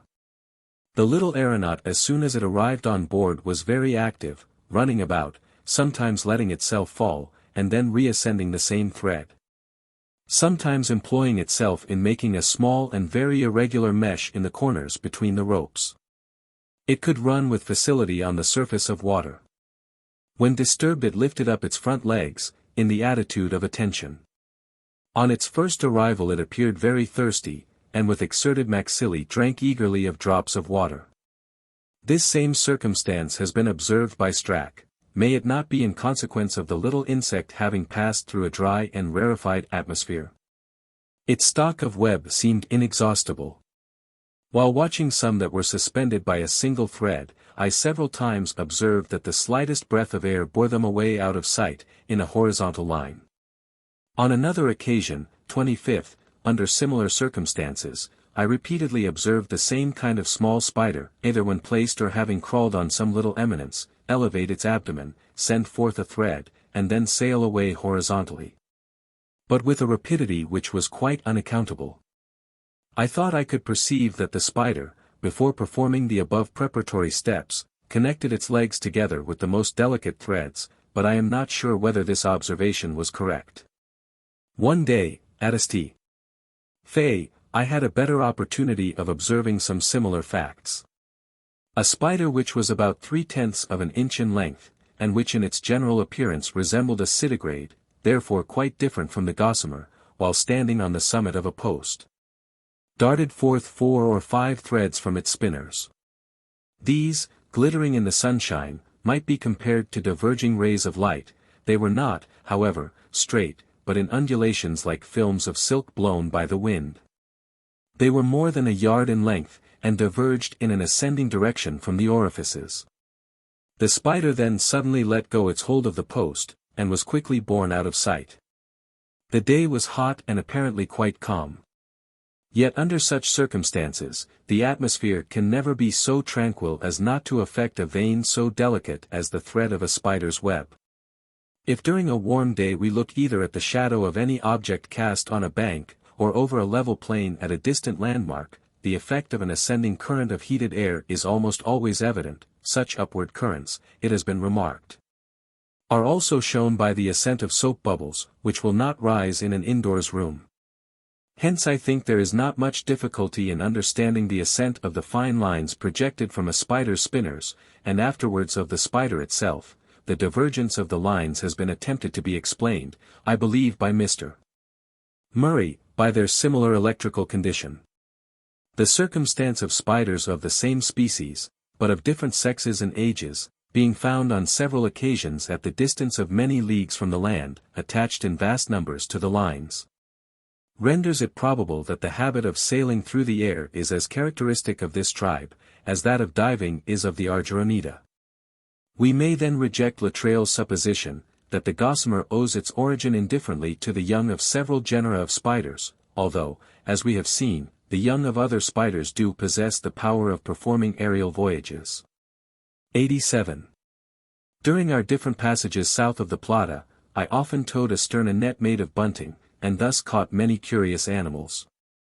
Of Crustacea there were many strange and undescribed genera. One, which in some respects is allied to the notopods, or those crabs which have their posterior legs placed almost on their backs, for the purpose of adhering to the underside of rocks, is very remarkable from the structure of its hind pair of legs. The penultimate joint, instead of terminating in a simple claw, ends in 3 bristle-like appendages of dissimilar lengths, the longest equaling that of the entire leg. These claws are very thin, and are serrated with the finest teeth, directed backwards, their curved extremities are flattened. And on this part 5 most minute cups are placed which seem to act in the same manner as the suckers on the arms of the cuttlefish. As the animal lives in the open sea, and probably wants a place of rest, I suppose this beautiful and most anomalous structure is adapted to take hold of floating marine animals. In deep water, far from the land, the number of living creatures is extremely small. South of the latitude 35 degrees, I never succeeded in catching anything besides some barrow, and a few species of minute entomostracous crustacea. In shoaler water, at the distance of a few miles from the coast, very many kinds of crustacea and some other animals are numerous, but only during the night. Between latitudes 56 degrees and 57 degrees south of Cape Horn, the net was put astern several times. It never, however, brought up anything besides a few of 2 extremely minute species of entomostraca. Yet whales and seals, petrels and albatross, are exceedingly abundant throughout this part of the ocean. It has always been a mystery to me on what the albatross, which lives far from the shore, can subsist. I presume that, like the condor, it is able to fast long, and that one good feast on the carcass of a putrid whale lasts for a long time. The central and intertropical parts of the Atlantic swarm with Pteropoda, Crustacea, and Radiata, and with their devourers the flying fish, and again with their devourers the bonitos and albicores.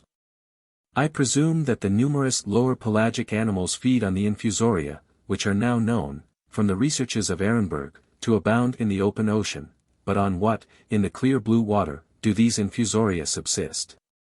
While sailing a little south of the Plata on one very dark night, the sea presented a wonderful and most beautiful spectacle. There was a fresh breeze, and every part of the surface, which during the day is seen as foam, now glowed with a pale light. The vessel drove before her bows 2 billows of liquid phosphorus, and in her wake she was followed by a milky train. As far as the eye reached, the crest of every wave was bright, and the sky above the horizon, from the reflected glare of these livid flames, was not so utterly obscure as over the vault of the heavens. As we proceed farther southward the sea is seldom phosphorescent, and off Cape Horn I do not recollect more than once having seen it so, and then it was far from being brilliant. This circumstance probably has a close connection with the scarcity of organic beings in that part of the ocean. After the elaborate paper 88 by Ehrenberg, on the phosphorescence of the sea, it is almost superfluous on my part to make any observations on the subject.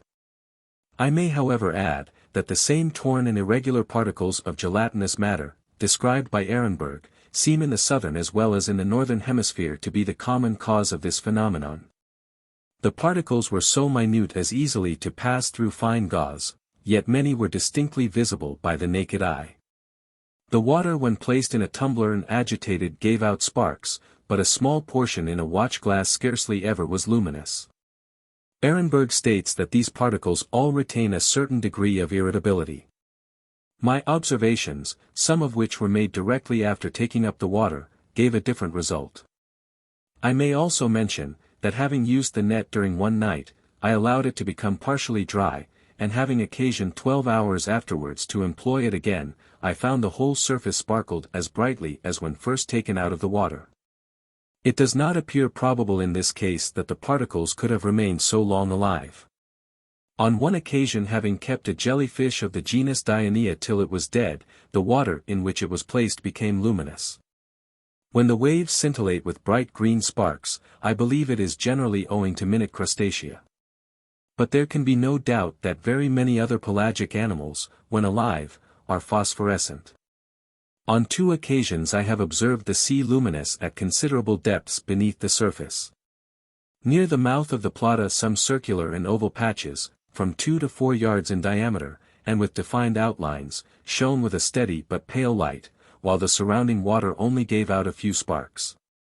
The appearance resembled the reflection of the moon, or some luminous body, for the edges were sinuous from the undulations of the surface.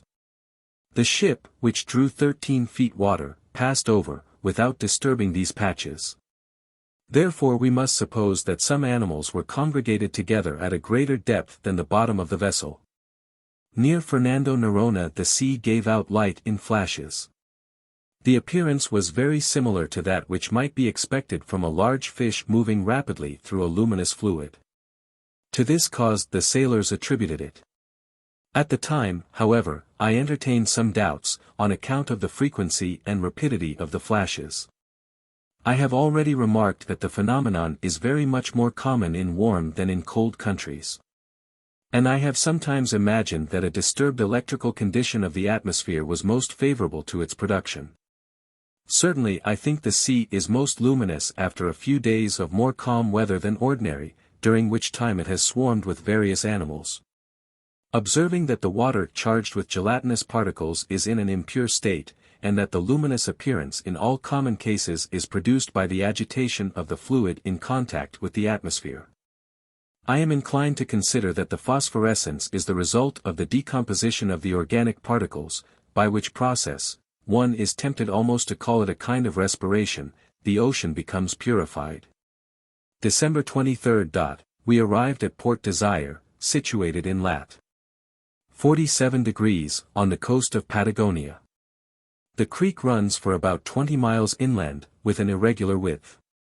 The Beagle anchored a few miles within the entrance, in front of the ruins of an old Spanish settlement. The same evening I went on shore. The first landing in any new country is very interesting, and especially when, as in this case, the whole aspect bears the stamp of a marked and individual character. At the height of between 200 and 300 feet above some masses of porphyry a wide plain extends, which is truly characteristic of Patagonia.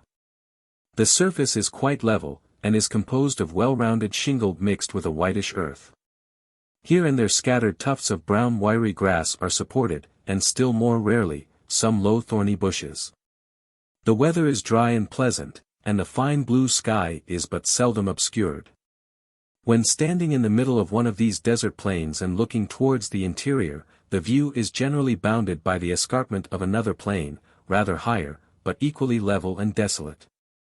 And in every other direction the horizon is indistinct from the trembling mirage which seems to rise from the heated surface. In such a country the fate of the Spanish settlement was soon decided. The dryness of the climate during the greater part of the year, and the occasional hostile attacks of the wandering Indians, compelled the colonists to desert their half-finished buildings.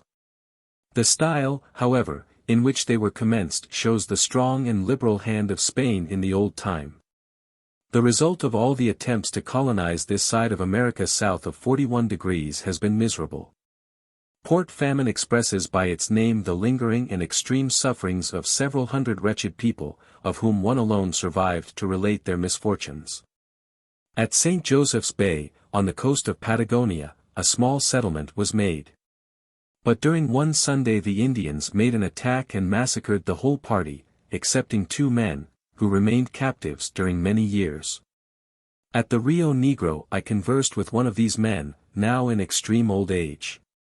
The zoology of Patagonia is as limited as its flora. 89 On the arid plains a few black beetles, Heteromera, might be seen slowly crawling about, and occasionally a lizard darted from side to side.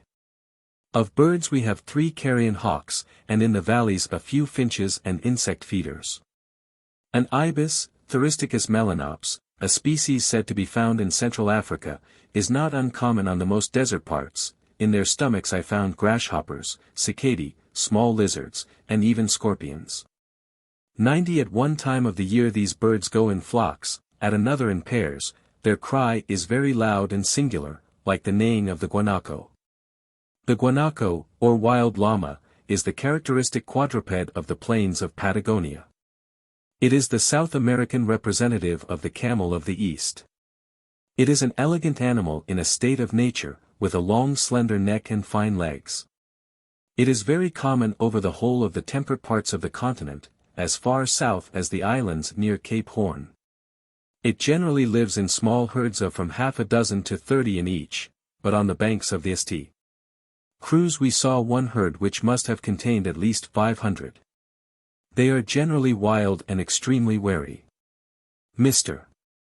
Stokes told me that he one day saw through a glass a herd of these animals which evidently had been frightened, and were running away at full speed, although their distance was so great that he could not distinguish them with his naked eye. The sportsman frequently receives the first notice of their presence, by hearing from a long distance their peculiar shrill neighing note of alarm. If he then looks attentively, he will probably see the herd standing in a line on the side of some distant hill. On approaching nearer, a few more squeals are given, and off they set at an apparently slow, but really quick canter, along some narrow beaten track to a neighboring hill. If, however, by chance he abruptly meets a single animal, or several together, they will generally stand motionless and intently gaze at him, then perhaps move on a few yards, turn round, and look again. What is the cause of this difference in their shyness? Do they mistake a man in the distance for their chief enemy the puma? Or does curiosity overcome their timidity? That they are curious is certain. For if a person lies on the ground, and plays strange antics, such as throwing up his feet in the air, they will almost always approach by degrees to reconnoiter him. It was an artifice that was repeatedly practiced by our sportsmen with success, and it had moreover the advantage of allowing several shots to be fired, which were all taken as parts of the performance. On the mountains of Tierra del Fuego, I have more than once seen a guanaco, on being approached, not only neigh and squeal, but prance and leap about in the most ridiculous manner, apparently in defiance as a challenge. These animals are very easily domesticated, and I have seen some thus kept in northern Patagonia near a house, though not under any restraint. They are in this state very bold, and readily attack a man by striking him from behind with both knees. It is asserted that the motive for these attacks is jealousy on account of their females. The wild guanacos, however, have no idea of defense. Even a single dog will secure one of these large animals, till the huntsman can come up. In many of their habits they are like sheep in a flock. Thus when they see men approaching in several directions on horseback, they soon become bewildered, and know not which way to run. This greatly facilitates the Indian method of hunting, for they are thus easily driven to a central point, and are encompassed. The guanacos readily take to the water. Several times at Port Valdez they were seen swimming from island to island. Byron, in his Voyage, says he saw them drinking salt water. Some of our officers likewise saw a herd apparently drinking the briny fluid from a salina near Cape Blanco. I imagine in several parts of the country, if they do not drink salt water, they drink none at all. In the middle of the day they frequently roll in the dust, in saucer-shaped hollows. The males fight together. Two one day passed quite close to me, squealing and trying to bite each other, and several were shot with their hides deeply scored. Herds sometimes appear to set out on exploring parties. At Bahia Blanca, where, within 30 miles of the coast, these animals are extremely unfrequent, I one day saw the tracks of 30 or 40, which had come in a direct line to a muddy saltwater creek. They then must have perceived that they were approaching the sea, for they had wheeled with the regularity of cavalry, and had returned back in as straight a line as they had advanced. The guanacos have one singular habit, which is to me quite inexplicable, namely, that on successive days they drop their dung in the same defined heap. I saw one of these heaps which was 8 feet in diameter, and was composed of a large quantity. This habit, according to M. D'Orbigny, is common to all the species of the genus. It is very useful to the Peruvian Indians, who use the dung for fuel, and are thus saved the trouble of collecting it. The guanacos appear to have favorite spots for lying down to die. On the banks of the St. Cruz, in certain circumscribed spaces, which were generally bushy and all near the river, the ground was actually white with bones. On one such spot I counted between 10 and 20 heads. I particularly examined the bones. They did not appear, as some scattered ones which I had seen, gnawed or broken, as if dragged together by beasts of prey. The animals in most cases must have crawled, before dying, beneath and amongst the bushes. Mr. Bino informs me that during a former voyage he observed the same circumstance on the banks of the Rio Gallegos. I do not at all understand the reason of this, but I may observe, that the wounded guanacos at the St. Cruz invariably walked towards the river. At St. Iago in the Cape de Verde Islands, I remember having seen in a ravine a retired corner covered with bones of the goat. We at the time exclaimed that it was the burial ground of all the goats in the island. I mention these trifling circumstances, because in certain cases they might explain the occurrence of a number of uninjured bones in a cave, or buried under alluvial accumulations. And likewise the cause why certain animals are more commonly embedded than others in sedimentary deposits. One day the yawl was sent under the command of Mr. Chaffers with 3 days' provisions to survey the upper part of the harbor. In the morning we searched for some watering places mentioned in an old Spanish chart. We found one creek, at the head of which there was a trickling rill, the first we had seen, of brackish water. Here the tide compelled us to wait several hours. And in the interval I walked some miles into the interior. The plain as usual consisted of gravel, mingled with soil resembling chalk in appearance, but very different from it in nature. From the softness of these materials it was worn into many gullies. There was not a tree, and, excepting the guanaco, which stood on the hilltop a watchful sentinel over its herd, scarcely an animal or a bird. All was stillness and desolation. Yet in passing over these scenes, without one bright object near, an ill-defined but strong sense of pleasure is vividly excited. One asked how many ages the plain had thus lasted, and how many more it was doomed thus to continue. None can reply, all seems eternal now. The wilderness has a mysterious tongue, which teaches awful doubt. 91. In the evening we sailed a few miles farther up, and then pitched the tents for the night. By the middle of the next day the yawl was aground, and from the shoalness of the water could not proceed any higher. The water being found partly fresh, Mr. Chaffers took the dinghy and went up 2 or 3 miles farther, where she also grounded, but in a freshwater river. The water was muddy, and though the stream was most insignificant in size, it would be difficult to account for its origin, except from the melting snow on the Cordillera. At the spot where we bivouacked, we were surrounded by bold cliffs and steep pinnacles of porphyry. I do not think I ever saw a spot which appeared more secluded from the rest of the world than this rocky crevice in the wide plain. The second day after our return to the anchorage, a party of officers and myself went to ransack an old Indian grave, which I had found on the summit of a neighboring hill. 2 immense stones, each probably weighing at least a couple of tons, had been placed in front of a ledge of rock about 6 feet high. At the bottom of the grave on the hard rock there was a layer of earth about a foot deep, which must have been brought up from the plain below. Above it a pavement of flat stones was placed, on which others were piled, so as to fill up the space between the ledge and the 2 great blocks. To complete the grave, the Indians had contrived to detach from the ledge a huge fragment, and to throw it over the pile so as to rest on the 2 blocks. We undermined the grave on both sides, but could not find any relics, or even bones. The latter probably had decayed long since, in which case the grave must have been of extreme antiquity, for I found in another place some smaller heaps, beneath which a very few crumbling fragments could yet be distinguished as having belonged to a man. Falconer states, that where an Indian dies he is buried, but that subsequently his bones are carefully taken up and carried, let the distance be ever so great, to be deposited near the sea-coast. This custom, I think, may be accounted for by recollecting that, before the introduction of horses, these Indians must have led nearly the same life as the Fuegians now do, and therefore generally have resided in the neighborhood of the sea. The common prejudice of lying where one's ancestors have lain, would make the now roaming Indians bring the less perishable part of their dead to their ancient burial ground on the coast. January 9th. Before it was dark the Beagle anchored in the fine spacious harbor of Port St. Julian, situated about 110 miles to the south of Port Desire. We remained here 8 days. The country is nearly similar to that of Port Desire, but perhaps rather more sterile. One day a party accompanied Captain FitzRoy on a long walk round the head of the harbor. We were 11 hours without tasting any water, and some of the party were quite exhausted.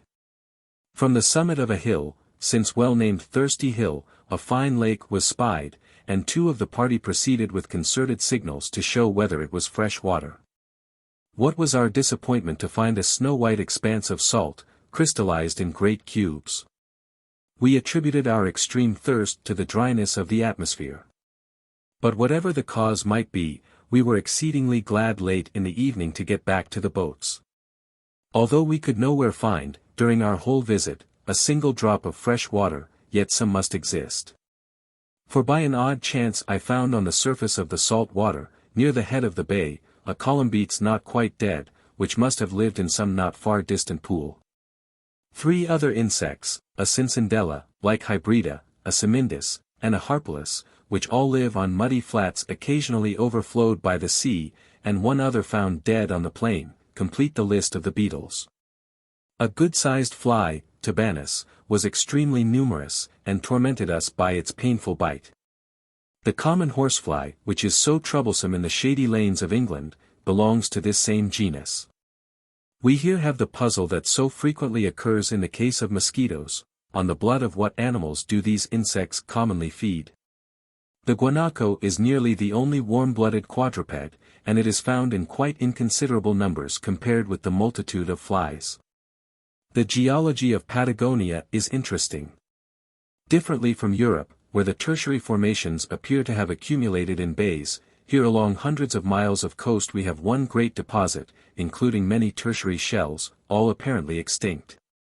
The most common shell is a massive gigantic oyster, sometimes even a foot in diameter.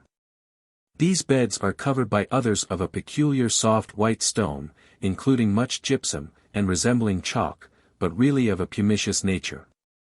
It is highly remarkable, from being composed, to at least 1/10 part of its bulk, of Infusoria.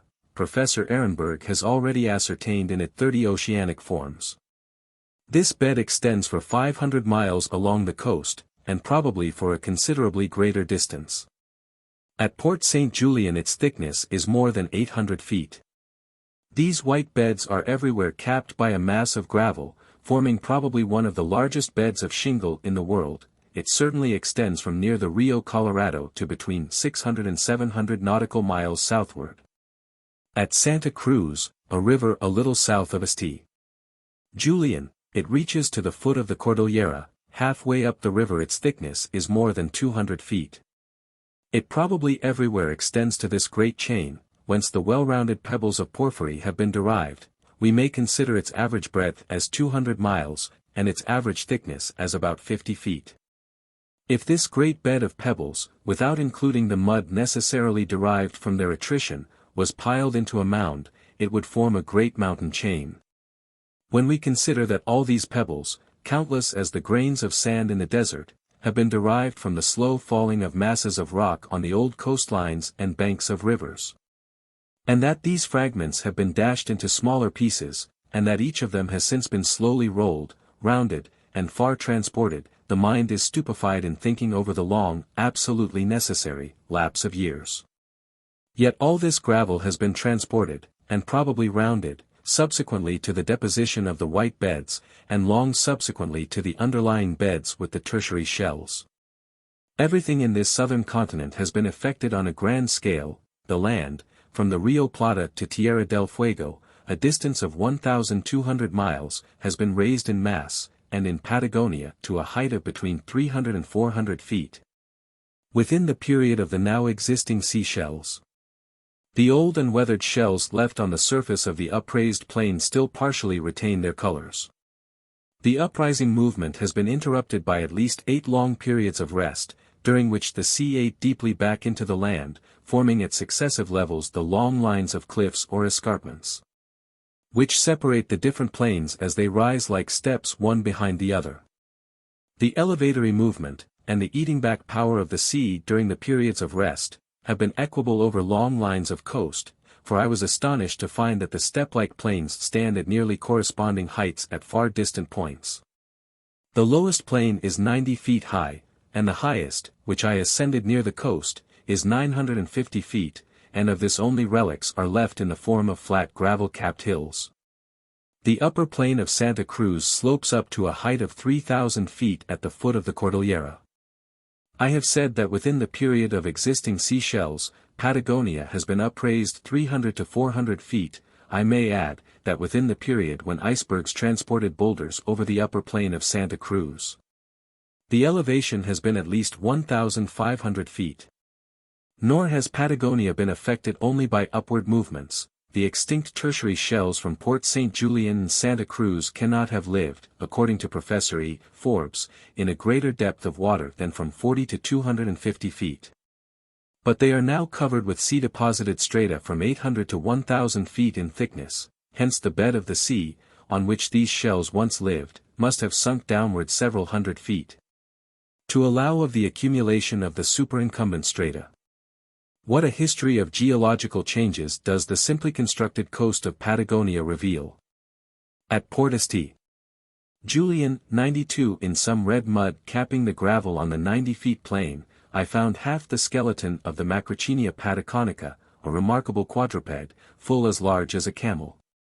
It belongs to the same division of the pachydermata with the rhinoceros, tapir, and paleotherium, but in the structure of the bones of its long neck it shows a clear relation to the camel, or rather to the guanaco and llama. From recent seashells being found on two of the higher step-formed plains, which must have been modeled and upraised before the mud was deposited in which the Macrauchenia was entombed, it is certain that this curious quadruped lived long after the sea was inhabited by its present shells. I was at first much surprised how a large quadruped could so lately have subsisted, in lat. 49 degrees 15 minutes, on these wretched gravel plains with their stunted vegetation. But the relationship of the Macrauchenia to the guanaco, now an inhabitant of the most sterile parts, partly explains this difficulty. The relationship, though distant, between the Macrauchenia and the guanaco, between the toxodon and the capybara, the closer relationship between the many extinct edentata and the living sloths, anteaters, and armadillos, now so eminently characteristic of South American zoology, and the still closer relationship between the fossil and living species of Tenemes and Hydrochaeris, are most interesting facts. This relationship is shown wonderfully as between the fossil and extinct marsupial animals of Australia, by the great collection lately brought to Europe from the caves of Brazil by M. Lund and Clausen. In this collection there are extinct species of all the 32 genera, excepting 4, of the terrestrial quadrupeds now inhabiting the provinces in which the caves occur. And the extinct species are much more numerous than those now living. There are fossil anteaters, armadillos, tapirs, peccaries, guanacos, possums, and numerous South American gnawers and monkeys, and other animals. This wonderful relationship in the same continent between the dead and the living, will, I do not doubt, hereafter throw more light on the appearance of organic beings on our earth, and their disappearance from it, than any other class of facts. It is impossible to reflect on the changed state of the American continent without the deepest astonishment. Formerly it must have swarmed with great monsters, now we find mere pygmies, compared with the antecedent allied races. If Buffon had known of the gigantic sloth and armadillo-like animals, and of the lost pachydermata, he might have said with a greater semblance of truth that the creative force in America had lost its power, rather than that it had never possessed great vigor. The greater number, if not all, of these extinct quadrupeds lived at a late period, and were the contemporaries of most of the existing seashells. Since they lived, no very great change in the form of the land can have taken place. What, then, has exterminated so many species and whole genera? The mind at first is irresistibly hurried into the belief of some great catastrophe. But thus to destroy animals, both large and small, in southern Patagonia, in Brazil, on the Cordillera of Peru, in North America up to Bering Straits, we must shake the entire framework of the globe. An examination, moreover, of the geology of La Plata and Patagonia, leads to the belief that all the features of the land result from slow and gradual changes. It appears from the character of the fossils in Europe, Asia, Australia, and in North and South America, that those conditions which favor the life of the larger quadrupeds were lately coextensive with the world. What those conditions were, no one has yet even conjectured. It could hardly have been a change of temperature, which at about the same time destroyed the inhabitants of tropical, temperate, and Arctic latitudes on both sides of the globe. In North America we positively know from Mr. Lyell that the large quadrupeds lived subsequently to that period, when boulders were brought into latitudes at which icebergs now never arrive. From conclusive but indirect reasons we may feel sure, that in the southern hemisphere the Macrauchenia also lived long subsequently to the ice-transporting boulder period. Did man, after his first inroad into South America, destroy, as has been suggested, the unwieldy Megatherium and the other Edentata? We must at least look to some other cause for the destruction of the little Tucutico at Bahia Blanca, and of the many fossil mice and other small quadrupeds in Brazil. No one will imagine that a drought, even far severer than those which cause such losses in the provinces of La Plata, could destroy every individual of every species from southern Patagonia to Bering Straits. What shall we say of the extinction of the horse? Did those plains fail of pasture, which have since been overrun by thousands and hundreds of thousands of the descendants of the stock introduced by the Spaniards? Have the subsequently introduced species consumed the food of the great antecedent races? Can we believe that the capybara has taken the food of the toxodon, the guanaco of the Macrauchenia, the existing small edentata of their numerous gigantic prototypes? Certainly, no fact in the long history of the world is so startling as the wide and repeated exterminations of its inhabitants. Nevertheless, if we consider the subject under another point of view, it will appear less perplexing. We do not steadily bear in mind how profoundly ignorant we are of the conditions of existence of every animal. Nor do we always remember that some check is constantly preventing the too rapid increase of every organized being left in a state of nature. The supply of food, on an average, remains constant, yet the tendency in every animal to increase by propagation is geometrical. And its surprising effects have nowhere been more astonishingly shown, than in the case of the European animals run wild during the last few centuries in America. Every animal in a state of nature regularly breeds. Yet in a species long established, any great increase in numbers is obviously impossible, and must be checked by some means. We are, nevertheless, seldom able with certainty to tell in any given species, at what period of life, or at what period of the year, or whether only at long intervals, the check falls, or, again, what is the precise nature of the check. Hence probably it is that we feel so little surprise at one, of two species closely allied in habits, being rare and the other abundant in the same district. Or, again, that one should be abundant in one district, and another, filling the same place in the economy of nature, should be abundant in a neighboring district, differing very little in its conditions. If asked how this is, one immediately replies that it is determined by some slight difference in climate, food, or the number of enemies, yet how rarely, if ever, we can point out the precise cause and manner of action of the check. We are therefore, driven to the conclusion that causes generally quite inappreciable by us, determine whether a given species shall be abundant or scanty in numbers. In the cases where we can trace the extinction of a species through man, either wholly or in one limited district, we know that it becomes rarer and rarer, and is then lost. It would be difficult to point out any just distinction 93 between a species destroyed by man or by the increase of its natural enemies. The evidence of rarity preceding extinction is more striking in the successive tertiary strata, as remarked by several able observers. It has often been found that a shell very common in a tertiary stratum is now most rare, and has even long been thought to be extinct. If then, as appears probable, species first become rare and then extinct, if the too rapid increase of every species, even the most favored, is steadily checked, as we must admit, though how and when it is hard to say, and if we see, without the smallest surprise, though unable to assign the precise reason, one species abundant and another closely allied species rare in the same district, why should we feel such great astonishment at the rarity being carried a step farther to extinction? An action going on every side of us, and yet barely appreciable, might surely be carried a little farther without exciting our observation. Who would feel any great surprise at hearing that the Magellanics was formerly rare compared with the Megatherium, or that one of the fossil monkeys was few in number compared with one of the now living monkeys?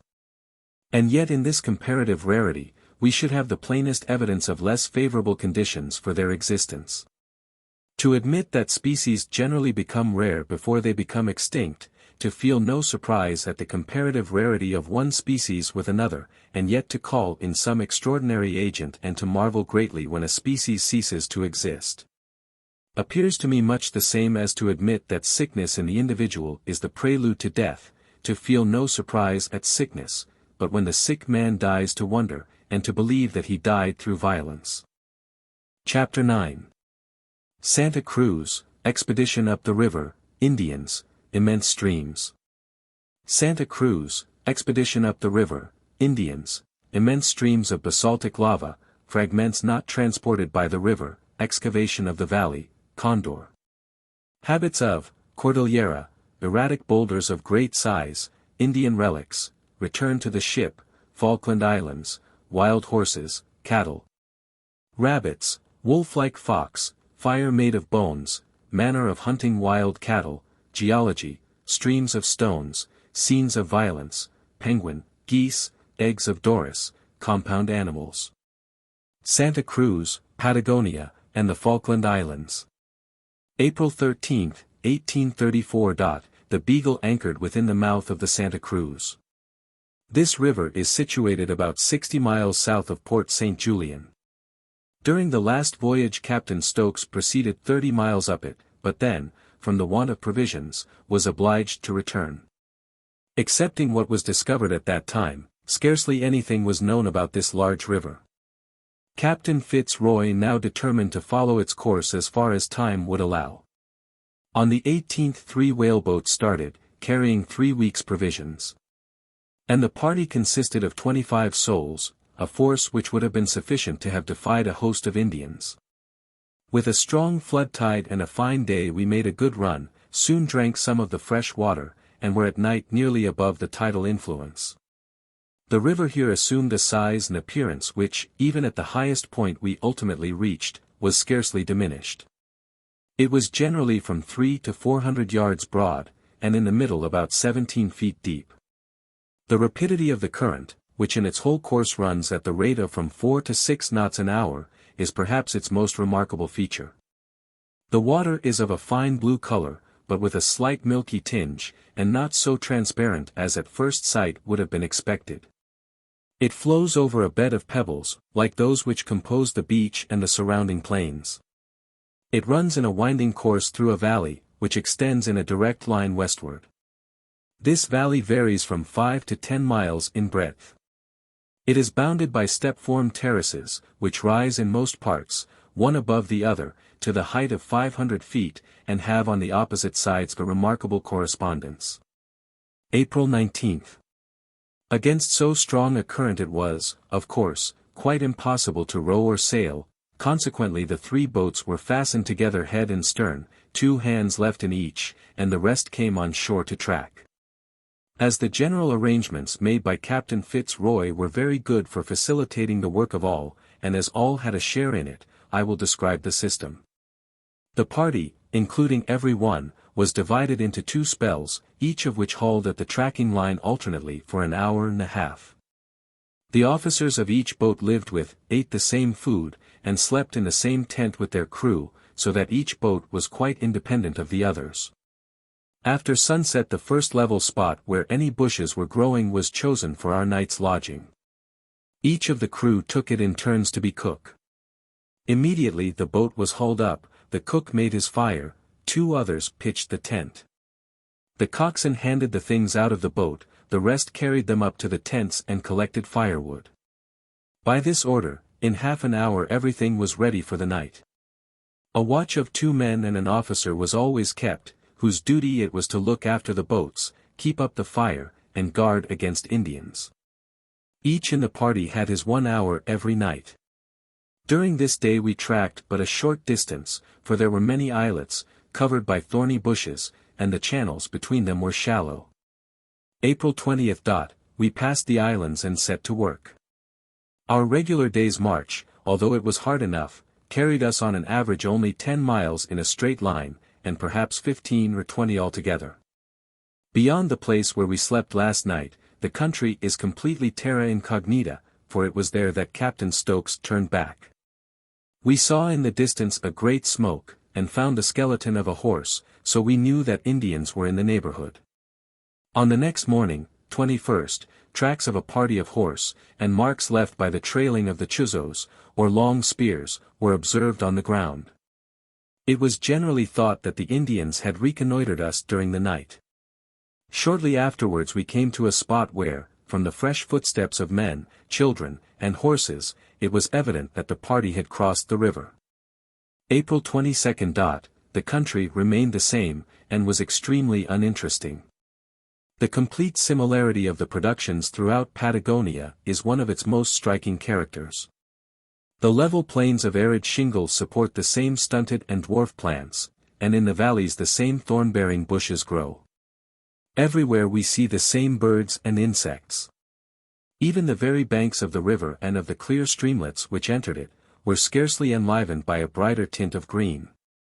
The curse of sterility is on the land, and the water flowing over a bed of pebbles partakes of the same curse. Hence the number of waterfowl is very scanty, for there is nothing to support life in the stream of this barren river. Patagonia, poor as she is in some respects, can however boast of a greater stock of small rodents 94 than perhaps any other country in the world. Several species of mice are externally characterized by large thin ears and a very fine fur. These little animals swarm amongst the thickets in the valleys, where they cannot for months together taste a drop of water excepting the dew. They all seem to be cannibals. For no sooner was a mouse caught in one of my traps than it was devoured by others. A small and delicately shaped fox, which is likewise very abundant, probably derives its entire support from these small animals. The guanaco is also in his proper district, herds of 50 or 100 were common, and, as I have stated, we saw one which must have contained at least 500. The puma, with the condor and other carrion hawks in its train, follows and preys upon these animals. The footsteps of the puma were to be seen almost everywhere on the banks of the river. And the remains of several guanacos, with their necks dislocated and bones broken, showed how they had met their death. April 24th. Like the navigators of old when approaching an unknown land, we examined and watched for the most trivial sign of a change. The drifted trunk of a tree, or a boulder of primitive rock, was hailed with joy, as if we had seen a forest growing on the flanks of the Cordillera. The top, however, of a heavy bank of clouds, which remained almost constantly in one position, was the most promising sign, and eventually turned out a true harbinger. At first the clouds were mistaken for the mountains themselves, instead of the masses of vapor condensed by their icy summits. April 26th. We this day met with a marked change in the geological structure of the plains. From the first starting I had carefully examined the gravel in the river, and for the 2 last days had noticed the presence of a few small pebbles of a very cellular basalt. These gradually increased in number and in size, but none were as large as a man's head. This morning, however, pebbles of the same rock, but more compact, suddenly became abundant, and in the course of half an hour we saw, at the distance of 5 or 6 miles, the angular edge of a great basaltic platform. When we arrived at its base we found the stream bubbling among the fallen blocks. For the next 28 miles the river course was encumbered with these basaltic masses. Above that limit immense fragments of primitive rocks, derived from the surrounding boulder formation, were equally numerous. None of the fragments of any considerable size had been washed more than 3 or 4 miles down the river below their parent source, considering the singular rapidity of the great body of water in the Santa Cruz. And that no still reaches occur in any part. This example is a most striking one, of the inefficiency of rivers in transporting even moderately sized fragments. The basalt is only lava which has flowed beneath the sea, but the eruptions must have been on the grandest scale. At the point where we first met this formation it was 120 feet in thickness. Following up the river course, the surface imperceptibly rose and the mass became thicker, so that at 40 miles above the first station it was 320 feet thick. What the thickness may be close to the Cordillera, I have no means of knowing. But the platform there attains a height of about 3,000 feet above the level of the sea. We must therefore look to the mountains of that great chain for its source. And worthy of such a source are streams that have flowed over the gently inclined bed of the sea to a distance of 100 miles. At the first glance of the basaltic cliffs on the opposite sides of the valley it was evident that the strata once were united. What power, then, has removed along a whole line of country a solid mass of very hard rock, which had an average thickness of nearly 300 feet, and a breadth varying from rather less than 2 miles to 4 miles? The river, though it has so little power in transporting even inconsiderable fragments, yet in the lapse of ages might produce by its gradual erosion an effect, of which it is difficult to judge the amount. But in this case, independently of the insignificance of such an agency, good reasons can be assigned for believing that this valley was formerly occupied by an arm of the sea. It is needless in this work to detail the arguments leading to this conclusion, derived from the form and the nature of the step-formed terraces on both sides of the valley. From the manner in which the bottom of the valley near the Andes expands into a great estuary-like plain with sand hillocks on it, and from the occurrence of a few seashells lying in the bed of the river. If I had space I could prove that South America was formerly here cut off by a strait, joining the Atlantic and Pacific Oceans, like that of Magellan. But it may yet be asked, how has the solid basalt been removed? Geologists formerly would have brought into play the violent action of some overwhelming debacle, but in this case such a supposition would have been quite inadmissible. Because, the same step-like plains with existing seashells lying on their surface, which front the long line of the Patagonian coast, sweep up on each side of the valley of Santa Cruz. No possible action of any flood could thus have modeled the land, either within the valley or along the open coast, and by the formation of such step-like plains or terraces the valley itself has been hollowed out. Although we know that there are tides which run within the narrows of the Strait of Magellan at the rate of 8 knots an hour, yet we must confess that it makes the head almost giddy to reflect on the number of years, century after century, which the tides, unaided by a heavy surf, must have required to have corroded so vast an area and thickness of solid basaltic lava. Nevertheless, we must believe that the strata undermined by the waters of this ancient strait were broken up into huge fragments, and these lying scattered on the beach were reduced first to smaller blocks, then to pebbles, and lastly to the most impalpable mud, which the tides drifted far into the eastern or western ocean. With the change in the geological structure of the plains the character of the landscape likewise altered. While rambling up some of the narrow and rocky defile, I could almost have fancied myself transported back again to the barren valleys of the island of St. Iago. Among the basaltic cliffs I found some plants which I had seen nowhere else, but others I recognized as being wanderers from Tierra del Fuego. These porous rocks serve as a reservoir for the scanty rainwater. And consequently on the line where the igneous and sedimentary formations unite, some small springs, most rare occurrences in Patagonia, burst forth, and they could be distinguished at a distance by the circumscribed patches of bright green herbage. April 27. The bed of the river became rather narrower, and hence the stream more rapid. It here ran at the rate of 6 knots an hour. From this cause, and from the many great angular fragments, tracking the boats became both dangerous and laborious. This day I shot a condor. It measured from tip to tip of the wings 8.5 feet, and from beak to tail 4 feet. This bird is known to have a wide geographical range, being found on the west coast of South America, from the Strait of Magellan along the Cordillera as far as 8 degrees north of the equator. The steep cliff near the mouth of the Rio Negro is its northern limit on the Patagonian coast, and they have there wandered about 400 miles from the great central line of their habitation in the Andes. Further south, among the bold precipices at the head of Port Desire, the condor is not uncommon, yet only a few stragglers occasionally visit the seacoast. A line of cliff near the mouth of the Santa Cruz is frequented by these birds, and about 80 miles up the river, where the sides of the valley are formed by steep basaltic precipices, the condor reappears. From these facts, it seems that the condors require perpendicular cliffs. In Chile, they haunt, during the greater part of the year, the lower country near the shores of the Pacific, and at night several roost together in one tree. But in the early part of summer they retire to the most inaccessible parts of the inner Cordillera, there to breed in peace. With respect to their propagation, I was told by the country people in Chile that the condor makes no sort of nest, but in the months of November and December lays 2 large white eggs on a shelf of bare rock. It is said that the young condors cannot fly for an entire year, and long after they are able, they continue to roost by night, and hunt by day with their parents. The old birds generally live in pairs.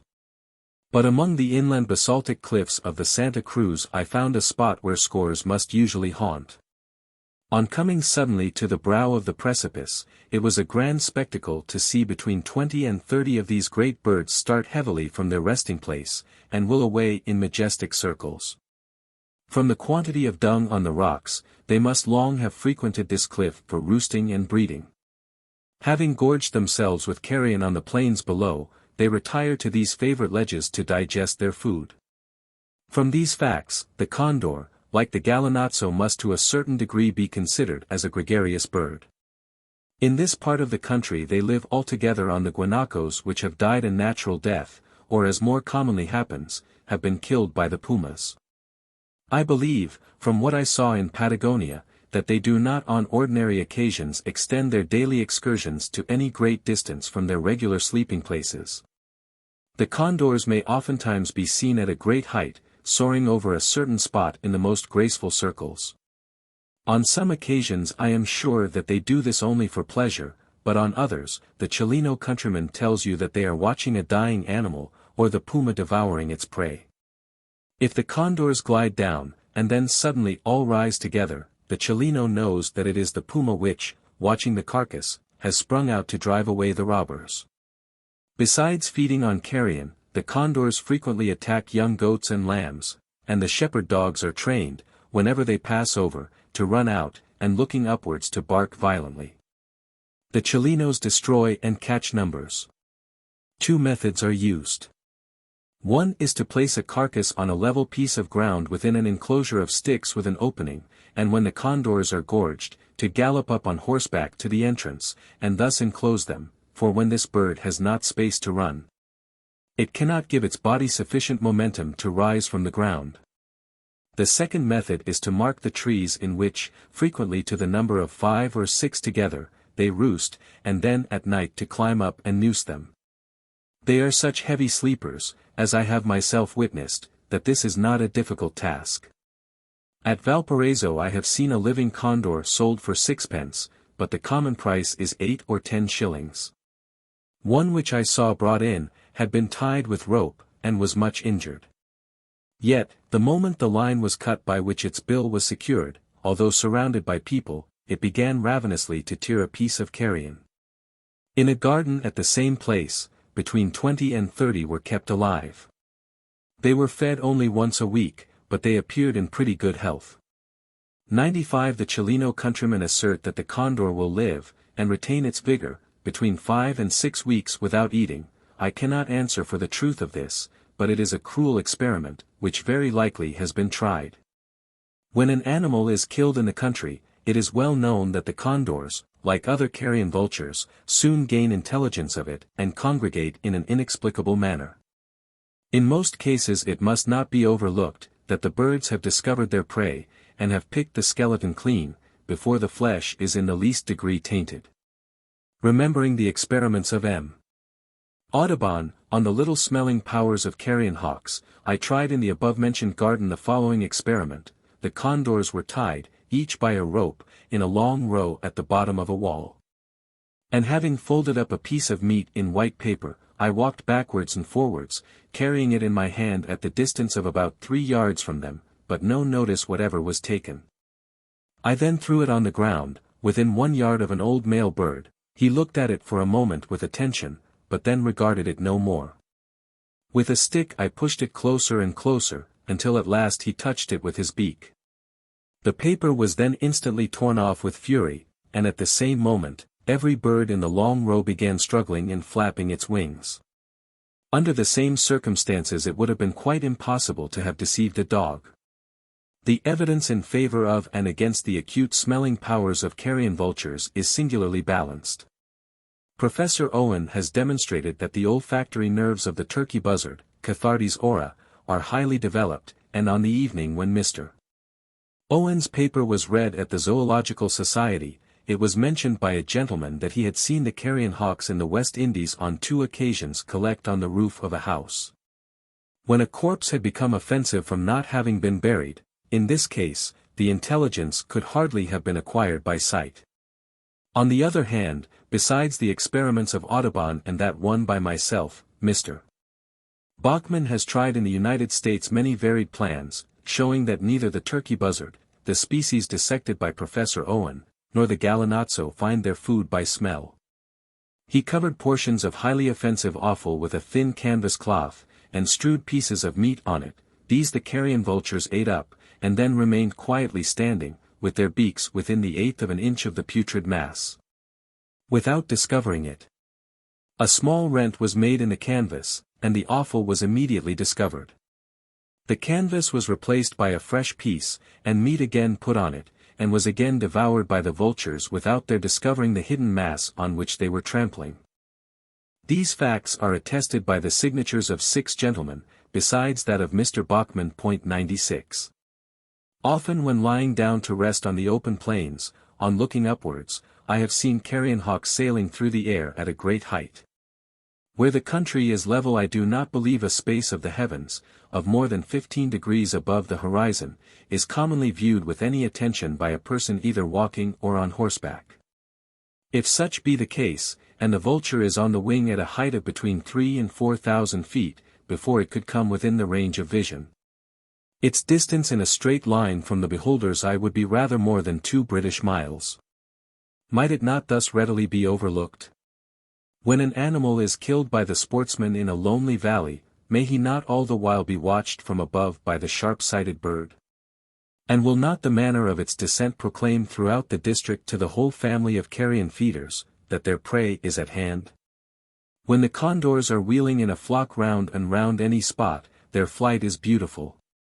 Except when rising from the ground, I do not recollect ever having seen one of these birds flap its wings. Near Lima, I watched several for nearly half an hour, without once taking off my eyes. They moved in large curves, sweeping in circles, descending and ascending without giving a single flap. As they glided close over my head, I intently watched from an oblique position the outlines of the separate and great terminal feathers of each wing. And these separate feathers, if there had been the least vibratory movement, would have appeared as if blended together, but they were seen distinct against the blue sky. The head and neck were moved frequently, and apparently with force. And the extended wings seemed to form the fulcrum on which the movements of the neck, body and tail acted. If the bird wished to descend, the wings were for a moment collapsed. And when again expanded with an altered inclination, the momentum gained by the rapid descent seemed to urge the bird upwards with the even and steady movement of a paper kite. In the case of any bird soaring, its motion must be sufficiently rapid, so that the action of the inclined surface of its body on the atmosphere may counterbalance its gravity. The force to keep up the momentum of a body moving in a horizontal plane in the air, in which there is so little friction, cannot be great, and this force is all that is wanted. The movement of the neck and body of the condor, we must suppose, is sufficient for this. However this may be, it is truly wonderful and beautiful to see so great a bird, hour after hour, without any apparent exertion, wheeling and gliding over mountain and river. April 29. From some high land we hailed with joy the white summits of the Cordillera, as they were seen occasionally peeping through their dusky envelope of clouds.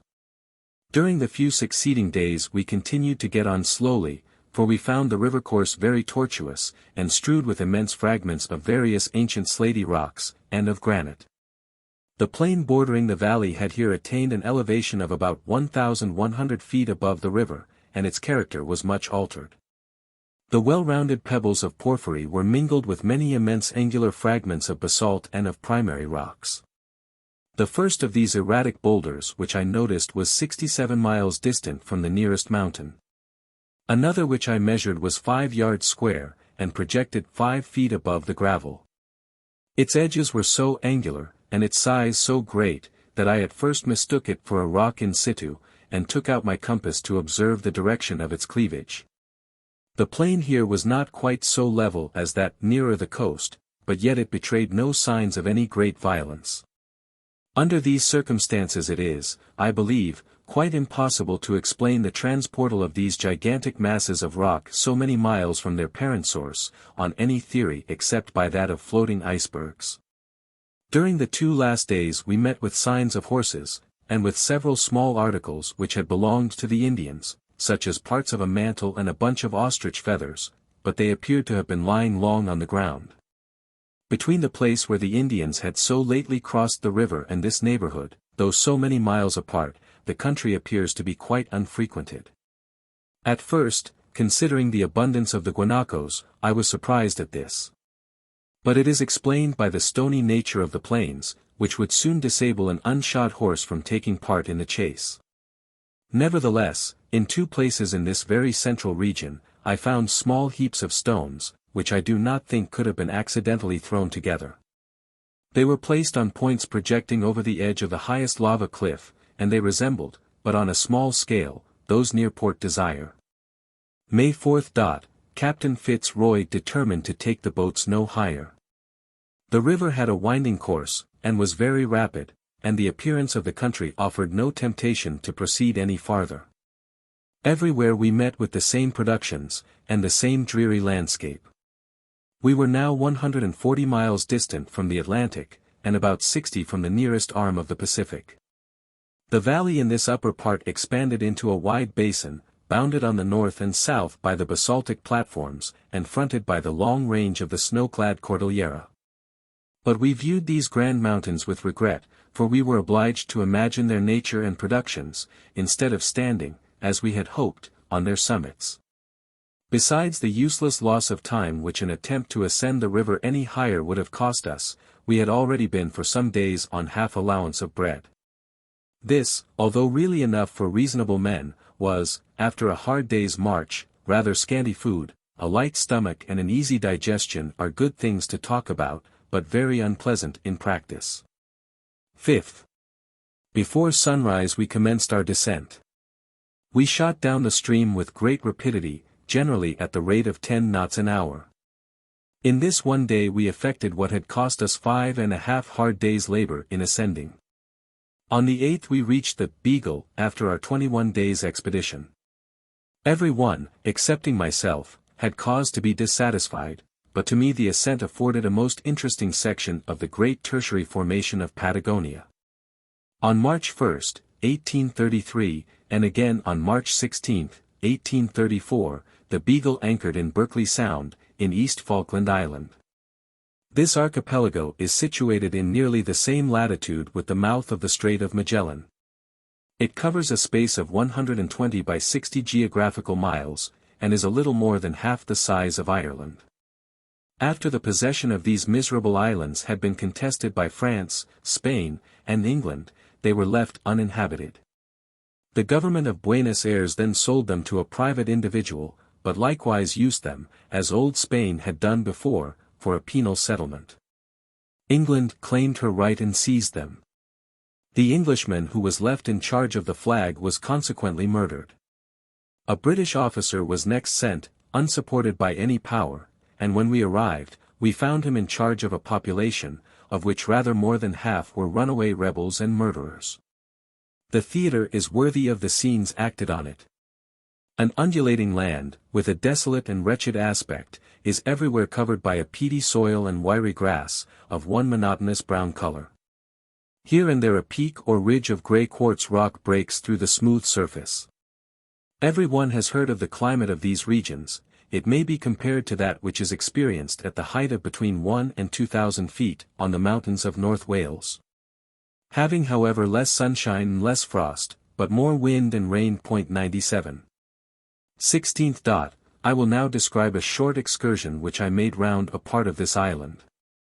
In the morning I started with 6 horses and 2 gauchos. The latter were capital men for the purpose, and well accustomed to living on their own resources.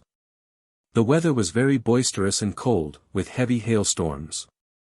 We got on, however, pretty well, but, except the geology, nothing could be less interesting than our day's ride. The country is uniformly the same undulating moorland. The surface being covered by light brown withered grass and a few very small shrubs, all springing out of an elastic peaty soil. In the valleys here and there might be seen a small flock of wild geese, and everywhere the ground was so soft that the snipe were able to feed. Besides these 2 birds there were few others. There is one main range of hills, nearly 2,000 feet in height, and composed of quartz rock, the rugged and barren crests of which gave us some trouble to cross. On the south side we came to the best country for wild cattle. We met, however, no great number, for they had been lately much harassed. In the evening we came across a small herd. One of my companions, Saint Iago by name, soon separated a fat cow. He threw the Bolas, and it struck her legs, but failed in becoming entangled. Then dropping his hat to mark the spot where the balls were left, while at full gallop he uncoiled his lazo, and after a most severe chase again came up to the cow, and caught her round the horns. The other gaucho had gone on ahead with the spare horses, so that Saint Iago had some difficulty in killing the furious beast. He managed to get her on a level piece of ground, by taking advantage of her as often as she rushed at him. And when she would not move, my horse, from having been trained, would canter up, and with his chest give her a violent push. But when on level ground it does not appear an easy job for one man to kill a beast mad with terror. Nor would it be so if the horse, when left to itself without its rider, did not soon learn, for its own safety, to keep the lazo tight, so that, if the cow or ox moves forward, the horse moves just as quickly forward.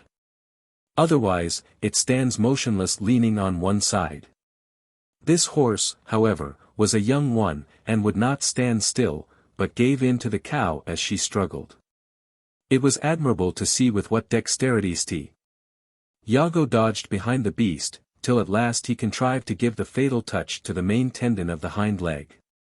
After which, without much difficulty, he drove his knife into the head of the spinal marrow, and the cow dropped as if struck by lightning. He cut off pieces of flesh with the skin to it, but without any bones, sufficient for our expedition. We then rode on to our sleeping place, and had for supper, carne con cuero, or meat roasted with the skin on it. This is as superior to common beef as venison is to mutton. A large circular piece taken from the back is roasted on the embers with the hide downwards and in the form of a saucer, so that none of the gravy is lost. If any worthy alderman had supped with us that evening, carne con cuero, without doubt, would soon have been celebrated in London. During the night it rained, and the next day, 17th, was very stormy, with much hail and snow. We rowed across the island to the neck of land which joins the Rincón del Tor, the great peninsula at the SW extremity, to the rest of the island. From the great number of cows which have been killed, there is a large proportion of bulls.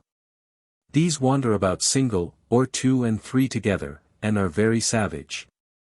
I never saw such magnificent beasts. They equaled in the size of their huge heads and necks the Grecian marble sculptures.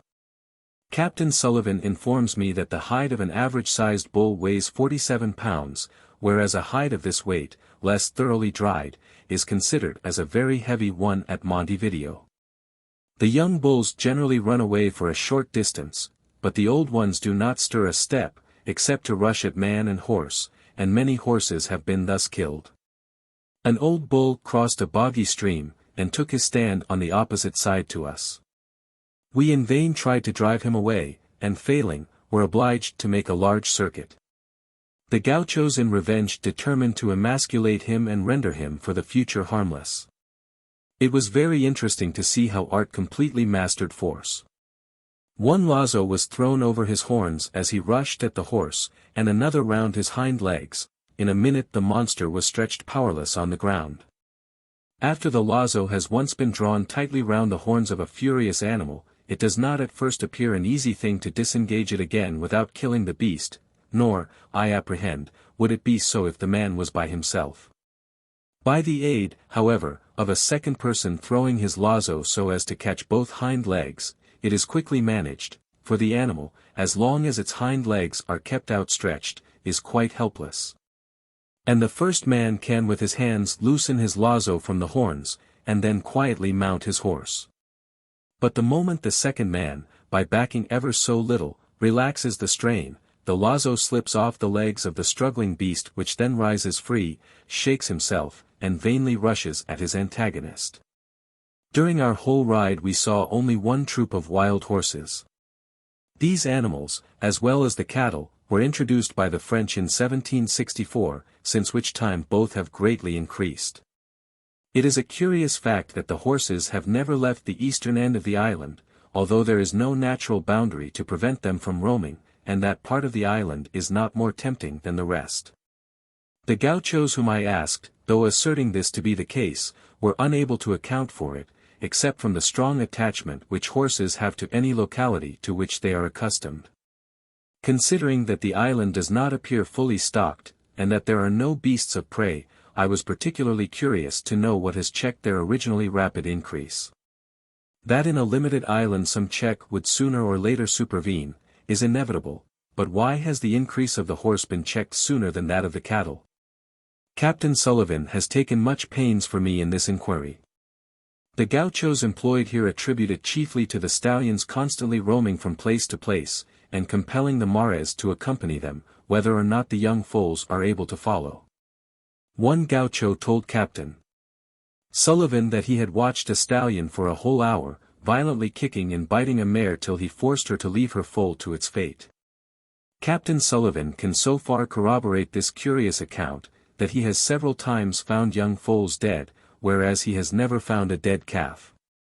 Moreover, the dead bodies of full-grown horses are more frequently found, as if more subject to disease or accidents than those of the cattle. From the softness of the ground their hoofs often grow irregularly to a great length, and this causes lameness. The predominant colors are roan and iron gray. All the horses bred here, both tame and wild, are rather small-sized, though generally in good condition. And they have lost so much strength, that they are unfit to be used in taking wild cattle with the lazo. In consequence, it is necessary to go to the great expense of importing fresh horses from the Plata. At some future period the southern hemisphere probably will have its breed of Falkland ponies, as the northern has its Shetland breed. The cattle, instead of having degenerated like the horses, seem, as before remarked, to have increased in size. And they are much more numerous than the horses. Captain Sullivan informs me that they vary much less in the general form of their bodies and in the shape of their horns than English cattle. In color they differ much. And it is a remarkable circumstance, that in different parts of this one small island, different colors predominate. Round Mount Usborne, at a height of from 1,000 to 1,500 feet above the sea, about half of some of the herds are mouse or lead-colored, a tint which is not common in other parts of the island. Near Port Pleasant dark brown prevails, whereas south of Choiseul Sound, which almost divides the island into two parts, white beasts with black heads and feet are the most common, in all parts black, and some spotted animals may be observed. Captain Sullivan remarks that the difference in the prevailing colors was so obvious, that in looking for the herds near Port Pleasant, they appeared from a long distance like black spots.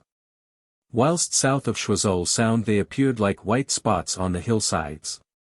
Captain Sullivan thinks that the herds do not mingle, and it is a singular fact, that the mouse-colored cattle, though living on the high land, calve about a month earlier in the season than the other colored beasts on the lower land. It is interesting thus to find the once domesticated cattle breaking into three colors, of which some one color would in all probability ultimately prevail over the others, if the herd were left undisturbed for the next several centuries. The rabbit is another animal which has been introduced, and has succeeded very well, so that they abound over large parts of the island.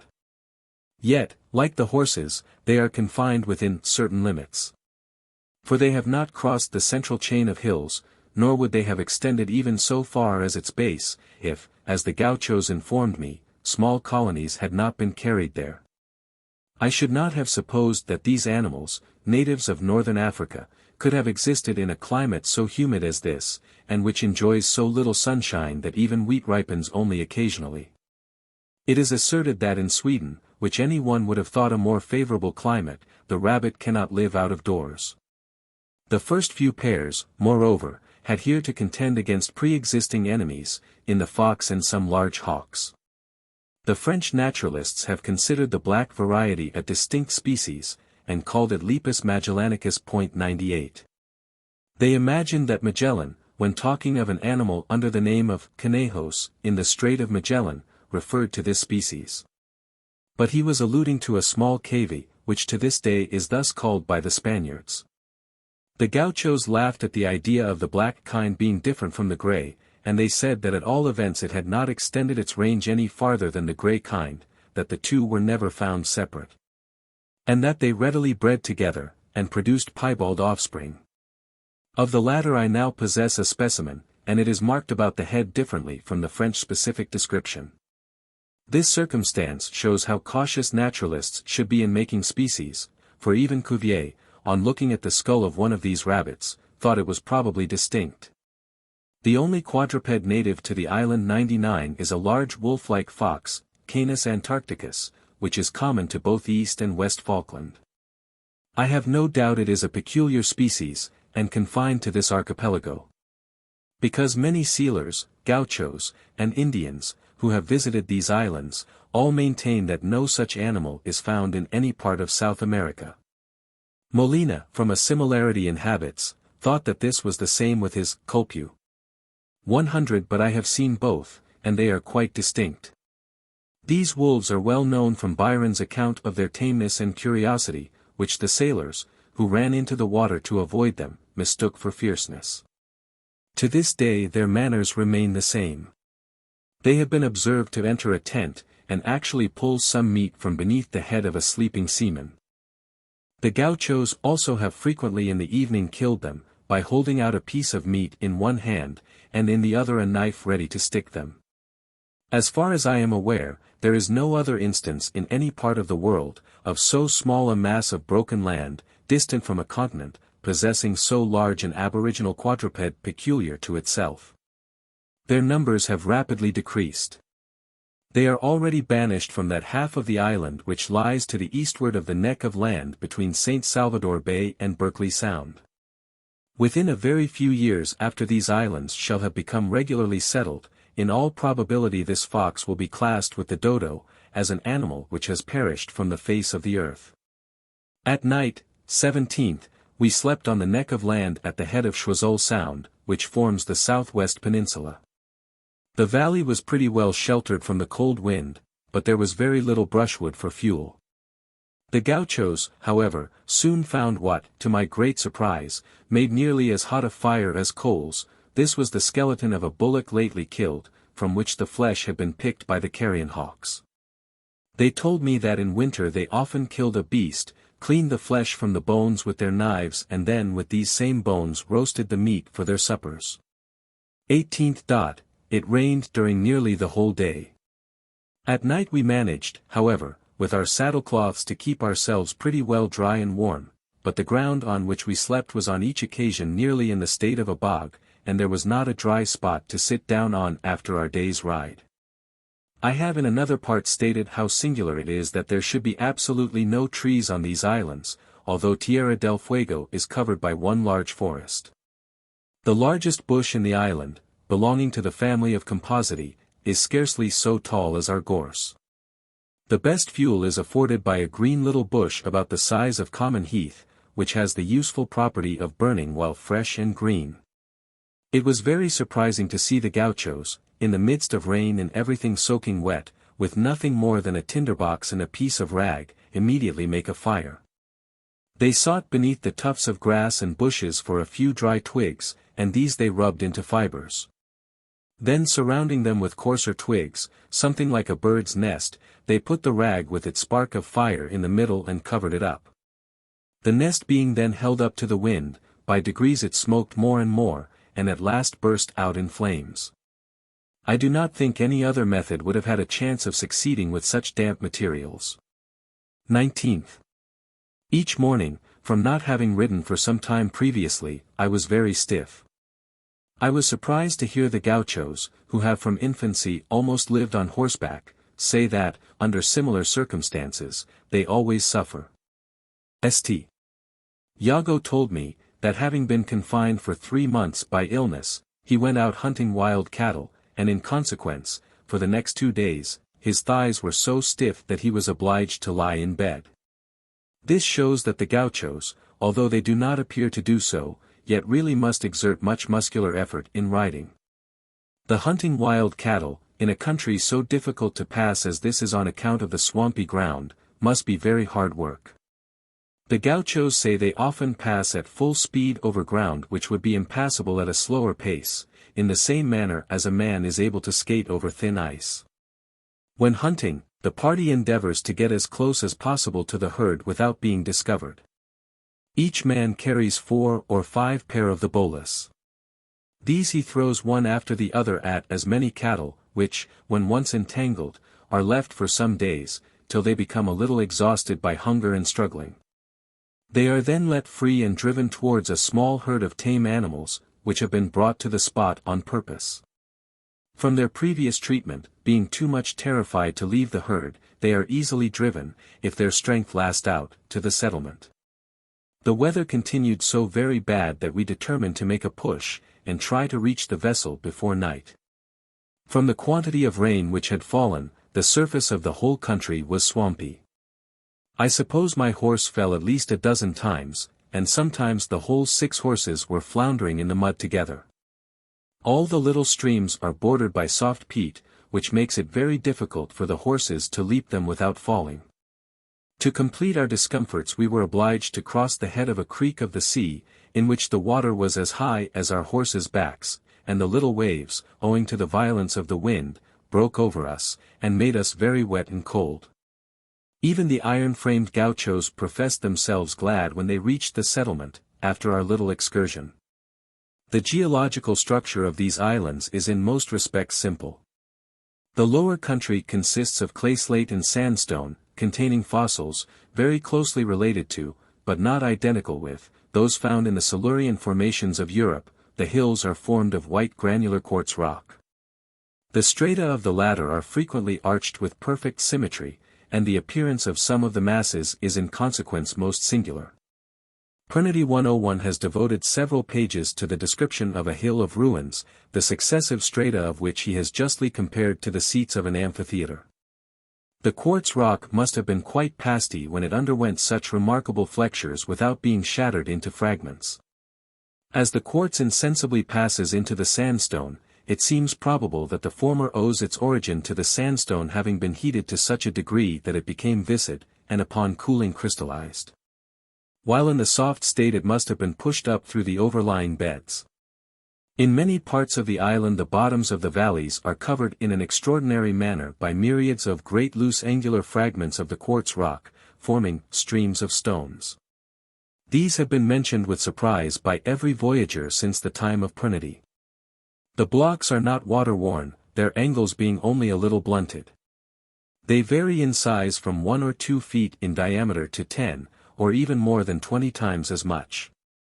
They are not thrown together into irregular piles, but are spread out into level sheets or great streams. It is not possible to ascertain their thickness, but the water of small streamlets can be heard trickling through the stones many feet below the surface. The actual depth is probably great, because the crevices between the lower fragments must long ago have been filled up with sand. The width of these sheets of stones varies from a few hundred feet to a mile. But the peaty soil daily encroaches on the borders, and even forms islets wherever a few fragments happen to lie close together. In a valley south of Berkeley Sound, which some of our party called the Great Valley of Fragments, it was necessary to cross an uninterrupted band half a mile wide, by jumping from one pointed stone to another. So large were the fragments, that being overtaken by a shower of rain, I readily found shelter beneath one of them. Their little inclination is the most remarkable circumstance in these streams of stones. On the hillsides I have seen them sloping at an angle of 10 degrees with the horizon, but in some of the level, broad-bottomed valleys, the inclination is only just sufficient to be clearly perceived. On so rugged a surface there was no means of measuring the angle, but to give a common illustration, I may say that the slope would not have checked the speed of an English mail coach. In some places a continuous stream of these fragments followed up the course of a valley, and even extended to the very crest of the hill. On these crests huge masses, exceeding in dimensions any small building, seemed to stand arrested in their headlong course. There, also, the curved strata of the archways lay piled on each other, like the ruins of some vast and ancient cathedral. In endeavoring to describe these scenes of violence one is tempted to pass from one simile to another. We may imagine that streams of white lava had flowed from many parts of the mountains into the lower country, and that when solidified they had been rent by some enormous convulsion into myriads of fragments. The expression, streams of stones, which immediately occurred to every one, conveys the same idea. These scenes are on the spot rendered more striking by the contrast of the low, rounded forms of the neighboring hills. I was interested by finding on the highest peak of one range, about 700 feet above the sea, a great arched fragment, lying on its convex side, or back downwards. Must we believe that it was fairly pitched up in the air, and thus turned? Or, with more probability, that there existed formerly a part of the same range more elevated than the point on which this monument of a great convulsion of nature now lies? As the fragments in the valleys are neither rounded nor the crevices filled up with sand, we must infer that the period of violence was subsequent to the land having been raised above the waters of the sea. In a transverse section within these valleys the bottom is nearly level, or rises but very little towards either side. Hence the fragments appear to have traveled from the head of the valley. But in reality it seems more probable that they have been hurled down from the nearest slopes, and that since, by a vibratory movement of overwhelming force, 102 the fragments have been leveled into one continuous sheet. If during the earthquake 103 which in 1835 overthrew Concepcion, in Chile, it was thought wonderful that small bodies should have been pitched a few inches from the ground, what must we say to a movement which has caused fragments many tons in weight to move onwards like so much sand on a vibrating board, and find their level? I have seen, in the Cordillera of the Andes, the evident marks where stupendous mountains have been broken into pieces like so much thin crust, and the strata thrown on their vertical edges. But never did any scene, like these streams of stones, so forcibly convey to my mind the idea of a convulsion, of which in historical records we might in vain seek for any counterpart, yet the progress of knowledge will probably some day give a simple explanation of this phenomenon, as it already has of the so long thought inexplicable transportal of the erratic boulders which are strewed over the plains of Europe. I have little to remark on the zoology of these islands. I have before described the carrion vulture of Polyborus. There are some other hawks, owls, and a few small land birds. The waterfowl are particularly numerous, and they must formerly, from the accounts of the old navigators, have been much more so. One day I observed a cormorant playing with a fish which it had caught. 8 times successively the bird let its prey go, then dived after it, and although in deep water, brought it each time to the surface. In the zoological gardens I have seen the otter treat a fish in the same manner, much as a cat does a mouse. I do not know of any other instance where Dame Nature appears so wilfully cruel. Another day, having placed myself between a penguin, Aptenidites demersa, and the water, I was much amused by watching its habits. It was a brave bird, and till reaching the sea, it regularly fought and drove me backwards. Nothing less than heavy blows would have stopped him. Every inch he gained he firmly kept, standing close before me erect and determined. When thus opposed he continually rolled his head from side to side, in a very odd manner, as if the power of distinct vision lay only in the anterior and basal part of each eye. This bird is commonly called the jackass penguin, from its habit, while on shore, of throwing its head backwards, and making a loud strange noise, very like the braying of an ass. But while at sea, and undisturbed, its note is very deep and solemn, and is often heard in the night time. In diving, its little wings are used as fins, but on the land, as front legs. When crawling, it may be set on 4 legs, through the tussocks or on the side of a grassy cliff. It moves so very quickly that it might easily be mistaken for a quadruped. When at sea and fishing, it comes to the surface for the purpose of breathing with such a spring, and dives again so instantaneously, that I defy anyone at first sight to be sure that it was not a fish leaping for sport.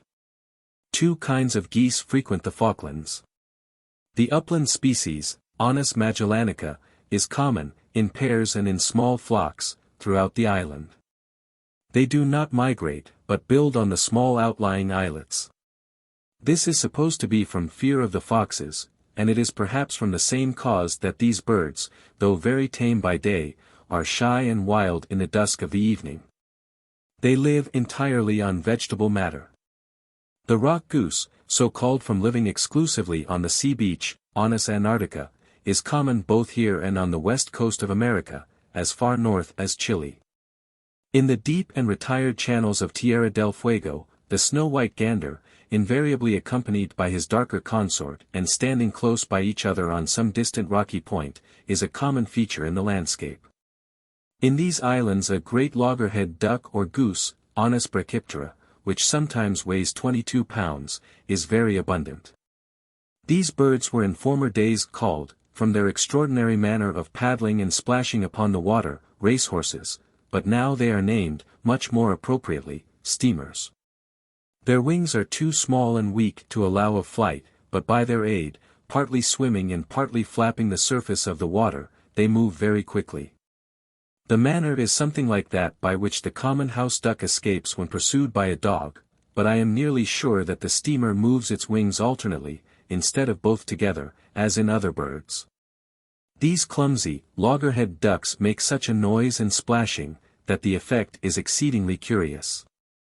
Thus we find in South America 3 birds which use their wings for other purposes besides flight. The penguin as fins, the steamer as paddles, and the ostrich as sails, and the apteryx of New Zealand, as well as its gigantic extinct prototype the Dianornis, possess only rudimentary representatives of wings. The steamer is able to dive only to a very short distance. It feeds entirely on shellfish from the kelp and tidal rocks. Hence the beak and head, for the purpose of breaking them, are surprisingly heavy and strong. The head is so strong that I have scarcely been able to fracture it with my geological hammer. And all our sportsmen soon discovered how tenacious these birds were of life. When in the evening pluming themselves in a flock, they make the same odd mixture of sounds which bullfrogs do within the tropics. In Tierra del Fuego, as well as in the Falkland Islands, I made many observations on the lower marine animals 104, but they are of little general interest. I will mention only one class of facts, relating to certain zoophytes in the more highly organized division of that class. Several genera, Flustra, Escara, Cellaria, Crisia, and others, agree in having singular movable organs, like those of Flustra avicularia, found in the European seas, attached to their cells. The organ, in the greater number of cases, very closely resembles the head of a vulture, but the lower mandible can be opened much wider than in a real bird's beak. The head itself possesses considerable powers of movement, by means of a short neck. In one zoophyte the head itself was fixed, but the lower jaw free. In another it was replaced by a triangular hood, with a beautifully fitted trapdoor, which evidently answered to the lower mandible. In the greater number of species, each cell was provided with one head, but in others each cell had 2. The young cells at the end of the branches of these corallines contain quite immature polypi, yet the vulture heads attached to them, though small, are in every respect perfect. When the polypus was removed by a needle from any of the cells, these organs did not appear in the least affected. When one of the vulture-like heads was cut off from the cell, the lower mandible retained its power of opening and closing. Perhaps the most singular part of their structure is, that when there were more than 2 rows of cells on a branch, the central cells were furnished with these appendages, of only 1/4 the size of the outside ones. Their movements varied according to the species, but in some I never saw the least motion, while others, with the lower mandible generally wide open, oscillated backwards and forwards at the rate of about 5 seconds each turn. Others moved rapidly and by starts. When touched with a needle, the beak generally seized the point so firmly that the whole branch might be shaken. These bodies have no relation whatever with the production of the eggs or gemmules, as they are formed before the young polypi appear in the cells at the end of the growing branches. As they move independently of the polypi, and do not appear to be in any way connected with them, and as they differ in size on the outer and inner rows of cells, I have little doubt that in their functions they are related rather to the horny axis of the branches than to the polypi in the cells. The fleshy appendage at the lower extremity of the sea pen, described at Bahia Blanca, also forms part of the zoophyte, as a whole, in the same manner as the roots of a tree form part of the whole tree, and not of the individual leaf or flower buds. In another elegant little corallin, Crisia, each cell was furnished with a long-toothed bristle, which had the power of moving quickly. Each of these bristles and each of the vulture-like heads generally moved quite independently of the others, but sometimes all on both sides of a branch, sometimes only those on one side, moved together coinstantaneously. Sometimes each moved in regular order one after another. In these actions we apparently behold as perfect a transmission of will in the zoophyte, though composed of thousands of distinct polypi, as in any single animal. The case, indeed, is not different from that of the sea pens, which, when touched, drew themselves into the sand on the coast of Bahia Blanca. I will state one other instance of uniform action, though of a very different nature, in a zoophyte closely allied to Crisia, and therefore very simply organized. Having kept a large tuft of it in a basin of salt water, when it was dark I found that as often as I rubbed any part of a branch, the whole became strongly phosphorescent with a green light. I do not think I ever saw any object more beautifully so. But the remarkable circumstance was, that the flashes of light always proceeded up the branches, from the base towards the extremities. The examination of these compound animals was always very interesting to me. What can be more remarkable than to see a plant-like body producing an egg, capable of swimming about and of choosing a proper place to adhere to, which then sprouts into branches, each crowded with innumerable distinct animals, often of complicated organizations. The branches, moreover, as we have just seen, sometimes possess organs capable of movement and independent of the polypi. Surprising as this union of separate individuals in a common stock must always appear, every tree displays the same fact, for buds must be considered as individual plants. It is, however, natural to consider a polypus, furnished with a mouth, intestines, and other organs, as a distinct individual, whereas the individuality of a leaf bud is not easily realized. So that the union of separate individuals in a common body is more striking in a corallin than in a tree. Our conception of a compound animal, where in some respects the individuality of each is not completed, may be aided, by reflecting on the production of two distinct creatures by bisecting a single one with a knife, or where nature herself performs the task of bisection. We may consider the polypi in a zoophyte, or the buds in a tree, as cases where the division of the individual has not been completely effected. Certainly in the case of trees, and judging from analogy in that of corallins, the individuals propagated by buds seem more intimately related to each other, than eggs or seeds are to their parents. It seems now pretty well established that plants propagated by buds all partake of a common duration of life. And it is familiar to every one, what singular and numerous peculiarities are transmitted with certainty, by buds, layers, and grafts, which by seminal propagation never or only casually reappear. Chapter 10. Tierra del Fuego, First Arrival, Good Success Bay, An Account of the Fuegians. Tierra del Fuego. First Arrival, Good Success Bay, An Account of the Fuegians on Board, Interview with the Savages, Scenery of the Forests, Cape Horn, Wigwam Cove, Miserable Condition of the Savages, Famines, Cannibals, Matricide, Religious Feelings, Great Gale, Beagle Channel, Ponsonby Sound, Build Wigwams and Settle the Fuegians, Bifurcation of the Beagle Channel, Glaciers, Return to the Ship, Second Visit in the Ship to the Settlement, Equality of Condition amongst the Natives. Tierra del Fuego. December 17, 1832. Having now finished with Patagonia and the Falkland Islands, I will describe our first arrival in Tierra del Fuego. A little after noon we doubled Cape St. Diego, and entered the famous Strait of Le Maire. We kept close to the Fuegian shore, but the outline of the rugged, inhospitable Staten Land was visible amidst the clouds. In the afternoon we anchored in the Bay of Good Success. While entering we were saluted in a manner becoming the inhabitants of this savage land. A group of Fuegians partly concealed by the entangled forest, were perched on a wild point overhanging the sea. And as we passed by, they sprang up and waving their tattered cloaks sent forth a loud and sonorous shout.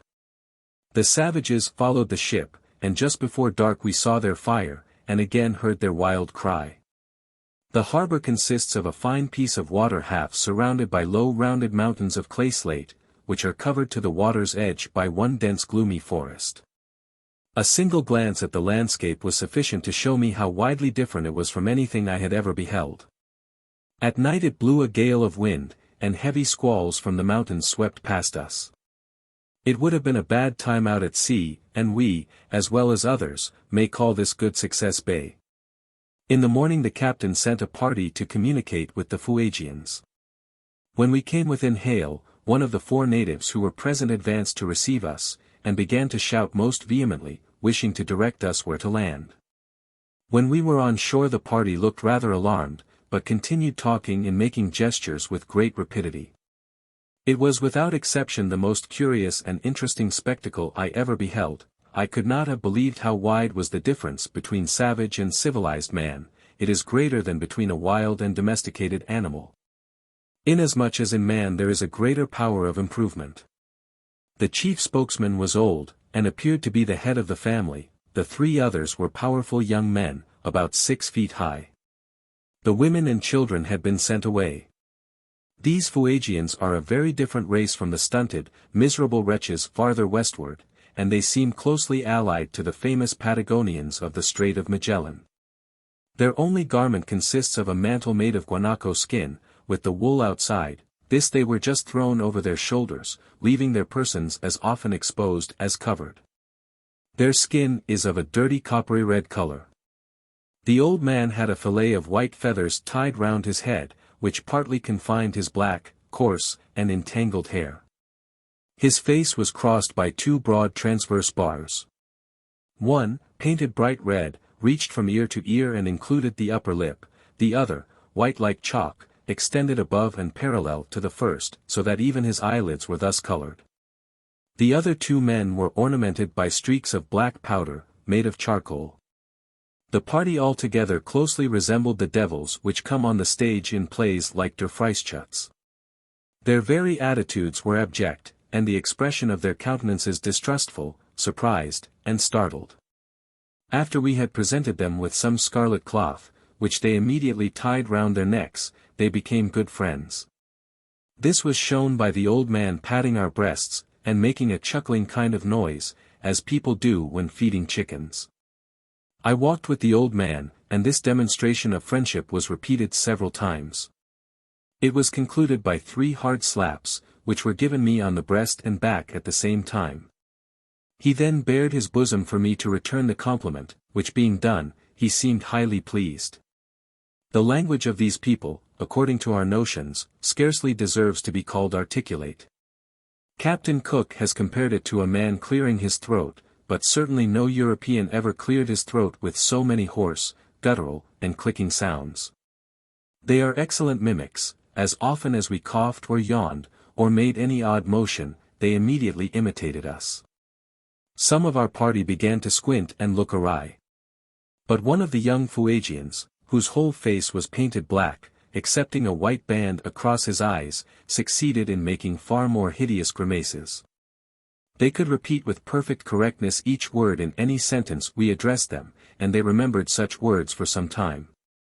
Yet we Europeans all know how difficult it is to distinguish apart the sounds in a foreign language. Which of us, for instance, could follow an American Indian through a sentence of more than 3 words? All savages appear to possess, to an uncommon degree, this power of mimicry.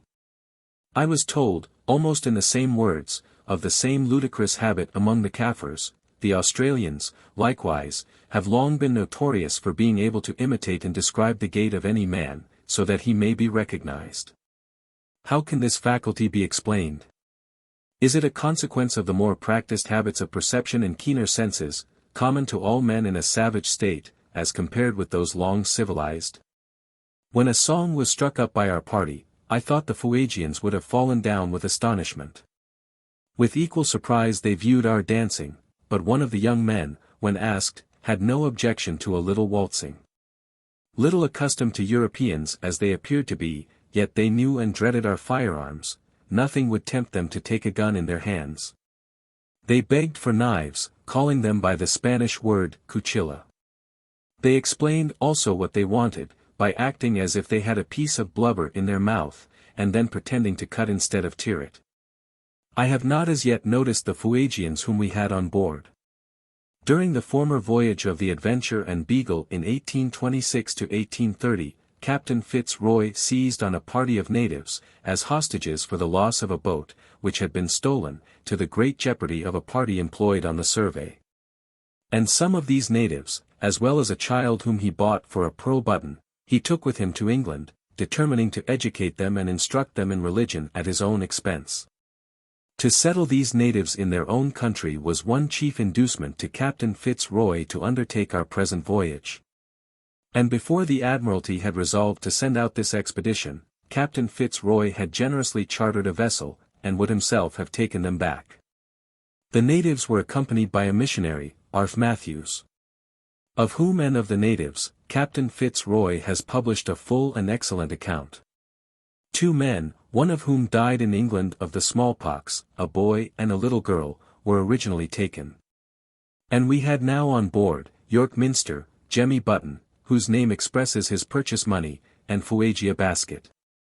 York Minster was a full-grown, short, thick, powerful man. His disposition was reserved, taciturn, morose, and when excited violently passionate. His affections were very strong towards a few friends on board, his intellect good. Jemmy Button was a universal favorite, but likewise passionate. The expression of his face at once showed his nice disposition.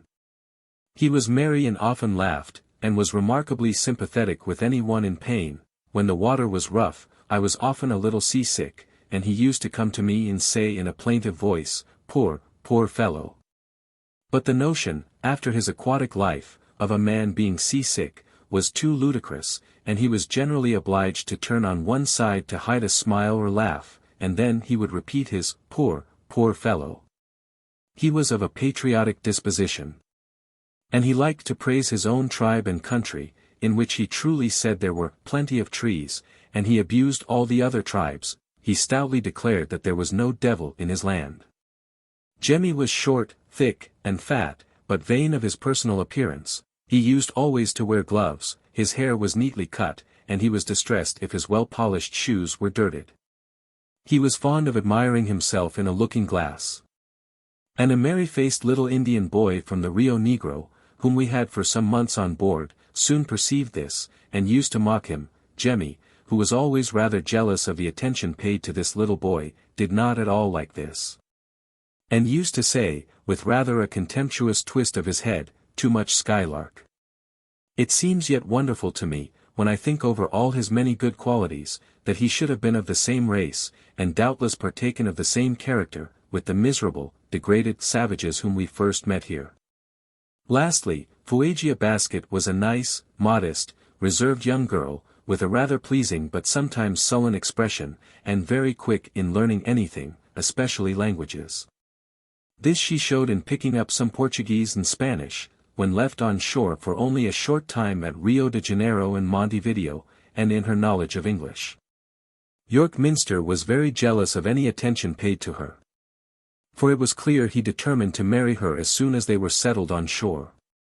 Although all 3 could both speak and understand a good deal of English, it was singularly difficult to obtain much information from them concerning the habits of their countrymen. This was partly owing to their apparent difficulty in understanding the simplest alternative. Every one accustomed to very young children knows how seldom one can get an answer even to so simple a question as whether a thing is black or white. The idea of black or white seems alternately to fill their minds. So it was with these Fuegians, and hence it was generally impossible to find out, by cross-questioning, whether one had rightly understood anything which they had asserted. Their sight was remarkably acute. It is well known that sailors, from long practice, can make out a distant object much better than a landsman. But both York and Jemmy were much superior to any sailor on board. Several times they have declared what some distant object has been, and though doubted by every one, they have proved right when it has been examined through a telescope. They were quite conscious of this power, and Jemmy, when he had any little quarrel with the officer on watch, would say, "Me see ship, me no tell." It was interesting to watch the conduct of the savages. When we landed, towards Jemmy Button, they immediately perceived the difference between him and ourselves, and held much conversation one with another on the subject. The old man addressed a long harangue to Jemmy, which it seems was to invite him to stay with them. But Jemmy understood very little of their language, and was, moreover, thoroughly ashamed of his countrymen. When York Minster afterwards came on shore, they noticed him in the same way, and told him he ought to shave, yet he had not 20 dwarf hairs on his face, whilst we all wore our untrimmed beards. They examined the colour of his skin, and compared it with ours. One of our arms being bared, they expressed the liveliest surprise and admiration at its whiteness, just in the same way in which I have seen the orangutan do at the zoological gardens. We thought that they mistook 2 or 3 of the officers, who were rather shorter and fairer, though adorned with large beards, for the ladies of our party. The tallest amongst the Fuegians was evidently much pleased at his height being noticed. When placed back to back with the tallest of the boat's crew, he tried his best to edge on higher ground, and to stand on tiptoe. He opened his mouth to show his teeth, and turned his face for a side view. And all this was done with such alacrity, that I dare say he thought himself the handsomest man in Tierra del Fuego. After our first feeling of grave astonishment was over, nothing could be more ludicrous than the odd mixture of surprise and imitation which these savages every moment exhibited. The next day I attempted to penetrate some way into the country. Tierra del Fuego may be described as a mountainous land, partly submerged in the sea, so that deep inlets and bays occupy the place where valleys should exist. The mountain sides, except on the exposed western coast, are covered from the water's edge upwards by one great forest. The trees reach to an elevation of between 1,000 and 1,500 feet, and are succeeded by a band of peat, with minute alpine plants. And this again is succeeded by the line of perpetual snow, which, according to Captain King, in the Strait of Magellan descends to between 3,000 and 4,000 feet. To find an acre of level land in any part of the country is most rare. I recollect only one little flat piece near Port Famine, and another of rather larger extent near Guaree Road. In both places, and everywhere else, the surface is covered by a thick bed of swampy peat. Even within the forest, the ground is concealed by a mass of slowly putrefying vegetable matter, which, from being soaked with water, yields to the foot. Finding it nearly hopeless to push my way through the wood, I followed the course of a mountain torrent. At first, from the waterfalls and number of dead trees, I could hardly crawl along. But the bed of the stream soon became a little more open, from the floods having swept the sides. I continued slowly to advance for an hour along the broken and rocky banks, and was amply repaid by the grandeur of the scene. The gloomy depth of the ravine well accorded with the universal signs of violence. On every side were lying irregular masses of rock and torn-up trees. Other trees, though still erect, were decayed to the heart and ready to fall. The entangled mass of the thriving and the fallen reminded me of the forests within the tropics, yet there was a difference, for in these still solitudes, death, instead of life, seemed the predominant spirit. I followed the watercourse till I came to a spot where a great slip had cleared a straight space down the mountainside. By this road I ascended to a considerable elevation, and obtained a good view of the surrounding woods. The trees all belong to one kind, the Fagus betuloides, for the number of the other species of fagus and of the winter's bark is quite inconsiderable. This beech keeps its leaves throughout the year. But its foliage is of a peculiar brownish-green color, with a tinge of yellow. As the whole landscape is thus colored, it has a somber, dull appearance, nor is it often enlivened by the rays of the sun. December 20th. One side of the harbor is formed by a hill about 1,500 feet high, which Captain FitzRoy has called after Sir J. Banks, in commemoration of his disastrous excursion which proved fatal to 2 men of his party, and nearly so to Dr. Solander. The snowstorm, which was the cause of their misfortune, happened in the middle of January, corresponding to our July, and in the latitude of Durham. I was anxious to reach the summit of this mountain to collect alpine plants. For flowers of any kind in the lower parts are few in number. We followed the same watercourse as on the previous day, till it dwindled away, and we were then compelled to crawl blindly among the trees. These, from the effects of the elevation and of the impetuous winds, were low, thick and crooked. At length we reached that which from a distance appeared like a carpet of fine green turf, but which, to our vexation, turned out to be a compact mass of little beech trees about 4 or 5 feet high.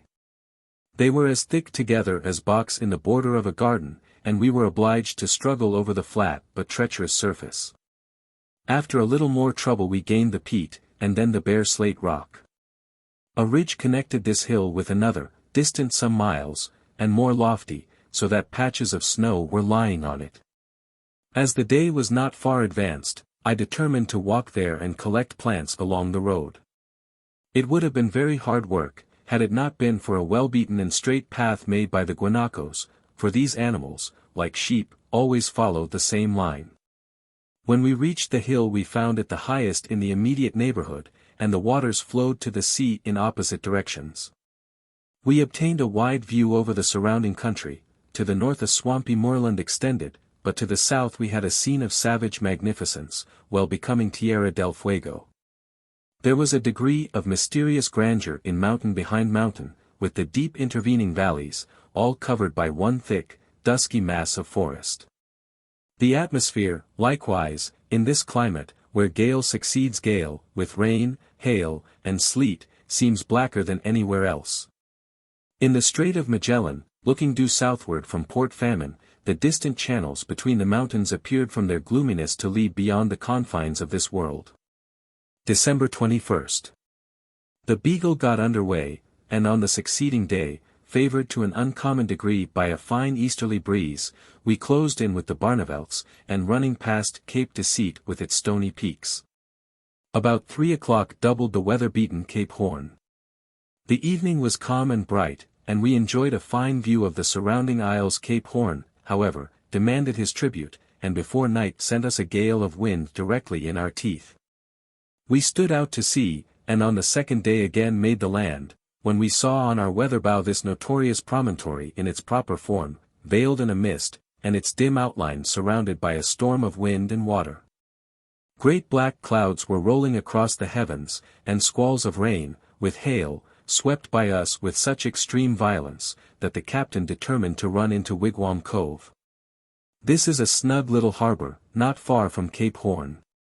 And here, at Christmas Eve, we anchored in smooth water. The only thing which reminded us of the gale outside was every now and then a puff from the mountains, which made the ship surge at her anchors. December 25th. Close by the cove, a pointed hill, called Cater's Peak, rises to the height of 1,700 feet. The surrounding islands all consist of conical masses of greenstone, associated sometimes with less regular hills of baked and altered clay slate. This part of Tierra del Fuego may be considered as the extremity of the submerged chain of mountains already alluded to. The cove takes its name of wigwam from some of the Fuegian habitations. But every bay in the neighborhood might be so called with equal propriety. The inhabitants, living chiefly upon shellfish, are obliged constantly to change their place of residence. But they return at intervals to the same spots, as is evident from the piles of old shells, which must often amount to many tons in weight. These heaps can be distinguished at a long distance by the bright green color of certain plants, which invariably grow on them. Among these may be enumerated the wild celery and scurvy grass, 2 very serviceable plants, the use of which has not been discovered by the natives. The Fuegian wigwam resembles, in size and dimensions, a haycock. It merely consists of a few broken branches stuck in the ground, and very imperfectly thatched on one side with a few tufts of grass and rushes. The whole cannot be the work of an hour, and it is only used for a few days. At Quarry Roads I saw a place where one of these naked men had slept, which absolutely offered no more cover than the form of a hair. The man was evidently living by himself, and York Minster said he was very bad man, and that probably he had stolen something. On the west coast, however, the wigwams are rather better, for they are covered with sealskins. We were detained here several days by the bad weather. The climate is certainly wretched. The summer solstice was now past, yet every day snow fell on the hills, and in the valleys there was rain, accompanied by sleet. The thermometer generally stood about 45 degrees, but in the night fell to 38 degrees or 40 degrees. From the damp and boisterous state of the atmosphere, not cheered by a gleam of sunshine, one fancied the climate even worse than it really was. While going one day on shore near Wollaston Island, we pulled alongside a canoe with 6 Fuegians. These were the most abject and miserable creatures I anywhere beheld. On the east coast the natives, as we have seen, have guanaco cloaks, and on the west they possess sealskins. Amongst these central tribes the men generally have an otter skin, or some small scrap about as large as a pocket handkerchief, which is barely sufficient to cover their backs as low down as their loins. It is laced across the breast by strings, and according as the wind blows, it is shifted from side to side.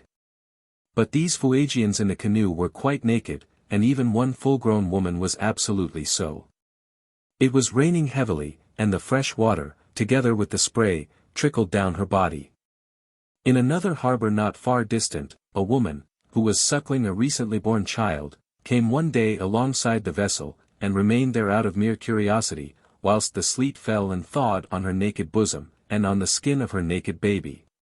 These poor wretches were stunted in their growth, their hideous faces bedaubed with white paint, their skins filthy and greasy, their hair entangled, their voices discordant, and their gestures violent. Viewing such men, one can hardly make oneself believe that they are fellow creatures, and inhabitants of the same world.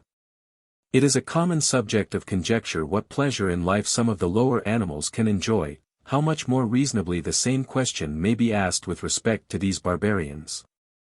At night 5 or 6 human beings, naked and scarcely protected from the wind and rain of this tempestuous climate, sleep on the wet ground coiled up like animals.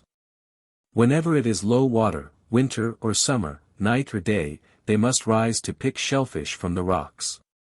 And the women either dive to collect sea eggs, or sit patiently in their canoes, and with a baited hairline without any hook, jerk out little fish. If a seal is killed, or the floating carcass of a putrid whale is discovered, it is a feast. And such miserable food is assisted by a few tasteless berries and fungi. They often suffer from famine, I heard Mr. Lowe, a sealing master intimately acquainted with the natives of this country, give a curious account of the state of a party of 150 natives on the west coast, who were very thin and in great distress. A succession of gales prevented the women from getting shellfish on the rocks, and they could not go out in their canoes to catch seal. A small party of these men one morning set out, and the other Indians explained to him that they were going a 4 days' journey for food. On their return, Lowe went to meet them, and he found them excessively tired. Each man carrying a great square piece of putrid whale's blubber with a hole in the middle, through which they put their heads, like the gauchos do through their ponchos or cloaks. As soon as the blubber was brought into a wigwam, an old man cut off thin slices, and muttering over them, broiled them for a minute and distributed them to the famished party, who during this time preserved a profound silence. Mr. Lowe believes that whenever a whale is cast on shore, the natives bury large pieces of it in the sand, as a resource in time of famine, and a native boy, whom he had on board, once found a stock thus buried. The different tribes when at war are cannibals. From the concurrent, but quite independent evidence of the boy taken by Mr. Lowe, and of Jemmy Button, it is certainly true, that when pressed in winter by hunger they kill and devour their old women before they kill their dogs. The boy, being asked by Mr. Lowe why they did this, answered, "Doggies catch otters, old women know. This boy described the manner in which they are killed by being held over smoke and thus choked. He imitated their screams as a joke, and described the parts of their bodies which are considered best to eat. Horrid as such a death by the hands of their friends and relatives must be, the fears of the old women, when hunger begins to press, are more painful to think of. We were told that they then often run away into the mountains, but that they are pursued by the men and brought back to the slaughterhouse at their own firesides. Captain FitzRoy could never ascertain that the Fuegians have any distinct belief in a future life. They sometimes bury their dead in caves, and sometimes in the mountain forests. We do not know what ceremonies they perform.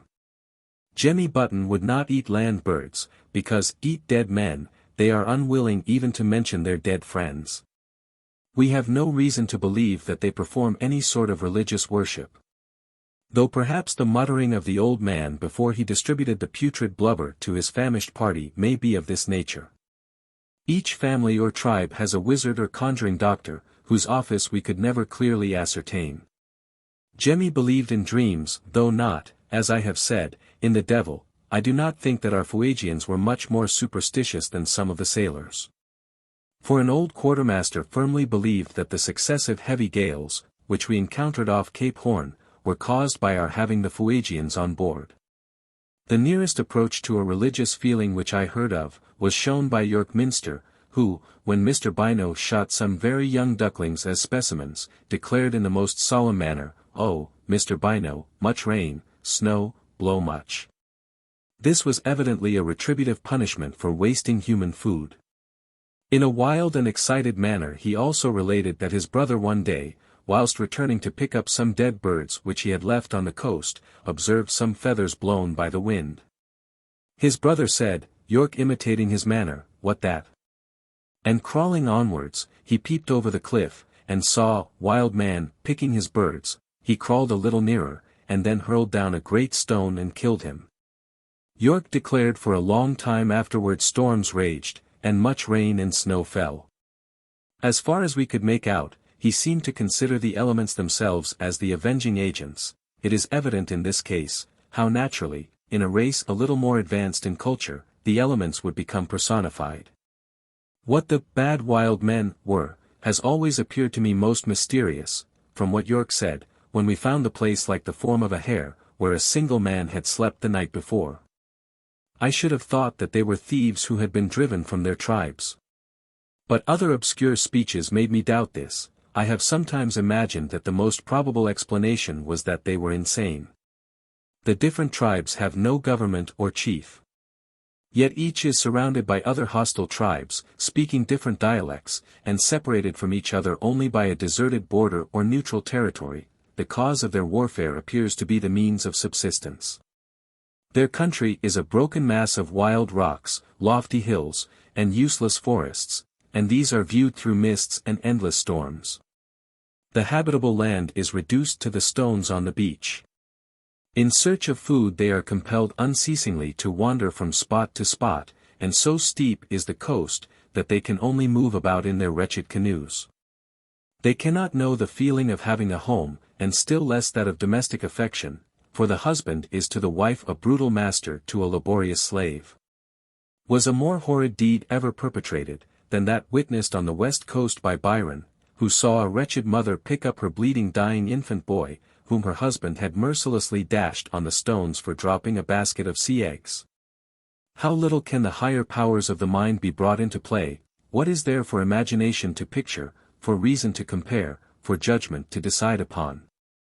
To knock a limpet from the rock does not require even cunning, that lowest power of the mind. Their skill in some respects may be compared to the instinct of animals. For it is not improved by experience. The canoe, their most ingenious work, poor as it is, has remained the same, as we know from Drake, for the last 250 years. Whilst beholding these savages, one asks, whence have they come? What could have tempted, or what change compelled, a tribe of men, to leave the fine regions of the north, to travel down the Cordillera or backbone of America, to invent and build canoes, which are not used by the tribes of Chile, Peru, and Brazil? And then to enter on one of the most inhospitable countries within the limits of the globe? Although such reflections must at first seize on the mind, yet we may feel sure that they are partly erroneous. There is no reason to believe that the Fuegians decrease in number. Therefore we must suppose that they enjoy a sufficient share of happiness, of whatever kind it may be, to render life worth having.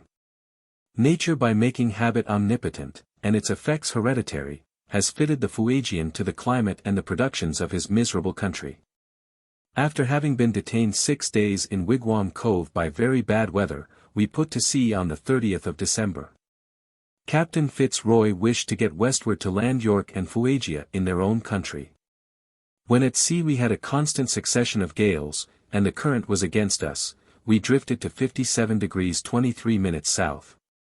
On the 11th of January, 1833, by carrying a press of sail, we fetched within a few miles of the great rugged mountain of York Minster, so called by Captain Cook, and the origin of the name of the elder Fuegian.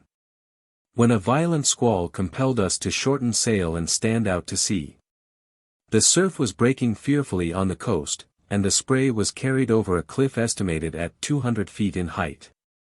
On the 12th the gale was very heavy, and we did not know exactly where we were. It was a most unpleasant sound to hear constantly repeated, "Keep a good lookout to leeward." On the 13th the storm raged with its full fury, our horizon was narrowly limited by the sheets of spray borne by the wind. The sea looked ominous, like a dreary waving plain with patches of drifted snow, whilst the ship laboured heavily. The albatross glided with its expanded wings right up the wind. At noon a great sea broke over us, and filled one of the whaleboats, which was obliged to be instantly cut away. The poor Beagle trembled at the shock, and for a few minutes would not obey her helm. But soon, like a good ship that she was, she righted and came up to the wind again. Had another sea followed the first, our fate would have been decided soon, and for ever. We had now been 24 days trying in vain to get westward. The men were worn out with fatigue, and they had not had for many nights or days a dry thing to put on.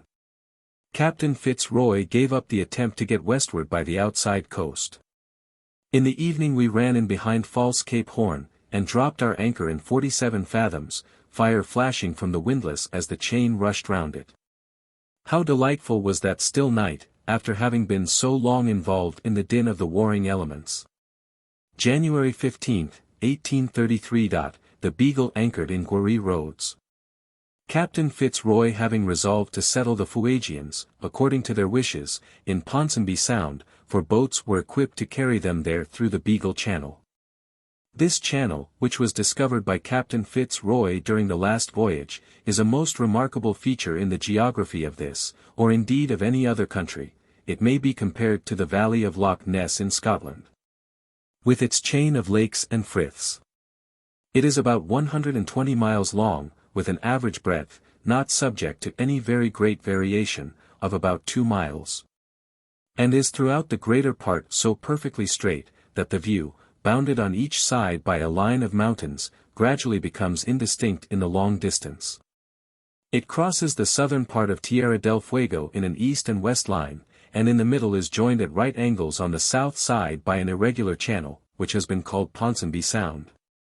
This is the residence of Jemmy Button's tribe and family. 19th. 3 whaleboats and the yawl, with a party of 28, started under the command of Captain FitzRoy. In the afternoon we entered the eastern mouth of the channel, and shortly afterwards found a snug little cove concealed by some surrounding islets. Here we pitched our tents and lighted our fires. Nothing could look more comfortable than this scene. The glassy water of the little harbor, with the branches of the trees hanging over the rocky beach, the boats at anchor, the tent supported by the crossed oars, and the smoke curling up the wooded valley, formed a picture of quiet retirement. The next day, 20th, we smoothly glided onwards in our little fleet, and came to a more inhabited district. Few if any of these natives could ever have seen a white man. Certainly nothing could exceed their astonishment at the apparition of the 4 boats. Fires were lighted on every point, hence the name of Tierra del Fuego, or the Land of Fire, both to attract our attention and to spread far and wide the news. Some of the men ran for miles along the shore. I shall never forget how wild and savage one group appeared. Suddenly 4 or 5 men came to the edge of an overhanging cliff. They were absolutely naked, and their long hair streamed about their faces. They held rugged staffs in their hands, and, springing from the ground, they waved their arms round their heads, and sent forth the most hideous yells. At dinner time we landed among a party of Fuegians. At first they were not inclined to be friendly, for until the captain pulled in ahead of the other boats, they kept their slings in their hands. We soon, however, delighted them by trifling presents, such as tying red tape round their heads. They liked our biscuit, but one of the savages touched with his finger some of the meat preserved in tin cases which I was eating, and feeling it soft and cold, showed as much disgust at it, as I should have done at putrid blubber. Jemmy was thoroughly ashamed of his countrymen, and declared his own tribe were quite different, in which he was woefully mistaken. It was as easy to please as it was difficult to satisfy these savages.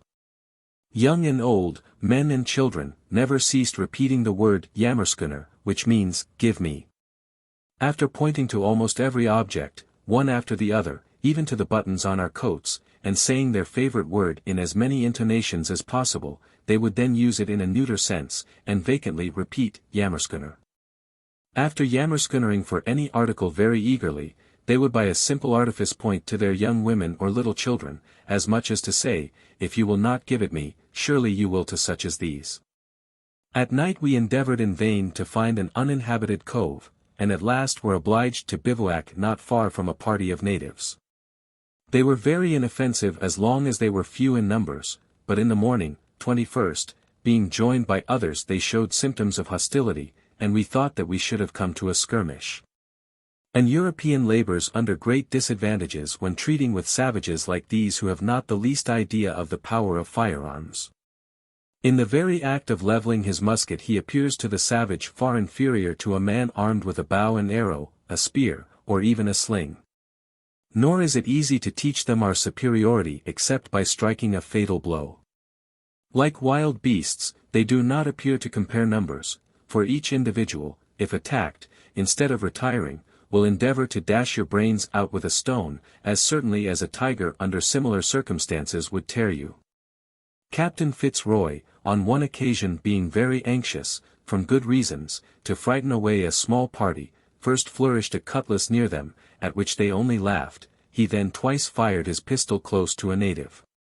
The man both times looked astounded, and carefully but quickly rubbed his head. He then stared a while, and gabbled to his companions, but he never seemed to think of running away. We can hardly put ourselves in the position of these savages, and understand their actions. In the case of this Fuegian, the possibility of such a sound as the report of a gun close to his ear could never have entered his mind. He perhaps literally did not for a second know whether it was a sound or a blow, and therefore very naturally rubbed his head. In a similar manner, when a savage sees a mark struck by a bullet, it may be some time before he is able at all to understand how it is effected. For the fact of a body being invisible from its velocity would perhaps be to him an idea totally inconceivable. Moreover, the extreme force of a bullet that penetrates a hard substance without tearing it, may convince the savage that it has no force at all. Certainly I believe that many savages of the lowest grade, such as these of Tierra del Fuego, have seen objects struck, and even small animals killed by the musket, without being in the least aware how deadly an instrument it is. 22nd. After having passed an unmolested night, in what would appear to be neutral territory between Jemmy's tribe and the people whom we saw yesterday, we sailed pleasantly along. I do not know anything which shows more clearly the hostile state of the different tribes, than these wide border or neutral tracts. Although Jemmy Button well knew the force of our party, he was, at first, unwilling to land amidst the hostile tribe nearest to his own. He often told us how the savage Own's men, when the leaf red, crossed the mountains from the eastern coast of Tierra del Fuego, and made inroads on the natives of this part of the country. It was most curious to watch him when thus talking, and see his eyes gleaming and his whole face assume a new and wild expression. As we proceeded along the Beagle Channel, the scenery assumed a peculiar and very magnificent character. But the effect was much lessened from the lowness of the point of view in a boat, and from looking along the valley, and thus losing all the beauty of a succession of ridges. The mountains were here about 3,000 feet high, and terminated in sharp and jagged points. They rose in one unbroken sweep from the water's edge, and were covered to the height of 1,400 or 1,500 feet by the dusky-colored forest. It was most curious to observe, as far as the eye could range, how level and truly horizontal the line on the mountain side was, at which trees ceased to grow. It precisely resembled the high-water mark of driftweed on a sea beach. At night we slept close to the junction of Ponsonby Sound with the Beagle Channel. A small family of Fuegians, who were living in the cove, were quiet and inoffensive, and soon joined our party round a blazing fire. We were well clothed, and those sitting close to the fire were far from too warm, yet these naked savages, though farther off, were observed, to our great surprise, to be streaming with perspiration at undergoing such a roasting. They seemed, however, very well pleased, and all joined in the chorus of the seamen's songs, but the manner in which they were invariably a little behindhand was quite ludicrous. During the night the news had spread, and early in the morning, 23rd, a fresh party arrived, belonging to the Tekenika, or Jemmy's tribe. Several of them had run so fast that their noses were bleeding, and their mouths frothed from the rapidity with which they talked. And with their naked bodies all bedaubed with black, white, 105 and red, they looked like so many demoniacs who had been fighting.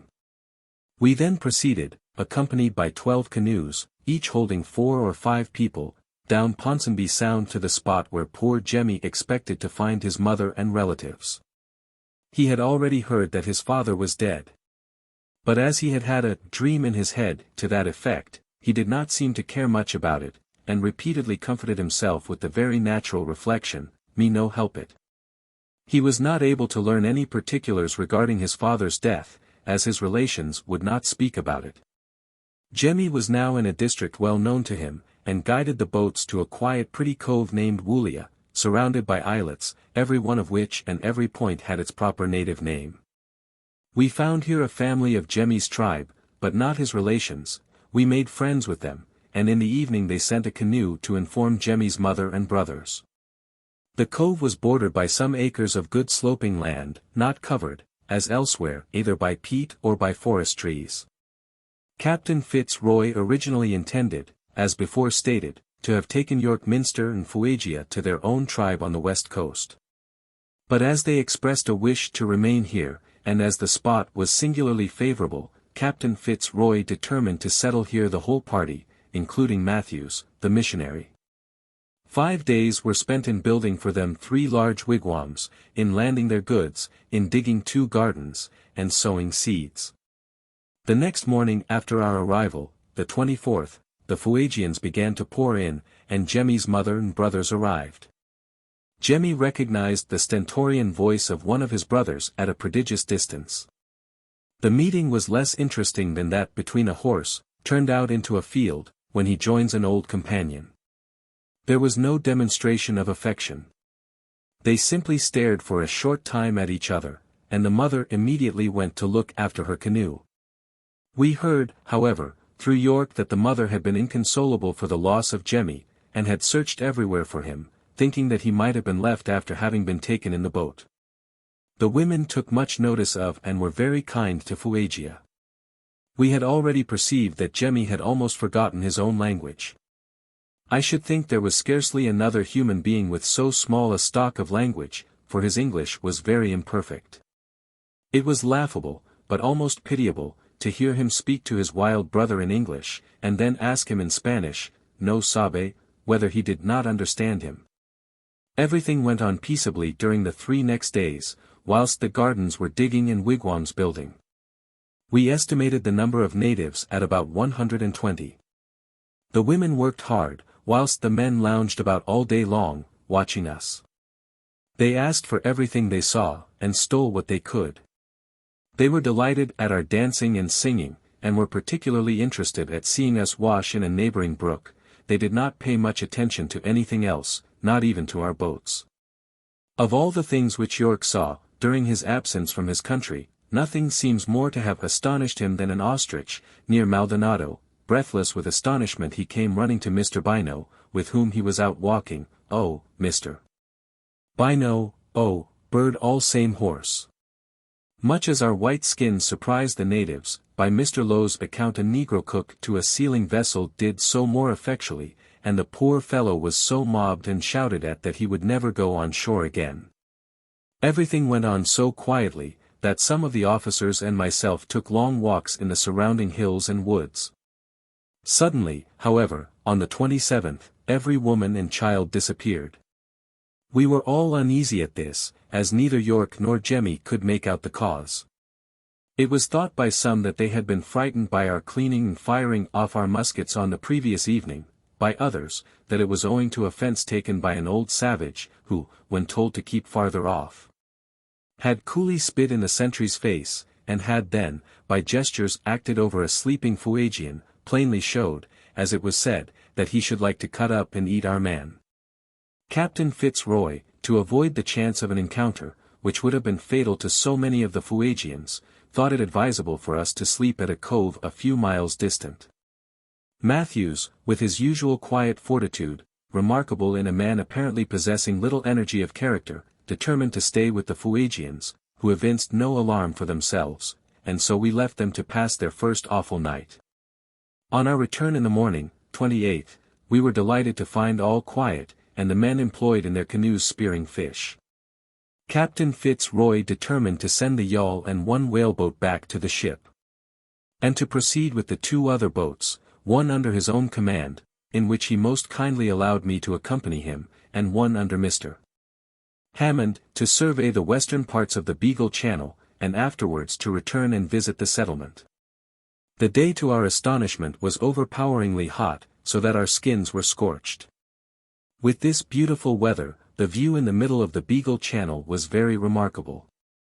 Looking towards either hand, no object intercepted the vanishing points of this long canal between the mountains. The circumstance of its being an arm of the sea was rendered very evident by several huge whales 106 spouting in different directions. On one occasion I saw 2 of these monsters, probably male and female, slowly swimming one after the other, within less than a stone's throw of the shore, over which the beech tree extended its branches. We sailed on till it was dark, and then pitched our tents in a quiet creek. The greatest luxury was to find for our beds a beach of pebbles, for they were dry and yielded to the body. Peaty soil is damp, rock is uneven and hard. Sand gets into one's meat, when cooked and eaten boat fashion, but when lying in our blanket bags, on a good bed of smooth pebbles, we passed most comfortable nights. It was my watch till 1 o'clock. There is something very solemn in these scenes. At no time does the consciousness in what a remote corner of the world you are then standing come so strongly before the mind. Everything tends to this effect. The stillness of the night is interrupted only by the heavy breathing of the seamen beneath the tents, and sometimes by the cry of a night bird. The occasional barking of a dog, heard in the distance, reminds one that it is the land of the savage. January 29th. Early in the morning we arrived at the point where the Beagle Channel divides into 2 arms, and we entered the northern one. The scenery here becomes even grander than before. The lofty mountains on the north side compose the granitic axis, or backbone of the country, and boldly rise to a height of between 3,000 and 4,000 feet, with one peak above 6,000 feet. They are covered by a wide mantle of perpetual snow, and numerous cascades pour their waters, through the woods, into the narrow channel below. In many parts, magnificent glaciers extend from the mountain side to the water's edge. It is scarcely possible to imagine anything more beautiful than the beryl-like blue of these glaciers, and especially as contrasted with the dead white of the upper expanse of snow. The fragments which had fallen from the glacier into the water were floating away, and the channel with its icebergs presented, for the space of a mile, a miniature likeness of the polar sea. The boats being hauled on shore at our dinner hour, we were admiring from the distance of half a mile a perpendicular cliff of ice, and were wishing that some more fragments would fall. At last, down came a mass with a roaring noise, and immediately we saw the smooth outline of a wave traveling towards us. The men ran down as quickly as they could to the boats, for the chance of their being dashed to pieces was evident. One of the seamen just caught hold of the bows. As the curling breaker reached it, he was knocked over and over, but not hurt, and the boats, though thrice lifted on high and let fall again, received no damage. This was most fortunate for us, for we were 100 miles distant from the ship, and we should have been left without provisions or firearms. I had previously observed that some large fragments of rock on the beach had been lately displaced. But until seeing this wave I did not understand the cause. One side of the creek was formed by a spur of mica slate, the head by a cliff of ice about 40 feet high.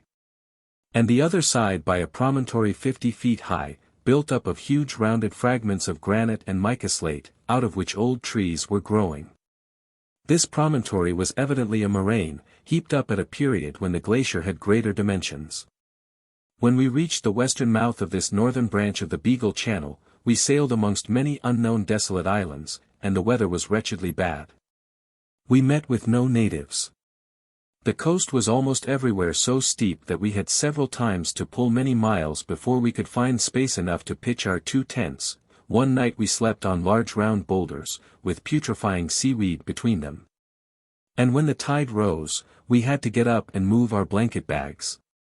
The farthest point westward which we reached was Stewart Island, a distance of about 150 miles from our ship. We returned into the Beagle Channel by the southern arm, and thence proceeded, with no adventure, back to Ponsonby Sound. February 6. We arrived at Woollya. Matthews gave so bad an account of the conduct of the Fuegians, that Captain FitzRoy determined to take him back to the Beagle, and ultimately he was left at New Zealand, where his brother was a missionary. From the time of our leaving, a regular system of plunder commenced. Fresh parties of the natives kept arriving. York and Jemmy lost many things, and Matthews almost everything which had not been concealed underground. Every article seemed to have been torn up and divided by the natives. Matthews described the watch he was obliged always to keep as most harassing. Night and day he was surrounded by the natives, who tried to tire him out by making an incessant noise close to his head. One day an old man, whom Matthews asked to leave his wigwam, immediately returned with a large stone in his hand. Another day a whole party came armed with stones and stakes. And some of the younger men and Jemmy's brother were crying. Matthews met them with presents. Another party showed by signs that they wished to strip him naked and pluck all the hairs out of his face and body. I think we arrived just in time to save his life. Jemmy's relatives had been so vain and foolish, that they had showed to strangers their plunder, and their manner of obtaining it. It was quite melancholy leaving the 3 Fuegians with their savage countrymen. But it was a great comfort that they had no personal fears. York, being a powerful resolute man, was pretty sure to get on well, together with his wife Fuegia. Poor Jemmy looked rather disconsolate, and would then, I have little doubt, have been glad to have returned with us. His own brother had stolen many things from him. And as he remarked, what fashion call that? He abused his countrymen, all bad men, no sabe, no, nothing, and, though I never heard him swear before, damned fools. Our 3 Fuegians, though they had been only 3 years with civilized men, would, I am sure, have been glad to have retained their new habits, but this was obviously impossible. I fear it is more than doubtful whether their visit will have been of any use to them. In the evening, with Matthews on board, we made sail back to the ship, not by the Beagle Channel, but by the southern coast. The boats were heavily laden and the sea rough, and we had a dangerous passage. By the evening of the 7th we were on board the Beagle after an absence of 20 days, during which time we had gone 300 miles in the open boats.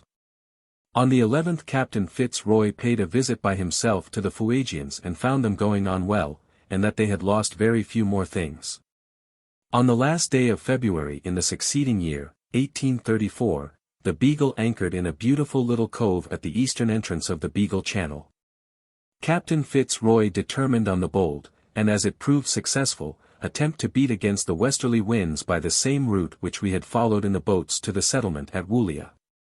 We did not see many natives until we were near Ponsonby Sound, where we were followed by 10 or 12 canoes. The natives did not at all understand the reason of our tacking, and, instead of meeting us at each tack, vainly strove to follow us in our zigzag course. I was amused at finding what a difference the circumstance of being quite superior in force made, in the interest of beholding these savages. While in the boats I got to hate the very sound of their voices, so much trouble did they give us. The first and last word was "Jammerschooner." When, entering some quiet little cove, we have looked round and thought to pass a quiet night, the odious word "Jammerschooner" has shrilly sounded from some gloomy nook. And then the little signal smoke has curled up to spread the news far and wide. On leaving some place we have said to each other, "Thank heaven, we have at last fairly left these wretches." When one more faint halloo from an all-powerful voice, heard at a prodigious distance, would reach our ears, and clearly could we distinguish, "Jammerschooner." But now, the more Fuegians the merrier, and very merry work it was. Both parties laughing, wondering, gaping at each other, we pitying them, for giving us good fish and crabs for rags, etc., they grasping at the chance of finding people so foolish as to exchange such splendid ornaments for a good supper. It was most amusing to see the undisguised smile of satisfaction with which one young woman with her face painted black, tied several bits of scarlet cloth round her head with rushes. Her husband, who enjoyed the very universal privilege in this country of possessing 2 wives, evidently became jealous of all the attention paid to his young wife, and, after a consultation with his naked beauties, was paddled away by them.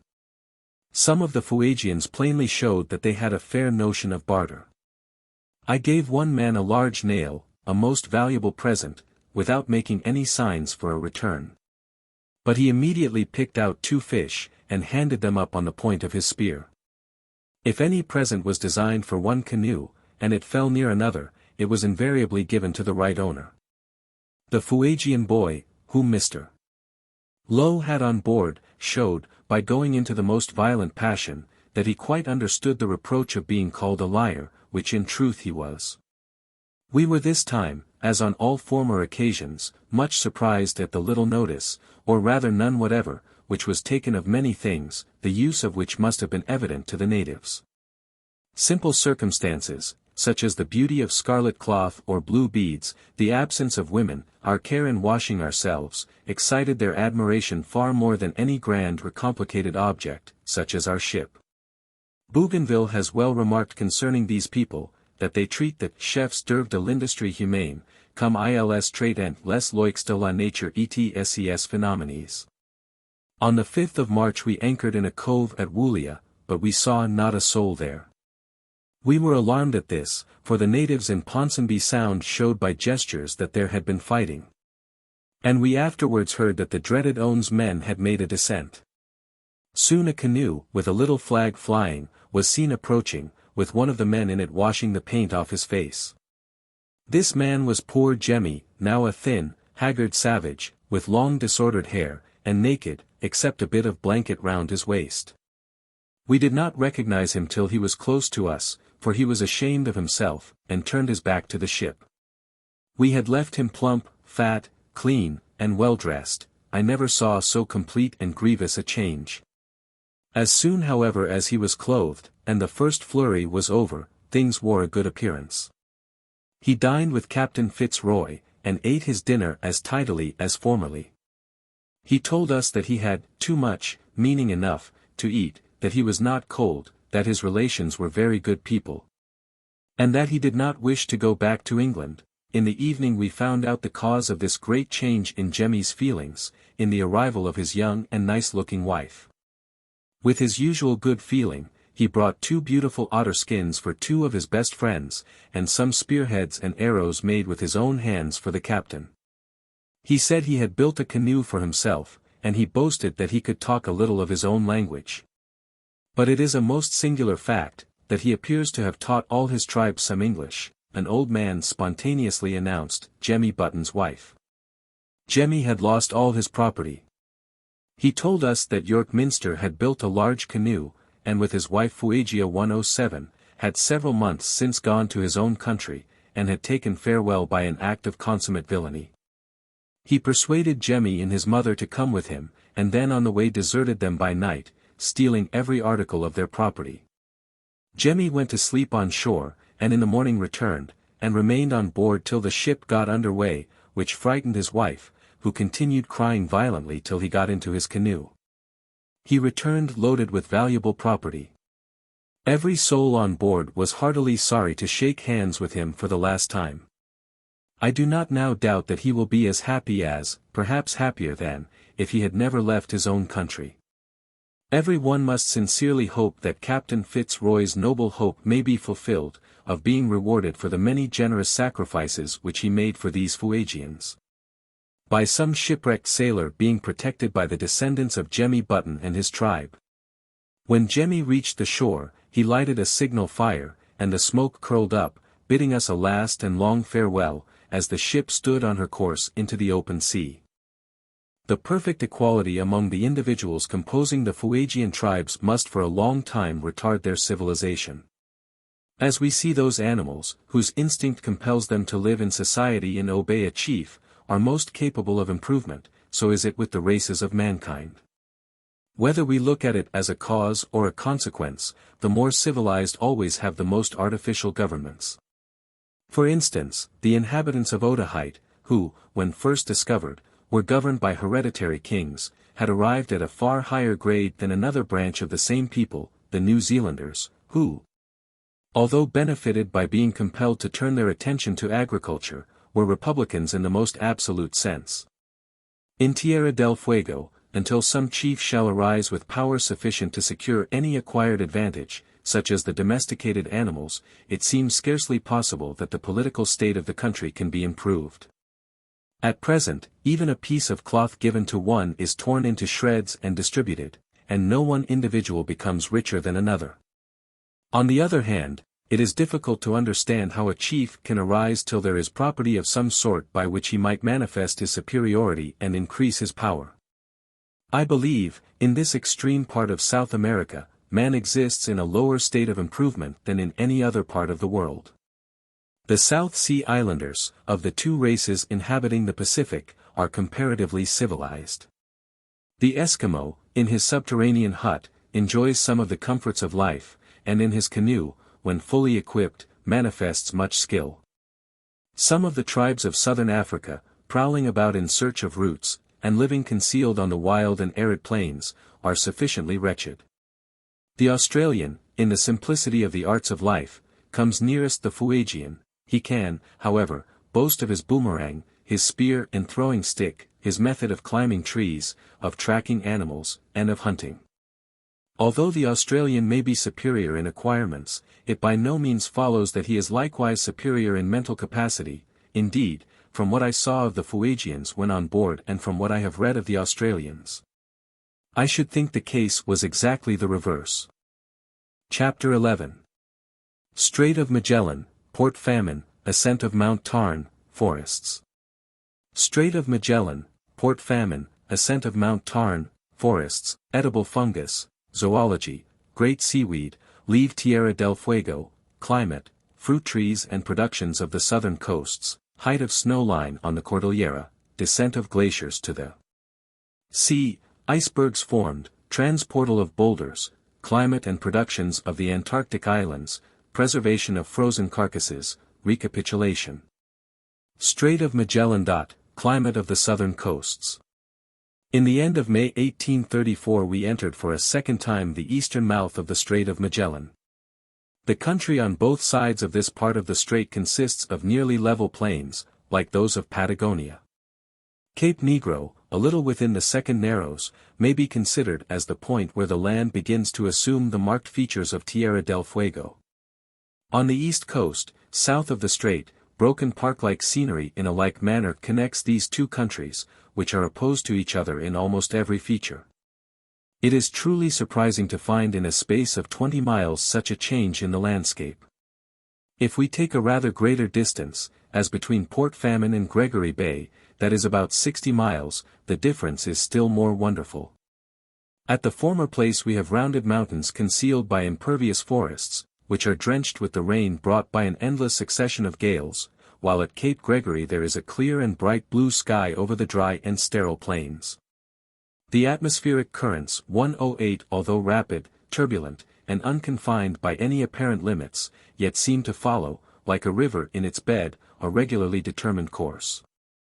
During our previous visit, in January, we had an interview at Cape Gregory with the famous so-called gigantic Patagonians, who gave us a cordial reception. Their height appears greater than it really is, from their large guanaco mantles, their long flowing hair, and general figure. On an average their height is about 6 feet, with some men taller and only a few shorter, and the women are also tall. Altogether they are certainly the tallest race which we anywhere saw. In features they strikingly resemble the more northern Indians whom I saw with rosas, but they have a wilder and more formidable appearance. Their faces were much painted with red and black. And one man was ringed and dotted with white like a Fuegian. Captain FitzRoy offered to take any 3 of them on board, and all seemed determined to be of the 3. It was long before we could clear the boat. At last we got on board with our 3 giants, who dined with the captain, and behaved quite like gentlemen, helping themselves with knives, forks, and spoons. Nothing was so much relished as sugar. This tribe has had so much communication with sealers and whalers, that most of the men can speak a little English and Spanish, and they are half civilized, and proportionally demoralized. The next morning a large party went on shore, to barter for skins and ostrich feathers. Firearms being refused, tobacco was in greatest request, far more so than axes or tools. The whole population of the toldos, men, women, and children, were arranged on a bank. It was an amusing scene, and it was impossible not to like the so-called giants. They were so thoroughly good-humored and unsuspecting. They asked us to come again. They seemed to like to have Europeans to live with them.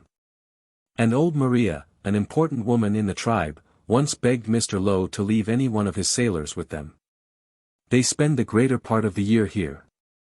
But in summer they hunt along the foot of the Cordillera. Sometimes they travel as far as the Rio Negro, 750 miles to the north. They are well stocked with horses, each man having, according to Mr. Lowe, 6 or 7, and all the women, and even children, their one own horse. In the time of Sarmiento, 1580, these Indians had bows and arrows, now long since disused. They then also possessed some horses. This is a very curious fact, showing the extraordinarily rapid multiplication of horses in South America. The horse was first landed at Buenos Aires in 1537, and the colony being then for a time deserted, the horse ran wild. 109 in 1580, only 43 years afterwards, we hear of them at the Strait of Magellan. Mr. Lowe informs me, that a neighboring tribe of foot Indians is now changing into horse Indians, the tribe at Gregory Bay giving them their worn-out horses, and sending in winter a few of their best skilled men to hunt for them. June 1st. We anchored in the fine bay of Port Famine. It was now the beginning of winter, and I never saw a more cheerless prospect. The dusky woods, piebald with snow, could be only seen indistinctly through a drizzling hazy atmosphere. We were, however, lucky in getting 2 fine days. On one of these, Mount Sarmiento, a distant mountain 6,800 feet high, presented a very noble spectacle. I was frequently surprised, in the scenery of Tierra del Fuego, at the little apparent elevation of mountains really lofty. I suspect it is owing to a cause which would not at first be imagined, namely, that the whole mass, from the summit to the water's edge, is generally in full view. I remember having seen a mountain, first from the Beagle Channel, where the whole sweep from the summit to the base was full in view, and then from Ponsonby Sound across several successive ridges. And it was curious to observe in the latter case, as each fresh ridge afforded fresh means of judging of the distance, how the mountain rose in height. Before reaching Port Famine, 2 men were seen running along the shore and hailing the ship. A boat was sent for them.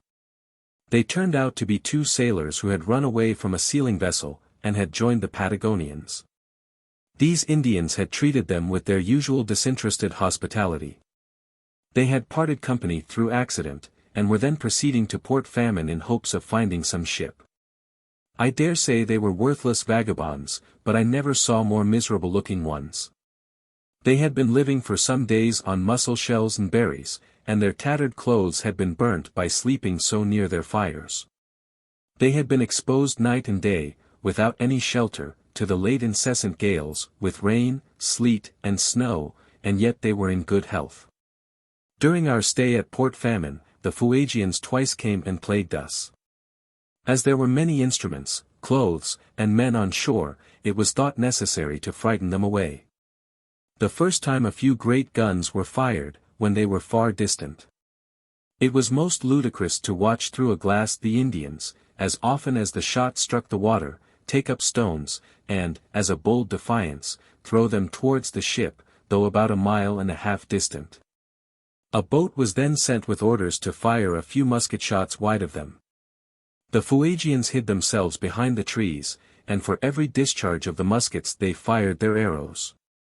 All, however, fell short of the boat, and the officer as he pointed at them laughed. This made the Fuegians frantic with passion, and they shook their mantles in vain rage. At last, seeing the balls cut and strike the trees, they ran away, and we were left in peace and quietness. During the former voyage the Fuegians were here very troublesome, and to frighten them a rocket was fired at night over their wigwams. It answered effectually, and one of the officers told me that the clamor first raised, and the barking of the dogs, was quite ludicrous in contrast with the profound silence which in a minute or two afterwards prevailed. The next morning not a single Fuegian was in the neighborhood. When the Beagle was here in the month of February, I started one morning at 4 o'clock to ascend Mount Tarn, which is 2,600 feet high, and is the most elevated point in this immediate district. We went in a boat to the foot of the mountain, but unluckily not to the best part, and then began our ascent. The forest commences at the line of high water mark, and during the first 2 hours I gave over all hopes of reaching the summit. So thick was the wood, that it was necessary to have constant recourse to the compass, for every landmark, though in a mountainous country, was completely shut out. In the deep ravines the death-like scene of desolation exceeded all description. Outside it was blowing a gale, but in these hollows not even a breath of wind stirred the leaves of the tallest trees. So gloomy, cold, and wet was every part, that not even the fungi, mosses, or ferns could flourish. In the valleys it was scarcely possible to crawl along, they were so completely barricaded by great mouldering trunks, which had fallen down in every direction. When passing over these natural bridges, one's course was often arrested by sinking knee-deep into the rotten wood.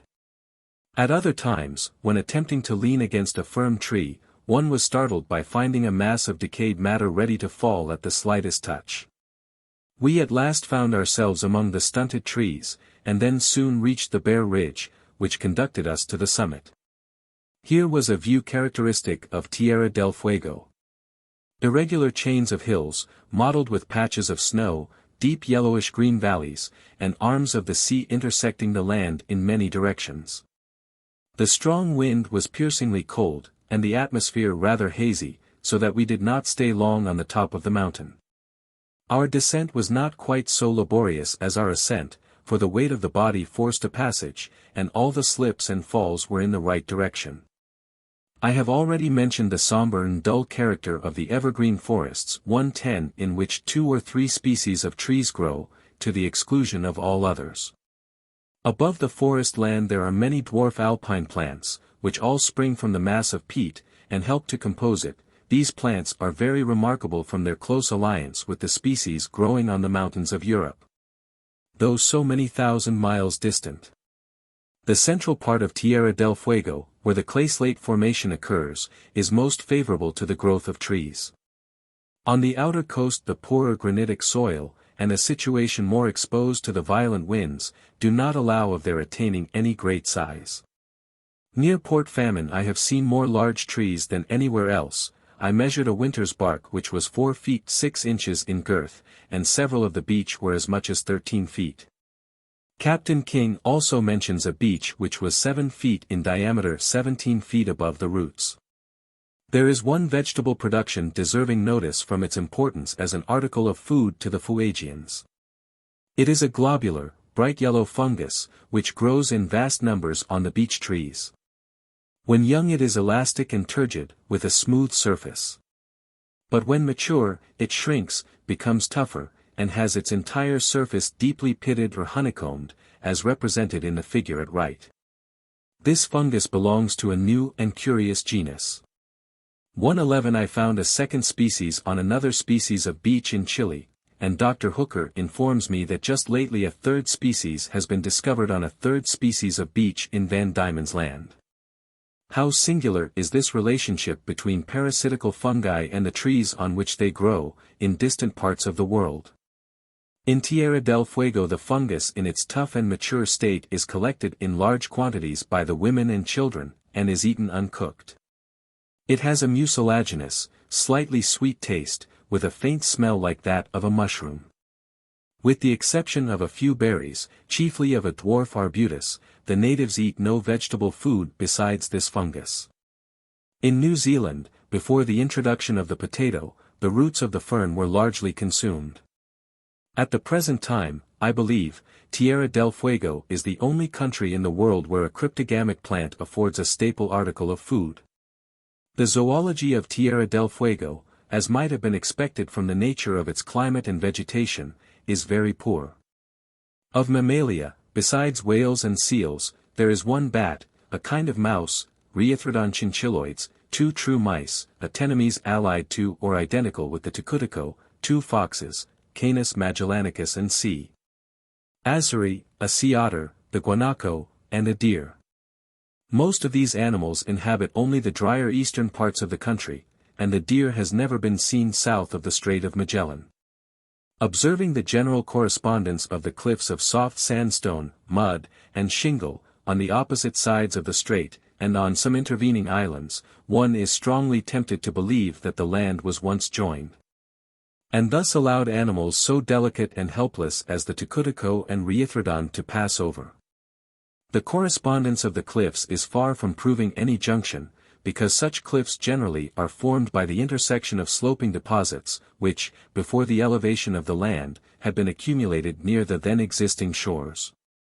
It is, however, a remarkable coincidence, that in the 2 large islands cut off by the Beagle Channel from the rest of Tierra del Fuego, one has cliffs composed of matter that may be called stratified alluvium, which front similar ones on the opposite side of the channel, while the other is exclusively bordered by old crystalline rocks. In the former, called Navarin Island, both foxes and guanacos occur. But in the latter, Host Island, although similar in every respect, and only separated by a channel a little more than half a mile wide, I have the word of Jemmy Button for saying that neither of these animals is found. The gloomy woods are inhabited by few birds, occasionally the plaintive note of a white-tufted tyrant flycatcher, Myobius albiceps, may be heard, concealed near the summit of the most lofty trees. And more rarely the loud strange cry of a black woodpecker, with a fine scarlet crest on its head. A little, dusky-colored wren, Cytalopus magellanicus, hops in a skulking manner among the entangled mass of the fallen and decaying trunks. But the creeper, Oxyurus tupinieri, is the commonest bird in the country. Throughout the beech forests, high up and low down, in the most gloomy, wet, and impenetrable ravines, it may be met with. This little bird no doubt appears more numerous than it really is, from its habit of following with seeming curiosity any person who enters these silent woods, continually uttering a harsh twitter, it flutters from tree to tree, within a few feet of the intruder's face. It is far from wishing for the modest concealment of the true creeper, Certhia familiaris. Nor does it, like that bird, run up the trunks of trees, but industriously, after the manner of a willow wren, hops about, and searches for insects on every twig and branch. In the more open parts, 3 or 4 species of finches, a thrush, a starling, or icterus, 2 apicia rynchi, and several hawks and owls occur. The absence of any species whatever in the whole class of reptiles is a marked feature in the zoology of this country, as well as in that of the Falkland Islands. I do not ground this statement merely on my own observation, but I heard it from the Spanish inhabitants of the latter place, and from Jemmy Button with regard to Tierra del Fuego. On the banks of the Santa Cruz, in 50 degrees south, I saw a frog. And it is not improbable that these animals, as well as lizards, may be found as far south as the Strait of Magellan, where the country retains the character of Patagonia, but within the damp and cold limit of Tierra del Fuego not one occurs. That the climate would not have suited some of the orders, such as lizards, might have been foreseen, but with respect to frogs, this was not so obvious. Beetles occur in very small numbers. It was long before I could believe that a country as large as Scotland, covered with vegetable productions and with a variety of stations, could be so unproductive. The few which I found were alpine species, Harpalidae and Heteromedy, living under stones. The vegetable-feeding Chrysomelidae, so eminently characteristic of the tropics, are here almost entirely absent. 112 I saw very few flies, butterflies, or bees, and no crickets or orthoptera. In the pools of water I found but few aquatic beetles, and not any freshwater shells. Succinia at first appears an exception. But here it must be called a terrestrial shell, for it lives on the damp herbage far from water. Land shells could be procured only in the same alpine situations with the beetles. I have already contrasted the climate as well as the general appearance of Tierra del Fuego with that of Patagonia, and the difference is strongly exemplified in the entomology. I do not believe they have one species in common. Certainly the general character of the insects is widely different. If we turn from the land to the sea, we shall find the latter as abundantly stocked with living creatures as the former is poorly so. In all parts of the world a rocky and partially protected shore perhaps supports, in a given space, a greater number of individual animals than any other station. There is one marine production which, from its importance, is worthy of a particular history. It is the kelp, or Macrocystis pyrifera. This plant grows on every rock from low water mark to a great depth, both on the outer coast and within the channels. 113 I believe, during the voyages of the Adventure and Beagle, not one rock near the surface was discovered which was not buoyed by this floating weed. The good service it thus affords to vessels navigating near this stormy land is evident. And it certainly has saved many a one from being wrecked. I know few things more surprising than to see this plant growing and flourishing amidst those great breakers of the Western Ocean, which no mass of rock, let it be ever so hard, can long resist. The stem is round, slimy, and smooth, and seldom has a diameter of so much as an inch. A few taken together are sufficiently strong to support the weight of the large loose stones, to which in the inland channels they grow attached. And yet some of these stones were so heavy that when drawn to the surface, they could scarcely be lifted into a boat by one person. Captain Cook, in his second voyage, says that this plant at Kerguelen land rises from a greater depth than 24 fathoms. And as it does not grow in a perpendicular direction, but makes a very acute angle with the bottom, and much of it afterward spreads many fathoms on the surface of the sea, I am well warranted to say that some of it grows to the length of 60 fathoms and upwards. I do not suppose the stem of any other plant attains so great a length as 360 feet, as stated by Captain Cook. Captain FitzRoy, moreover, found it growing 114 up from the greater depth of 45 fathoms. The beds of this seaweed, even when of not great breadth, make excellent natural floating breakwaters. It is quite curious to see, in an exposed harbor, how soon the waves from the open sea, as they travel through the straggling stems, sink in height and pass into smooth water. The number of living creatures of all orders, whose existence intimately depends on the kelp, is wonderful. A great volume might be written, describing the inhabitants of one of these beds of seaweed. Almost all the leaves, excepting those that float on the surface, are so thickly encrusted with corallines as to be of a white color. We find exquisitely delicate structures, some inhabited by simple hydra-like polypi, others by more organized kinds, and beautiful compound ascidiae. On the leaves, also, various patelliform shells, trochee, uncovered mollusks, and some bivalves are attached. Innumerable crustacea frequent every part of the plant. On shaking the great entangled roots, a pile of small fish, shells, cuttlefish, crabs of all orders, sea eggs, starfish, beautiful holothuriae, planarii, and crawling nereidous animals of a multitude of forms, all fall out together. Often as I recurred to a branch of the kelp, I never failed to discover animals of new and curious structures. In Chiloé, where the kelp does not thrive very well, the numerous shells, corallines, and crustacea are absent.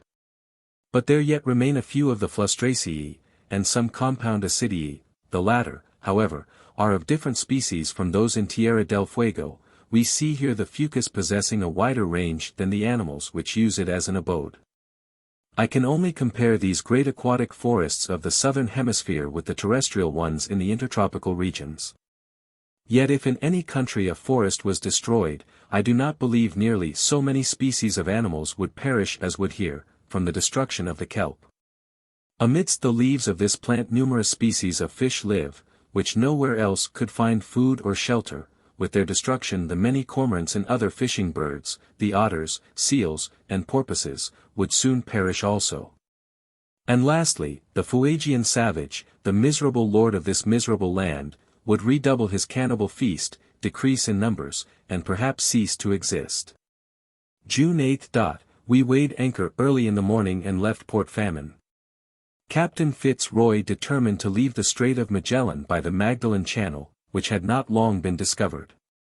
Our course lay due south, down that gloomy passage which I have before alluded to as appearing to lead to another and worse world. The wind was fair, but the atmosphere was very thick, so that we missed much curious scenery. The dark ragged clouds were rapidly driven over the mountains, from their summits nearly down to their bases.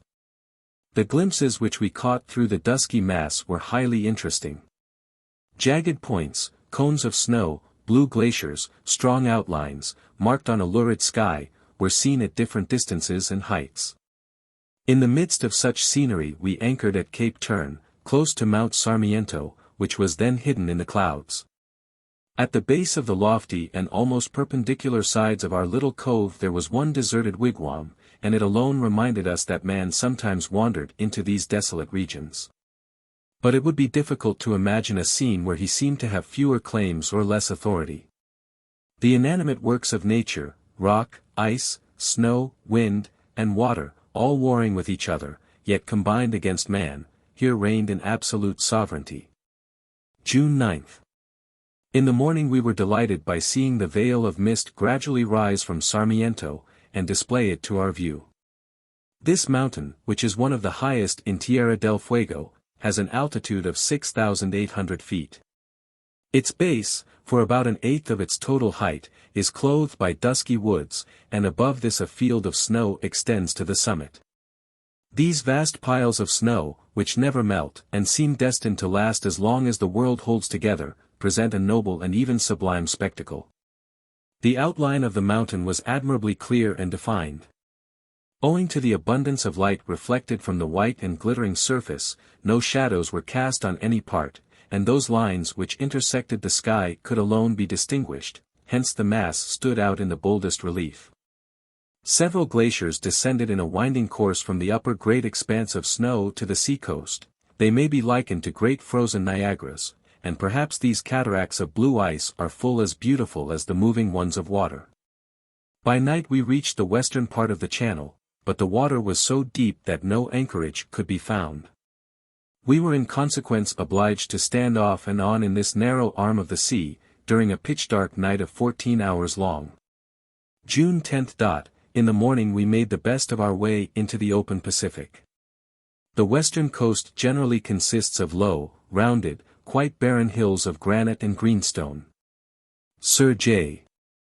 Narborough called one part South Desolation, because it is so desolate a land to behold, and well indeed might he say so.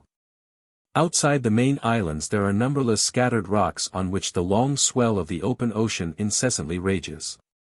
We passed out between the east and west Furies, and a little farther northward there are so many breakers that the sea is called the Milky Way. One sight of such a coast is enough to make a landsman dream for a week about shipwrecks, peril, and death, and with this sight we bade farewell forever to Tierra del Fuego.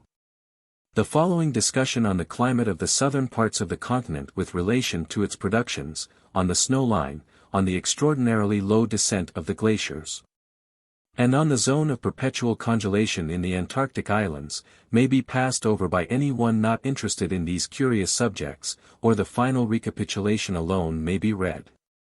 I shall, however, here give only an abstract, and must refer for details to the 13th chapter and the appendix of the former edition of this work.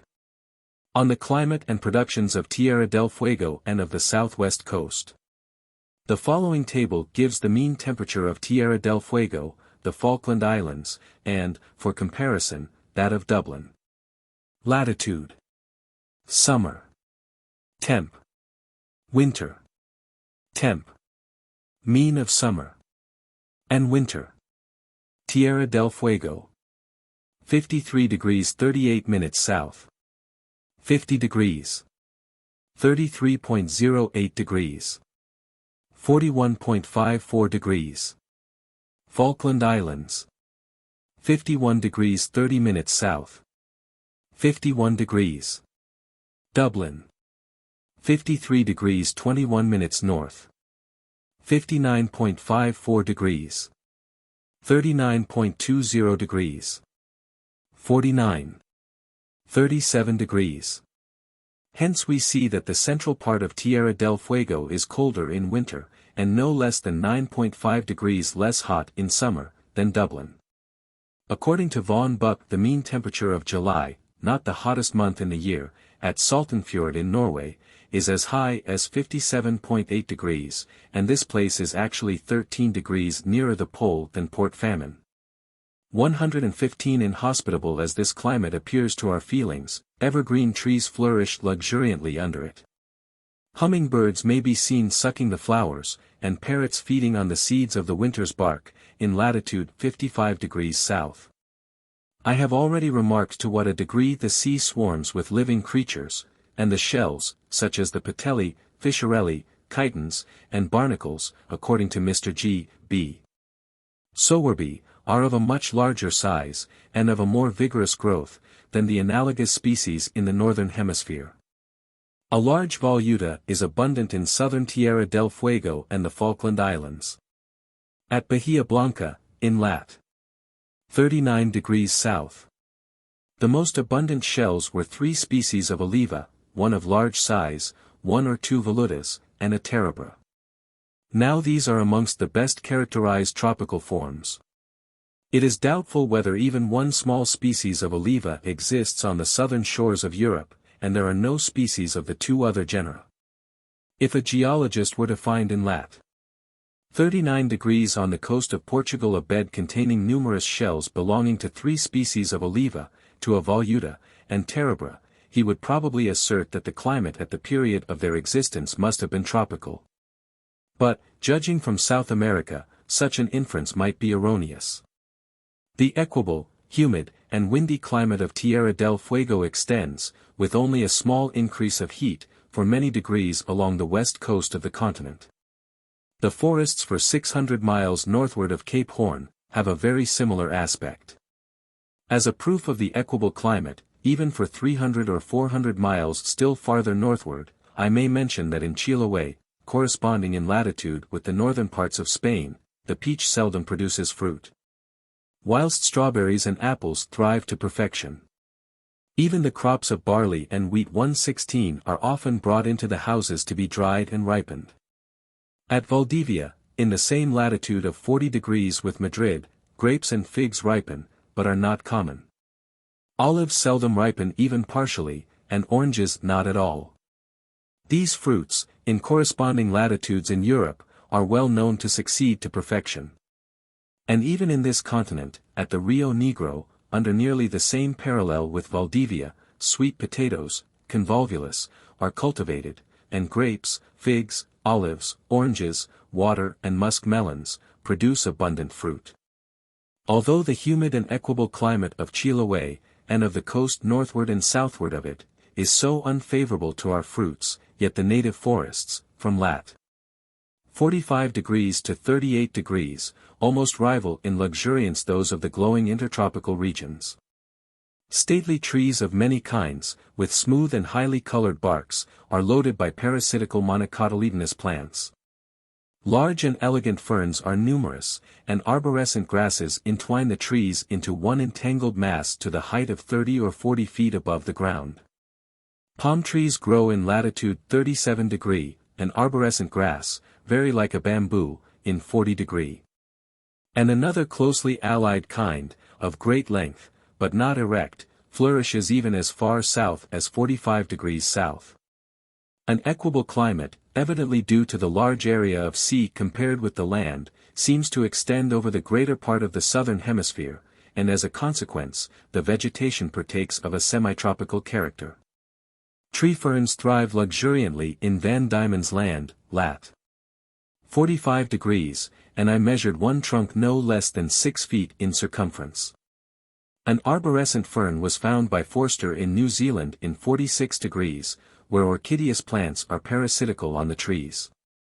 In the Auckland Islands, ferns, according to Dr. Diefenbach 117 have trunks so thick and high that they may be almost called tree ferns, and in these islands, and even as far south as lat.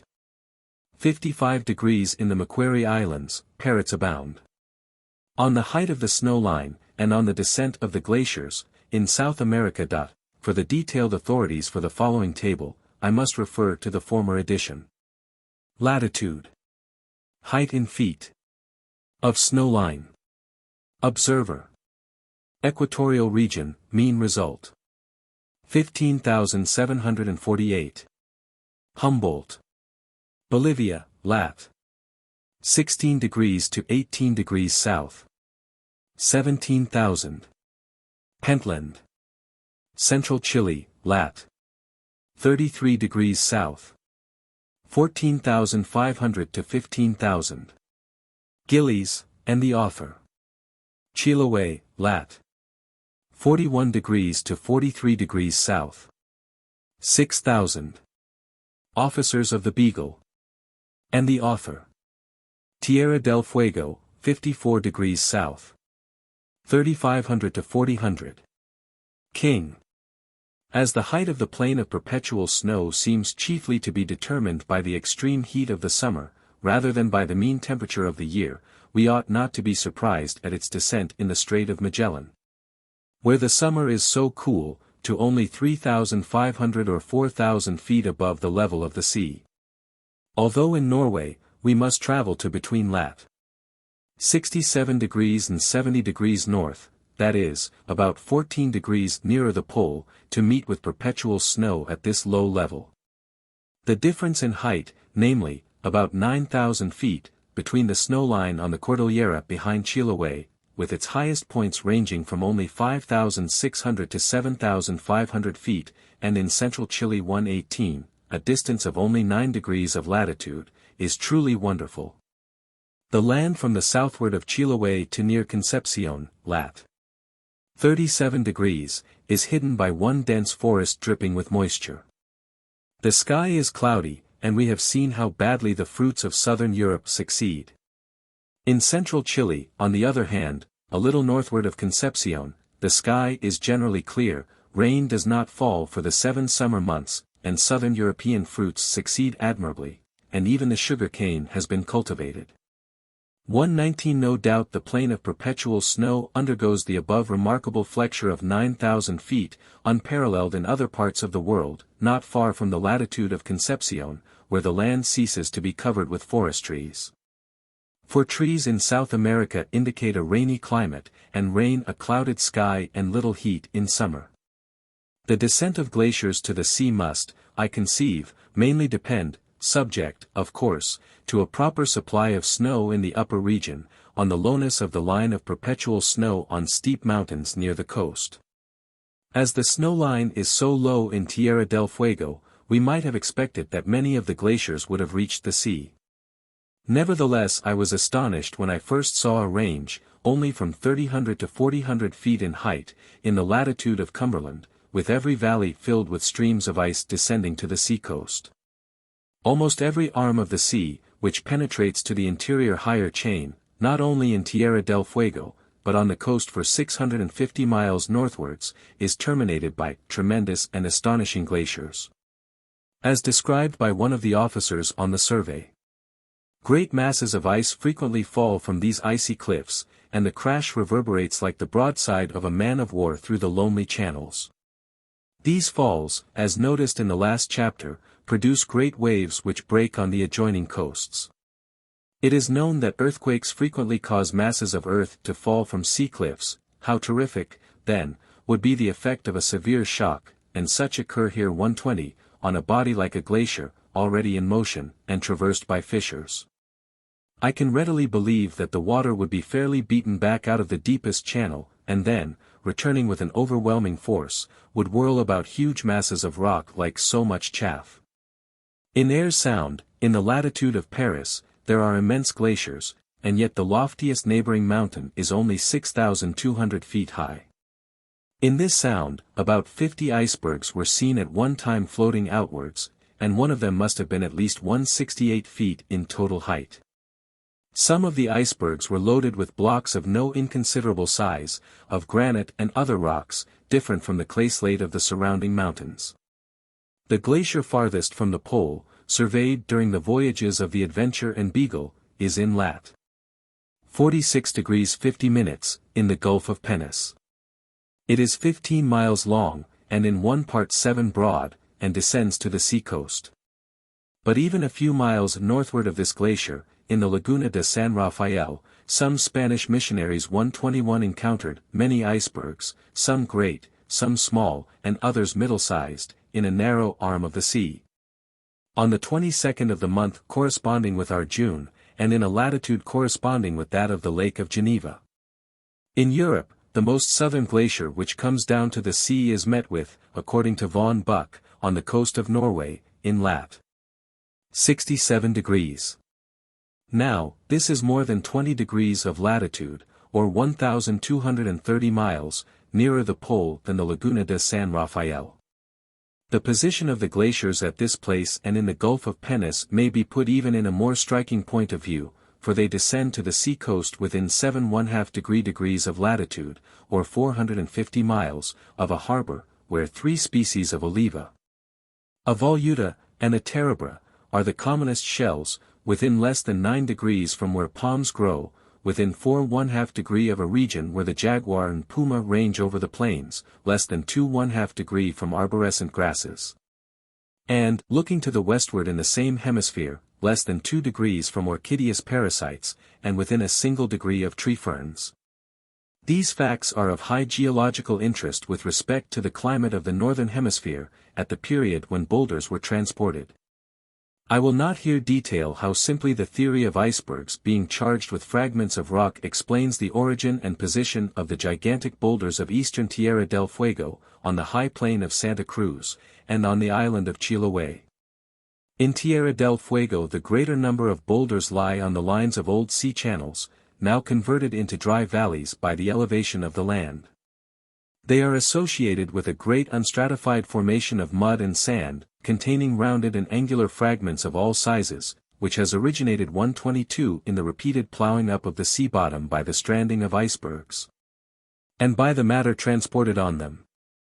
Few geologists now doubt that those erratic boulders which lie near lofty mountains have been pushed forward by the glaciers themselves, and that those distant from mountains, and embedded in subaqueous deposits, have been conveyed thither either on icebergs, or frozen in coast ice. The connection between the transportal of boulders and the presence of ice in some form, is strikingly shown by their geographical distribution over the earth. In South America they are not found farther than 48 degrees of latitude, measured from the southern pole. In North America it appears that the limit of their transportal extends to 53½ degree from the northern pole. But in Europe to not more than 40 degrees of latitude, measured from the same point. On the other hand, in the intertropical parts of America, Asia, and Africa, they have never been observed, nor at the Cape of Good Hope, nor in Australia. 123. On the climate and productions of the Antarctic islands. Considering the rankness of the vegetation in Tierra del Fuego, and on the coast northward of it, the condition of the islands south and southwest of America is truly surprising. Sandwich Land, in the latitude of the north part of Scotland, was found by Cook, during the hottest month of the year, covered many fathoms thick with everlasting snow, and there seems to be scarcely any vegetation. Georgia, an island 96 miles long and 10 broad, in the latitude of Yorkshire, in the very height of summer, is in a manner wholly covered with frozen snow. It can boast only of moss, some tufts of grass, and wild burnet. It has only one land bird, Anthus correndra, yet Iceland, which is 10 degrees nearer the pole, has, according to Mackenzie, 15 land birds. The South Shetland Islands, in the same latitude as the southern half of Norway, possess only some lichens, moss, and a little grass, and Lieutenant Kendall 124 found the bay in which he was at anchor, beginning to freeze at a period corresponding with our 8th of September. The soil here consists of ice and volcanic ashes interstratified. And at a little depth beneath the surface it must remain perpetually congealed, for Lieutenant Kendall found the body of a foreign sailor which had long been buried, with the flesh and all the features perfectly preserved. It is a singular fact that on the two great continents in the northern hemisphere, but not in the broken land of Europe between them, we have the zone of perpetually frozen undersoil in a low latitude, namely, in 56 degrees in North America at the depth of 3 feet 125 and in 62 degrees in Siberia at the depth of 12 to 15 feet, as the result of a directly opposite condition of things to those of the southern hemisphere. On the northern continents, the winter is rendered excessively cold by the radiation from a large area of land into a clear sky, nor is it moderated by the warmth-bringing currents of the sea. The short summer, on the other hand, is hot. In the Southern Ocean the winter is not so excessively cold, but the summer is far less hot, for the clouded sky seldom allows the sun to warm the ocean, itself a bad absorbent of heat, and hence the mean temperature of the year, which regulates the zone of perpetually congealed undersoil, is low. It is evident that a rank vegetation, which does not so much require heat as it does protection from intense cold, would approach much nearer to this zone of perpetual congelation under the equable climate of the southern hemisphere than under the extreme climate of the northern continents. The case of the sailor's body perfectly preserved in the icy soil of the South Shetland Islands, lat. 62 degrees to 63 degrees south, in a rather lower latitude than that, lat. 64 degrees north, under which Pallas found the frozen rhinoceros in Siberia, is very interesting. Although it is a fallacy, as I have endeavored to show in a former chapter, to suppose that the larger quadrupeds require a luxuriant vegetation for their support. Nevertheless it is important to find in the South Shetland Islands a frozen undersoil within 360 miles of the forest-clad islands near Cape Horn, where, as far as the bulk of vegetation is concerned, any number of great quadrupeds might be supported. The perfect preservation of the carcasses of the Siberian elephants and rhinoceroses is certainly one of the most wonderful facts in geology. But independently of the imagined difficulty of supplying them with food from the adjoining countries, the whole case is not, I think, so perplexing as it has generally been considered. The plains of Siberia, like those of the Pampas, appear to have been formed under the sea, into which rivers brought down the bodies of many animals. Of the greater number of these only the skeletons have been preserved, but of others the perfect carcass. Now it is known that in the shallow sea on the Arctic coast of America the bottom freezes 126 and does not thaw in spring so soon as the surface of the land, moreover, at greater depths, where the bottom of the sea does not freeze, the mud a few feet beneath the top layer might remain even in summer below 32 degrees, as is the case on the land with the soil at the depth of a few feet. At still greater depths the temperature of the mud and water would probably not be low enough to preserve the flesh. And hence, carcasses drifted beyond the shallow parts near an Arctic coast, would have only their skeletons preserved. Now in the extreme northern parts of Siberia bones are infinitely numerous, so that even islets are said to be almost composed of them.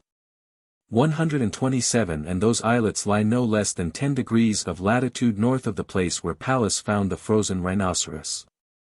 On the other hand, a carcass washed by a flood into a shallow part of the Arctic Sea, would be preserved for an indefinite period, if it were soon afterwards covered with mud sufficiently thick to prevent the heat of the summer water penetrating to it. And if, when the sea bottom was upraised into land, the covering was sufficiently thick to prevent the heat of the summer air and sun thawing and corrupting it. Recapitulation. I will recapitulate the principal facts with regard to the climate, ice action, and organic productions of the southern hemisphere, transposing the places in imagination to Europe, with which we are so much better acquainted. Then, near Lisbon, the commonest seashells, namely, 3 species of oliva, a voluta, and a terebra, would have a tropical character. In the southern provinces of France, magnificent forests, entwined by arborescent grasses and with the trees loaded with parasitical plants, would hide the face of the land. The puma and the jaguar would haunt the Pyrenees. In the latitude of Mont Blanc, but on an island as far westward as central North America, tree ferns and parasitical orchideae would thrive amidst the thick woods. Even as far north as central Denmark hummingbirds would be seen fluttering about delicate flowers, and parrots feeding amidst the evergreen woods, and in the sea there we should have a voluta, and all the shells of large size and vigorous growth. Nevertheless, on some islands only 360 miles northward of our new Cape Horn in Denmark, a carcass buried in the soil, or if washed into a shallow sea, and covered up with mud, would be preserved perpetually frozen. If some bold navigator attempted to penetrate northward of these islands, he would run 1,000 dangers amidst gigantic icebergs, on some of which he would see great blocks of rock borne far away from their original site. Another island of large size in the latitude of southern Scotland, but twice as far to the west, would be almost wholly covered with everlasting snow, and would have each bay terminated by ice cliffs. Whence great masses would be yearly detached. This island would boast only of a little moss, grass, and burnet, and a titlark would be its only land inhabitant. From our new Cape Horn in Denmark, a chain of mountains, scarcely half the height of the Alps, would run in a straight line due southward, and on its western flank every deep creek of the sea, or fjord, would end in bold and astonishing glaciers. These lonely channels would frequently reverberate with the falls of ice, and so often would great waves rush along their coasts. Numerous icebergs, some as tall as cathedrals, and occasionally loaded with no inconsiderable blocks of rock, would be stranded on the outlying islets. At intervals violent earthquakes would shoot prodigious masses of ice into the waters below. Lastly, some missionaries attempting to penetrate a long arm of the sea, would behold the not lofty surrounding mountains, sending down their many grand icy streams to the sea-coast.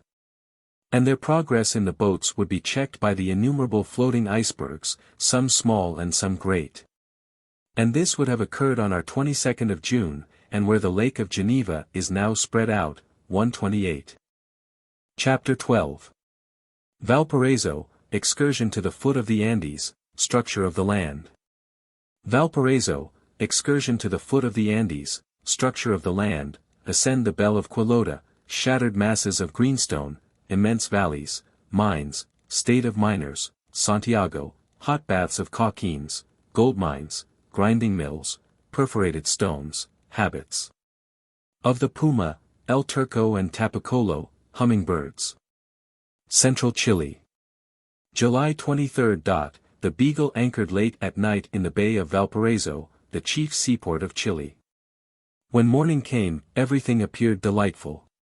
After Tierra del Fuego, the climate felt quite delicious, the atmosphere so dry, and the heavens so clear and blue with the sun shining brightly, that all nature seemed sparkling with life. The view from the anchorage is very pretty. The town is built at the very foot of a range of hills, about 1,600 feet high, and rather steep. From its position, it consists of one long, straggling street, which runs parallel to the beach, and wherever a ravine comes down, the houses are piled up on each side of it. The rounded hills, being only partially protected by a very scanty vegetation, are worn into numberless little gullies, which expose a singularly bright red soil. From this cause, and from the low whitewashed houses with tile roofs, the view reminded me of St. Cruz in Tenerife. In a northeasterly direction there are some fine glimpses of the Andes, but these mountains appear much grander when viewed from the neighboring hills. The great distance at which they are situated can then more readily be perceived.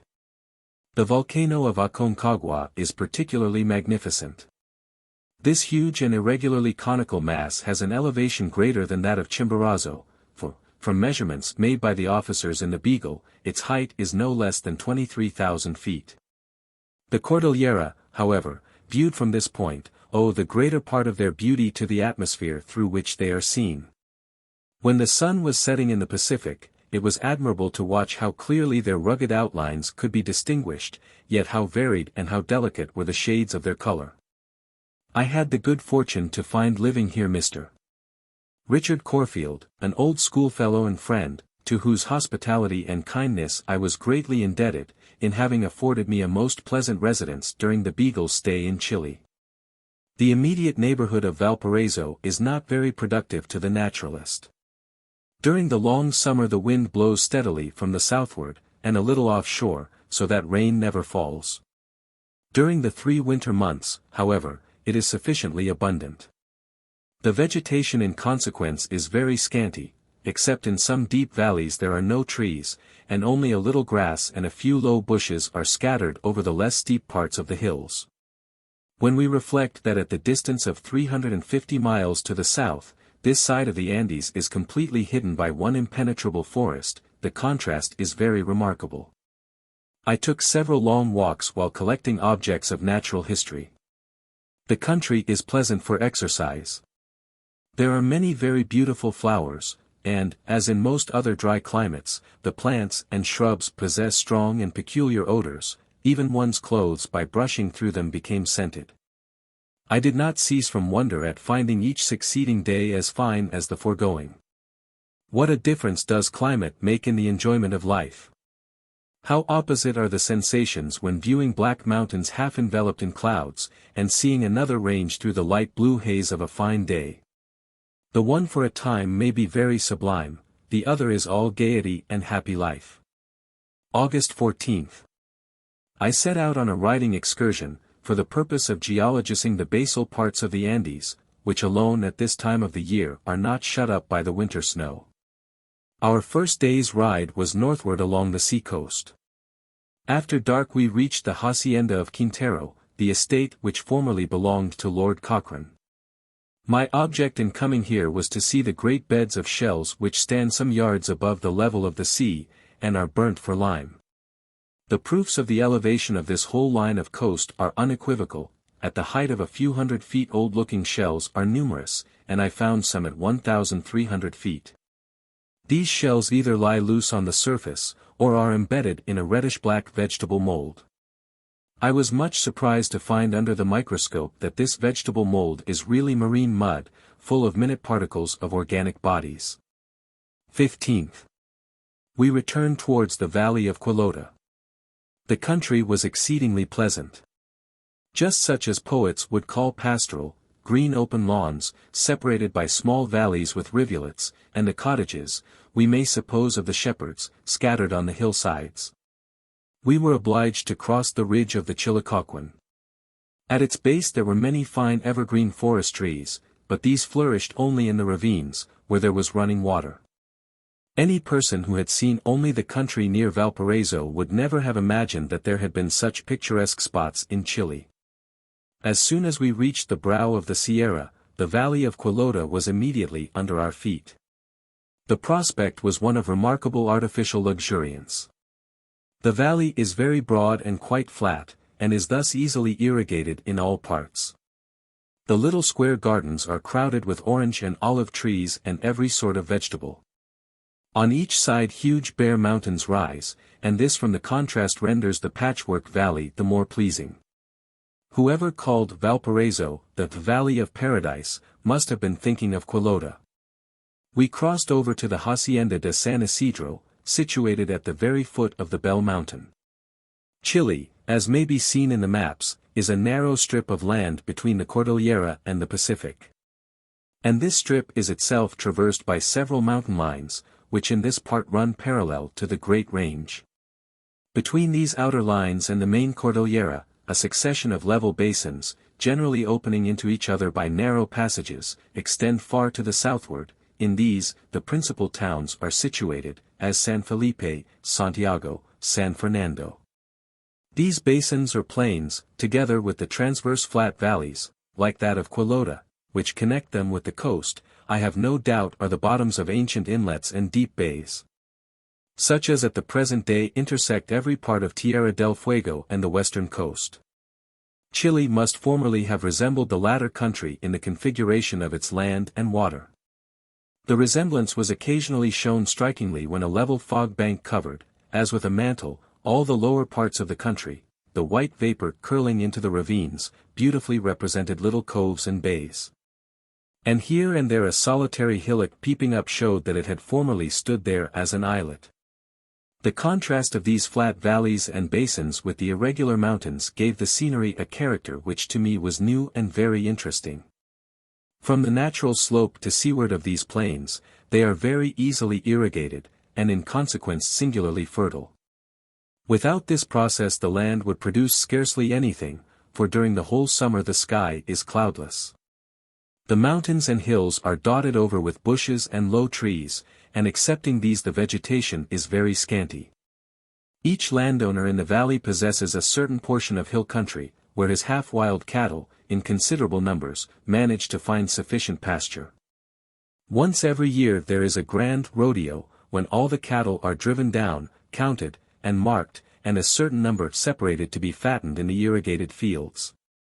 Wheat is extensively cultivated, and a good deal of Indian corn. A kind of bean is, however, the staple article of food for the common laborers. The orchards produce an overflowing abundance of peaches, figs, and grapes. With all these advantages the inhabitants of the country ought to be much more prosperous than they are. 16th. The mayordomo of the hacienda was good enough to give me a guide and fresh horses. And in the morning we set out to ascend the Campana, or Bell Mountain, which is 6,400 feet high. The paths were very bad, but both the geology and scenery amply repaid the trouble. We reached, by the evening, a spring called the Agua del Guanaco, which is situated at a great height. This must be an old name, for it is very many years since a guanaco drank its waters. During the ascent I noticed that nothing but bushes grew on the northern slope, whilst on the southern slope there was a bamboo about 15 feet high. In a few places there were palms, and I was surprised to see one at an elevation of at least 4,500 feet. These palms are, for their family, ugly trees.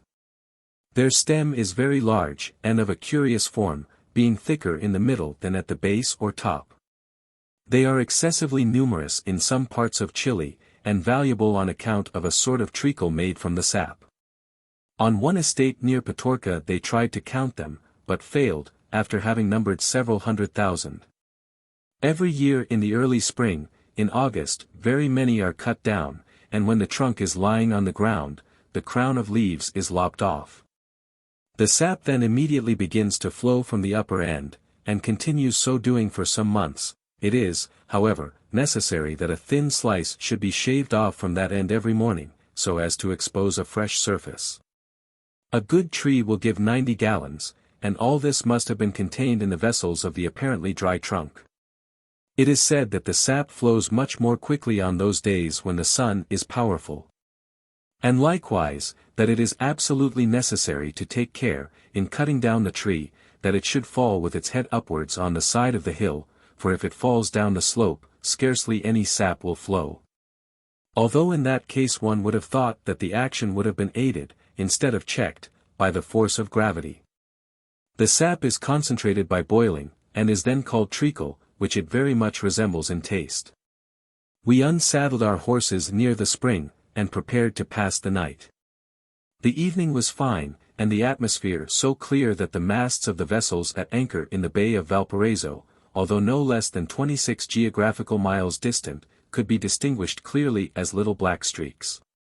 A ship doubling the point under sail appeared as a bright white speck. Anson expresses much surprise, in his Voyage, at the distance at which his vessels were discovered from the coast. But he did not sufficiently allow for the height of the land and the great transparency of the air. The setting of the sun was glorious, the valleys being black, whilst the snowy peaks of the Andes yet retained a ruby tint. When it was dark, we made a fire beneath a little arbor of bamboos, fried our charca, or dried slips of beef, took our mate, and were quite comfortable. There is an inexpressible charm in thus living in the open air. The evening was calm and still. The shrill noise of the mountain biscacha, and the faint cry of a goatsucker, were occasionally to be heard. Besides these, few birds, or even insects, frequent these dry, parched mountains. August 17th.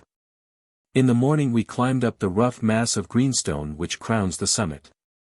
This rock, as frequently happens, was much shattered and broken into huge angular fragments.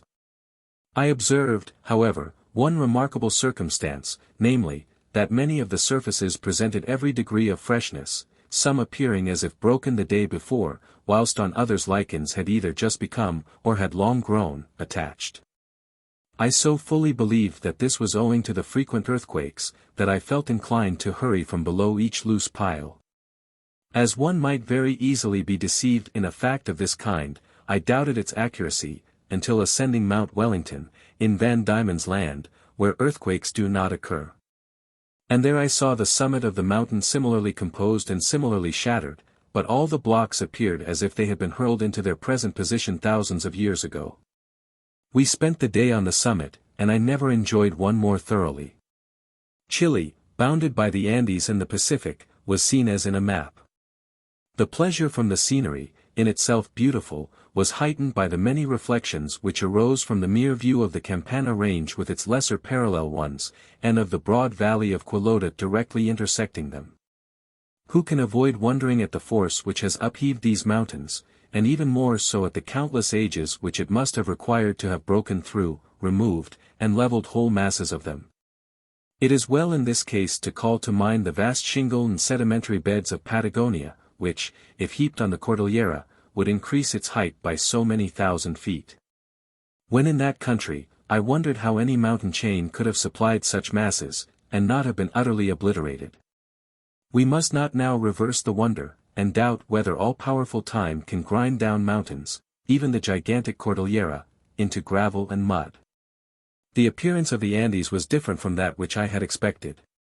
The lower line of the snow was of course horizontal, and to this line the even summits of the range seemed quite parallel.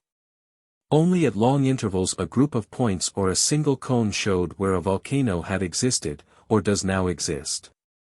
Hence the range resembled a great solid wall, surmounted here and there by a tower, and making a most perfect barrier to the country. Almost every part of the hill had been drilled by attempts to open gold mines. The rage for mining has left scarcely a spot in Chile unexamined. I spent the evening as before, talking round the fire with my two companions. The Guasos of Chile, who correspond to the Gauchos of the Pampas, are, however, a very different set of beings. Chile is the more civilized of the two countries, and the inhabitants, in consequence, have lost much individual character. Gradations in rank are much more strongly marked. The Guaso does not by any means consider every man his equal, and I was quite surprised to find that my companions did not like to eat at the same time with myself. This feeling of inequality is a necessary consequence of the existence of an aristocracy of wealth. It is said that some few of the greater landowners possess from 5 to 10,000 pounds sterling per annum, an inequality of riches which I believe is not met with in any of the cattle-breeding countries eastward of the Andes. A traveller does not here meet that unbounded hospitality which refuses all payment, but yet is so kindly offered that no scruples can be raised in accepting it. Almost every house in Chile will receive you for the night, but a trifle is expected to be given in the morning. Even a rich man will accept 2 or 3 shillings. The Gaucho, although he may be a cutthroat, is a gentleman. The Guaso is in few respects better, but at the same time a vulgar, ordinary fellow. The two men, although employed much in the same manner, are different in their habits and attire. And the peculiarities of each are universal in their respective countries. The Gaucho seems part of his horse, and scorns to exert himself excepting when on its back. The Guaso may be hired to work as a laborer in the fields. The former lives entirely on animal food, the latter almost wholly on vegetable. We do not here see the white boots, the broad drawers, and scarlet chilipa, the picturesque costume of the Pampas. Here, common trousers are protected by black and green worsted leggings. The poncho, however, is common to both. The chief pride of the Guaso lies in his spurs, which are absurdly large. I measured one which was 6 inches in the diameter of the rowel, and the rowel itself contained upwards of 30 points. The stirrups are on the same scale, each consisting of a square, carved block of wood, hollowed out, yet weighing 3 or 4 pounds. The Guaso is perhaps more expert with the Lazo than the Gaucho. But, from the nature of the country, he does not know the use of the Bolas. August 18th. We descended the mountain, and passed some beautiful little spots, with rivulets and fine trees. Having slept at the same hacienda as before, we rode during the 2 succeeding days up the valley, and passed through Quilota, which is more like a collection of nursery gardens than a town. The orchards were beautiful, presenting one mass of peach blossoms. I saw, also, in 1 or 2 places the date palm. It is a most stately tree, and I should think a group of them in their native Asiatic or African deserts must be superb. We passed likewise San Felipe, a pretty straggling town like Quilota. The valley in this part expands into one of those great bays or plains, reaching to the foot of the Cordillera, which have been mentioned as forming so curious a part of the scenery of Chile. In the evening we reached the mines of Jajuel, situated in a ravine at the flank of the great chain. I stayed here 5 days. My host, the superintendent of the mine, was a shrewd but rather ignorant Cornish miner. He had married a Spanish woman, and did not mean to return home, but his admiration for the mines of Cornwall remained unbounded. Amongst many other questions, he asked me, now that George Rex is dead, how many more of the family of Rexes are yet alive? This Rex certainly must be a relation of the great author Finis, who wrote all books. These mines are of copper, and the ore is all shipped to Swansea, to be smelted. Hence the mines have an aspect singularly quiet, as compared to those in England. Here no smoke, furnaces, or great steam engines, disturb the solitude of the surrounding mountains. The Chilean government, or rather the old Spanish law, encourages by every method the searching for mines. The discoverer may work a mine on any ground, by paying 5 shillings. And before paying this he may try, even in the garden of another man, for 20 days. It is now well known that the Chilean method of mining is the cheapest. My host says that the 2 principal improvements introduced by foreigners have been, first, reducing by previous roasting the copper parites, which, being the common ore in Cornwall. The English miners were astounded on their arrival to find thrown away as useless, secondly, stamping and washing the scoriae from the old furnaces, by which process particles of metal are recovered in abundance. I have actually seen mules carrying to the coast, for transportation to England, a cargo of such cinders. But the first case is much the most curious. The Chilean miners were so convinced that copper parites contained not a particle of copper, that they laughed at the Englishmen for their ignorance, who laughed in turn, and bought their richest veins for a few dollars. It is very odd that, in a country where mining had been extensively carried on for many years, so simple a process as gently roasting the ore to expel the sulfur previous to smelting it, had never been discovered. A few improvements have likewise been introduced in some of the simple machinery, but even to the present day, water is removed from some mines by men carrying it up the shaft in leathern bags. The laboring men work very hard. They have little time allowed for their meals, and during summer and winter they begin when it is light, and leave off at dark.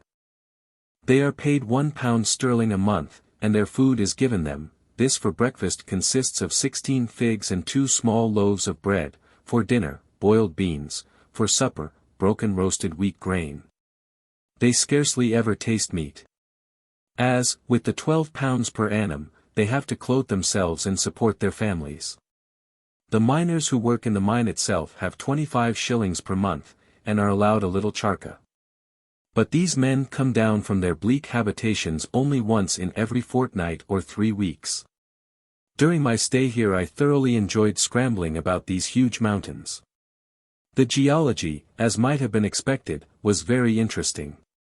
The shattered and baked rocks, traversed by innumerable dikes of greenstone, showed what commotions had formerly taken place. The scenery was much the same as that near the Bell of Quilota, dry barren mountains, dotted at intervals by bushes with a scanty foliage. The cactuses, or rather opuntias, were here very numerous. I measured one of a spherical figure, which, including the spines, was 6 feet and 4 inches in circumference. The height of the common cylindrical, branching kind, is from 12 to 15 feet, and the girth, with spines, of the branches between 3 and 4 feet. A heavy fall of snow on the mountains prevented me, during the last 2 days, from making some interesting excursions.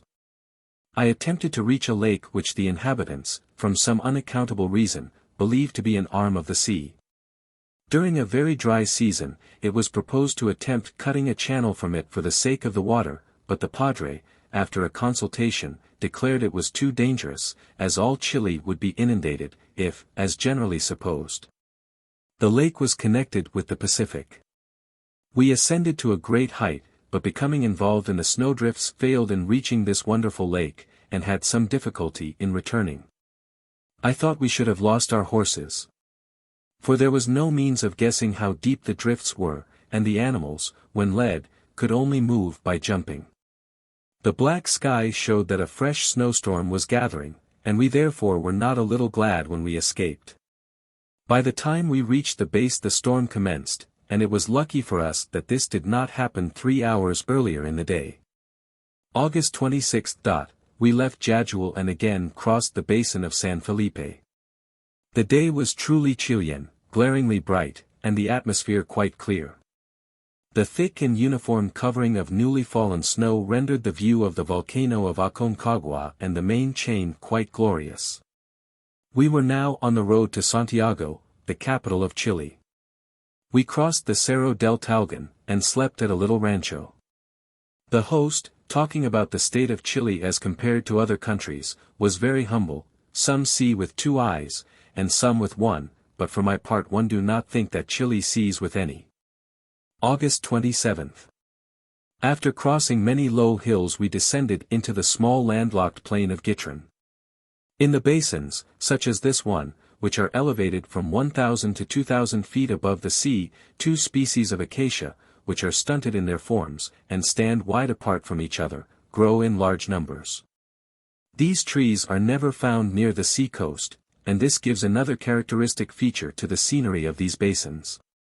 We crossed a low ridge which separates Guitrin from the great plain on which Santiago stands.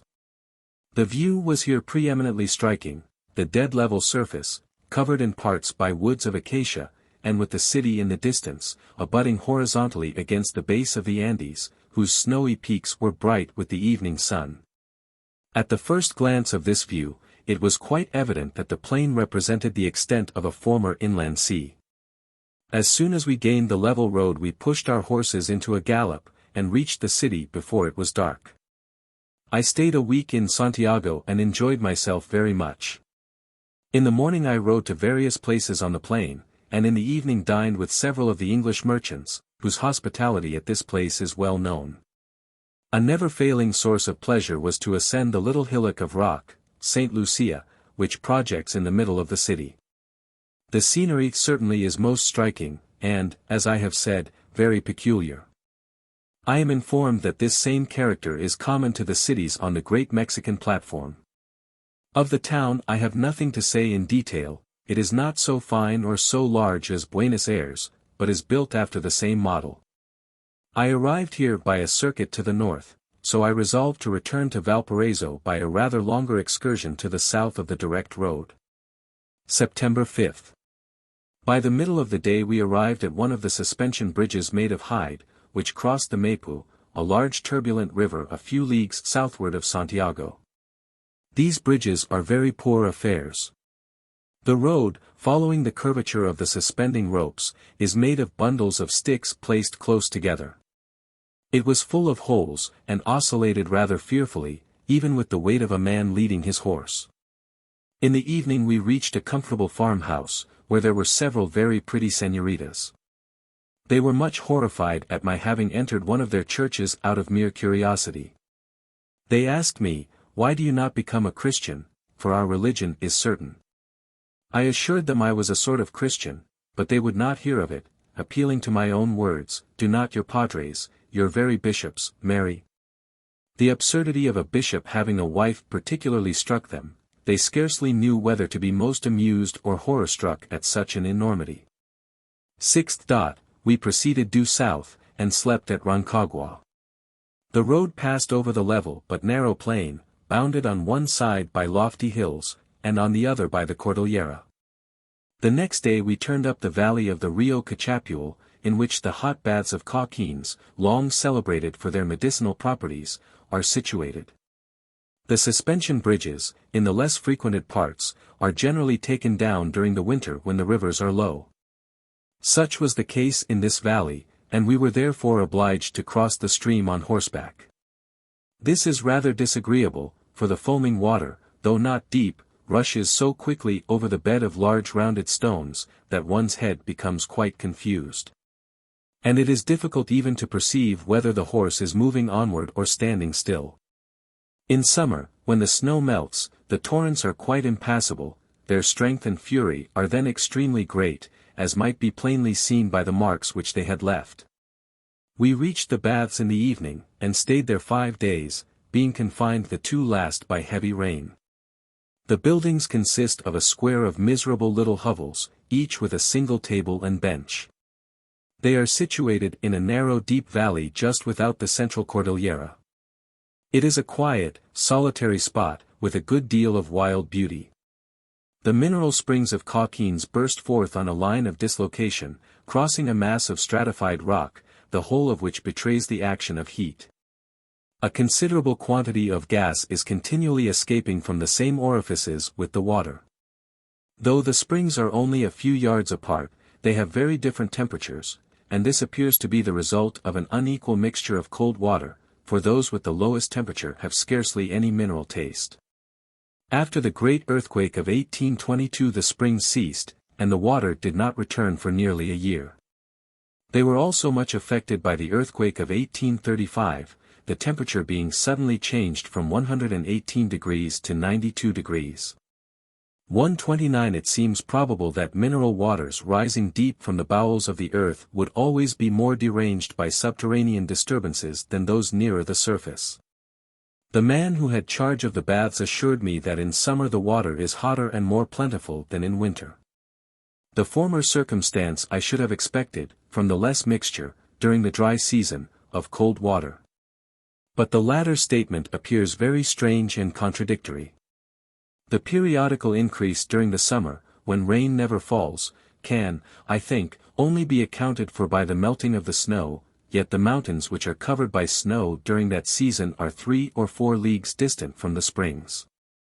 I have no reason to doubt the accuracy of my informer, who, having lived on the spot for several years, ought to be well acquainted with the circumstance, which, if true, certainly is very curious, for we must suppose that the snow water, being conducted through porous strata to the regions of heat, is again thrown up to the surface by the line of dislocated and injected rocks at Cauquenes. And the regularity of the phenomenon would seem to indicate that in this district heated rock occurred at a depth not very great. One day I rode up the valley to the farthest inhabited spot. Shortly above that point, the Cachapul divides into 2 deep tremendous ravines, which penetrate directly into the great range. I scrambled up a peaked mountain, probably more than 6,000 feet high. Here, as indeed everywhere else, scenes of the highest interest presented themselves. It was by one of these ravines that Pinchira entered Chile and ravaged the neighboring country. This is the same man whose attack on an estancia at the Rio Negro I have described. He was a renegade half-caste Spaniard, who collected a great body of Indians together and established himself by a stream in the Pampas, which place none of the forces sent after him could ever discover. From this point he used to sally forth, and crossing the Cordillera by passes hitherto unattempted, he ravaged the farmhouses and drove the cattle to his secret rendezvous. Pinchira was a capital horseman, and he made all around him equally good, for he invariably shot any one who hesitated to follow him. It was against this man, and other wandering Indian tribes, that Rosas waged the war of extermination. September 13. We left the baths of Cauquenes, and, rejoining the main road, slept at the Rio Claro. From this place we rode to the town of San Fernando. Before arriving there, the last landlocked basin had expanded into a great plain, which extended so far to the south that the snowy summits of the more distant Andes were seen as if above the horizon of the sea. San Fernando is 40 leagues from Santiago, and it was my farthest point southward, for we here turned at right angles towards the coast. We slept at the gold mines of Yaquil, which are worked by Mr. Nixon, an American gentleman, to whose kindness I was much indebted during the 4 days I stayed at his house. The next morning we rode to the mines, which are situated at the distance of some leagues, near the summit of a lofty hill. On the way we had a glimpse of the lake Taguatagua, celebrated for its floating islands, which have been described by M. Gay. 130 they are composed of the stalks of various dead plants intertwined together, and on the surface of which other living ones take root. Their form is generally circular, and their thickness from 4 to 6 feet, of which the greater part is immersed in the water. As the wind blows, they pass from one side of the lake to the other, and often carry cattle and horses as passengers. When we arrived at the mine, I was struck by the pale appearance of many of the men, and inquired from Mr. Nixon respecting their condition. The mine is 450 feet deep, and each man brings up about 200 pounds weight of stone. With this load they have to climb up the alternate notches cut in the trunks of trees, placed in a zigzag line up the shaft. Even beardless young men, 18 and 20 years old, with little muscular development of their bodies, they are quite naked excepting drawers, ascend with this great load from nearly the same depth. A strong man, who is not accustomed to this labor, perspires most profusely, with merely carrying up his own body. With this very severe labor, they live entirely on boiled beans and bread. They would prefer having bread alone. But their masters, finding that they cannot work so hard upon this, treat them like horses, and make them eat the beans. Their pay is here rather more than at the mines of Jajuel, being from 24 to 28 shillings per month. They leave the mine only once in 3 weeks, when they stay with their families for 2 days. One of the rules of this mine sounds very harsh, but answers pretty well for the master. The only method of stealing gold is to secrete pieces of the ore, and take them out as occasion may offer. Whenever the majordomo finds a lump thus hidden, its full value is stopped out of the wages of all the men, who thus, without they all combine, are obliged to keep watch over each other. When the ore is brought to the mill, it is ground into an impalpable powder. The process of washing removes all the lighter particles, and amalgamation finally secures the gold dust. The washing, when described, sounds a very simple process.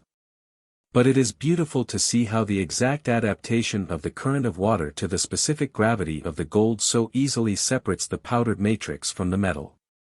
The mud which passes from the mills is collected into pools, where it subsides, and every now and then is cleared out, and thrown into a common heap. A great deal of chemical action then commences, salts of various kinds effloresce on the surface, and the mass becomes hard. After having been left for a year or 2, and then rewashed, it yields gold. And this process may be repeated even 6 or 7 times, but the gold each time becomes less in quantity, and the intervals required, as the inhabitants say, to generate the metal, are longer. There can be no doubt that the chemical action, already mentioned, each time liberates fresh gold from some combination. The discovery of a method to effect this before the first grinding would without doubt raise the value of gold ores many-fold. It is curious to find how the minute particles of gold, being scattered about and not corroding, at last accumulate in some quantity. A short time since a few miners, being out of work, obtained permission to scrape the ground round the house and mill. They washed the earth thus got together, and so procured $30 worth of gold. This is an exact counterpart of what takes place in nature.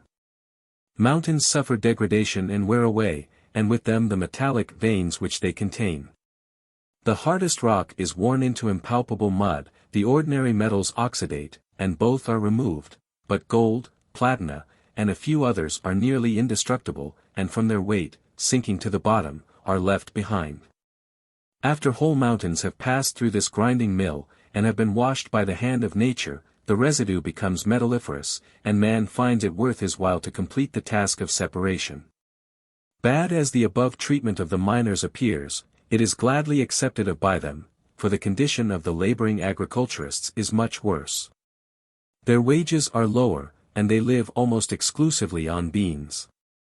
This poverty must be chiefly owing to the feudal-like system on which the land is tilled. The landowner gives a small plot of ground to the laborer, for building on and cultivating. And in return has his services, or those of a proxy, for every day of his life, without any wages. Until a father has a grown-up son, who can by his labor pay the rent, there is no one, except on occasional days, to take care of his own patch of ground. Hence extreme poverty is very common among the laboring classes in this country. There are some old Indian ruins in this neighborhood, and I was shown one of the perforated stones, which Molina mentions as being found in many places in considerable numbers. They are of a circular flattened form, from 5 to 6 inches in diameter, with a hole passing quite through the center. It has generally been supposed that they were used as heads to clubs, although their form does not appear at all well adapted for that purpose.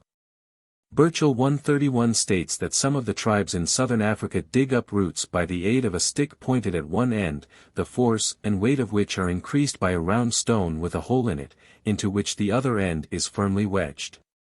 It appears probable that the Indians of Chile formerly used some such rude agricultural instrument. One day, a German collector in natural history, of the name of Renus, called, and nearly at the same time an old Spanish lawyer. I was amused at being told the conversation which took place between them. Renus speaks Spanish so well that the old lawyer mistook him for a Chilean. Renus, alluding to me, asked him what he thought of the King of England sending out a collector to their country, to pick up lizards and beetles, and to break stones. The old gentleman thought seriously for some time, and then said, "It is not well, hey un gato encerrado aquí, there is a cat shut up here. No man is so rich as to send out people to pick up such rubbish. I do not like it. If one of us were to go and do such things in England, do not you think the King of England would very soon send us out of his country?" And this old gentleman, from his profession, belongs to the better informed and more intelligent classes. Renus himself, 2 or 3 years before, left in a house at San Fernando some caterpillars, under charge of a girl to feed, that they might turn into butterflies. This was rumored through the town, and at last the padres and governor consulted together, and agreed it must be some heresy. Accordingly, when Renus returned, he was arrested. September 19th. We left Yacual, and followed the flat valley, formed like that of Quilota, in which the Rio Tindiritica flows. Even at these few miles south of Santiago the climate is much damper. In consequence there were fine tracts of pasturage which were not irrigated. 20th, we followed this valley till it expanded into a great plain, which reaches from the sea to the mountains west of Rancagua. We shortly lost all trees and even bushes, so that the inhabitants are nearly as badly off for firewood as those in the Pampas. Never having heard of these plains, I was much surprised at meeting with such scenery in Chile. The plains belong to more than one series of different elevations, and they are traversed by broad flat-bottomed valleys, both of which circumstances, as in Patagonia, bespeak the action of the sea on gently rising land. In the steep cliffs bordering these valleys there are some large caves, which no doubt were originally formed by the waves. One of these is celebrated under the name of Cueva del Obispo, having formerly been consecrated. During the day I felt very unwell, and from that time till the end of October did not recover. September 22nd. We continued to pass over green plains without a tree. The next day we arrived at a house near Navidad, on the sea coast, where a rich haciendero gave us lodgings. I stayed here the 2 ensuing days, and although very unwell, managed to collect from the tertiary formation some marine shells. 24th. Our course was now directed towards Valparaiso, which with great difficulty I reached on the 27th, and was there confined to my bed till the end of October. During this time I was an inmate in Mr. Corfield's house, whose kindness to me I do not know how to express. I will here add a few observations on some of the animals and birds of Chile. The puma, or South American lion, is not uncommon. This animal has a wide geographical range. Being found from the equatorial forests, throughout the deserts of Patagonia, as far south as the damp and cold latitudes, 53 degrees to 54 degrees, of Tierra del Fuego. I have seen its footsteps in the Cordillera of central Chile, at an elevation of at least 10,000 feet. In La Plata the puma preys chiefly on deer, ostriches, biscacha, and other small quadrupeds. It there seldom attacks cattle or horses, and most rarely man. In Chile, however, it destroys many young horses and cattle, owing probably to the scarcity of other quadrupeds. I heard, likewise, of 2 men and a woman who had been thus killed. It is asserted that the puma always kills its prey by springing on the shoulders, and then drawing back the head with one of its paws, until the vertebrae break. I have seen in Patagonia the skeletons of guanacos, with their necks thus dislocated. The puma, after eating its fill, covers the carcass with many large bushes, and lies down to watch it. This habit is often the cause of its being discovered. For the condors wheeling in the air, every now and then descend to partake of the feast, and being angrily driven away, rise all together on the wing. The Chileno guaso then knows there is a lion watching his prey, the word is given, and men and dogs hurry to the chase. Sir F. Head says that a gaucho in the Pampas, upon merely seeing some condors wheeling in the air, cried, "A lion." I could never myself meet with anyone who pretended to such powers of discrimination. It is asserted that if a puma has once been betrayed by thus watching the carcass, and has then been hunted, it never resumes this habit. But that having gorged itself, it wanders far away. The puma is easily killed. In an open country it is first entangled with the bolas, then lazoed, and dragged along the ground till rendered insensible. At Tandil, south of the Plata, I was told that within 3 months 100 were thus destroyed. In Chile they are generally driven up bushes or trees, and are then either shot, or baited to death by dogs. The dogs employed in this chase belong to a particular breed, called leoneros. They are weak, slight animals, like long-legged terriers, but are born with a particular instinct for this sport. The puma is described as being very crafty. When pursued, it often returns on its former track, and then suddenly making a spring on one side, waits there till the dogs have passed by. It is a very silent animal, uttering no cry even when wounded, and only rarely during the breeding season. Of birds, 2 species of the genus Pteropticos, Megapodius and Albicaulis of Kittlets, are perhaps the most conspicuous. The former, called by the Chilenos El Turco, is as large as a fieldfare, to which bird it has some alliance, but its legs are much longer, tail shorter, and beak stronger. Its color is a reddish-brown. The turco is not uncommon. It lives on the ground, sheltered among the thickets which are scattered over the dry and sterile hills. With its tail erect, and stilt-like legs, it may be seen every now and then popping from one bush to another with uncommon quickness. It really requires little imagination to believe that the bird is ashamed of itself, and is aware of its most ridiculous figure. On first seeing it, one is tempted to exclaim, "A vilely stuffed specimen has escaped from some museum, and has come to life again." It cannot be made to take flight without the greatest trouble, nor does it run, but only hops. The various loud cries which it utters when concealed amongst the bushes are as strange as its appearance. It is said to build its nest in a deep hole beneath the ground. I dissected several specimens. The gizzard, which was very muscular, contained beetles, vegetable fibers, and pebbles. From this character, from the length of its legs, scratching feet, membranous covering to the nostrils, short and arched wings, this bird seems in a certain degree to connect the thrushes with the gallinaceous order. The second species, or P. albicaulis, is allied to the first in its general form. It is called tapicolo, or cover your posterior, and well does the shameless little bird deserve its name. For it carries its tail more than erect, that is, inclined backwards towards its head. It is very common, and frequents the bottoms of hedgerows, and the bushes scattered over the barren hills, where scarcely another bird can exist. In its general manner of feeding, of quickly hopping out of the thickets and back again, in its desire of concealment, unwillingness to take flight, and nidification, it bears a close resemblance to the turco. But its appearance is not quite so ridiculous. The tapicolo is very crafty. When frightened by any person, it will remain motionless at the bottom of a bush, and will then, after a little while, try with much address to crawl away on the opposite side.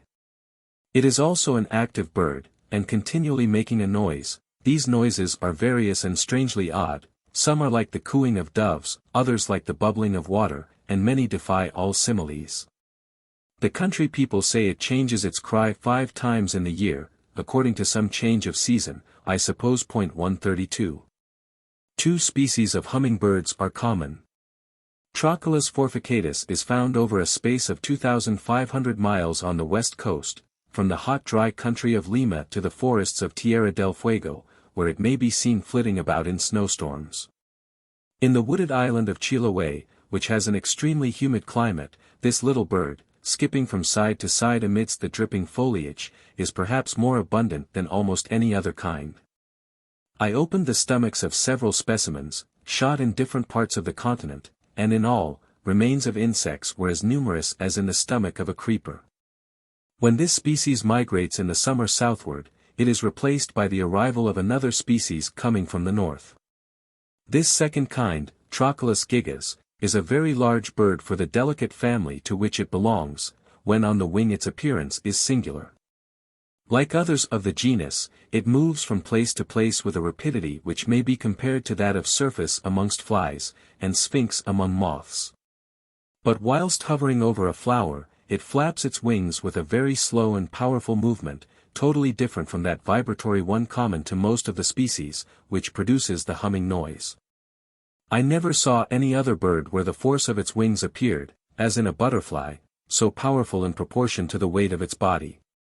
When hovering by a flower, its tail is constantly expanded and shut like a fan, the body being kept in a nearly vertical position. This action appears to steady and support the bird, between the slow movements of its wings. Although flying from flower to flower in search of food, its stomach generally contained abundant remains of insects, which I suspect are much more the object of its search than honey. The note of this species, like that of nearly the whole family, is extremely shrill. Chapter 13. Chiloé, General Aspect, Boat Excursion, Native Indians, Castro. Chiloé, General Aspect, Boat Excursion, Native Indians, Castro, Tame Fox, Ascend San Pedro, Chonos Archipelago, Peninsula of Tres Montes, Granitic Range, Boat-wrecked sailors, Lowe's Harbor, Wild Potato, Formation of Peat, Myopotamus. Otter and mice, Choucau and barking bird, Apiciorhynchus, singular character of ornithology, petrels. Chiloé and Canos Islands. November 10. The Beagle sailed from Valparaiso to the south, for the purpose of surveying the southern part of Chile, the island of Chiloé, and the broken land called the Chonos Archipelago, as far south as the peninsula of Tres Montes. On the 21st we anchored in the Bay of S. Carlos, the capital of Chiloé. This island is about 90 miles long, with a breadth of rather less than 30. The land is hilly, but not mountainous, and is covered by one great forest, except where a few green patches have been cleared round the thatched cottages. From a distance the view somewhat resembles that of Tierra del Fuego. But the woods, when seen nearer, are incomparably more beautiful. Many kinds of fine evergreen trees, and plants with a tropical character, here take the place of the gloomy beach of the southern shores. In winter the climate is detestable, and in summer it is only a little better. I should think there are few parts of the world, within the temperate regions, where so much rain falls. The winds are very boisterous, and the sky almost always clouded. To have a week of fine weather is something wonderful. It is even difficult to get a single glimpse of the Cordillera. During our first visit, once only the volcano of Osorno stood out in bold relief, and that was before sunrise. It was curious to watch, as the sun rose, the outline gradually fading away in the glare of the eastern sky. The inhabitants, from their complexion and low stature, appear to have 3/4 of Indian blood in their veins. They are an humble, quiet, industrious set of men. Although the fertile soil, resulting from the decomposition of the volcanic rocks, supports a rank vegetation, yet the climate is not favorable to any production which requires much sunshine to ripen it. There is very little pasture for the larger quadrupeds, and in consequence, the staple articles of food are pigs, potatoes, and fish. The people all dress in strong woolen garments, which each family makes for itself, and dyes with indigo of a dark blue color. The arts, however, are in the rudest state. As may be seen in their strange fashion of ploughing, their method of spinning, grinding corn, and in the construction of their boats. The forests are so impenetrable that the land is nowhere cultivated except near the coast and on the adjoining islets. Even where paths exist, they are scarcely passable from the soft and swampy state of the soil. The inhabitants, like those of Tierra del Fuego, move about chiefly on the beach or in boats. Although with plenty to eat, the people are very poor, there is no demand for labor, and consequently the lower orders cannot scrape together money sufficient to purchase even the smallest luxuries. There is also a great deficiency of a circulating medium. I have seen a man bringing on his back a bag of charcoal, with which to buy some trifle, and another carrying a plank to exchange for a bottle of wine. Hence every tradesman must also be a merchant, and again sell the goods which he takes in exchange. November 24. The yawl and whaleboat were sent under the command of Mr., now Captain, Sullivan to survey the eastern or inland coast of Chiloé. And with orders to meet the Beagle the southern extremity of the island, to which point she would proceed by the outside, so as thus to circumnavigate the whole. I accompanied this expedition, but instead of going in the boats the first day, I hired horses to take me to Chao, at the northern extremity of the island. The road followed the coast, every now and then crossing promontories covered by fine forests. In these shaded paths it is absolutely necessary that the whole road should be made of logs of wood, which are squared and placed by the side of each other. From the rays of the sun never penetrating the evergreen foliage, the ground is so damp and soft, that except by this means neither man nor horse would be able to pass along. I arrived at the village of Chao shortly after the tents belonging to the boats were pitched for the night. The land in this neighborhood has been extensively cleared, and there were many quiet and most picturesque nooks in the forest. Chao was formerly the principal port in the island. But many vessels having been lost, owing to the dangerous currents and rocks in the straits, the Spanish government burnt the church, and thus arbitrarily compelled the greater number of inhabitants to migrate to S. Carlos. We had not long bivouacked, before the barefooted son of the governor came down to reconnoiter us. Seeing the English flag hoisted at the yawl's masthead, he asked with the utmost indifference, whether it was always to fly at Chao. In several places the inhabitants were much astonished at the appearance of men-of-war's boats, and hoped and believed it was the forerunner of a Spanish fleet, coming to recover the island from the patriot government of Chile. All the men in power, however, had been informed of our intended visit, and were exceedingly civil. While we were eating our supper, the governor paid us a visit.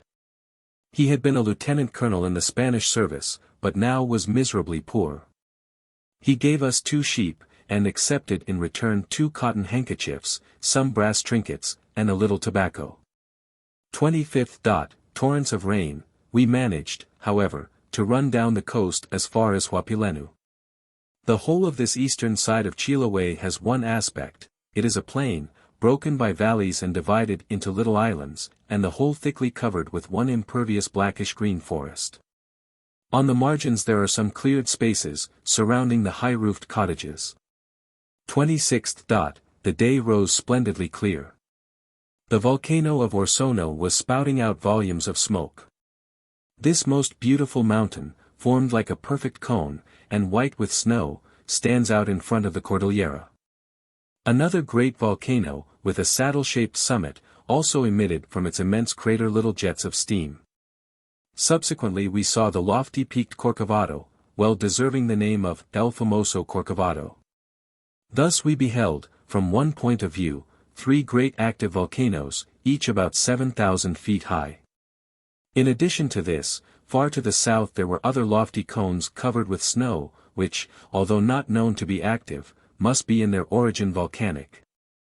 The line of the Andes is not, in this neighborhood, nearly so elevated as in Chile. Neither does it appear to form so perfect a barrier between the regions of the earth. This great range, although running in a straight north and south line, owing to an optical deception always appeared more or less curved. For the lines drawn from each peak to the beholder's eye necessarily converged like the radii of a semicircle. And as it was not possible, owing to the clearness of the atmosphere and the absence of all intermediate objects, to judge how far distant the farthest peaks were off, they appeared to stand in a flattish semicircle. Landing at midday, we saw a family of pure Indian extraction. The father was singularly like York Minster, and some of the younger boys, with their ruddy complexions, might have been mistaken for Pampas Indians. Everything I have seen convinces me of the close connection of the different American tribes, who nevertheless speak distinct languages. This party could muster but little Spanish, and talk to each other in their own tongue. It is a pleasant thing to see the aborigines advance to the same degree of civilization, however low that may be, which their white conquerors have attained. More to the south we saw many pure Indians, indeed, all the inhabitants of some of the islets retain their Indian surnames.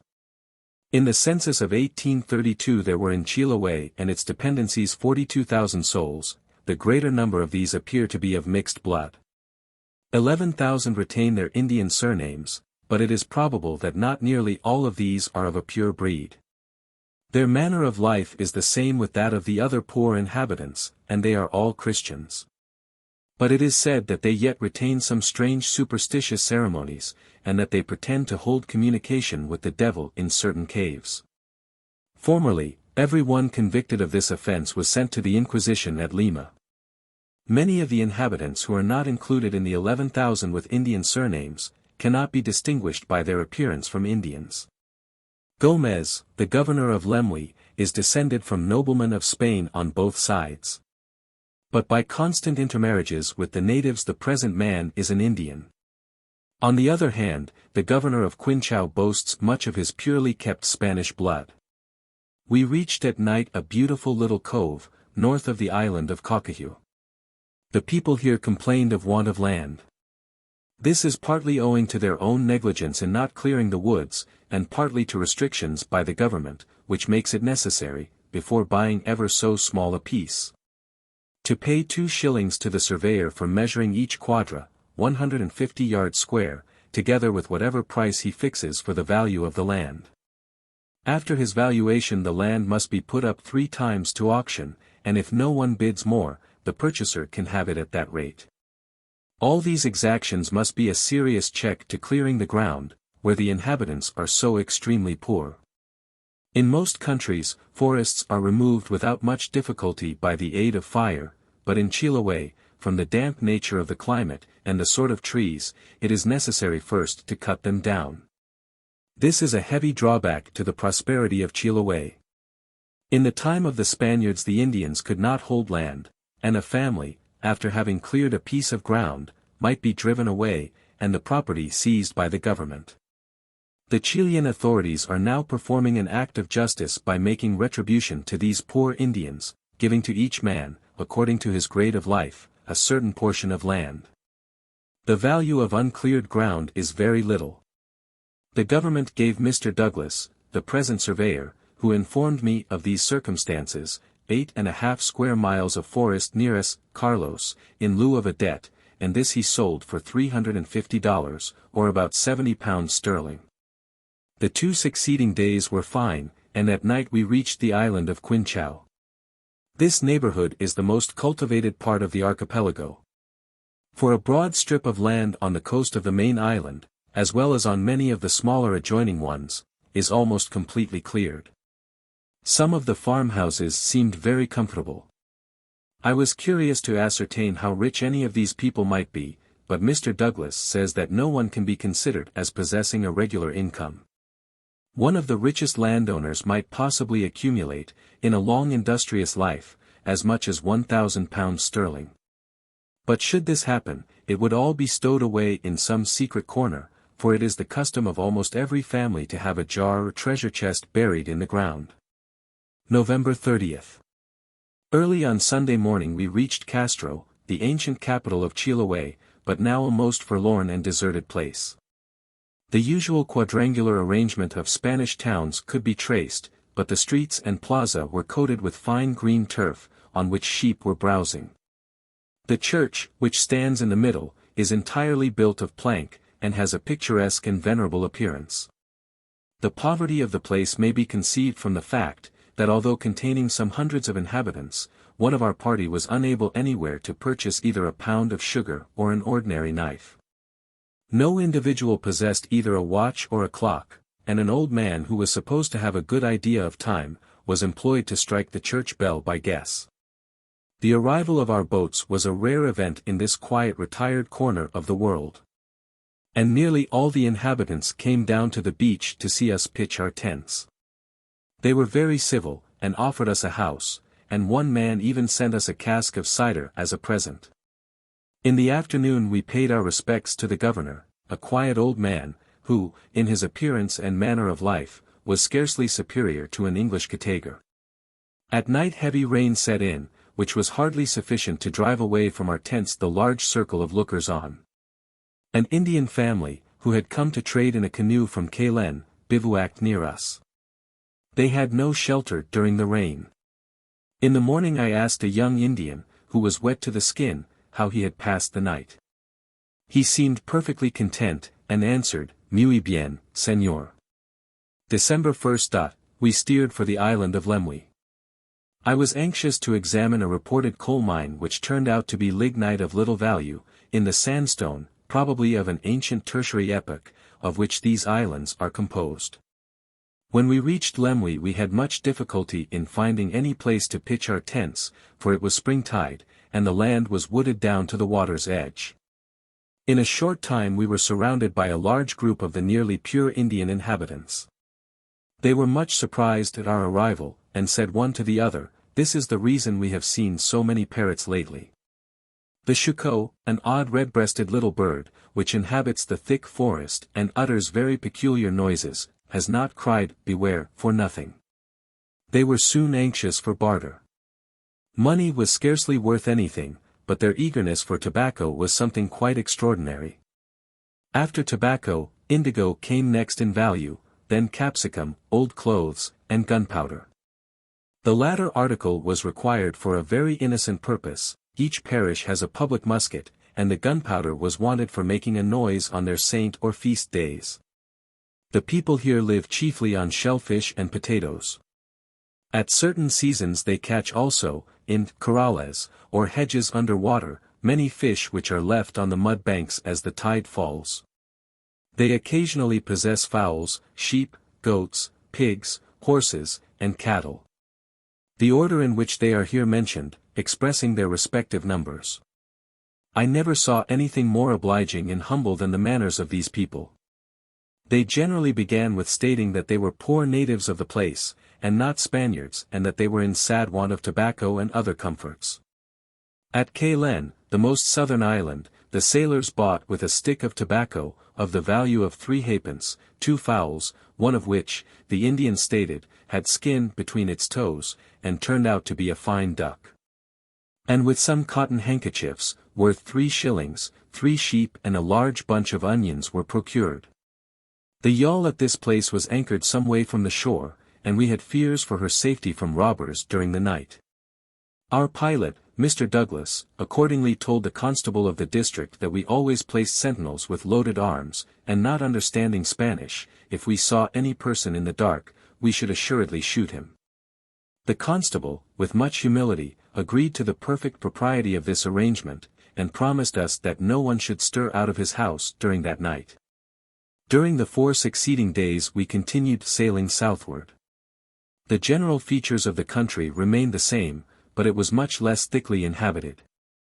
On the large island of Tanca there was scarcely one cleared spot, the trees on every side extending their branches over the sea beach.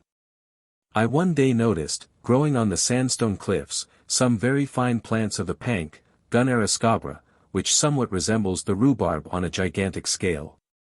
The inhabitants eat the stalks, which are subacid, and tan leather with the roots, and prepare a black dye from them. The leaf is nearly circular, but deeply indented on its margin. I measured one which was nearly 8 feet in diameter, and therefore no less than 24 in circumference. The stalk is rather more than a yard high, and each plant sends out 4 or 5 of these enormous leaves, presenting together a very noble appearance. December 6. We reached Caylen, called El Fin del Cristiandad. In the morning we stopped for a few minutes at a house on the northern end of Laylec, which was the extreme point of South American Christendom, and a miserable hovel it was. The latitude is 43 degrees 10 minutes, which is 2 degrees farther south than the Rio Negro on the Atlantic coast. These extreme Christians were very poor, and, under the plea of their situation, begged for some tobacco. As a proof of the poverty of these Indians, I may mention that shortly before this we had met a man, who had traveled 3 days and a half on foot, and had as many to return, for the sake of recovering the value of a small axe and a few fish. How very difficult it must be to buy the smallest article, when such trouble is taken to recover so small a debt. In the evening we reached the island of San Pedro, where we found the Beagle at anchor. In doubling the point, 2 of the officers landed to take a round of angles with the theodolite. A fox, Canis fulvipes, of a kind said to be peculiar to the island, and very rare in it, and which is a new species, was sitting on the rocks. He was so intently absorbed in watching the work of the officers, that I was able, by quietly walking up behind, to knock him on the head with my geological hammer. This fox, more curious or more scientific, but less wise, than the generality of his brethren, is now mounted in the Museum of the Zoological Society. We stayed 3 days in this harbor, on one of which Captain FitzRoy, with a party, attempted to ascend to the summit of San Pedro. The woods here had rather a different appearance from those on the northern part of the island. The rock, also, being micaceous slate, there was no beach, but the steep sides dipped directly beneath the water. The general aspect in consequence was more like that of Tierra del Fuego than of Chiloé. In vain we tried to gain the summit, the forest was so impenetrable, that no one who has not beheld it can imagine so entangled a mass of dying and dead trunks. I am sure that often, for more than 10 minutes together, our feet never touched the ground, and we were frequently 10 or 15 feet above it, so that the seamen as a joke called out the soundings. At other times we crept one after another, on our hands and knees, under the rotten trunks. In the lower part of the mountain, noble trees of the winter's bark, and a laurel like the sassafras with fragrant leaves, and others, the names of which I do not know, were matted together by a trailing bamboo or cane. Here we were more like fishes struggling in a net than any other animal. On the higher parts, brushwood takes the place of larger trees, with here and there a red cedar or an alersa pine. I was also pleased to see, at an elevation of a little less than 1,000 feet, our old friend the southern beech. They were, however, poor stunted trees, and I should think that this must be nearly their northern limit. We ultimately gave up the attempt in despair. December 10. The yawl and whaleboat, with Mr. Sullivan, proceeded on their survey, but I remained on board the Beagle, which the next day left San Pedro for the southward. On the 13th we ran into an opening in the southern part of Guayaticas, or the Chonos archipelago, and it was fortunate we did so, for on the following day a storm, worthy of Tierra del Fuego, raged with great fury. White massive clouds were piled up against a dark blue sky, and across them black ragged sheets of vapor were rapidly driven. The successive mountain ranges appeared like dim shadows, and the setting sun cast on the woodland a yellow gleam, much like that produced by the flame of spirits of wine. The water was white with the flying spray, and the wind lulled and roared again through the rigging. It was an ominous, sublime scene. During a few minutes there was a bright rainbow, and it was curious to observe the effect of the spray, which, being carried along the surface of the water, changed the ordinary semicircle into a circle, a band of prismatic colors being continued from both feet of the common arch across the bay, close to the vessel's side, thus forming a distorted, but very nearly entire ring. We stayed here 3 days. The weather continued bad, but this did not much signify, for the surface of the land in all these islands is all but impassable. The coast is so very rugged that to attempt to walk in that direction requires continued scrambling up and down over the sharp rocks of mica slate. And as for the woods, our faces, hands, and shin bones all bore witness to the maltreatment we received, in merely attempting to penetrate their forbidden recesses. December 18th. We stood out to sea. On the 20th we bade farewell to the south, and with a fair wind turned the ship's head northward. From Cape Tres Montes we sailed pleasantly along the lofty weather-beaten coast, which is remarkable for the bold outline of its hills, and the thick covering of forest even on the almost precipitous flanks. The next day a harbor was discovered, which on this dangerous coast might be of great service to a distressed vessel. It can easily be recognized by a hill 1,600 feet high, which is even more perfectly conical than the famous Sugarloaf at Rio de Janeiro. The next day, after anchoring, I succeeded in reaching the summit of this hill. It was a laborious undertaking, for the sides were so steep that in some parts it was necessary to use the trees as ladders. There were also several extensive breaks of the fuchsia, covered with its beautiful drooping flowers, but very difficult to crawl through. In these wild countries it gives much delight to gain the summit of any mountain. There is an indefinite expectation of seeing something very strange, which, however often it may be balked, never failed with me to recur on each successive attempt. Every one must know the feeling of triumph and pride which a grand view from a height communicates to the mind. In these little frequented countries there is also joined to it some vanity, that you perhaps are the first man who ever stood on this pinnacle or admired this view.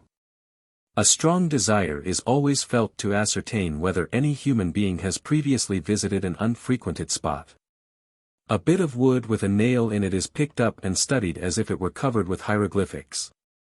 Possessed with this feeling, I was much interested by finding, on a wild part of the coast, a bed made of grass beneath a ledge of rock. Close by it there had been a fire, and the man had used an axe. The fire, bed, and situation showed the dexterity of an Indian, but he could scarcely have been an Indian, for the race is in this part extinct, owing to the Catholic desire of making at one blow Christians and slaves. I had at the time some misgivings that the solitary man who had made his bed on this wild spot, must have been some poor shipwrecked sailor, who, in trying to travel up the coast, had here laid himself down for his dreary night. December 28th. The weather continued very bad, but it at last permitted us to proceed with the survey. The time hung heavy on our hands, as it always did when we were delayed from day to day by successive gales of wind. In the evening another harbor was discovered, where we anchored. Directly afterwards a man was seen waving his shirt, and a boat was sent which brought back 2 seamen. A party of 6 had run away from an American whaling vessel, and had landed a little to the southward in a boat, which was shortly afterwards knocked to pieces by the surf. They had now been wandering up and down the coast for 15 months, without knowing which way to go, or where they were. What a singular piece of good fortune it was that this harbor was now discovered. Had it not been for this one chance, they might have wandered till they had grown old men, and at last have perished on this wild coast. Their sufferings had been very great, and one of their party had lost his life by falling from the cliffs. They were sometimes obliged to separate in search of food, and this explained the bed of the solitary man. Considering what they had undergone, I think they had kept a very good reckoning of time, for they had lost only 4 days. December 30th.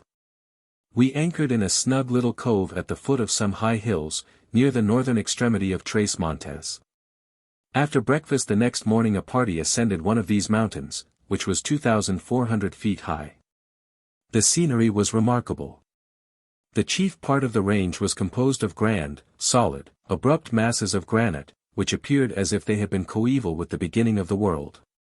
The granite was capped with mica slate, and this in the lapse of ages had been worn into strange finger-shaped points. These 2 formations, thus differing in their outlines, agree in being almost destitute of vegetation. This barrenness had to our eyes a strange appearance, from having been so long accustomed to the sight of an almost universal forest of dark green trees. I took much delight in examining the structure of these mountains. The complicated and lofty ranges bore a noble aspect of durability, equally profitless, however, to man and to all other animals. Granite to the geologist is classic ground. From its widespread limits, and its beautiful and compact texture, few rocks have been more anciently recognized. Granite has given rise, perhaps, to more discussion concerning its origin than any other formation. We generally see it constituting the fundamental rock, and, however formed, we know it is the deepest layer in the crust of this globe to which man has penetrated. The limit of man's knowledge in any subject possesses a high interest, which is perhaps increased by its close neighborhood to the realms of imagination. January 1, 1835. The new year is ushered in with the ceremonies proper to it in these regions. She lays out no false hopes. A heavy northwestern gale, with steady rain, bespeaks the rising year. Thank God, we are not destined here to see the end of it, but hope then to be in the Pacific Ocean, where a blue sky tells one there is a heaven, a something beyond the clouds above our heads. The northwest winds prevailing for the next 4 days, we only managed to cross a great bay, and then anchored in another secure harbor. I accompanied the captain in a boat to the head of a deep creek. On the way the number of seals which we saw was quite astonishing. Every bit of flat rock and parts of the beach were covered with them. They appeared to be of a loving disposition, and lay huddled together, fast asleep, like so many pigs. But even pigs would have been ashamed of their dirt, and of the foul smell which came from them. Each herd was watched by the patient but inauspicious eyes of the turkey buzzard. This disgusting bird, with its bald scarlet head, formed to wallow in putridity, is very common on the west coast, and their attendance on the seals shows on what they rely for their food. We found the water, probably only that of the surface, nearly fresh. This was caused by the number of torrents which, in the form of cascades, came tumbling over the bold granite mountains into the sea. The fresh water attracts the fish, and these bring many terns, gulls, and 2 kinds of cormorant. We saw also a pair of the beautiful black-necked swans, and several small sea otters, the fur of which is held in such high estimation. In returning, we were again amused by the impetuous manner in which the heap of seals, old and young, tumbled into the water as the boat passed. They did not remain long under water, but rising, followed us with outstretched necks, expressing great wonder and curiosity. 7th. Having run up the coast, we anchored near the northern end of the Chonos archipelago, in Lo's harbor, where we remained a week. The islands were here, as in Chiloé, composed of a stratified, soft, littoral deposit. And the vegetation in consequence was beautifully luxuriant. The woods came down to the sea beach, just in the manner of an evergreen shrubbery over a gravel walk. We also enjoyed from the anchorage a splendid view of 4 great snowy cones of the Cordillera, including El Famoso Corcovado. The range itself had in this latitude so little height, that few parts of it appeared above the tops of the neighboring islets. We found here a party of 5 men from Caylen, El Fin del Cristiandad, who had most adventurously crossed in their miserable boat canoe, for the purpose of fishing, the open space of sea which separates Chonos from Chiloé. These islands will, in all probability, in a short time become peopled like those adjoining the coast of Chiloé. The wild potato grows on these islands in great abundance, on the sandy, shelly soil near the sea beach. The tallest plant was 4 feet in height. The tubers were generally small, but I found one, of an oval shape, 2 inches in diameter. They resembled in every respect, and had the same smell as English potatoes. But when boiled they shrunk much, and were watery and insipid, without any bitter taste. They are undoubtedly here indigenous. They grow as far south, according to Mr. Lowe, as lat. 50 degrees, and are called Aquinas by the wild Indians of that part. The Kilotan Indians have a different name for them. Professor Henslow, who has examined the dried specimens which I brought home, says that they are the same with those described by Mr. Sabine 133 from Valparaiso, but that they form a variety which by some botanists has been considered as specifically distinct. It is remarkable that the same plant should be found on the sterile mountains of central Chile, where a drop of rain does not fall for more than 6 months, and within the damp forests of these southern islands. In the central parts of the Chonos archipelago, lat. 45 degrees, the forest has very much the same character with that along the whole west coast, for 600 miles southward to Cape Horn. The arborescent grass of Chiloé is not found here. While the beech of Tierra del Fuego grows to a good size, and forms a considerable proportion of the wood, not, however, in the same exclusive manner as it does farther southward. Cryptogamic plants here find a most congenial climate. In the Strait of Magellan, as I have before remarked, the country appears too cold and wet to allow of their arriving at perfection. But in these islands, within the forest, the number of species and great abundance of mosses, lichens, and small ferns, is quite extraordinary. 134 In Tierra del Fuego trees grow only on the hillsides. Every level piece of land being invariably covered by a thick bed of peat, but in Chiloé flat land supports the most luxuriant forests. Here, within the Chonos archipelago, the nature of the climate more closely approaches that of Tierra del Fuego than that of northern Chiloé. For every patch of level ground is covered by two species of plants, Astelia pumila and Donatia magellanica, which by their joint decay compose a thick bed of elastic peat. In Tierra del Fuego, above the region of woodland, the former of these eminently sociable plants is the chief agent in the production of peat. Fresh leaves are always succeeding one to the other round the central taproot, the lower ones soon decay, and in tracing a root downwards in the peat, the leaves, yet holding their place, can be observed passing through every stage of decomposition, till the whole becomes blended in one confused mass. The Astelia is assisted by a few other plants, here and there a small creeping myrtus, M. nummularia, with a woody stem like our cranberry and with a sweet berry, an empetrum, E. rubrum, like our heath, a rush, Juncus grandiflorus, are nearly the only ones that grow on the swampy surface. These plants, though possessing a very close general resemblance to the English species of the same genera, are different. In the more level parts of the country, the surface of the peat is broken up into little pools of water, which stand at different heights, and appear as if artificially excavated. Small streams of water, flowing underground, complete the disorganization of the vegetable matter, and consolidate the whole. The climate of the southern part of America appears particularly favorable to the production of peat. In the Falkland Islands almost every kind of plant, even the coarse grass which covers the whole surface of the land, becomes converted into this substance, scarcely any situation checks its growth. Some of the beds are as much as 12 feet thick, and the lower part becomes so solid when dry, that it will hardly burn. Although every plant lends its aid, yet in most parts the Astelia is the most efficient. It is rather a singular circumstance, as being so very different from what occurs in Europe, that I nowhere saw moss forming by its decay any portion of the peat in South America. With respect to the northern limit at which the climate allows of that peculiar kind of slow decomposition which is necessary for its production, I believe that in Chiloé, lat. 41 degrees to 42 degrees, although there is much swampy ground, no well-characterized peat occurs, but in the Chonos Islands, 3 degrees farther southward, we have seen that it is abundant. On the eastern coast in La Plata, lat. 35 degrees, I was told by a Spanish resident who had visited Ireland, that he had often sought for this substance, but had never been able to find any. He showed me, as the nearest approach to it which he had discovered, a black peaty soil, so penetrated with roots as to allow of an extremely slow and imperfect combustion.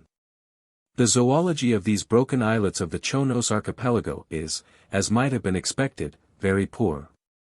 Of quadrupeds 2 aquatic kinds are common. The Myopotamus coipus, like a beaver, but with a round tail, is well known from its fine fur, which is an object of trade throughout the tributaries of La Plata. It here, however, exclusively frequents salt water.